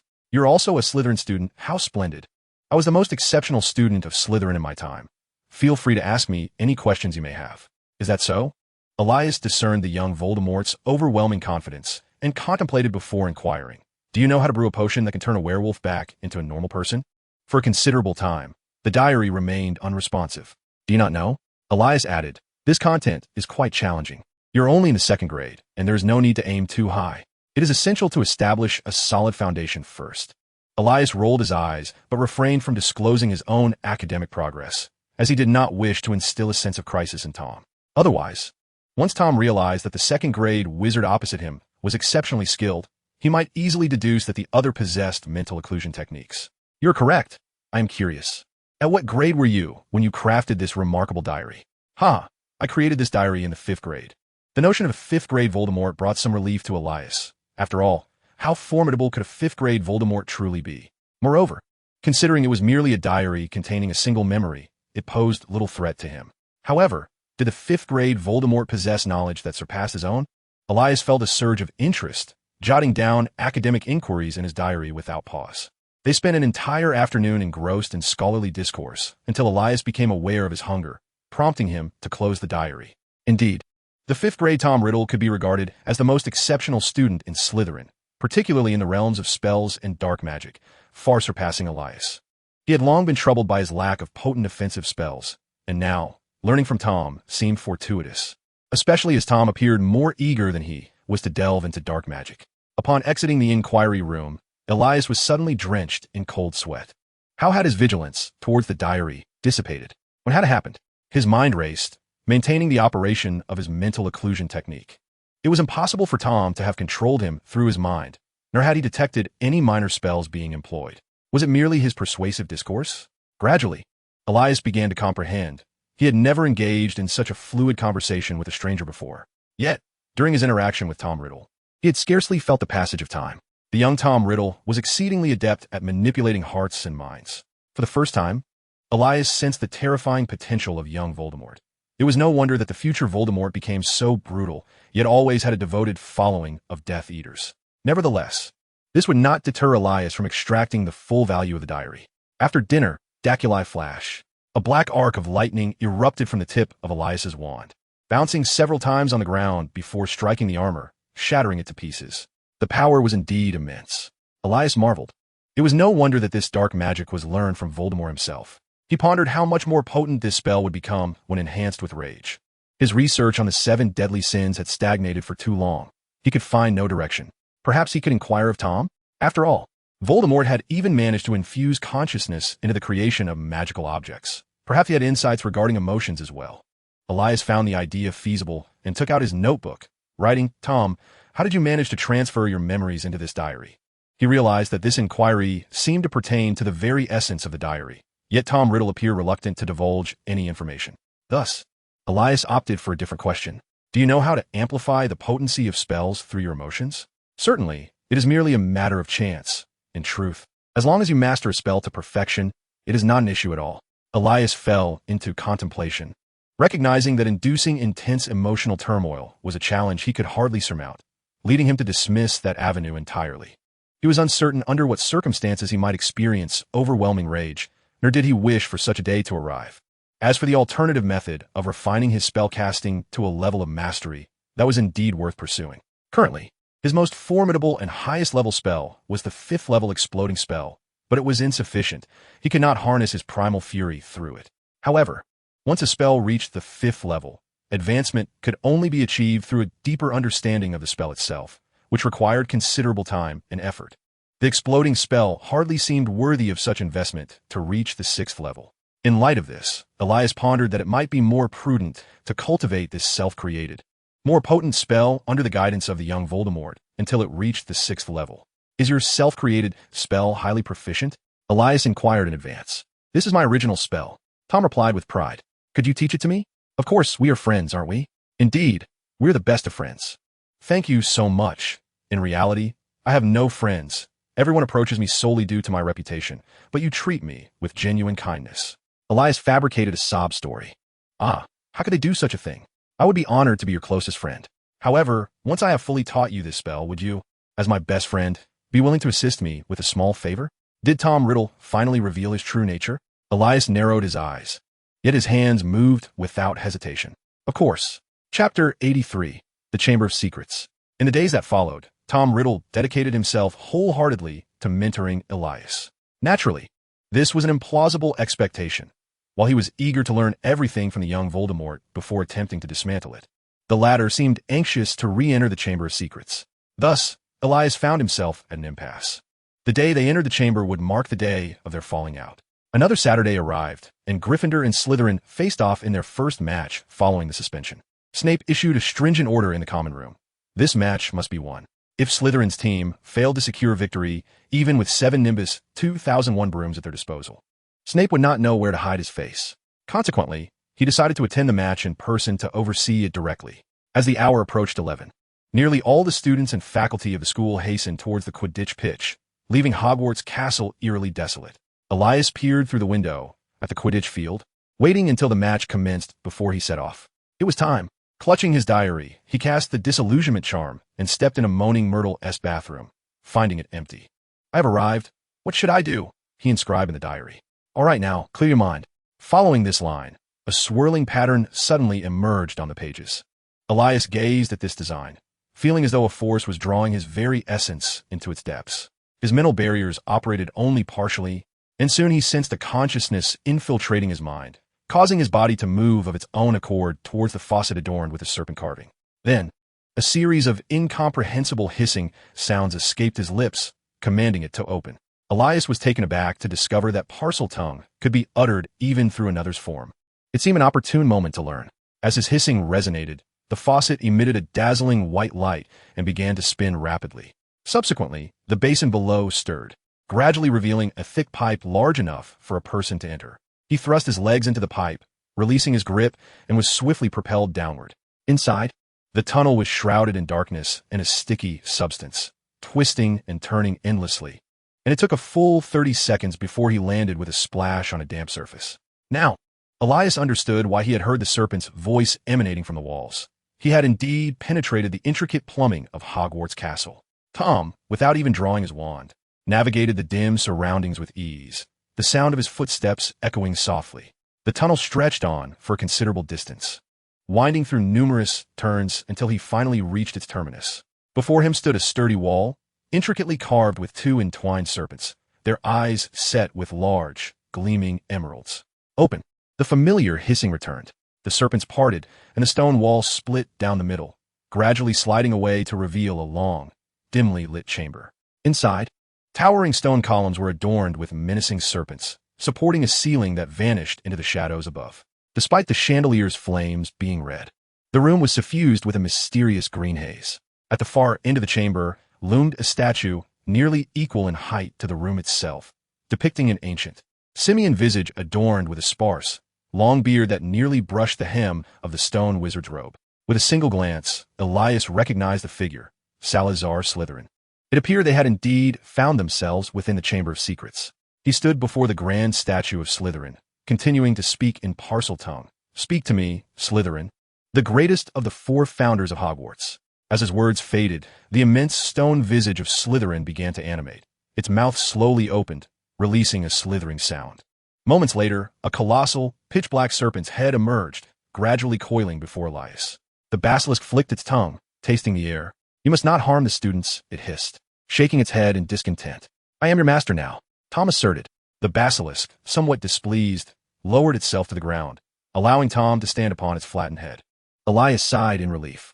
Although he had anticipated this, his heart still raced involuntarily when Voldemort locked eyes with the basilisk. Fortunately, the outcome was as he had predicted.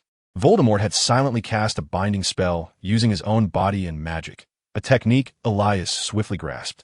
The few phrases spoken in Parseltongue moments ago also resonated within him. He realized he had learned them as well. He had not expected such a rapid acquisition of knowledge, yet there was no further opportunity for clandestine learning, as Elias could not permit Tom to unleash the basilisk. Activating his mental confinement technique, Elias's voice suddenly echoed in his mind. "Hello, Tom." "What?" Tom Riddle's voice abruptly halted, and the diary in Elias's hand began to flip through its pages at an astonishing speed before slamming shut. The basilisk beneath him seemed to sense something amiss and paused. "What is it?" Elias inquired, recalling 2 words from Tom's earlier Parseltongue. "Do not hunger." The basilisk rejected, continuing its forward movement. "I am the heir," Elias asserted. Leaping down from the serpent's head, the basilisk, truly exasperated, found its serpentine form cumbersome and turned back, slithering into Slytherin's mouth. Watching the statue's jaws close once more, Elias let out a breath of relief, his eyes sparkling with excitement. What treasures might await in the chamber left behind by Slytherin? Chapter 84. The True Chamber. Elias, indifferent, carelessly tucked the diary into his pocket. From the moment he learned of the chamber, he had been plotting ways to gain entry, with Tom Riddle merely serving as a tool in his scheme. Who could resist the curiosity of what Slytherin had concealed within the chamber, guarded by the basilisk? Indeed, Elias believed that Slytherin's intention in leaving the serpent was never to purge the school of impure-blooded wizards, but rather to protect the chamber. Let us not forget that the basilisk had existed in Hogwarts for a millennium without ever attacking a student, and even wizards themselves could not discern the purity of each other's bloodlines. How could a mere basilisk accomplish such a feat? Thus, Slytherin, having established numerous conditions for entry, must have left behind something of great value. The chamber was expansive, with the statue of Slytherin positioned prominently in the central hall, surrounded by numerous smaller rooms. Elias withdrew his wand and commenced his exploration, beginning with the first room. As he opened the door, a musty, damp odor assailed his senses.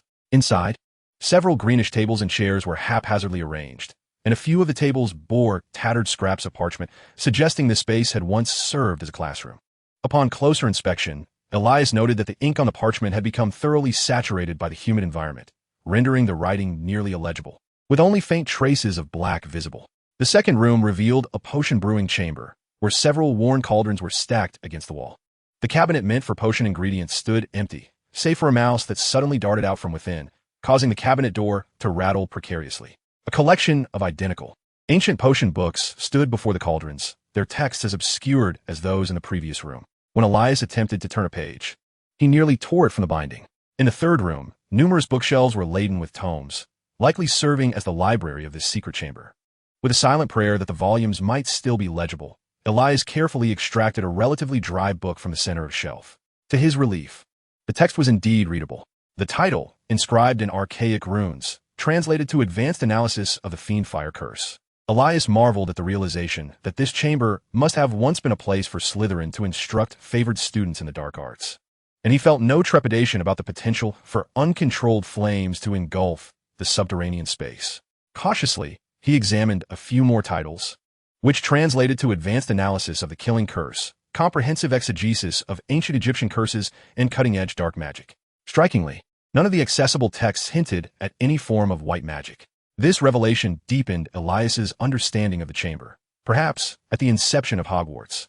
The other three founders had opposed the notion of students dabbling in dark magic, much like today, as professors would not permit such practices. However, Slytherin held a differing perspective, leading to a schism with the other founders, and thus he clandestinely constructed this chamber to mentor those students he deemed worthy of learning dark magic. Yet, this raised a perplexing question. If the chamber merely served as a teaching space, why would Slytherin, a founder of the institution, risk clandestine instruction in dark arts? Surely, even if discovered teaching in a random room, the other founders would not impose severe repercussions.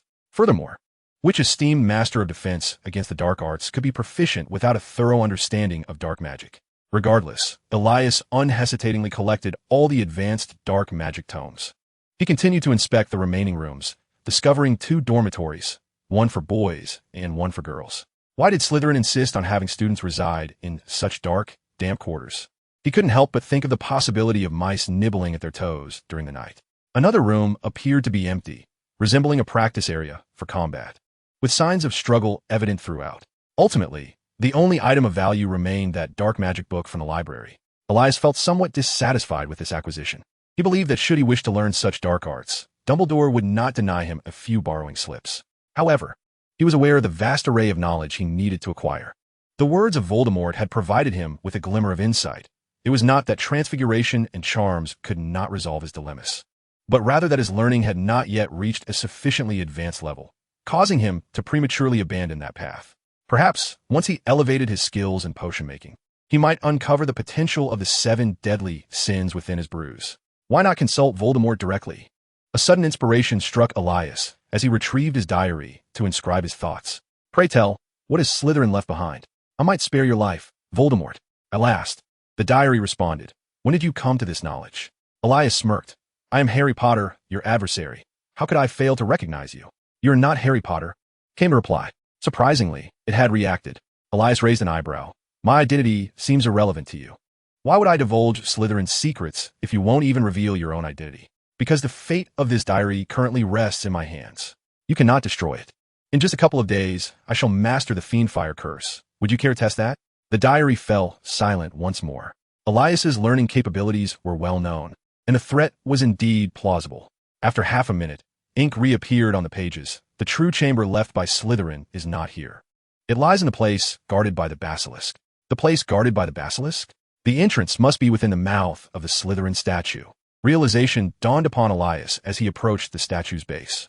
No wonder he had always felt something amiss. This was not the true chamber of Slytherin. Thus, the incantation to unveil the actual chamber should be, "Speak to me, Slytherin, the greatest of the 4 founders of Hogwarts." Chapter 85. The diary with long legs, with Elias uttering the incantation in Parseltongue. The mouth of the Slytherin statue opened once more. He summoned his Patronus and flew through the gaping maw. The passageway was wider than he had anticipated, and at its end lay another spacious room. As Elias peered in, several torches ignited along the chamber walls. From above, the entire room appeared to be octagonal. The ceiling was adorned with a grand celestial map, while the floor was intricately engraved with a complex star array. At the center of the star array rested a bronze coffin, showing no signs of decay. The massive form of the basilisk coiled languidly around the coffin, its eyes sealed in slumber. Within lay Slytherin's remains, perhaps? Could the hidden chamber be a mausoleum constructed by Slytherin himself? Elias pondered, choosing not to awaken the basilisk once more, and gently descended to the ground. The atmosphere here was markedly different from the anteroom. It was exceedingly arid, and the oxygen was sparse. To alleviate his discomfort, he cast a bubblehead charm, which provided significant relief. The mouth of the Slytherin statue had closed upon his entrance, presumably to prevent the ingress of air. Within the chamber, aside from a bronze coffin, there stood an enormous stone balance. The left platter was heaped with parchment scrolls, the topmost scrolls appearing somewhat disordered, as if they had been rifled through, likely by Voldemort prior. Elias pulled out 2 scrolls and perused them. They chronicled Slytherin's own explorations into the arcane. The right platter was laden with glimmering silverware and a multitude of colorful gemstones, each the size of an egg, emanating palpable magical energy. Clearly, this collection comprised pure magical gems. Elias hastily diverted his gaze from the magical gemstones, for their allure was overwhelming, beyond mere monetary value.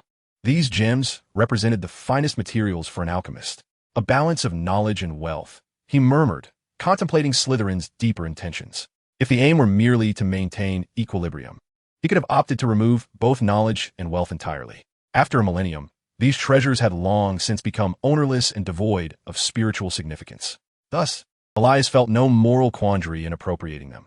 His only task was to temper the joy swelling within him, lest it burgeon excessively. Moreover, he could now command the basilisk with Parseltongue, making him, in a sense, a half-hearted heir of Slytherin. Under Elias's careful control, items from both sides of the balance were systematically transferred into a spatial pouch, and the scale maintained equilibrium until both sides were utterly devoid of contents. Once satisfied that there were no additional chambers within the secret lair, Elias summoned his Patronus and soared into the outside world. In his excitement, he failed to notice that the stone slab supporting the balance gradually rose due to the decreased pressure, ultimately aligning perfectly with the ground, thereby completing the final segment of the hexagram array. The patterns of the hexagram shimmered briefly, and a slender wisp of black mist rapidly pursued Elias, slipping into the diary nestled within his pocket. In his haste, he did not observe the mud clinging to his shoes, which left a trail that Filch followed closely, nearly capturing him. Fortunately, Elias maintained his disillusionment charm and narrowly escaped capture. Elias emerged from his cleansing bath, wholly relaxed as he submerged in warm water. The secret chamber had been located, and its valuable contents had been secured. The basilisk had once again succumbed to slumber, ensuring that the campus would no longer face threats. Now, all that remained was to present this diary to Dumbledore and recount the events that transpired. However, he knew that a direct handover was not an option. Voldemort was acutely aware that he had plundered the Chamber of Secrets. Should he divulge this information to Dumbledore, it would tarnish his illustrious reputation. Therefore, he felt compelled to first obliterate the diary before presenting it to Dumbledore. Once this matter was resolved, he could devote his time entirely to absorbing the knowledge left behind by Slytherin and furthering his studies in alchemy. With so many magical gems at his disposal, what wonders could they yield? Enchanted gemstone rings and necklaces could be donned on every finger during combat. fresh from a bath. The cheerful Elias was preparing to tally the number of magical gems and scrolls he possessed when he suddenly discovered that the diary, which had been resting on the table, had vanished. Stunned, Elias hurriedly began to search the room, under the table, beneath the bed, within the wardrobe, and even in the pockets of his discarded clothing.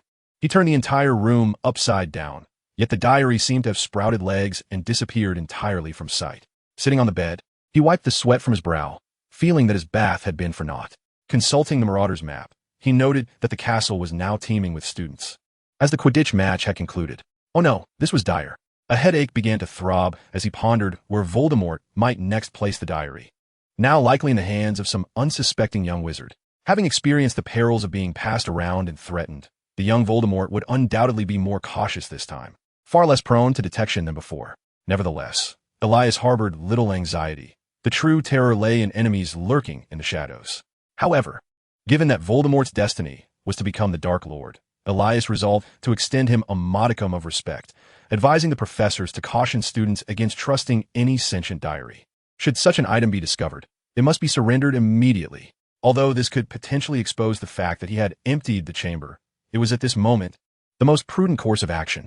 With little appetite for further inventory of Slytherin's belongings, Elias quickly formulated his explanation and made his way to Dumbledore's office. Chapter 86. The Chamber in the Act of Stealing Power. The following day, Dumbledore announced a new school rule in the Great Hall. Any student who encounters a sentient diary within the castle should not heed its words, but instead, immediately inform their head of house and surrender the diary to them. The students exchanged puzzled glances, and Elias seized the opportunity to observe their expressions, but found no one exhibiting undue anxiety. This was encouraging news, suggesting that the diary had either yet to be discovered or that a student had found it but had not yet employed it, thus failing to recognize its peculiar nature. Of course, it was also possible that the individual who had found the diary was not present at that moment. Elias then accompanied Dumbledore directly to the Chamber of Secrets. He did not conceal the fact that he had gained Tom's trust, feigning to be under Tom's control until he discovered the hidden chamber, and had even mastered the Parseltongue. He merely altered the conclusion slightly, stating that after breaking free from Tom's grip, the diary transformed into black smoke and fled, prompting him to chase after it, only for the diary to ultimately escape. The two stood before the dragon's head and opened it. Elias practiced the few phrases of Parseltongue he knew, now quite proficient. Just as Elias prepared to lead Dumbledore through the water pipe, Dumbledore halted him. The Phoenix Fawkes darted into the pipe, and after a moment, his figure materialized on Dumbledore's shoulder. With a flash of fire, Dumbledore vanished, and shortly thereafter, Fawkes reappeared on Elias's shoulder, twisting the space to transport him into the chamber. The Phoenix's instantaneous teleportation was far more comfortable than apparition, and allowed for unrestricted travel within Hogwarts. Professor, do you know where one might encounter a phoenix? Elias asked, a hint of envy evident as he stroked Fawkes's feathers. Typically, phoenixes build their nests atop high mountains. They can be found in Egypt and China. Yet their numbers are exceedingly scarce, and they are notoriously difficult for wizards to tame. Dumbledore chuckled. Well then, let us see what Slytherin has left behind. All right, Elias replied somewhat sheepishly, trailing behind Dumbledore as they explored the antechamber, where he had found nothing of interest. Surprisingly, Dumbledore lingered in each room, observing for an extended period, sometimes gazing up at the ceiling, other times pacing against the wall, as though he could perceive things invisible to others. Whenever Elias followed Dumbledore's gaze, he could only see a barren wall.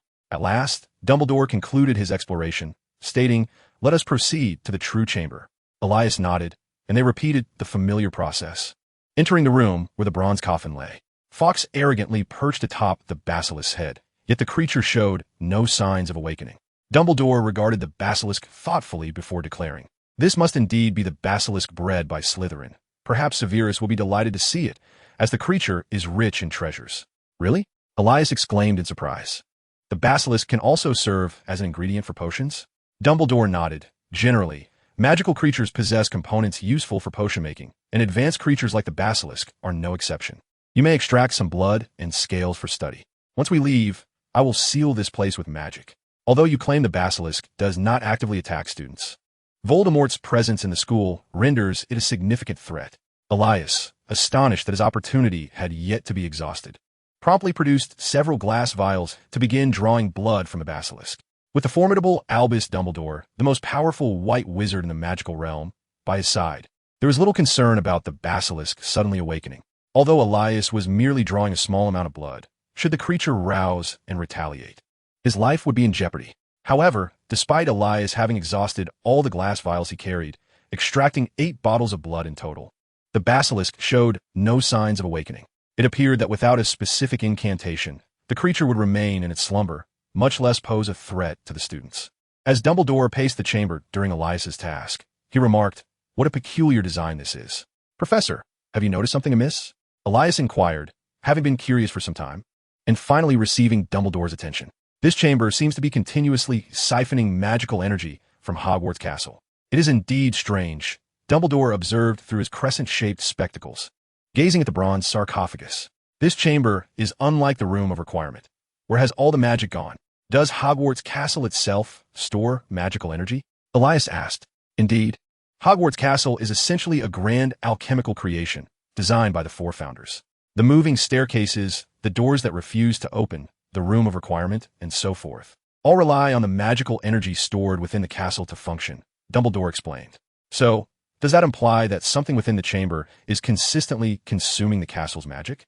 Elias noted Dumbledore's choice of words. The dragon head at the entrance and the statue of Slytherin only operated when they entered or exited, having no ongoing connection otherwise. Following Dumbledore's gaze, Elias also took note of the bronze sarcophagus, which he had previously overlooked, and gasped, could it be that Slytherin is not truly dead? He presumed that the sarcophagus contained the remains of Salazar Slytherin, a wizard who had perished a millennium ago, and surely only bones would remain. What astonished Elias further was that, despite the seemingly absurd implication, Dumbledore did not immediately dismiss it, suggesting that the headmaster was privy to certain secrets. Shall we take a look inside? Elias asked, his brow furrowing. It was hardly a prudent suggestion to disturb the resting place of another. That would be unnecessary. Dumbledore replied with a smile. Records indicate that Slytherin possessed a profound understanding of death, and historically, no one has ever discovered his remains. Such a great wizard. Yet no one knows when he passed, or even if he truly did. This has merely sparked some doubt within me. Now let's seal this place. Elias nodded, casting one last glance at the bronze sarcophagus. Suddenly, he recalled the diary's behavior during that time, pondering how the young Voldemort could not possibly yield to mere threats. Unless Tom was being deliberate. Chapter 87. The Princess and the Knight. A week has elapsed since the escape of the diary, and only a handful of students have provided the professor with any information regarding it. Ultimately, it was discovered that it was merely a notebook used by their roommate for jotting down personal thoughts. Tom Riddle's diary appeared to have vanished without a trace. Tom confided in him many of Ginny's little secrets, such as her feelings of inadequacy stemming from being mocked by her older brothers, which compelled her to wear old robes and use second-hand books, rendering her somewhat shy and reluctant to engage with her peers. However, in their interactions, Elias found this young girl to be quite cheerful. Indeed, it seemed that no member of the Weasley family lacked a buoyant spirit. This indirectly suggested that although the Weasley family might not be affluent, they certainly provided their children with abundant love and care. Consequently, Elias felt reassured that Ginny would not fall under the influence of Voldemort, leading to any psychological distress. As for why Tom had chosen to share these things with him, it was solely because he bore the name Harry Potter. Ginny had previously expressed to Tom her belief that the illustrious, kind-hearted, and great Harry Potter would never harbor affection for her. Ah, the naivety of youth. On Harry's side, Elias informed him that the creature lurking within the Chamber of Secrets was a basilisk and expressed his desire to learn Parseltongue from him. It was perplexing that Harry, who had never studied it, could speak it so effortlessly. Perhaps it was indeed a gift. The speculation that Harry might be the heir of Slytherin did not seem far-fetched after all. Yet, Elias was uncertain how to converse in Parseltongue himself. I've only spoken it unconsciously. Harry scratched his head, pondering the matter. Is that so? Elias mused. Perhaps you could try speaking to a snake. Very well. Elias wrote down several key words he needed to learn and handed the note to Harry. These words were crucial for controlling the basilisk. There's no rush. Teach me once you've translated these. Harry nodded, tucking the note into his robe pocket. Just then, he noticed Hermione storming toward him, clutching a book in a fit of fury, prompting him to discreetly retreat. A basilisk. My goodness. Do you have any idea how I felt when I discovered there was a basilisk? Are you out of your mind? Venturing alone to confront a basilisk? Did you not promise me you would refrain from such perilous escapades? Hermione struggled to suppress her voice, yet her anger was palpable. Were it not for their presence in the library, under the watchful gaze of Madame Pants, she would have surely struck Elias on the head with her book.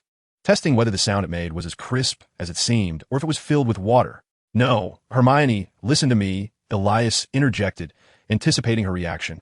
"It's truly not as dangerous as you imagine. I have a comprehensive plan." Hermione narrowed her eyes, seemingly attempting to discern the truth behind Elias's words. Her anger subsided somewhat upon hearing that Dumbledore was aware of the plan. In truth, Dumbledore knew nothing at all, perhaps. "Why didn't you tell me earlier? Now that it's all over, what use is it? I might have been able to help you spot any oversights. Look, now the diary is missing. If you had informed me sooner, I could have kept an eye on it," Hermione declared emphatically. Elias smiled and replied, "That might not have been feasible. Tom had already mastered the Cruciatus Curse and the Mind Control Charm by 5th grade. He can manipulate you without your awareness, knowing all the secrets that dwell within your mind." Hermione felt belittled and retorted, "I could learn the mind-shielding charm just as swiftly. I have never doubted that." "You are the most intelligent young which I have ever encountered," Elias nodded in agreement. "However, merely learning it will not suffice to withstand the young Dark Lord. That requires time, and what we lack most is time. We must resolve this matter swiftly to prevent any further attacks." Hermione huffed, turning away to immerse herself in a book. Although her anger had subsided significantly, she resolved to ignore Elias for an entire week. Elias rummaged through his pocket and produced a silver necklace adorned with a magnificent ruby at its apex, presenting it to Hermione. "A gift for you. The first of my advanced alchemical creations." The girl, momentarily taken aback, quickly accepted the necklace, her eyes sparkling with delight. "This is simply stunning, isn't it? Allow me to fasten it for you," Elias chuckled. Hermione glanced around, noticing that others had begun to take notice of them. Embarrassed, she shook her head, stowed her book, and eagerly took Elias's hand, exclaiming, "Let us go to the room of requirement. I want to see myself in the mirror." As Elias fastened the necklace around her neck, he explained its properties.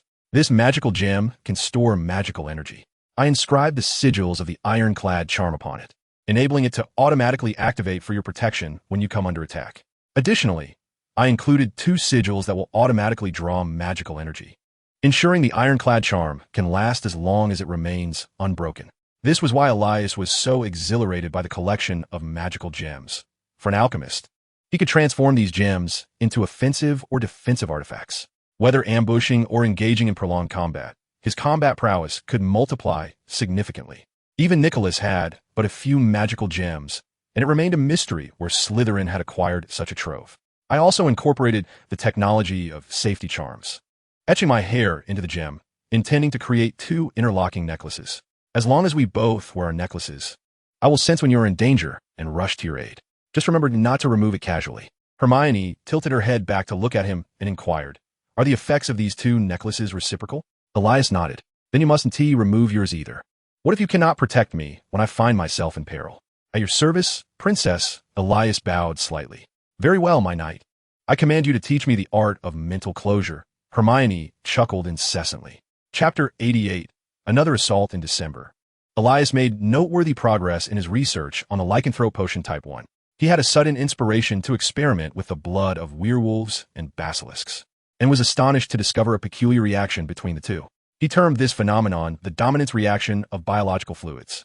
Much like how herbivores instinctively fear carnivores in the natural world, magical creatures exhibit an even more pronounced sensitivity to such stimuli. Compared to the exceedingly dangerous basilisk, the werewolf resembles mere prey. The reaction between their blood manifests in such a way that, upon fusion, the werewolf's blood rapidly loses its vitality and enters a dormant state. Elias harnessed this characteristic of basilisk blood, combining it with various calming potion ingredients and cost-effective methods to produce the Type 1 potion, although it merely suppresses the werewolf's transformation rather than reverting them to human form. This effect is still groundbreaking within the wizarding community. Elias was not overly optimistic about the potential revenue from selling this potion independently, excluding the cost of basilisk blood. A single batch of potion costs 40 galleons and yields approximately 20 ounces, with each dose containing about 2 ounces. To avoid a loss, he would need to sell each dose for at least 4 galleons, not accounting for his own labor costs. Unfortunately, werewolves face significant ostracization within the wizarding society, often leaving them impoverished, and many struggle to scrape together even 2 galleons. Thus, few werewolves could afford it. Elias could only hope that some nation's Ministry of Magic would consider addressing the lycanthropic threat, leading the government to approach him with a proposal for collaboration. This hope was ignited after an incident where he overslept in the room of requirement and arrived late for his transfiguration class. While leisurely making his way to the 4th floor, he suddenly heard a distant scream drawing closer. Who has the audacity to lead an enemy to me? Elias muttered in exasperation, turning to escape through the secret passage, having inadvertently left the Marauder's map in the room. However, a thought struck him. If the student possessed any sense, they would not be screaming while fleeing in the dead of night, as if fearing Filch might catch them. Something was amiss. Elias hastened towards the source of the scream. Help! As he approached, Elias distinctly heard a terrified cry, unmistakably male and oddly familiar. Simultaneously, a sound akin to a beast-esque growl echoed behind it. Before he could inquire about the commotion, a figure suddenly careened around the corridor's corner, crashing violently against the wall with a resounding thud, before sliding to the ground with a painful groan. Exactly lightning. Elias cast a dark bolt of lightning towards the corner of the corridor from a distance, the bolt rebounding off the wall and swiftly veering into another passageway. He had now ascertained that the entity pursuing the student was an unknown monster, and he naturally held nothing back. Another explosive sound erupted as the unseen creature let out a roar, followed by a resounding thud, and then silence ensued. Elias hurried to the student's side. Glancing back to find only a few traces of spell attacks littering the corridor, the beast had vanished. Are you all right? You fainted. Elias took a moment to focus. Recognizing the face before him, it dawned on him why this student's voice sounded familiar. He was Lee Jordan, the commentator for the Quidditch matches at Hogwarts. My goodness, what is happening? Professor McGonagall rushed in wearing her pajamas, shortly followed by Lockhart and Snape, the latter still clad in his black cloak, as it was his duty night. I will take Lee Jordan to the hospital wing, and then I expect you to explain to me what has transpired and why you are here instead of in bed at this hour, McGonagall asserted, her wand flicking as Lee's body levitated swiftly behind her. The hospital wing was located on the 2nd floor, just a turn down the staircase away. As Snape and Lockhart descended without exchanging any words, Filch appeared, panting heavily, sweat glistening on his forehead. Upon meeting them, he exclaimed in terror in the 1st floor corridor. By the entrance to the Great Hall, there has been another message. How is that possible? Elias instinctively queried. McGonagall and Snape furrowed their brows, while Lockhart, hands on hips, exclaimed with excitement, "What? The Heir has appeared again. Uh-huh. How audacious of him to commit his misdeeds right under my nose. Let me see how I can unearth him this time." They paid him no mind as they escorted Lee to the hospital wing, and upon confirming that he was in no grave danger, they hastily followed Filch to the 1st floor corridor. As they walked, Elias recounted the events he had just witnessed. Regarding why he was not in his dormitory at such an hour, he simply stated the truth. He had indeed been studying potions. You still need to take care of yourself. Elias, McGonagall gently admonished him. Yes, Professor McGonagall, this is merely an exception. The potion brewing has reached a critical stage, Elias replied obediently. Have you already developed it? Snape inquired. Elias nodded, but now was not the time for such discussions. In haste, they finally arrived at the entrance to the Great Hall, where they beheld 2 new lines of text inscribed. Jealousy is the most terrifying potion in the world. Beware, the next one is you, you filthy rats. Chapter 89, full of doubts. Such a malicious proclamation. Professor McGonagall expressed her indignation, stating that the most recent victim of the attack was a student of the school, specifically a member of Gryffindor. To refer to them as a rat in the gutter was utterly infuriating for her as the head of the house. She asserted that if, under such pressing circumstances, there are still reckless students who concealed the existence of that diary, expulsion would be the most prudent course of action to prevent any further tragedies. Severus Snape wore a grim expression. What manner of creature dwelled within the Chamber of Secrets? Was it some kind of beast? Gilderoy Lockhart inquired, suggesting that if the student had not lied, the creature could possibly be a black-haired monster or an ivory boar. Details could be gleaned from his autobiography. Lockhart's question jogged the memory of several individuals, as Dumbledore and the other heads had previously discussed the chamber circumstances. Thus, they were aware that the creature within was a basilisk, and that the chamber had been sealed by Dumbledore, rendering it impossible for the basilisk to emerge. Consequently, this latest attack seemed unrelated to the chamber, and even the connection to the diary was questionable. Elias, not merely speculating, was confident in his reputation within the school. Regardless of which young wizard had acquired the diary, should Tom inquire about the most outstanding student in the school, his own name would surely be the answer. Thus, Elias had prepared himself for Tom's retaliation, only to find that the first victim was Lee Jordan, a boy with no apparent ties to him or Harry. Wasn't that peculiar? Why not question Lee Jordan? A voice startled everyone. It was Dumbledore, who had approached them unbeknownst to them, dressed in a light blue nightgown and donning a nightcap. He inquired, "Has this poor child awakened?" Indeed, McGonagall responded. It seems he was troubled by a nightmare and awoke suddenly during Pomfrey's treatment. Dumbledore continued. Lee Jordan was leaning against the bedside, clutching a cup of potion, his expression fraught with anxiety as he scanned the room. Headmaster, Professor, he stammered, still trembling. Oh, child, do not fear. We are all here, McGonagall comforted, sitting beside him. After a considerable pause, Lee Jordan finally spoke. The monster suddenly leapt out from the fourth-floor corridor, the one that is off-limits. I had intended to explore it tonight. Everyone says it's a thrilling challenge. He hesitated, casting a furtive glance at Professor McGonagall, who had pressed her lips tightly together, prompting him to continue. The creature was 2 or 3 times my height, covered in black fur, though it might not have been entirely black. It was too dark in the corridor for me to see clearly. But it was certainly darker than I am. Lee Jordan, being of African descent, nearly caused McGonagall to break her serious demeanor with a smile. Its arms were exceedingly long, far longer than its legs. Otherwise, I would have surely been caught swiftly. Its head appeared only slightly larger than that of a troll, and its eyes were nearly bulging out, larger than 2 quaffles combined. After listening to Lee Jordan's introduction, Lockhart appeared quite pleased. See, I told you, this must be a Yeti. However, Yetis typically do not reach such heights. They generally stand around 1.5 meters tall. The creature that Lee Jordan encountered this evening clearly exceeded 3 meters. Professor McGonagall was evidently aware of the existence of such beings, suggesting that it might be a variant or perhaps a hybrid with giants. Lockhart remained steadfast in his perspective. You are suggesting that the creature appeared on the 4th floor, the same place it attacked you, yet the writing was found on the 1st floor, which completely contradicts the previous situation. Elias raised a question. This implies that the attack occurred first, followed by the appearance of the writing. Since I thwarted its attack, it must have sought another location to leave its mark. Strangely, shortly after I repelled the creature, Professor McGonagall ascended, soon followed by Professors Snape and Lockhart. Almost immediately, Filch came up to inform us that new writing had appeared. This suggests that the corridor leading to the 1st floor was continuously in use. How could a creature over 3 meters tall, along with its controller, have gone unnoticed while swiftly making its way to the 1st floor to inscribe those words? Argus, you were the first to discover the writing, correct? Did you see anyone peculiar while you were on the 1st floor? Dumbledore inquired, directing his gaze at Filch. Wiping the sweat that had just begun to bead on his forehead, Filch replied, I heard sound from upstairs, which indicated that students were out at night again. So I hurried to apprehend them.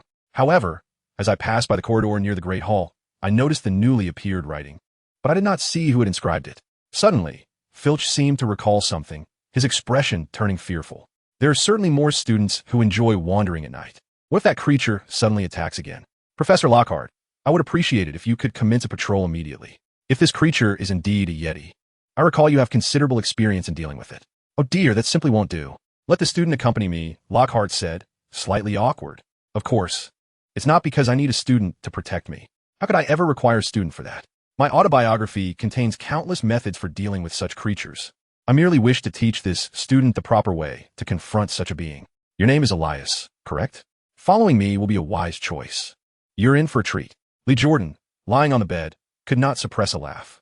He had just realized that his savior was none other than Elias. Casting a grateful glance in his direction, Elias, too, looked at Lockhart, exasperated by his shamelessness, subtly freeing himself from Lockhart's grasp. He turned his questioning gaze toward Dumbledore, who nodded in response, prompting Elias to agree. After all, one could not allow this incompetent professor to unwittingly perish at the hands of a creature. He was, at the very least, a professor. If word got out that a monster had attacked a student and resulted in the death of a professor, the school's reputation would be irreparably tarnished. Chapter 90, The Dueling Club. The sudden surprise inspections by the heads of houses caught all the students off guard. It is said that over 30 students were caught wandering at night, with more than half being from Gryffindor. The spirited little lions most enjoyed racing around the castle in the dead of night. Following closely were the seemingly most honest Hufflepuffs. The Badgers were apprehended in the kitchens of Hogwarts, having sneaked in for a midnight snack. Meanwhile, Slytherin students were the least represented, with only one, excluding Elias, likely due to the proximity of Snape's office to their common room, instilling an unspoken pressure that deterred the little snakes from venturing out. By morning, all students were aware of the reason behind the sudden raid the previous night. Another attack had occurred, and this time, the victim was a student. Madame Pomfrey's medical skills were exceptional. Lee Jordan had only spent 1 night in the infirmary, and all his physical injuries had healed. He was adamant about leaving, not for any other reason, but to share the story that had occupied his thoughts throughout the night. In his tale, he took on the role of bait, diverting the monster's attention before being severely injured. Elias had seized the opportunity to drive the creature away, as if it were not he who had fled in terror, but others instead. It is evident why he was chosen as the commentator for the Quidditch matches. His eloquence captivated the surrounding audience. Ron pounded his chest in frustration, lamenting why he had not encountered the monster instead, as he would have relished the opportunity to showcase his prowess rather than facing Professor McGonagall's punishment of writing a reflection. The Weasley twins, as Lee Jordan's roommates and friends, were skeptical of his claims and discreetly sought the truth from Elias. Unaware that Lee was boasting in the Great Hall, Elias casually revealed the reality to the twins. Consequently, when he arrived in the hall for a meal, he found Lee chasing the Weasley twins barefoot, with others around them roaring with laughter. Of course, Lee's embellishments were minor compared to Gilderoy Lockhart's grandiose tales. In defense against the dark arts class, Lockhart, unrelated to the incident, managed to position himself as the protagonist, treating the students as naive fools. He confidently asserted that the monster in the Chamber of Secrets was the same as the one he had written about in his books, which subsequently rekindled the popularity of his works within the school. Regardless of the truth, students were eager to glean any protective knowledge from them, fueled by this atmosphere. A week later, as Elias prepared to head to the Great Hall for a meal, he discovered a group gathered around the notice board, reading a freshly posted parchment. The school was to host a dueling club in the Great Hall. The school actually believes the monster will duel with us, Malfoy scoffed.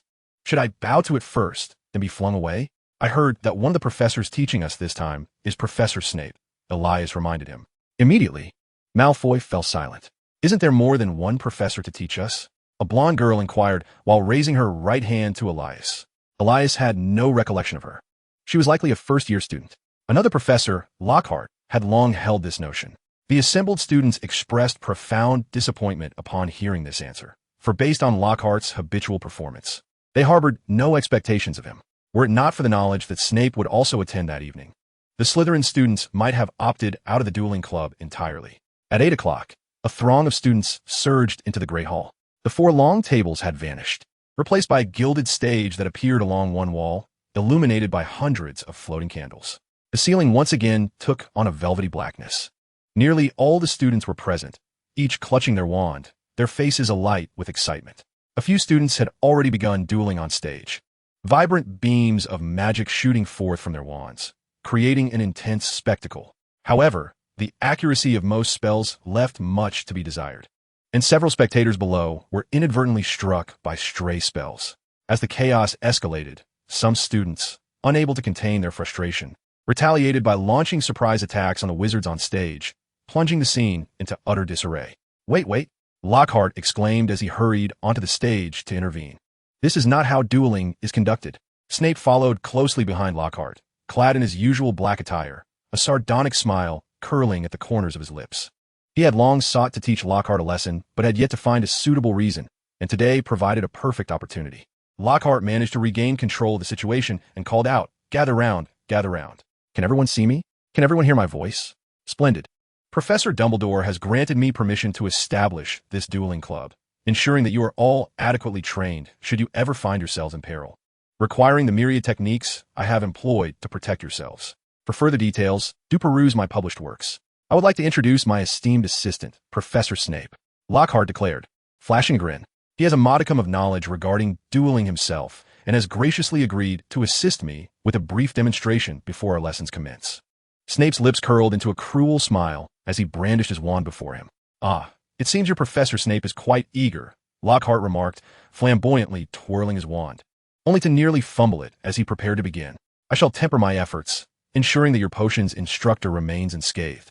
No sooner had he uttered this than a red beam of light shot forth, propelling Lockhart backward off the stage, where he collided with the wall and slid slowly to the floor. "Cool, just like when I was knocked away by that monster the other day." "It appears Lockhart has indeed encountered that creature," remarked Lee Jordan, eliciting peals of laughter from those around him. The establishment of the dueling club surely represented a commendable decision, as the defense against the dark arts class had faltered for several consecutive years, leaving the students' practical skills in a state of disarray. The dueling club might very well address this deficiency. However, having the dueling club under Lockhart's name is hardly a prudent decision. What could this fool possibly teach them? Chapter 91, Dueling Lessons. Lockhart, it seems, genuinely felt the sting of pain as he lay on the ground for a while before unsteadily rising to his feet, his hat having fallen off, revealing his tousled, wavy hair standing on end. The stage was exceedingly slippery, and Lockhart hastily concocted an excuse, retrieved his wand, and staggered back onto the stage, declaring, "Indeed, as you have all witnessed, this is a disarming spell. As you can see, my wand flew away. However, Professor Snape, I must speak candidly. Your intentions with that little maneuver were rather transparent. Had I wished to thwart you, it would have required minimal effort. I actually believe, for the sake of enlightening the students, it would be beneficial for them to observe it." Snape's expression was menacing as he raised his wand again, seemingly intent on giving Lockhart another go. Lockhart, noticing this, quickly interjected, "All right, let's end the demonstration here. After all, this is a teaching session, not a genuine duel. Otherwise, I would certainly see it through to the end. Now, I shall mingle among you and divide you into pairs. Professor Snape, if you don't mind." "Wait a moment," Snape said nonchalantly. "I believe the students might not even know what a duel entails. Perhaps we should first have 2 students demonstrate on stage." "Ah, yes. Splendid idea," Lockhart replied. "So who shall we choose? How about Harry Potter and Mr. Sorensen?" Snape's smile was laced with malice. Malfoy seemed to find this quite amusing, sharing hearty laughter with his 2 lackeys. How delightful! Lockhart thought this was indeed a rather good suggestion, as he enthusiastically draped an arm over Harry's shoulder, pulling the visibly reluctant boy onto the stage, whispering in his ear, "Don't be nervous, my dear boy. I shall teach you a few tricks." With that, Lockhart waved his wand about, attempting to conjure some flair, only to inadvertently drop it to the ground. He had already envisioned incorporating the tale of defeating the potion's master Snape's prized pupil into his new book. Elias calmly stepped onto the stage. This duel was merely a game for Snape to tease Harry, and he could only strive to ensure he did not appear as a villain. Clearly, Snape was supremely confident in Elias's abilities, as he said nothing further, merely standing aside with a sinister grin directed at Harry Potter. "All right, let us proceed as I just instructed. Harry," Lockhart raised his voice deliberately, ensuring all could hear. "What? Drop the wand?" Harry exclaimed in confusion. Did this mean that actively dropping the wand rendered the disarming spell ineffective? Yet, wasn't this approach a tad too humiliating?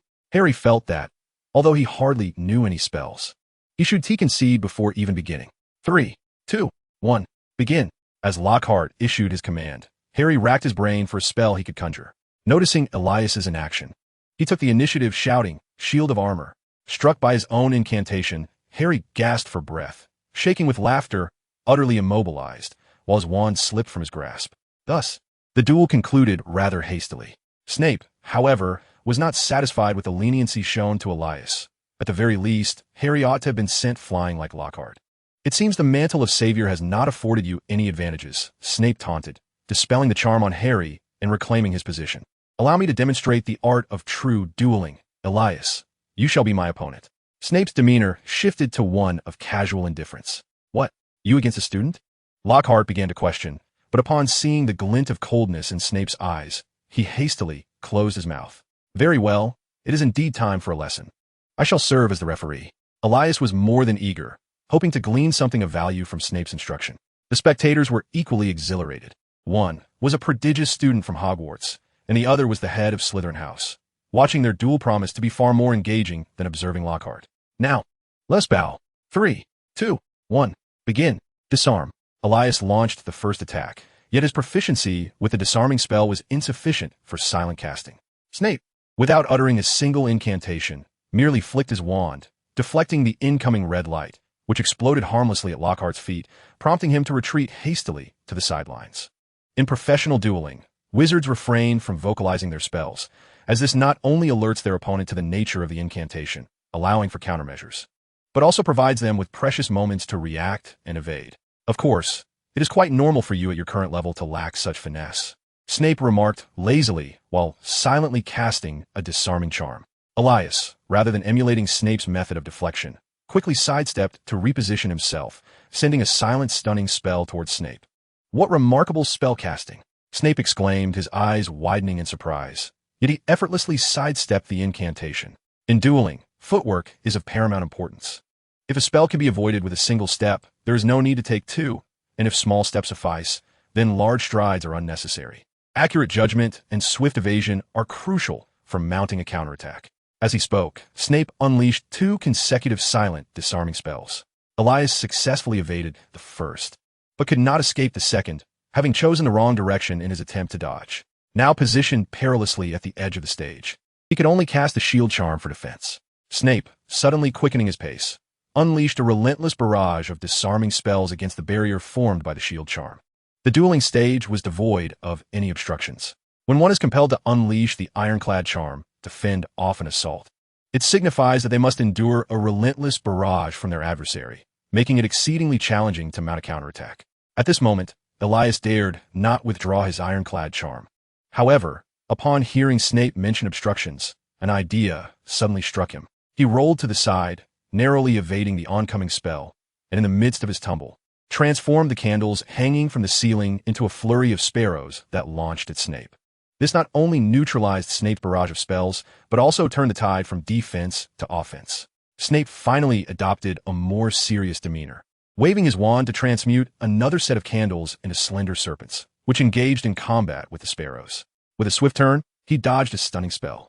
Darkness enveloped the stage, illuminated only by the sporadic flicker of magic. Elias pressed on with his assault. The dim environment severely impaired one's observational acuity, making a defensive strategy perilously susceptible to defeat. He spun his wand, unleashing an exploding charm that shattered the entangled serpents and sparrows, followed by a transformation that conjured a pack of leopards charging towards Snape.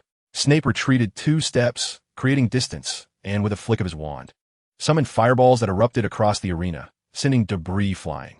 The onlooking students gasped in awe, instinctively retreating. Seizing this opportunity, Elias murmured an incantation, and streams of water coalesced into a massive python that surged forward with gaping jaws.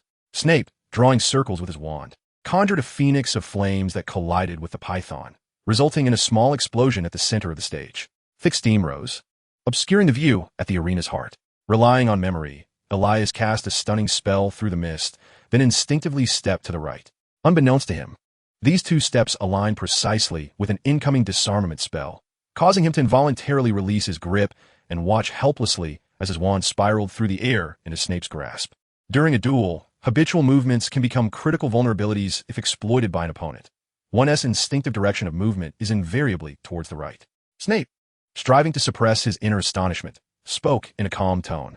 He had not anticipated that a second-year wizard could possess such remarkable learning capabilities and combat prowess. Were this a 7th-year student nearing graduation, it was likely that few would possess the finesse of silent casting or the skillful transfiguration exhibited here. With most remaining stationary and inept in their spellcasting, all the students gazed at Elias with awe, even those from Gryffindor. Although Elias ultimately lost the duel, and no one expected him to win, he had undeniably demonstrated exceptional skill, ensuring that no one would ever again question his capabilities. Chapter 92, Methods to Enhance Magical Power. As the duel concluded, Elias descended from the stage, and Lord immediately affectionately draped an arm over his shoulder, leading onlookers to believe they had known each other for ages. Indeed, we have known each other for quite some time, almost an entire semester.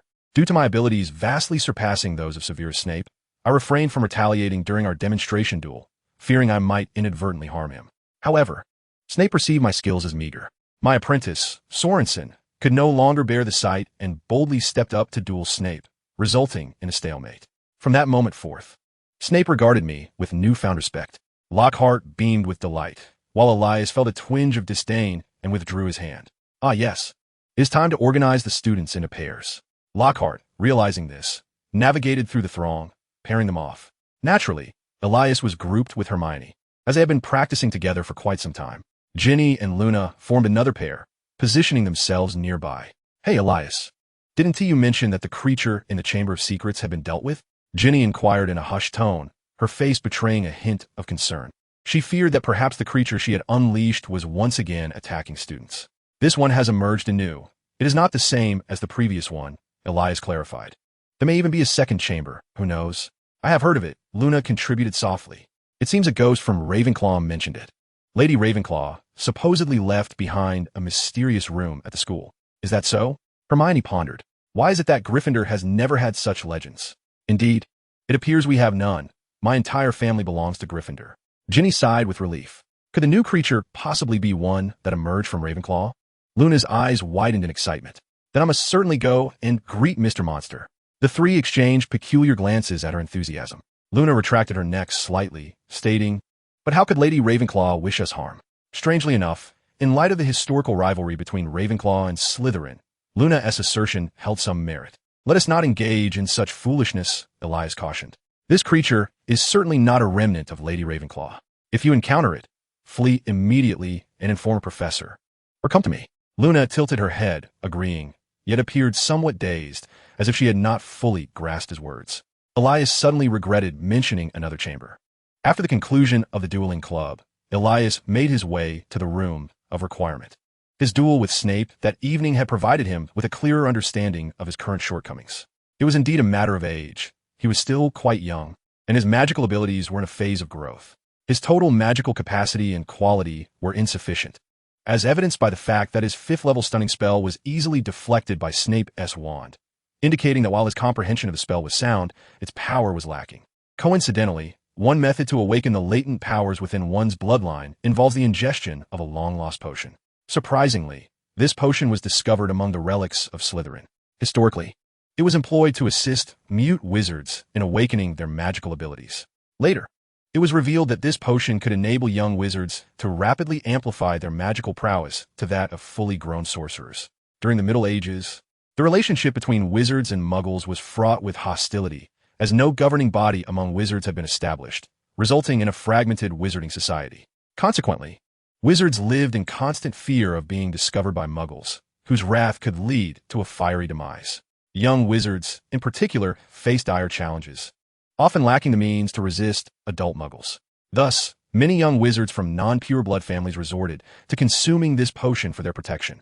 However, once wizards established their own government, research unveiled that the potion curtailed a wizard's lifespan, effectively depleting their vitality to unlock potential. Consequently, this potion gradually fell out of favor among wizards. Of course, Elias would never resort to such a method for self-enhancement. Rather, he drew inspiration from this potion. He had been pondering the nature of the 7 deadly sins, what they truly were, the source of their power, and how to wield them. The Guardian of Bliss, the compatibility of various spells with different sins, and his own research seemed to suggest that the 7 deadly sins were, in essence, emotions. Under the influence of intense emotional fluctuations, the potency of spells could indeed be amplified. Yet, this ancient potion reminded him that magical power is intrinsically linked to one's bloodline. He recalled the day he received his acceptance letter from Hogwarts, when a notification flashed before him. Awakening of the Dark Lord's bloodline. Perhaps he had been mistaken all along. He possessed the bloodline of a Dark Lord.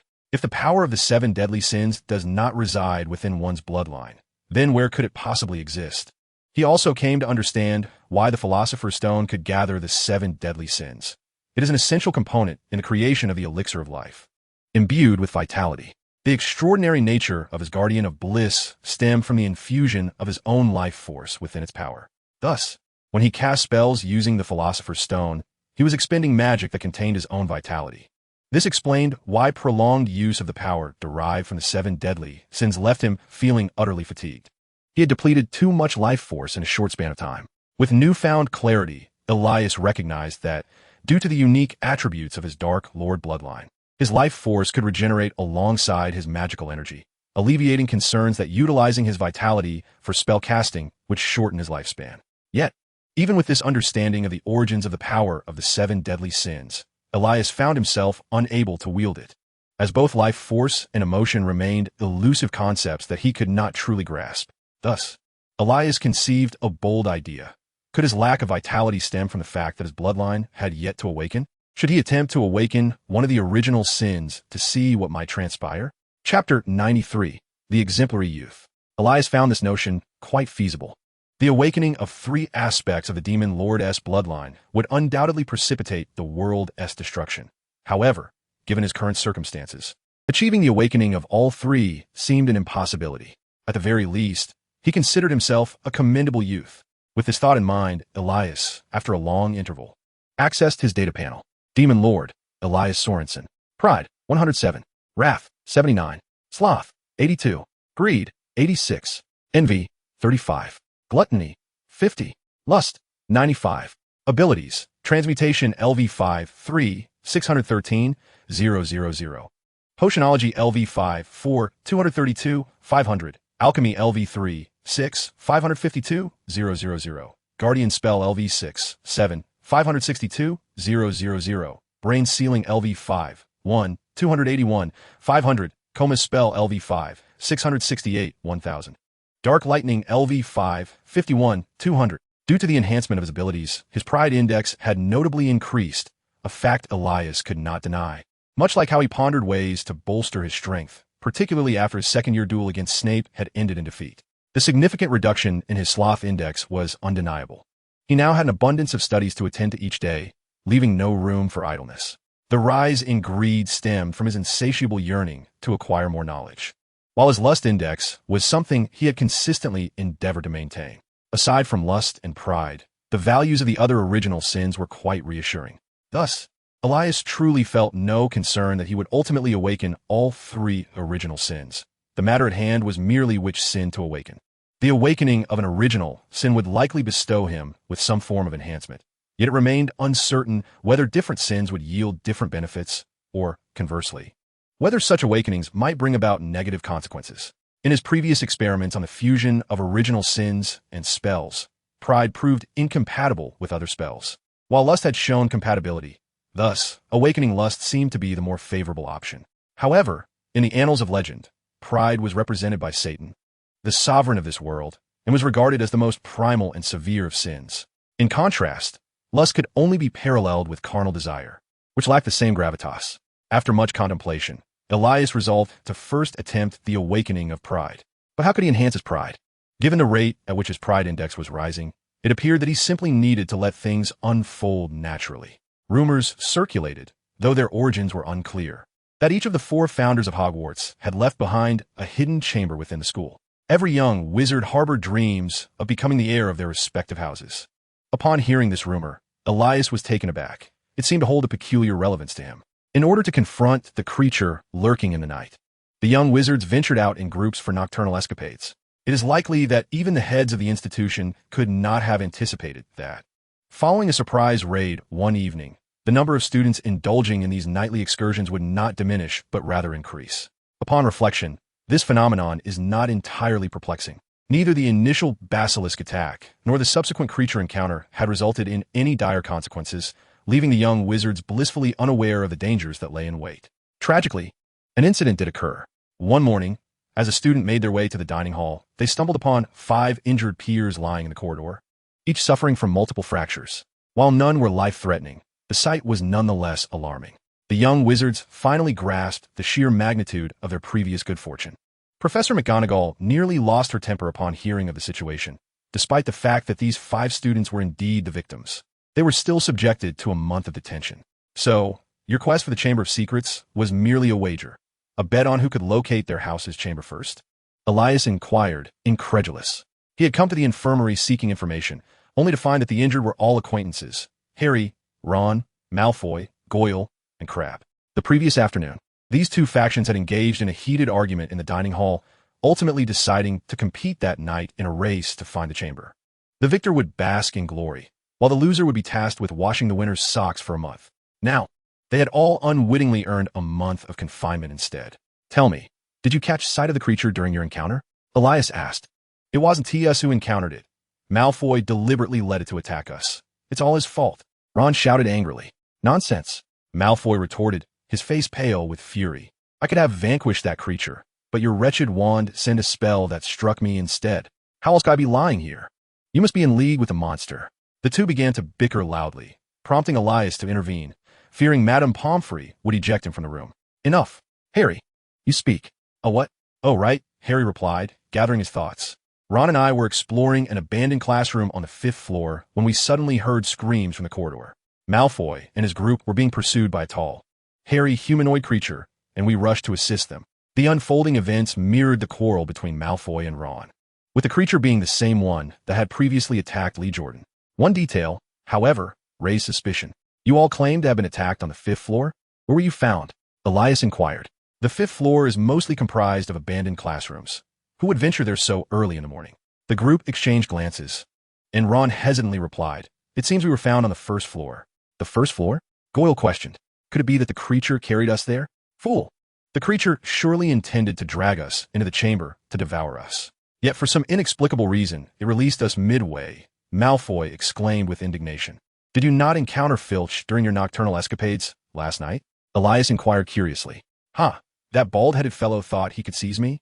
I easily shook him off. Malfoy retorted mockingly. Elias nodded thoughtfully and remarked, You all ought to rest adequately. Only by nurturing your health can you endure confinement. The expressions of those on the bed immediately turned somber, particularly Harry, who seemed to be perpetually facing detention this semester. Chapter 94, The Manner of Nicodemus. Elias had long resolved to leave the school, and thus he had no reason to decline Nicodemus's offer, which also presented an opportunity for him to visit France and assist in the collection of data for his human trials on the restorative potion for Type 1 werewolves. Who needs your company? Hermione scoffed, a smile blossoming on her face. Nicodemus's residence in Devon had been enchanted with the unbreakable vow, rendering it inaccessible to non-confidential individuals. Therefore, Elias had to request Dumbledore's assistance to escort him there. In the roach heap, Elias recited the password to the headmaster's office, prompting the stone guardian to step aside and reveal the spiral staircase behind it. Just as Elias prepared to knock, the door swung open abruptly, and Snape stormed out, visibly irate, as if he had just quarreled with Dumbledore. Upon seeing Elias, Snape paused momentarily, seemingly on the verge of speaking, but ultimately remained silent and departed. Elias intended to greet him, but Snape had already swept away in his dark cloak. After knocking, Elias entered the office, where Dumbledore was leisurely sipping tea, completely unbothered by any prior altercation. Ah, Elias, Dumbledore exclaimed, setting down his cup and rising with a smile. Come, Nicodemus is quite eager to see you. Elias nodded, feeling an itch of curiosity to inquire about their earlier dispute, yet Dumbledore appeared disinclined to divulge. Standing beside Dumbledore, Elias grasped the elder's arm. As Fawkes alighted on Dumbledore's shoulder, with a flash of flame and a sensation of distortion, the two found themselves on a secluded plain. The gates of the manor stood wide open, where two house elves in neatly tailored suits greeted them and led them towards the grand estate. The pathway was paved with granite, flanked by clusters of blooming flowers, while professional elves tended to the pruning. In the courtyard loomed a towering stone fountain, adorned with several exquisite avian magical creatures curiously observing the unfamiliar faces. Upon entering the manor, they were greeted by a circular hall with a dome soaring approximately 10 meters high and a winding wooden staircase suspended in its center. Ascending to the second floor, they traversed a lavish corridor and arrived at a grand chamber. As they entered, 6 pairs of eyes fixated upon them, and soon several Nicodemuses emerged from the portraits, engaging in murmurs amongst themselves. The room was ambiguous, serving either as a study or a laboratory, its shelves pressed against the walls, reaching up to the ceiling, laden with a myriad of densely packed tomes. Nicholas sat languidly in a rocking chair, surrounded by an array of alchemical artifacts. At the sound of movement, he opened his eyes, and upon seeing his visitor, chuckled, Ah, Hogwarts is on break again. How swiftly time passes. He summoned a house elf to brew tea for the two, exclaiming, Do try this. It is a new variety of tea I have procured. Elias greeted him and settled beside him, while Dumbledore appeared to have other matters at hand, merely stopping by to exchange pleasantries before taking his leave. How is your study of alchemy progressing? Nicholas inquired. He nodded, harboring no doubts about Elias's diligence in his studies, casually posing a few questions for assessment. Indeed, your studies in alchemy have not faltered, Nicholas remarked with a smile, attempting to rise. Elias hurried to assist him, noting that even in just 4 months, Nicholas's condition had deteriorated considerably. Ah, my health seems to be declining, Nicholas remarked nonchalantly with a chuckle. Let me show you around the estate, so you can familiarize yourself with the surroundings. Would you prefer to sit in a wheelchair while I push you? Elias asked with concern. No, my dear boy, I wish to relish the sensation of walking while I still can, Nicholas replied with a smile, gently declining the offer. Thus, Elias supported Nicholas as they embarked on a slow stroll through the estate, listening to the elderly man recount tales from his youth. Had been 4 months prior. Their conversation would have likely revolved around amusing travel anecdotes or aspirations for the future. Now, however, Nicholas seemed devoid of the youthful spirit he once possessed, perhaps already sensing the inevitability of his demise. Elias, observing the aged man, was suddenly flooded with a wave of melancholy and could not help but ask, Nicholas, why not attempt to create another philosopher's stone? Or, once I achieve proficiency in alchemy, I could assist you in its creation, if time is of the essence. Surely Dumbledore could also manage to fabricate one? Alas, that is no longer an option. My age renders me incapable. Nicholas laughed softly, shaking his head. Death is merely another grand adventure. He quoted Dumbledore, feeling inspired. Having lived for so long, I have gleaned nearly all there is to know, save for what lies beyond death. Seeing that Nicholas had reconciled himself to the approach of death, Elias refrained from pressing the matter further. He found himself contemplating his own future. When he reached the twilight of his life, would he face death with courage? Or would he exhaust every means to cling to life? Perhaps he would only be able to make such a decision after witnessing the passing of those dear to him, one after another. Chapter 95, Voldemort and the Dog. He extended an arm, as gnarled as wood, wiping away the mud to reveal a face that had long since lost its former visage. Strangely, amidst the unrecognizable features, hints of another person's countenance could still be discerned, creating an eerie effect. Surely, they have ceased to pursue me? In the depths of his mind, Voldemort contemplated silently, cautiously feeling his way to the entrance of the cave. Peering outside, he found no trace of the entity he had been evading. Quickly, he emerged from the cavern, instinctively heading towards the fringes of the Forbidden Forest. As he calculated the days, it dawned on him that Hogwarts must have commenced its holiday. A cruel smile flickered across his ethereal visage. He had endured in silence for so long, waiting for this very moment. Within the castle lay a location that Dumbledore would undoubtedly remain oblivious to, the Chamber of Secrets belonging to Slytherin. He intended to infiltrate it, leveraging the artifacts left by his ancestor to aid in his resurrection. Just as Voldemort was mulling over the execution of his plan, a sound akin to dragging iron chains echoed from behind him. Damn it! Whose wretched dog is this, that cannot even be properly restrained? Voldemort cursed. Undoubtedly the fault of that oaf Hagrid. Ever since he had manipulated Quirrell's corpse to depart, a monstrous three-headed dog had taken to relentlessly pursuing him through the Forbidden Forest. In a bid to escape this beast, Voldemort had traversed mud pits, submerged himself in pools, and crawled through the carcasses of animals, enduring countless tribulations. Yet, no matter how meticulously he masked his scent, this foolish creature always managed to track him down and continue the chase. Controlling merely a lifeless body, even the simplest of spells proved arduous, rendering him no match for the three-headed dog. With no hope of fleeing or fighting back, Voldemort had felt an overwhelming sense of frustration in recent days. Were it not for the extensive hours he spent in concealment, relying solely on meager rodents to regain his vitality, he, the formidable Dark Lord, would not have felt so diminished. Hearing the clanking chains grow closer, Voldemort adeptly began to weave through the trees. His skills in evading his pursuer had become quite refined. After an hour, he emerged from the underbrush at the edge of the Forbidden Forest, discarding the now desiccated corpse of a mouse and surveying his surroundings. Not far off stood Hagrid's small hut, where a large shadow intermittently moved behind the window. The fool was inside resolute. Voldemort made his way to the grand entrance of Hogwarts Castle. The sky had begun to darken, yet the castle corridors were ablaze with light, adorned with thick, colorful streamers.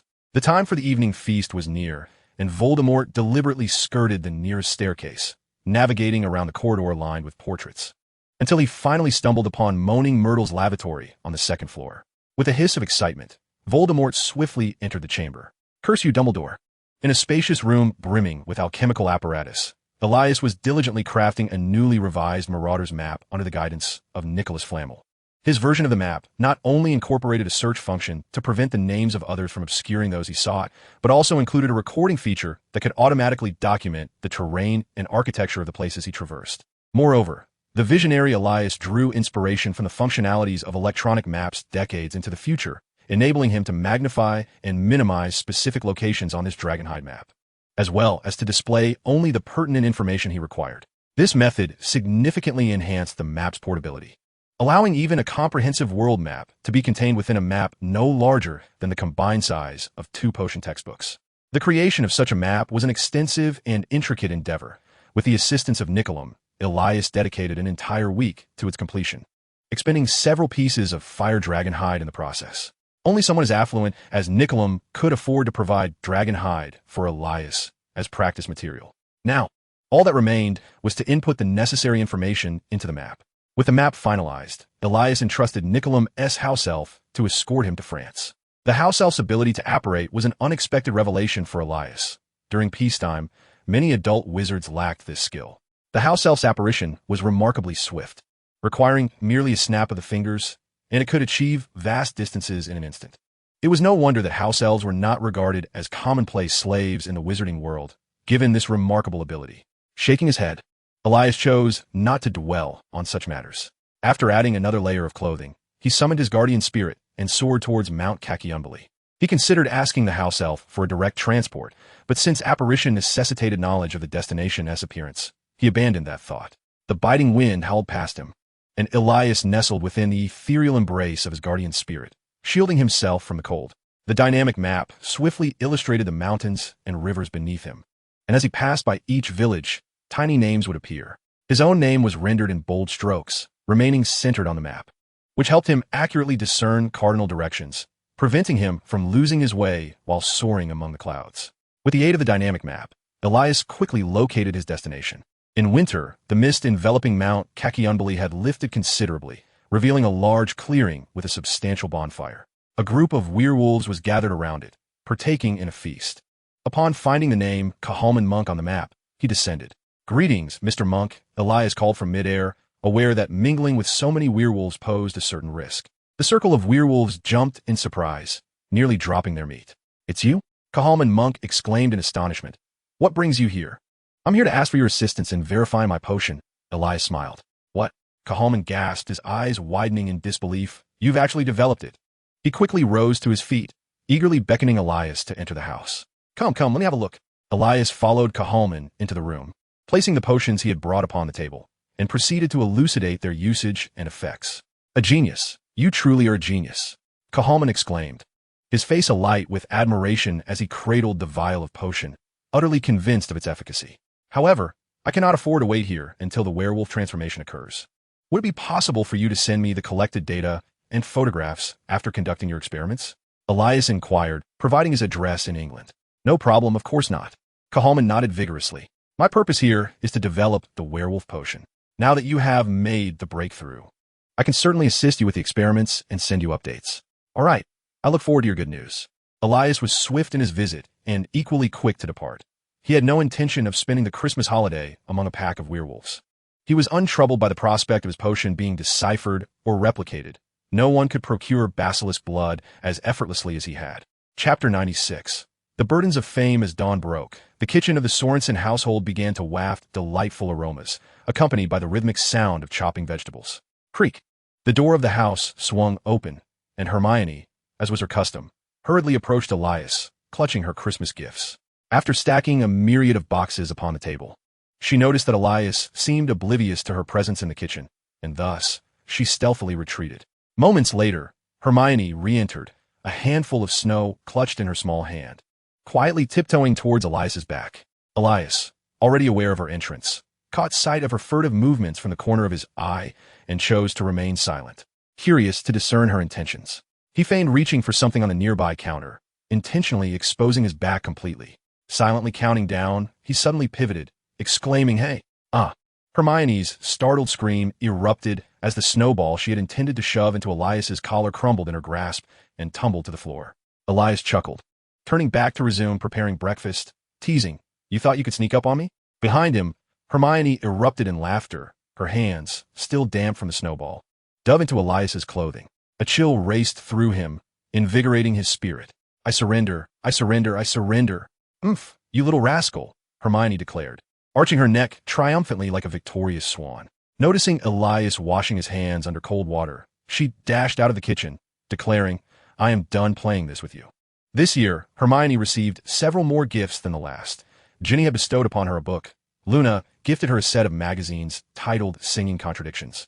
And her roommates had all presented her with books as well. Hermione was quite pleased with these offerings, and, as she rummaged through her gifts, she looked up, puzzled, and asked Elias, "What about my gift from you?" Elias chuckled as he pointed to the necklace hanging from Hermione's neck. "Here, didn't I give this to you in advance?" "Huh, a month ago hardly counts." Hermione immediately fixed him with a gaze filled with grievance and sorrow, her eyes glistening with unshed tears. Here, right here." Elias could not withstand the moment's wait and hastily retrieved a small box from beneath the bed. In an instant, the girl's expression transformed into a radiant smile as she opened it to reveal a sky-blue feather-shaped bookmark. This bookmark, when inserted into a book, allows you to swiftly scan the entire text, enabling you to search for any content directly with it, Elias explained.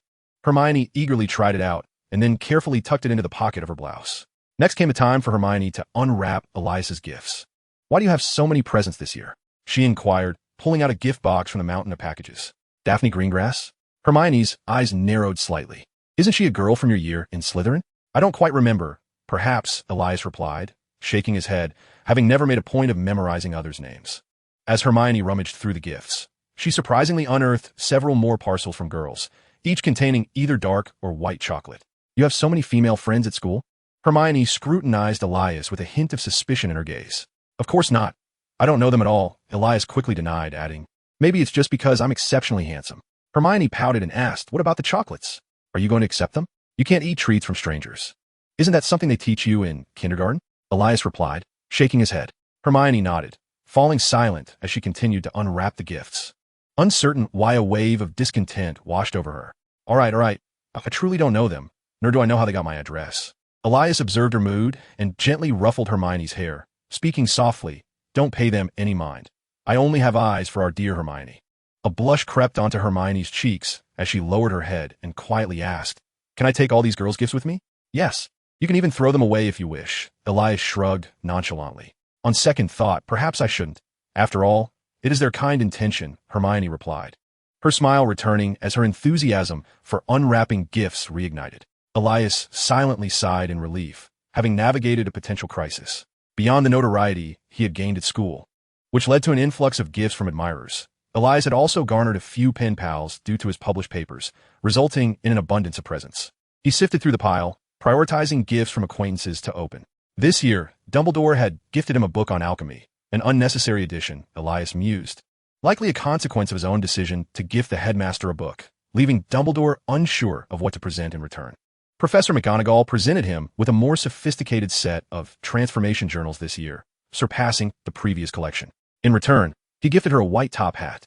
Severus Snape also bestowed upon him an exquisite potion book, while Elias offered Snape a black bowler hat. Not for any particular reason. Save for the discomfort he felt at the sight of Snape's greasy hair. He hesitated to present shampoo, fearing it might provoke Snape to poison him during meals. The Weasley brothers, Ginny, Luna, and others with whom he shared a slight acquaintance, each gifted him a book. Elias felt a wave of realization wash over him, understanding that gifting Dumbledore a book was indeed a questionable decision. If each person's gift was merely a book, would that not render the unwrapping experience devoid of anticipation? Chapter 97, Christmas Routine. Snow fell relentlessly throughout the morning, showing no signs of abating, only intensifying as the hours passed. Elias set aside his book, rose to wipe the window, and stretched his limbs, preparing to read through all the books gifted to him during the Christmas holiday. Noticing Hermione fervently writing at the table, he casually inquired what she was composing. Ginny's brothers and Harry planned to hunt down the creature in the remaining days of the holiday, but were reluctant to involve their sister. Ginny felt a profound guilt, believing her presence had precipitated the recent attacks, feeling remorseful for Harry's injuries due to her involvement, and thus wished to pursue the creature alone. "I am attempting to dissuade her from this notion. It is far too perilous." Elias leaned in to observe her writing, remarking, "You won't convince them with that. Gryffindor is hardly lacking in the audacity to break school rules." "Then how should I write it?" Hermione inquired, lifting her gaze. Me? Am I capable of confronting that creature?" Hermione expressed doubt. "Certainly, I have encountered that creature before," Elias affirmed, suggesting that if they could capture it, perhaps Dumbledore would award them 100 points, just as he had the previous semester. Intrigued, Hermione asked, "Will you join us?" "I think not. That creature is hardly a match for me," Elias replied, declining. "Just kidding," with them on their side, the House Cup is undoubtedly theirs. His interest in the newly emerged creature had waned considerably.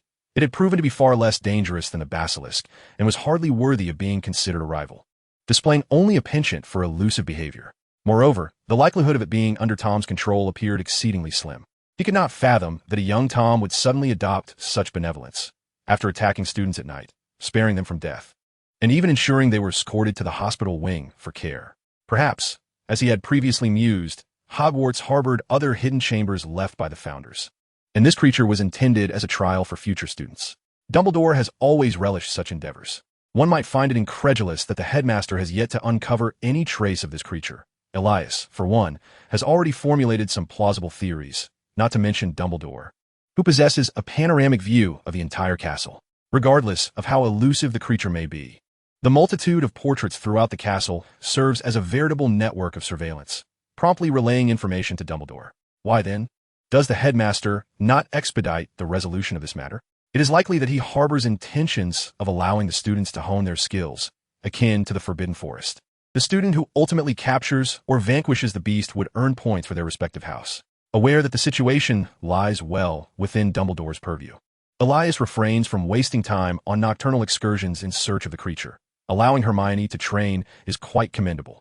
Hermione, protected by her magical artifacts, possesses an understanding of various spells that far surpasses that of her contemporaries, ensuring her safety. Presently, his concern lies with the diary, which has long since vanished from sight. Although the diary merely possesses the capacity to beguile, it is to Elias rather inconsequential. Yet the young Dark Lord exhibits a blatant disregard for the well-being of students, commanding the basilisk to prey upon the innocent. Thus, neglecting the diary could indeed lead to calamitous consequences. In the afternoon, the relentless snowfall finally ceased, burying the withered blooms of the flower bed beneath a thick blanket of snow. Having just finished their lunch, Hermione eagerly seized Elias's hand and dashed into the courtyard. They began at the entrance of the yard, each claiming a side, competing to see who could roll the larger snowball. Once the novelty of rolling snowballs waned, they commenced building a snowman. Elias crafted 2 sizable snowballs, assembling a large robotic cat in the snow. Hermione, on the other hand, sculpted a winged creature. Upon closer inspection, Elias speculated, is that a long-necked wild chicken? No, it's a dragon. A dragon. A Norwegian ridgeback. Hermione exclaimed, exasperated, as she scooped up a handful of snow and fashioned it into a snowball, hurling it at Elias. He bent down to evade her attack and seized the opportunity to retaliate with his own snowball. Though the temperature outside lingered below freezing, both of them were drenched in sweat from their spirited play. Despite the fact that Hermione's assistance often hampered Elias's efficiency and prolonged the cooking process, he indulged her enthusiasm with good grace. In the living room, 4 adults lounged on the sofa, engaged in conversation. While observing the joyful antics of the 2 children in the kitchen, their faces unconsciously adorned with smiles of affection. Their bond is truly remarkable, Mrs. Granger remarked with a smile. I recall when they were born, we jested about arranging a betrothal for them. Now would not be too late to formalize such an arrangement. I am sure our William would not object, chimed in Mrs. Sorensen cheerfully. Let it unfold naturally, Mr. Granger interjected, his expression somewhat stiff. What nonsense! How could I allow my little darling to decide on a lifelong commitment at such a tender age? To everyone's surprise, the 2 mothers had completely disregarded Mr. Granger's speech and continued to engage enthusiastically in their conversation. Mr. Sorensen playfully patted Mr. Granger on the shoulder, grinning. I would certainly be delighted to have such a well-behaved daughter. Mr. Granger rolled up his sleeves, determined to engage in some physical activity with this man, who seemed intent on competing for his daughter's affection. Dinner is served, Hermione announced loudly as she placed the final dish on the table, beckoning everyone to come. Dad, what are you up to? She inquired. Mr. Granger cleared his throat lightly. Oh, nothing much, just preparing for a hearty drink. Hermione responded nonchalantly before turning and disappearing into the kitchen. Mr. Granger felt a pang of disappointment. In the past, his daughter would always prevent him from drinking, yet now she seemed indifferent. Truly, daughters grow up too quickly. Chapter 98, A Night of Adventure. Hermione was eager to uncover the true nature of the creature to secure the house cup for Gryffindor. As expected, her potion had succeeded, but the only drawback was that werewolves lost their sanity during transformation, and her potion could only be administered afterward. After obtaining experimental data, Elias meticulously revised his paper before seeking Professor Snape for final corrections. Blood of a basilisk? Snape exclaimed in surprise. Where did you acquire such a substance? From the Chamber of Secrets? Did you go there with Dumbledore? Snape quickly deduced the implications, his eyes gleaming with intrigue. Elias grew wary, and indeed, Snape slowly set down the paper, interlacing his fingers beneath his chin, and began, Elias, tell me, how have I treated you in our time together? Diligently, Elias replied honestly. Well, Elias, do you know what is most crucial in the study of potions? Snape continued slowly. Is it innovation? Elias ventured. That is important. But the most vital aspect is communication. Snape elaborated, the exchange of experiences, the sharing of materials. Stop. Elias interrupted, Professor. I only have 2 vials of basilisk blood left. Snape frowned, inquiring what size are the vials. Elias retrieved a vial containing approximately 500 milliliters of basilisk blood from his bag. 2 vials. Snape exclaimed in disbelief. Professor, you're not leaving me any at all. Elias replied, exasperated. Half a vial. You've already developed your potion. What need do you have for this? Snape countered, insisting on reserving half a vial. This is merely the first version. The effect have not yet reached my ultimate expectations. Elias, wishing to avoid further debate, made a firm offer. 1 vial is all I can spare. No more. Snape accepted the vial of basilisk blood from the table, conceding, very well, it shall be so. Elias activated his mental concealment spell, stifling a chuckle. This vial would serve as Snape's reward for his efforts, as he had only utilized 2 vials for the research, and he still had 5 remaining in his bag. Subsequently, Snape assisted him in rectifying several errors in his thesis, thus finalizing the version which was sent to the Potions Weekly. As the night gradually unfolded, despite the occurrence of 2 prior attacks, Dumbledore had yet to assign more professors for nighttime patrols, leaving only the non-magical Filch to wander the dimly lit castle alone. In the Gryffindor common room, a lamp suddenly illuminated a dark corner, and after a brief wait behind the sofa, Hermione, clad in nocturnal garments, descended the staircase. So professional? Ginny whispered in astonishment, still dressed in her pajamas. Let us go. Let us go. We should first meet Luna, Hermione replied, a hint of anxiety in her voice, as it was her first time venturing out at night. By the way, Hermione said, pulling a scarf from her pocket, I'll help you cover your face. We can't let Filch see us. If he does, he won't know who we are, and we can escape. She too raised the collar of her sweater to obscure her face. The two extinguished the lamp and quietly slipped through the opening. The fat lady muttered discontentedly about the increasing number of young witches wandering out at night. Upon exiting the common room, they made their way to the 5th floor, opting to convene in the abandoned classrooms, where the likelihood of being discovered would be minimal. The castle, silent in the night, presented a stark contrast to its lively daytime demeanor, a sentiment shared by both Hermione and Ginny. The 2 girls had naively assumed that as long as they avoided Filch, their nocturnal escapade would be a liberating experience. However, they soon realized that night excursions could be quite terrifying. The fleeting shadows of bats outside the window and the sudden dripping sounds from the restroom quickened their heartbeats. I should have brought Elias with me. Perhaps we could look for him now, Hermione suggested, recalling that Elias frequented the room of requirement every night. On second thought, she added, shaking her head before Ginny could respond, I am a witch. How could I fear the dark? Hermione grasped her wand firmly and took out the jeweled necklace from beneath her clothing, finally feeling a sense of security. Ginny also retrieved her wand from her pocket. Upon reaching the 5th floor, the two confirmed that Filch was nowhere in sight before softly calling, Luna, where are you? I'm here, an ethereal voice suddenly echoed from behind them, sending chills down their spines. Wow, Luna, you truly are. Ginny swallowed hard. All right, Ginny, now that we are all here, what should we do? Where do we start? Hermione inquired, feeling less fearful with 3 of them present in the darkness. Ginny shook her head in confusion. I don't know. Luna mirrored her uncertainty. Well, it seems none of us have a plan, Hermione realized, suddenly aware that she was the only one among the 3 with a clear mind. She was no longer the little girl trailing behind Elias. All right, let me think. Hermione steadied her mind. The creature was large, leaving few places to hide.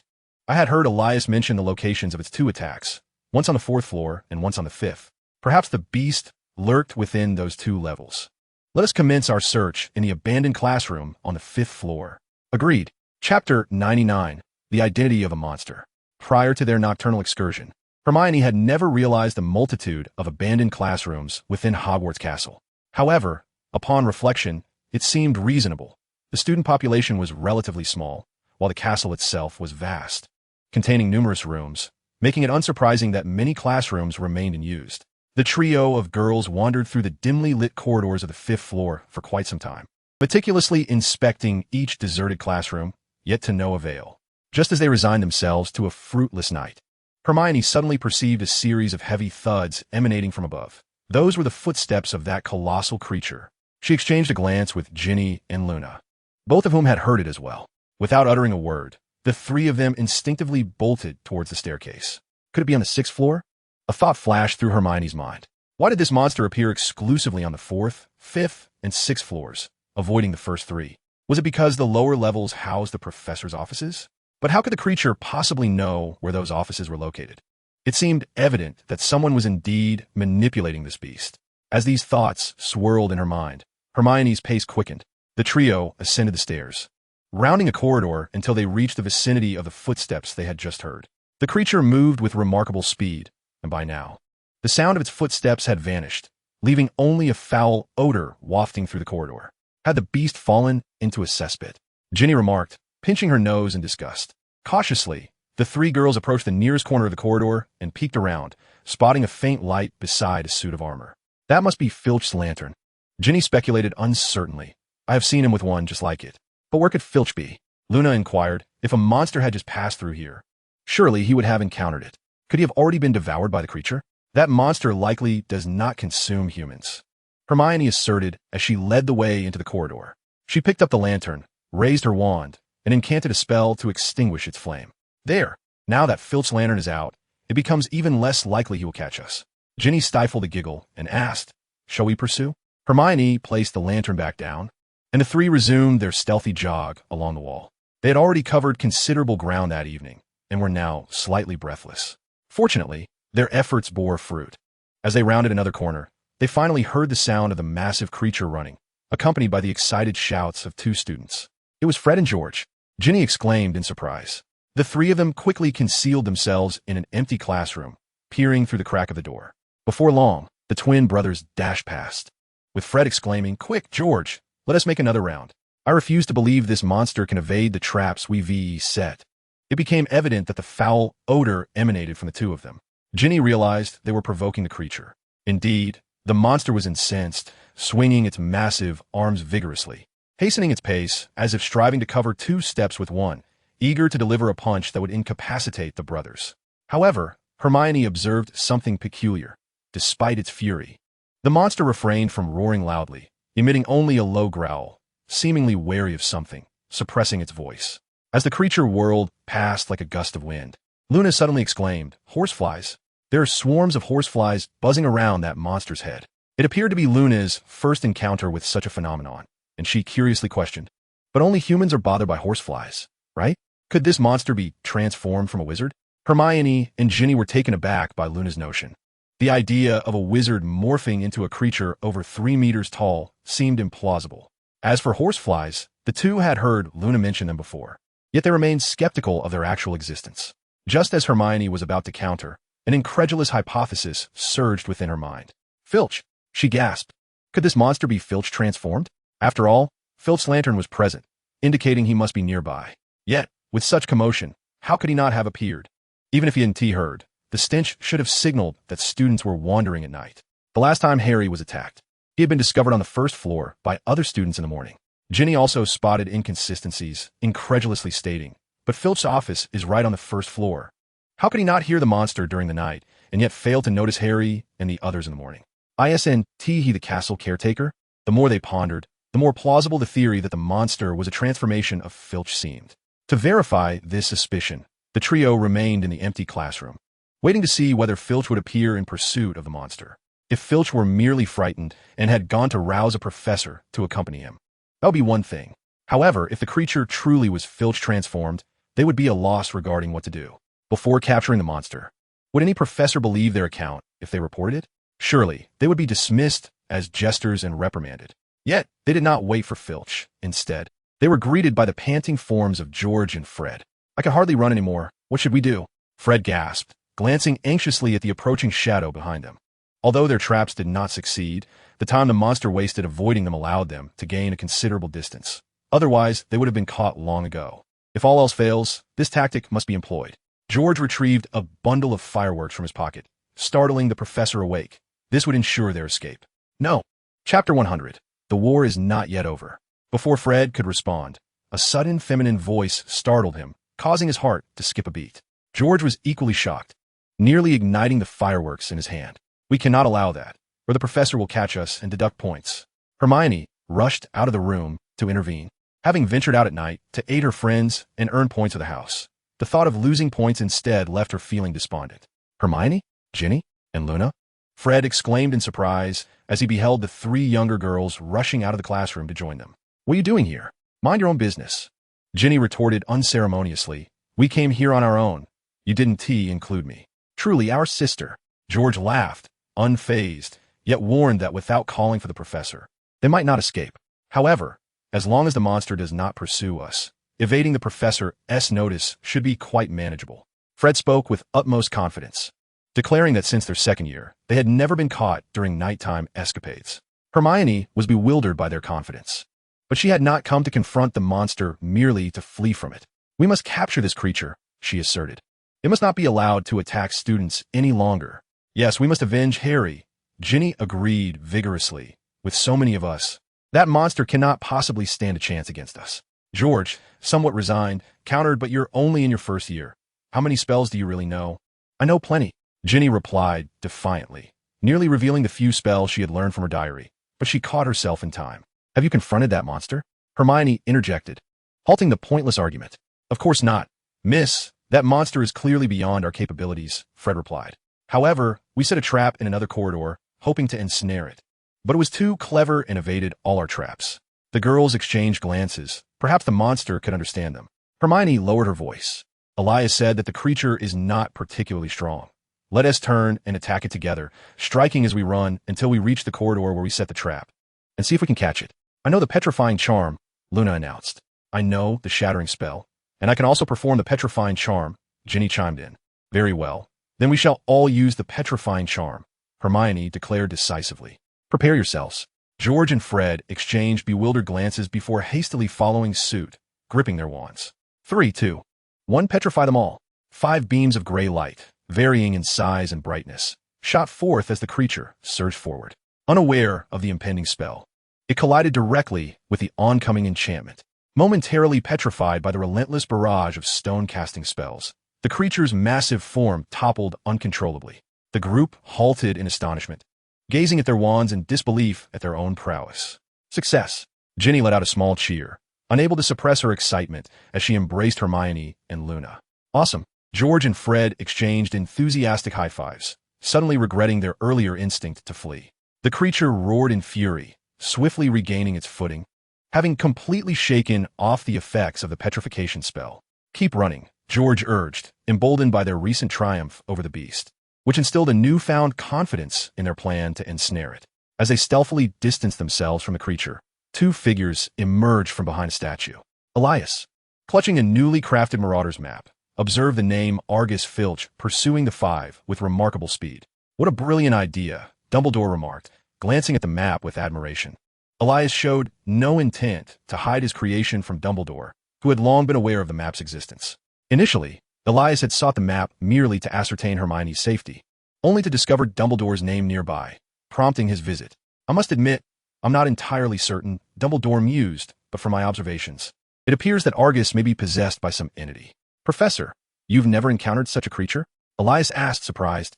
Having assumed his own limited experience was the reason he could not identify it. "The world is vast. It's only natural that there are things I remain unaware of," Dumbledore replied with a smile, shaking his head. "Perhaps I should take the time to organize my memories. I might uncover something from the recesses of my mind." Elias nodded, redirecting his gaze to the map. Analyzing the details, he concluded that the creature Filch had transformed into was indeed weak, posing no threat to Hermione and her companions. "Professor, it seems they are about to capture Filch. Should we intervene?" Elias inquired. "No need. Let events unfold naturally," Dumbledore advised. "If Filch is not foolish, he will flee if he cannot win." Just then, Elias observed Filch swiftly retreating from the group, quickly circling around to their rear. Before long, Hermione and her companions found themselves fleeing down the stairs, only to dive into the secret passageway. "I noticed the students seem to find this rather amusing. More and more of them are eager to capture this creature," Dumbledore remarked with a smile, gradually making his way to the window, where he could view the forbidden forest. "Moreover, I have always believed that mere rote learning cannot cultivate exceptional wizards. A bit of practical experience is never detrimental. Indeed, it is no surprise that he is a student of Severus. He last posed a similar question to me in his office." Dumbledore appeared somewhat taken aback by Elias's words. "Do you wish to know why I have allowed danger to persist within the school?" He remained silent, simply listening intently. "I am aging, and my time to protect the magical realm is dwindling," Dumbledore mused, gazing into the darkened forbidden forest.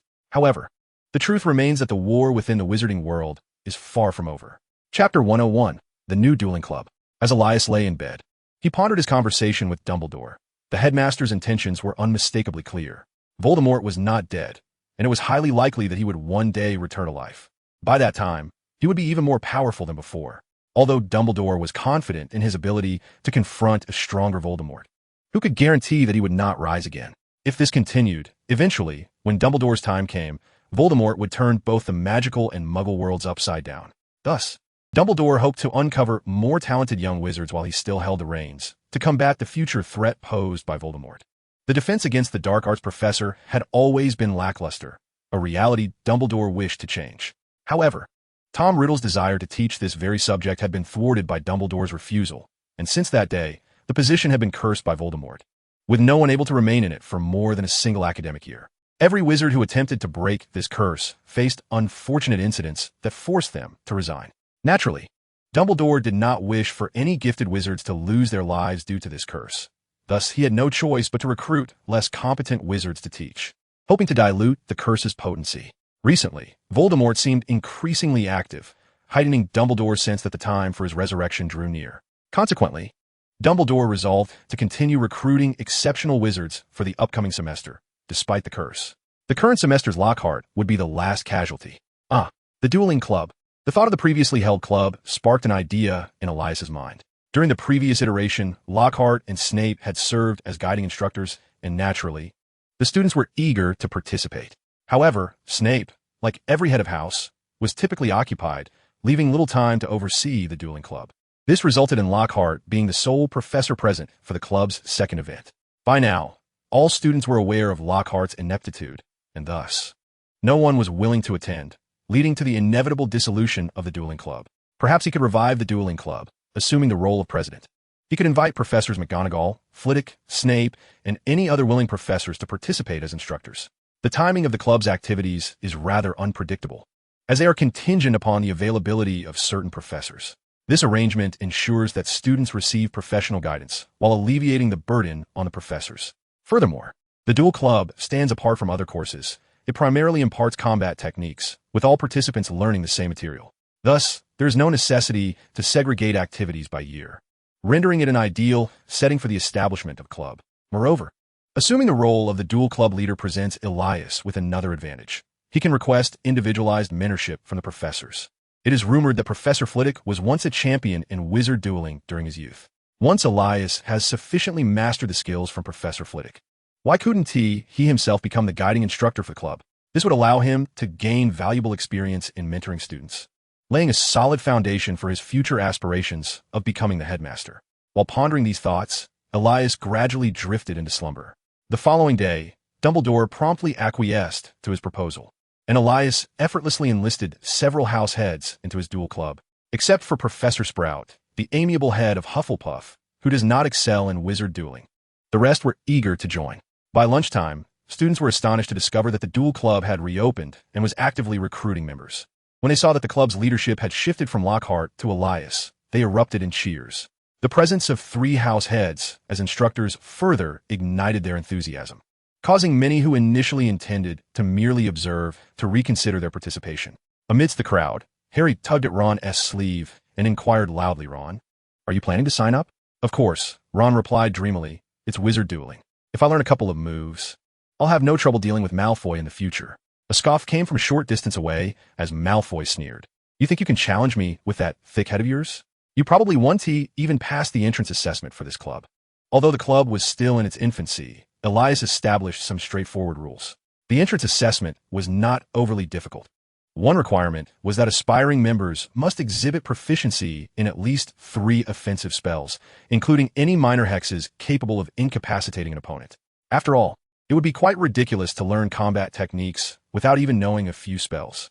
Malfoy likely did not anticipate the impact of his offhand remark, as many first-year students shook their heads in dismay and departed. Upon hearing this, Ron's face flushed with embarrassment as he held his breath, desperately trying to recall which 3 offensive spells he could claim to have mastered. Ultimately, he concluded that he could not name any. "I certainly can," Ron retorted defiantly, refusing to show weakness in front of Malfoy. "But you, I suspect, will find yourself without any followers once you join the club.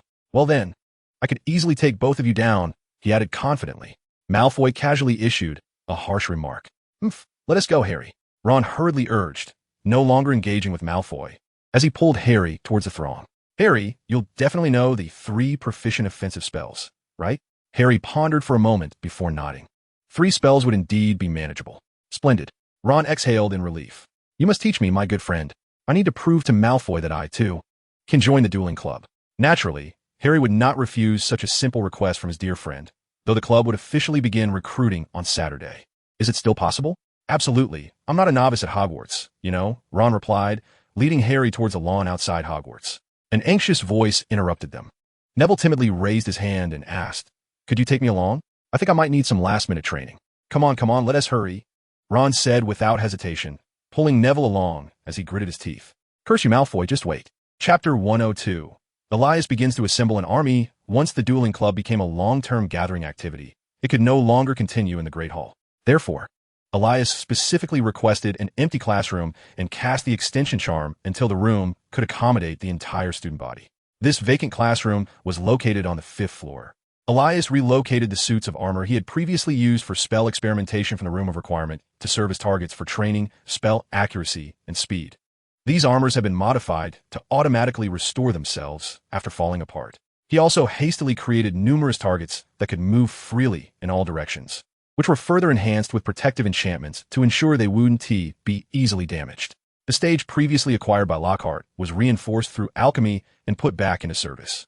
Once the facilities were arranged, the classroom finally resembled a proper dueling club. Hermione was diligently verifying whether there were any loopholes in the club's rules or if new regulations could be added. Ginny and Luna were busy decorating a wooden sign, designing the club's plaque. Initially, Elias had only invited Hermione for assistance, but following their shared adventure that evening, the bond among the 3 girls had noticeably strengthened, prompting Hermione to bring Ginny and Luna along as helpers. As time passed, Ginny and Luna completed the plaque. Upon opening the door to hang it, they were momentarily taken aback by the sight. Oh my, so many people! Elias heard the commotion and stepped outside to take a look. To his astonishment, the entire corridor was filled with students, seemingly stretching on endlessly. He glanced at the time. It was nearly 10 o'clock, and he anticipated such enthusiasm. Let us commence early, then, he declared, fully opening the doors and announcing loudly, for at a time for assessments. Others may practice in the available space nearby. Please state your name, Elias instructed. After successfully striking your target with 3 distinct offensive spells, you shall pass the assessment and officially join the duel club. Each spell grants you 3 opportunities for error. The towering suits of armor, each standing 2 meters high, loomed just 5 meters away from the caster. As long as your incantation was reasonably proficient, success was easily attainable. Given the chattering students surging into the classroom, the potential for chaos was palpable. Hence, Elias enlisted 2 sturdy individuals from the crowd, George and Fred, to manage the influx and maintain order. Does that mean we passed? George inquired with a grin. Indeed, I have faith in your abilities, Elias replied. After all, you are already 4th-year students. This assessment primarily evaluates the 1st and 2nd years. Is that true? That's impressive. George and Fred exchanged astonished glances, having struggled for quite some time to uncover the secrets of the Marauder's map. Once the assessment concludes, I'll let you take a look, Elias remarked. Now, let them in. The assessment has begun. There were 20 suits of armor in the classroom, allowing for 20 students to participate simultaneously. George and Fred nodded, instructing the first group to enter while asking the others to wait. The initial students entered, curiously surveying the spacious classroom, some taken aback by its size. Elias explained what the waiting students could do, then turned his gaze to the first candidate. All right, what is your name? My name is Evelyn Gallia, and I hail from Ravenclaw. She was a 2nd-year girl from Ravenclaw. We do not need to know your house. Here, simply remember that you are a student of Hogwarts, Elias stated. He had no intention of fostering rivalry among the houses within the duel club. After all, the school needed a space to encourage camaraderie between different houses, rather than fostering division. Slytherins could indeed befriend Gryffindors, just as the 4 founders did, instead of perpetually vying to best one another. Do you see the armor ahead? Strike it with your spell, Elias directed, positioning her accordingly. All right, Evelyn replied, raising her wand. Expelliarmus. A flash of red light surged forth, sending the armor flying. Moments later, it magically restored itself. Evelyn, astonished, cast her 2nd spell, Stupefy. This time, her aim was precise. All petrify, she declared. However, her spell veered slightly off course, grazing the armor's helmet. Taking a deep breath, she cast again, All petrify. Bang! Once more she struck true. Evelyn elatedly jumped on the spot. Elias, with an air of calm, observed as a quill automatically inscribed Evelyn Gallia upon the parchment. He never allowed the declarations of others to stir his emotions. Next, The assessments on Hermione's side proceeded smoothly, with the only interruption being a half-hour break for lunch.